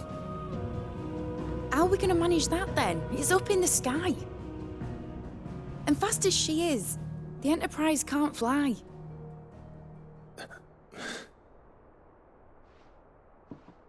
It's a lot to take in, and I reckon we'd all benefit from some time to clear our heads. The answer will come to us. Don't you worry. Ain't that right, Clive? Right. That's right. Well, go on then. Bugger off.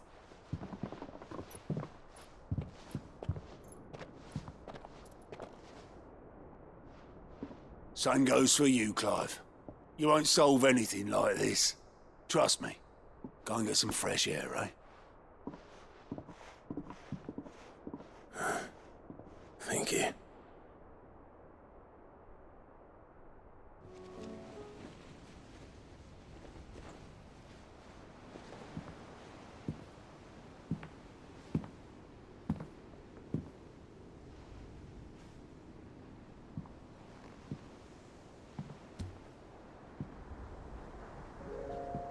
Ultima may have created us, but he doesn't make us who we are. Only we can do that. And if he would have us fight for our survival, so be it. It's what we've been doing all along. Much like Ultima himself, it would seem. His new world being naught but a means to survive. And so, we must contend to decide which of us shall inherit the land. Should Ultima prevail, it will mean death for us all. Of that, we can be certain. But even should he fail, what world awaits us? A withered, godless place, where our newfound freedom will most like prove a chain in itself. Well, that may be, but a chain can always be broken. As long as one has the will to break it, it won't be easy. It may take generations, centuries of suffering, And that is, if everyone plays their part. But it will happen. And when it does, it will be on our terms. That is the world that awaits us. Indeed. And what better world could one wish for?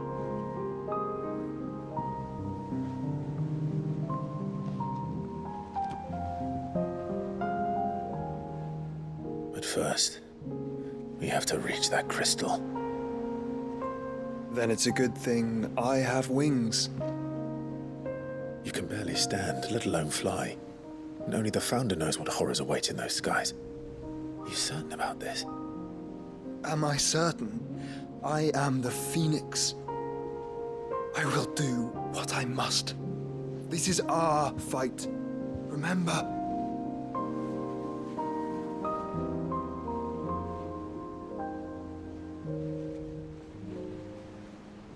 All right. I yield. But only what you must, yes? I'm still your sworn shield. That you are. And what of my wings? Lest you forget, you go to stand against a god. I would not have you succumb to fatigue before the fight begins. Ifrit, your brother mentioned that some few of the dominants who had lost their power to you were still able to prime. Is that true? It is. But their icons no longer submitted to their will. Then mine will have to be stronger. That you both might save your strength for the battle to come. You don't have to do this. If you do, there's a chance you might lose all you have left. And what have I but regret? My life ended in the Dominion. I fear death no more. Besides, I would have words with Ultima. He has much to answer for.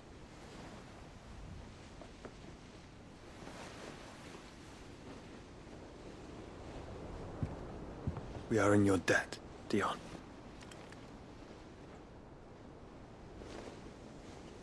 We can speak of debts when this is over.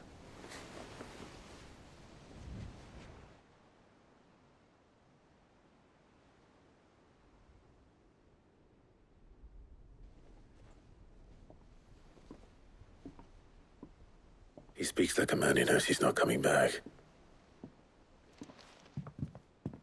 And has come to terms with that. That doesn't mean that we have to. Does it, Clive?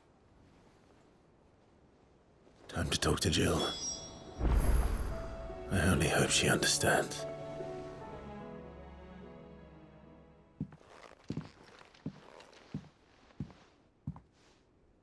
Come to wish on a star. That might not be such a bad idea. This is it, Jill. You know what I have to do. Why I have to do it. There's no turning back now.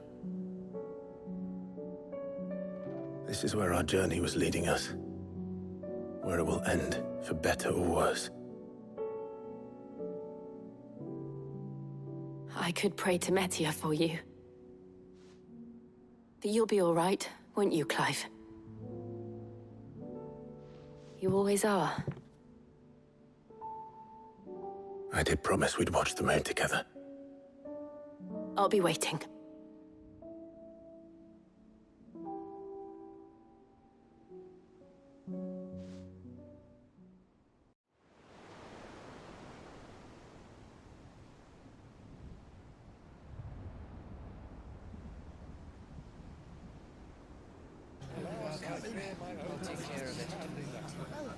Make sure you do this time. Oh, and while you're at it...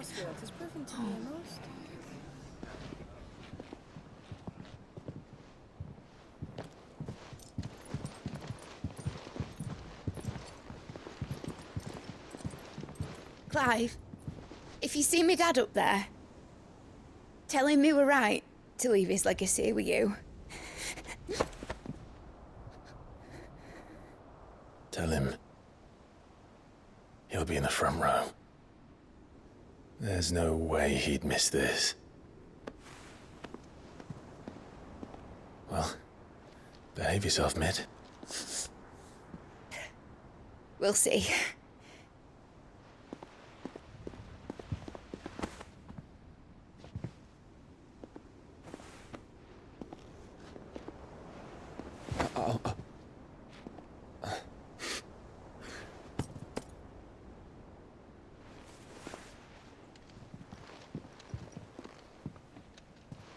So, you're in charge now, Gav.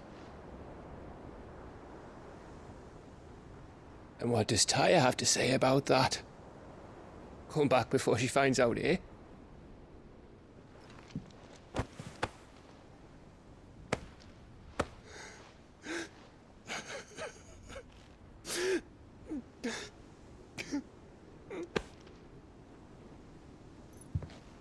Thank you, Yote. I'm sorry. Your Grace, I shall pray for your safe return. That's kind of you. But you should pray he took his medicine. I didn't spend all night grinding herbs for his lordship to leave them on his nightstand. Again. You needn't fear, Lady Tyre. And thank you. See that your brother comes back in one piece. Or, at most, two. Any more and you can heal him yourself. I'll keep that in mind.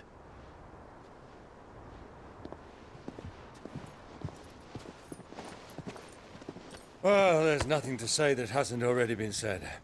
But that's never stopped me before, so just you do what needs doing. And don't worry about us. We'll do our best, Uncle. That we will. If that is all? Not quite.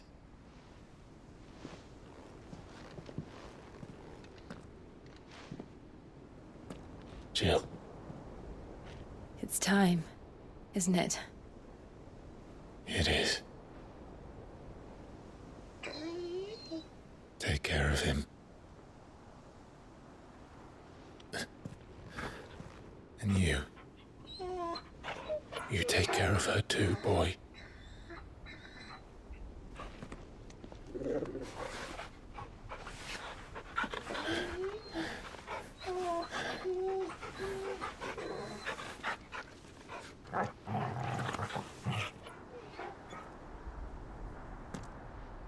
Don't forget, Clive.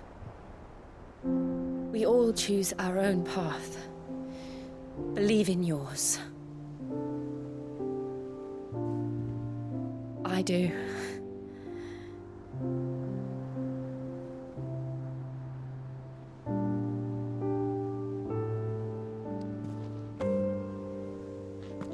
I'll be back. I promise. I love you, Jill.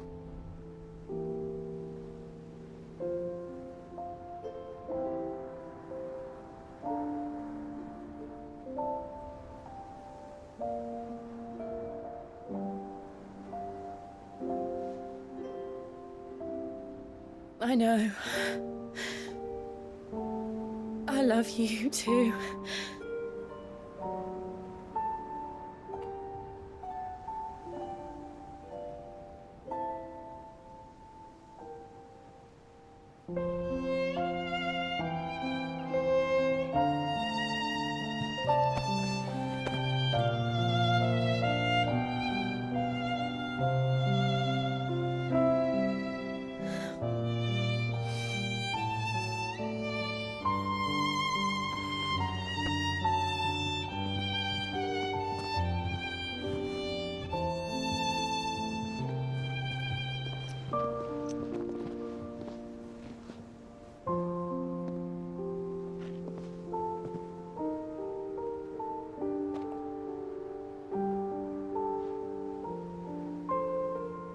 Now, we have a god to kill.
come!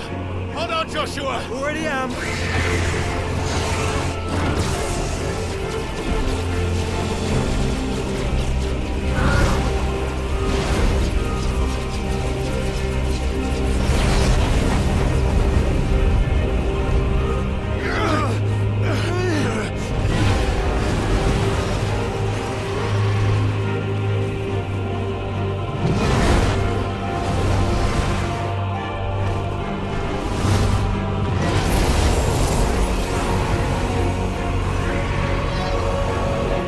To make us a way in.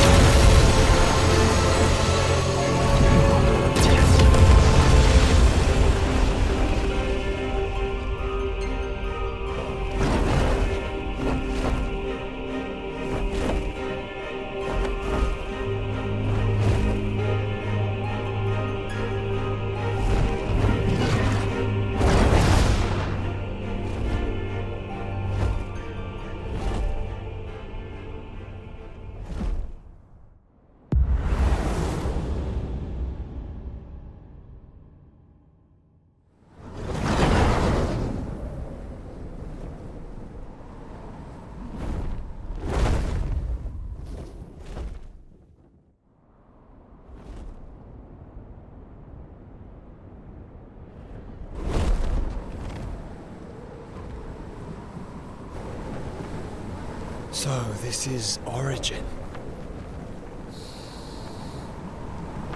A far cry from heaven.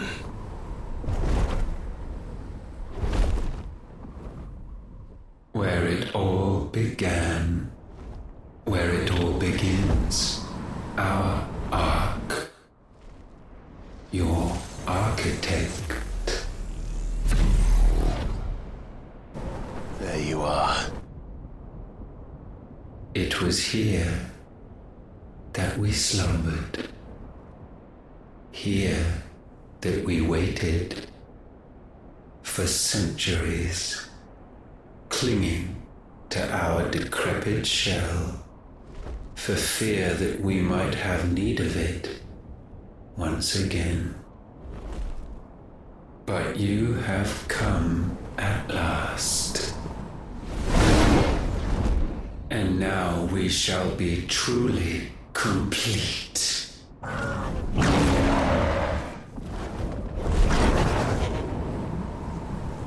Well? There's 3 of us, and 1 of him. Let's make it count.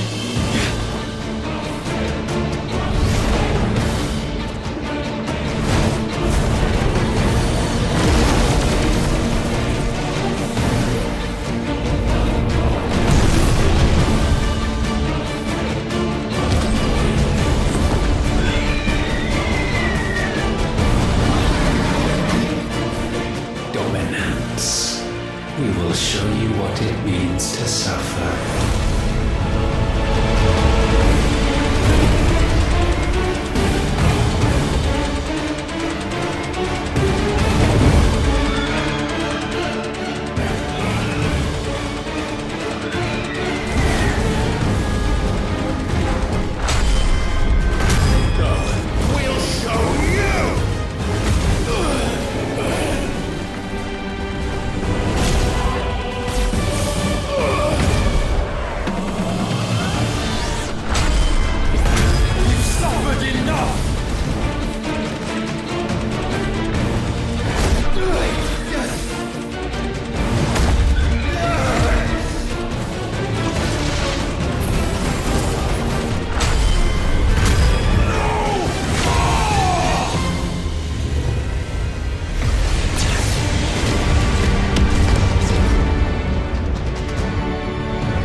you only surrendered, this unpleasantness could have been avoided.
Clive!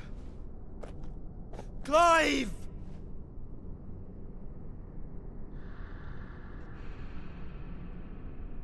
No.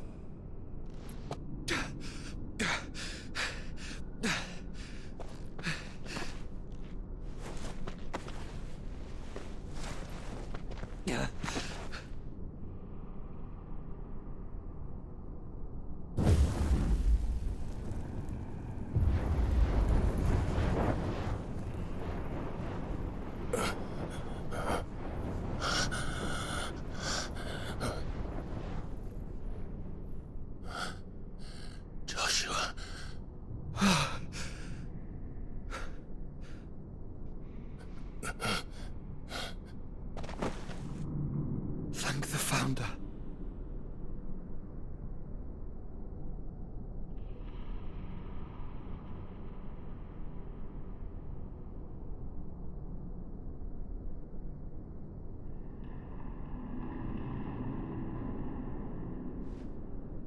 Did I mention you look terrible? That makes two of us. Oh, I'll be alright. And Dion?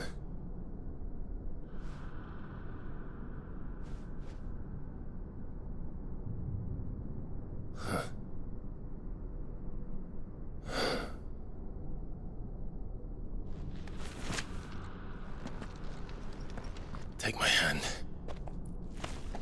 I told you, I'll be...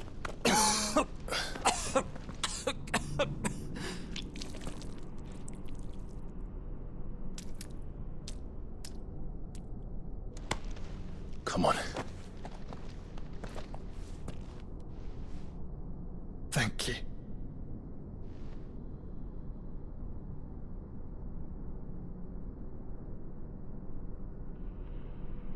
Press on.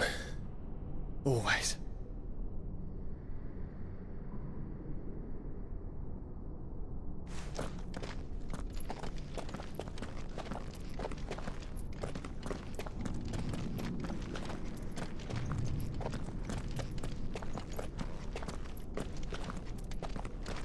I'm sorry about Dion.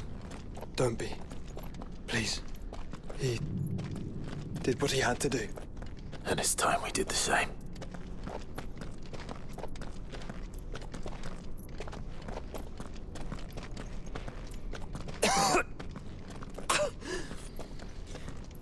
Should we stop? Because of the cough. No, I think we're past that, Clive. I suppose we are.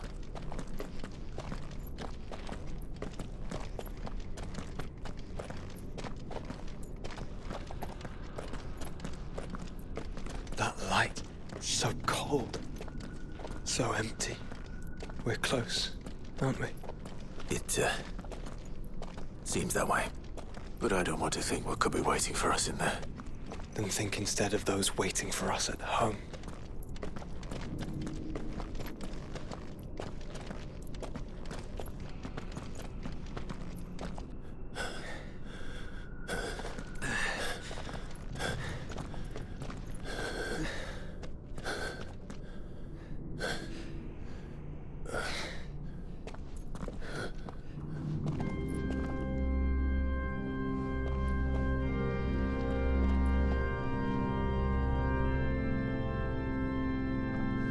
Clive.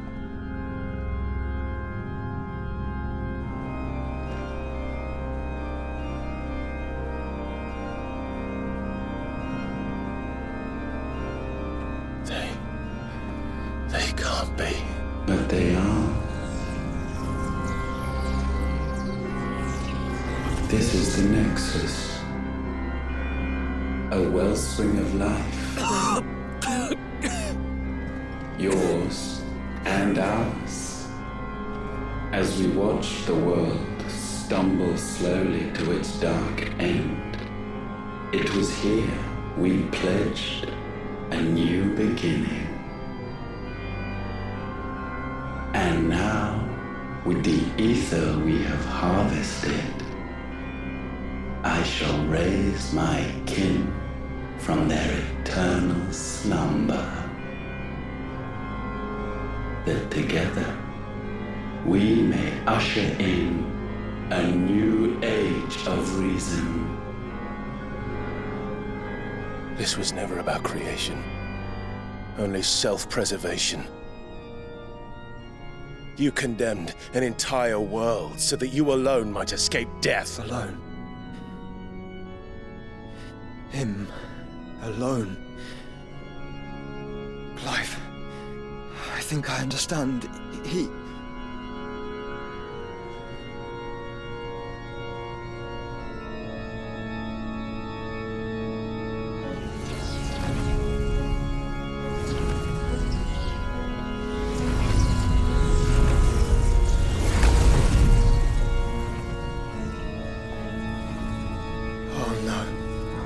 They sacrificed their flesh to become beating hearts of crystal that pumped the land's lifeblood from the depths of the earth unto this very chamber.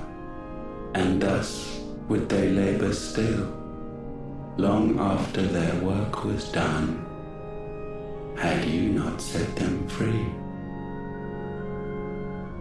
You meant for us to destroy the mother crystals. It's what you wanted all along. You have our gratitude, Mythos. In this you have served us well. You have both served us well. Welcome home, brother.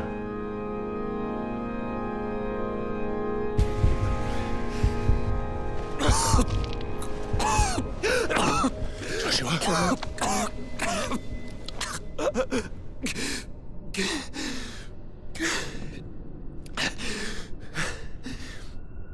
I thought... it was me. But it wasn't my grasp that grew weaker.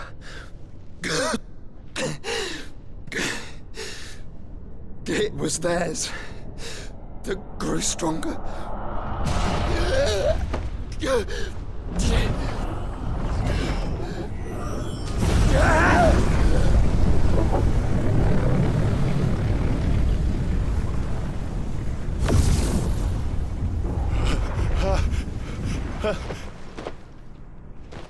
Joshua!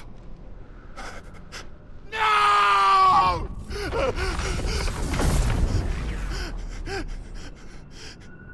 And now we can become one.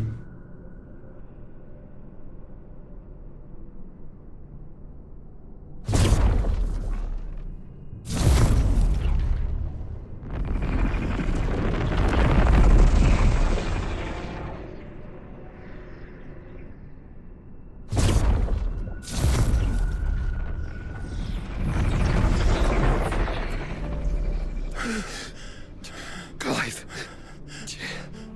Don't speak. Shh. The one possessed of the destructive flames of Ifrit and the healing flames of the Phoenix. This, I once believed, would be Ultima's true form. But I was wrong. I see it now. Why you will never become Ultima's vessel. I don't care. Just hold on. Listen to me, Clive. You remember the murals? People once knew that Ultima was their god. That he created them. And they worshipped him, prayed to him, looked to him for guidance. In vain. In vain. For he did not listen, did not acknowledge our will, and so we strayed from his path to forge one of our own. So absorbed was he in his own desires, so driven by his own will alone, that he shunned the one thing that could have made him truly powerful. Faith. The same faith people now place in you. Faith that you will fulfill their dream, Sid's dream, of creating a better world for us. Faith that you will follow in Father's footsteps and save those who need saving most. Faith that you will answer Jill's plea to save yourself. The difference is, Clive, that you chose to listen, and that is what has steeled our bonds. Bonds that helped you stand firm when Ultima's pull was at its strongest. His power may be absolute, but so is ours. And so will yours be. With my light in your heart, not even a god might stop us. Joshua!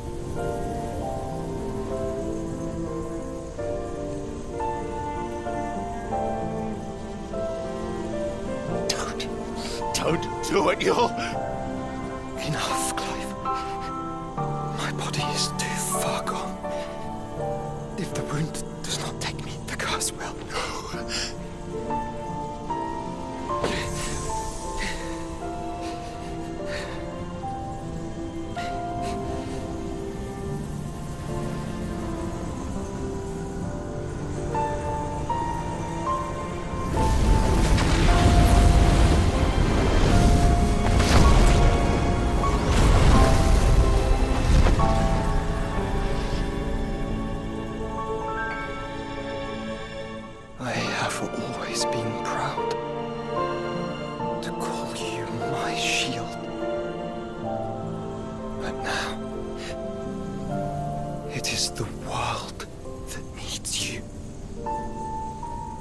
Thank you, Clive. For being my brother.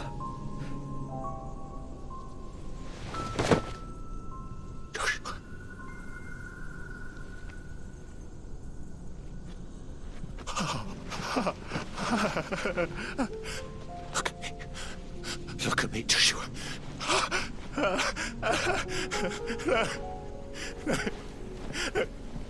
Open your eyes!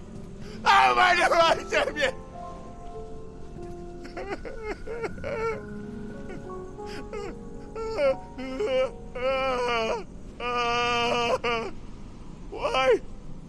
Why did you do this? Joshua.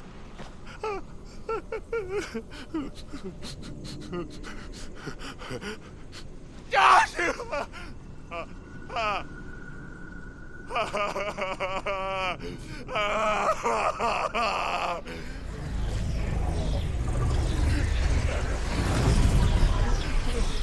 And thus does the final piece fall into place.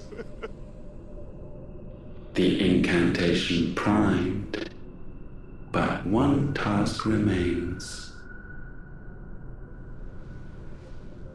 to empty the vessel.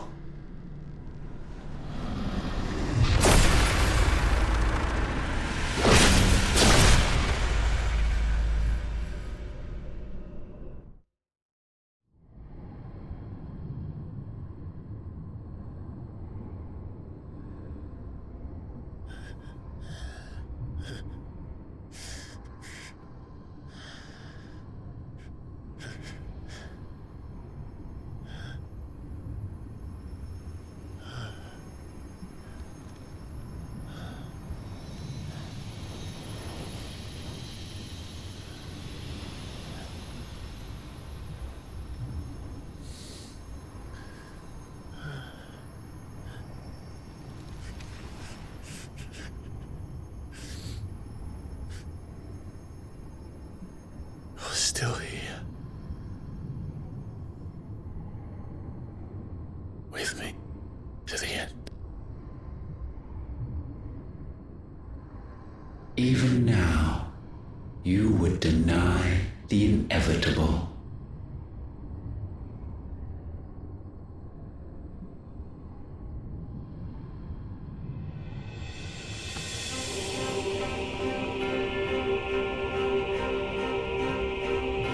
As we always have, and always will.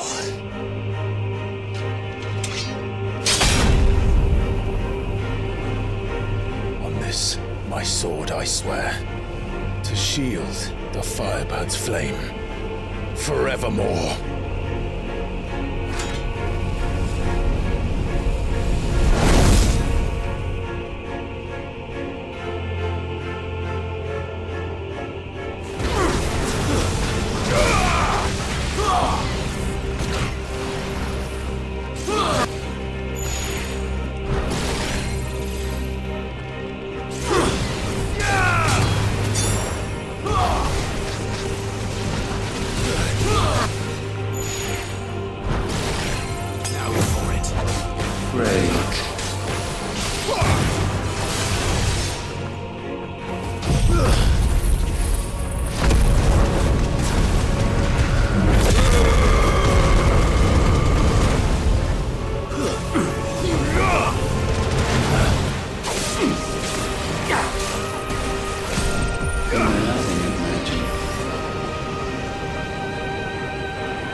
Countless centuries have I waited for this moment in which I might revel in my creation, only to find it profaned and soiled.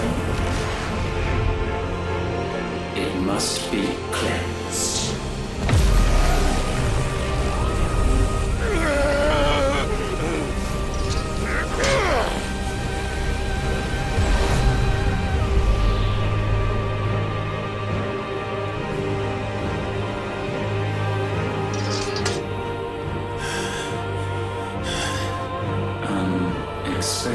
How is it that your will yet endures? Because it's not so easily broken. But it can be broken. And I shall see it so. For such is my will. try it.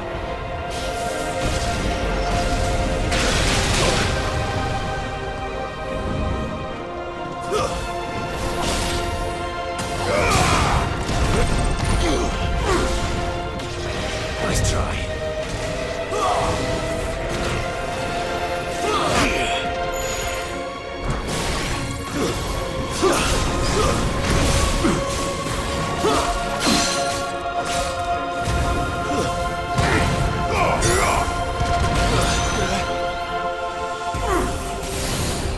Conceited fool.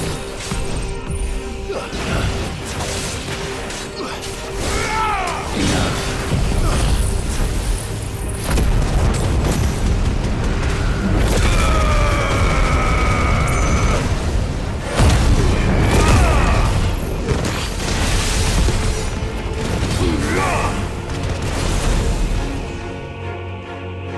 Why? What latent force feeds these flames? I sense more here than mere will. Is this Logos? Have you truly become free? No, I forbid it. You are not a god.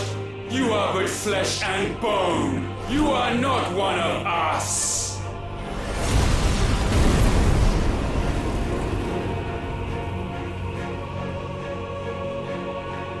I created you, all of you. And what is mine is mine to destroy. Once, perhaps. But we are no longer yours. Our flames are our own, and they burn as one!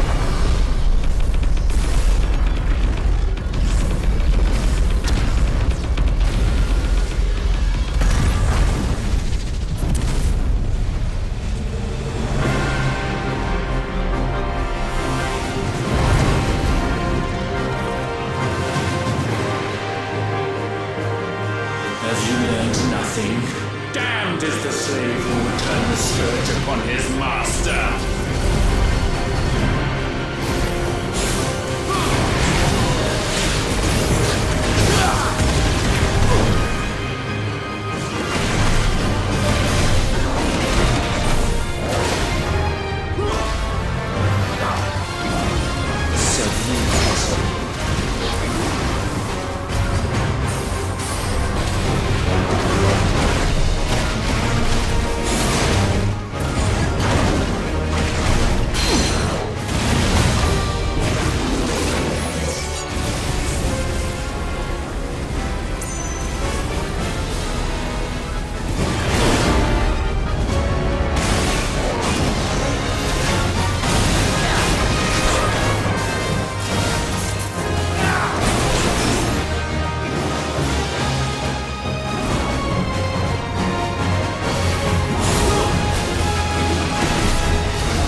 enough! With fire shall fire be repaid.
No. My will is inviolable. Something is wrong. You're afraid. You always have been. From the moment the Blight exposed what you were, weak, you conceived us to prove otherwise. But the result shook you to the core. For in us you saw yourself, and realized we had the potential to be more than you could ever be. And so you turned your back on your creation. Your back on the world, like the coward you are. You think you know me? You know nothing, Logos. Nothing!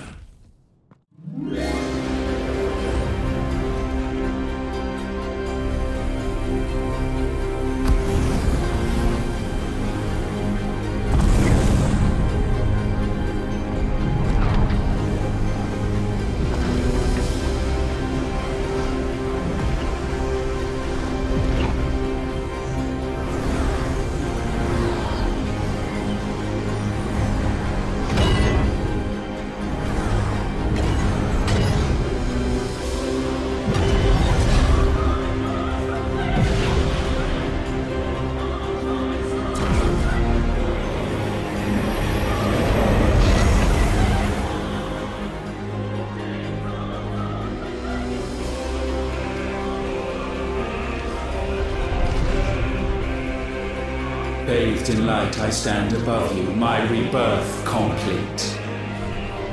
And you, for your defiance, shall pay the proper price.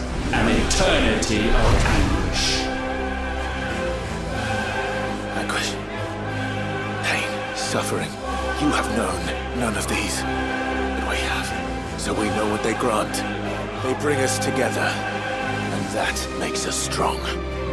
Thunder roar!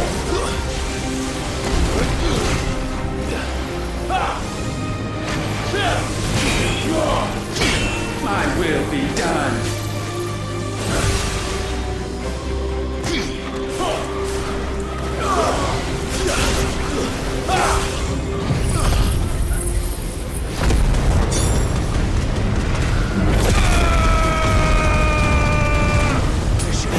Nice try.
It is not yours to take.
my boy!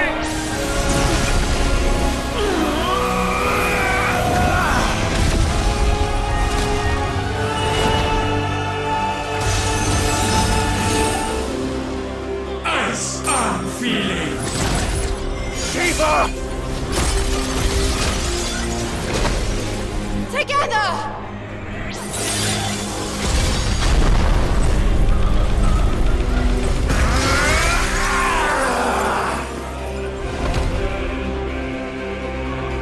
Darkness, unending.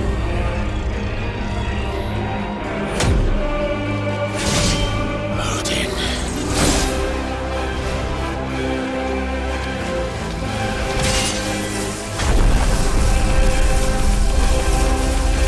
Onward, my son.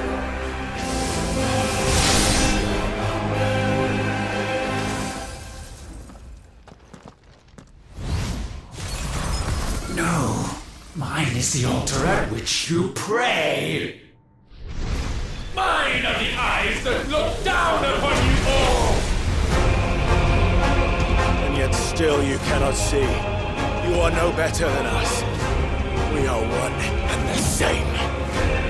We are not the same. No man might stand beside me. Not petulant child. Witness my creation.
So sure of your place atop the world, you refuse to acknowledge those below. You chose to remain alone. And so you shunned the one thing that could have made you stronger. Pushed away the hands that could have raised you higher. I do not need you, or anyone. And that is where we are different. I could not have made it here on my own. I carry with me the hopes and dreams of my brothers, my sisters. And And it is they who will give me the strength to end your reign. I cannot end!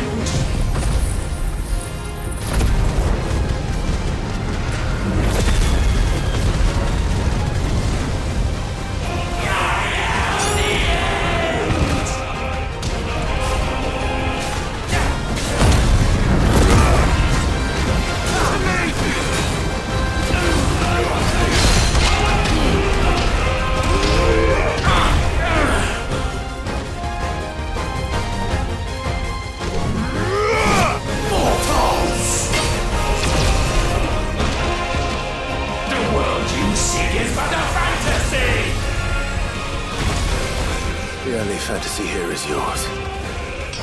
And we shall be its final witness.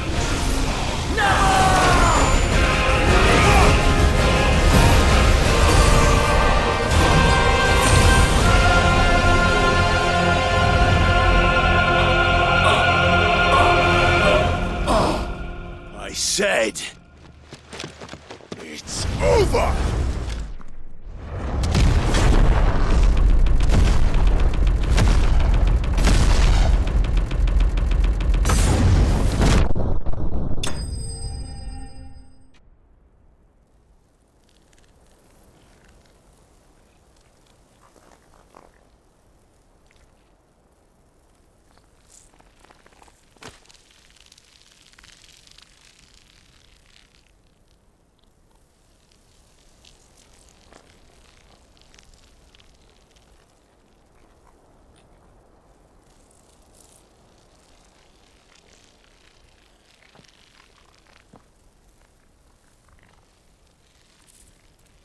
Tell me, what do you imagine will befall this world now that you have gained your precious freedom?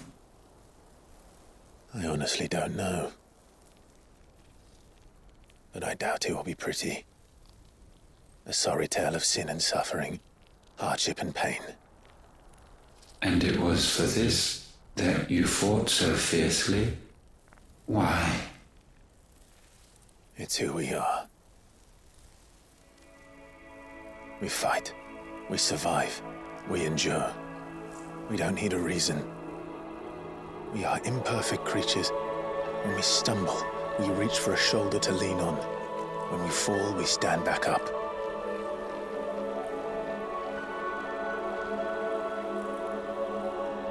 We see the horizon, ever out of reach, and still we march on. Certain the answers lie just beyond it, because that is our way.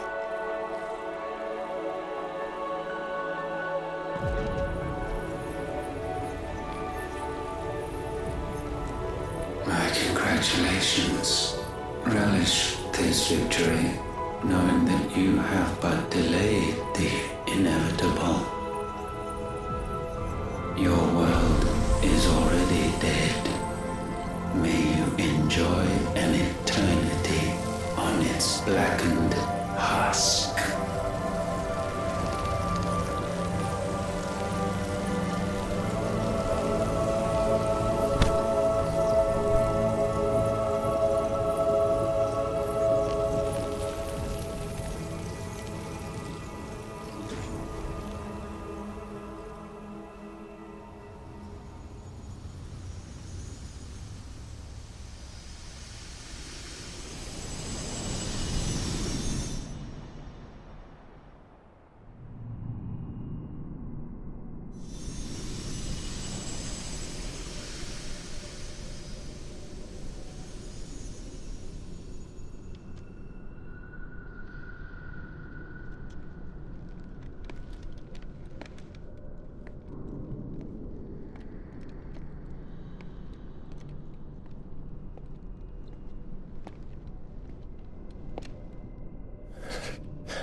It seems Ultima's power was too great for this vessel all along. But while I have it, perhaps I can use it to set things right. And see Ultima's legacy. Bearers, dominance, crystals, magic, consigned to the flames.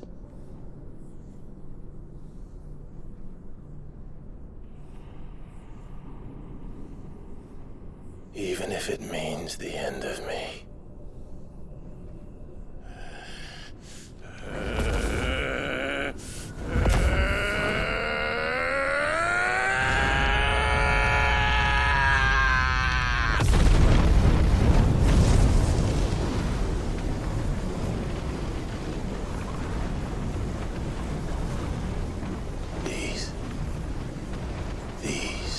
or our terms.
Aren't you the most beautiful thing?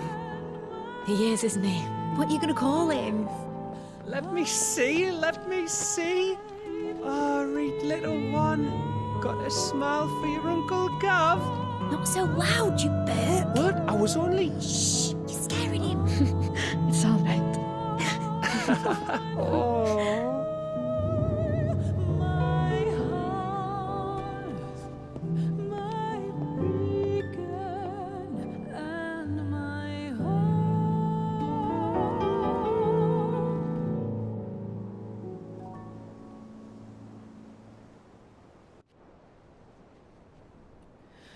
A sky of scattered tears, 1,000 years apart. Should they fade, I will not be afraid of the dark. For your If you need a rest, I can take him. I'll hold you to that.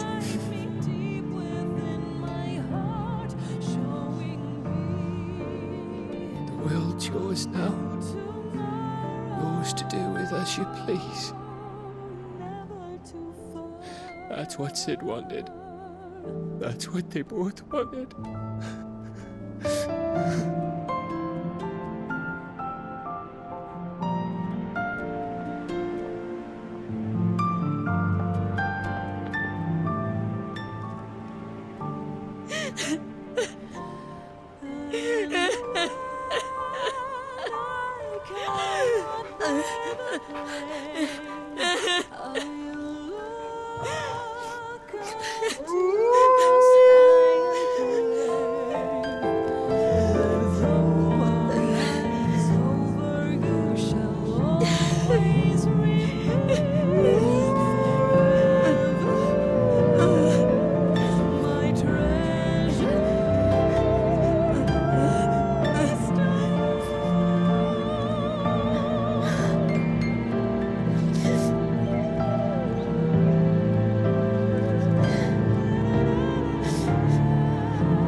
did our journey end?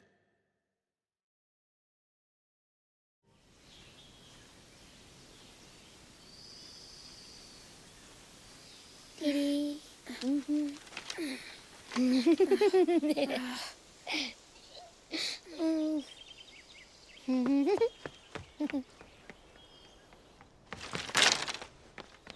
Oh. Every time. Will you light it? Yes, Mother.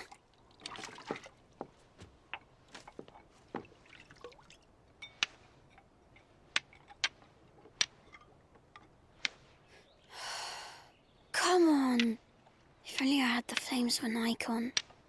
Icon? Have you been reading that silly story again? Magic belongs in fairy tales, and fairy tales don't boil kettles. You see? Well done. Now, be a good lad, and play with your brother until supper. Come on, hurry! Hurry! All right.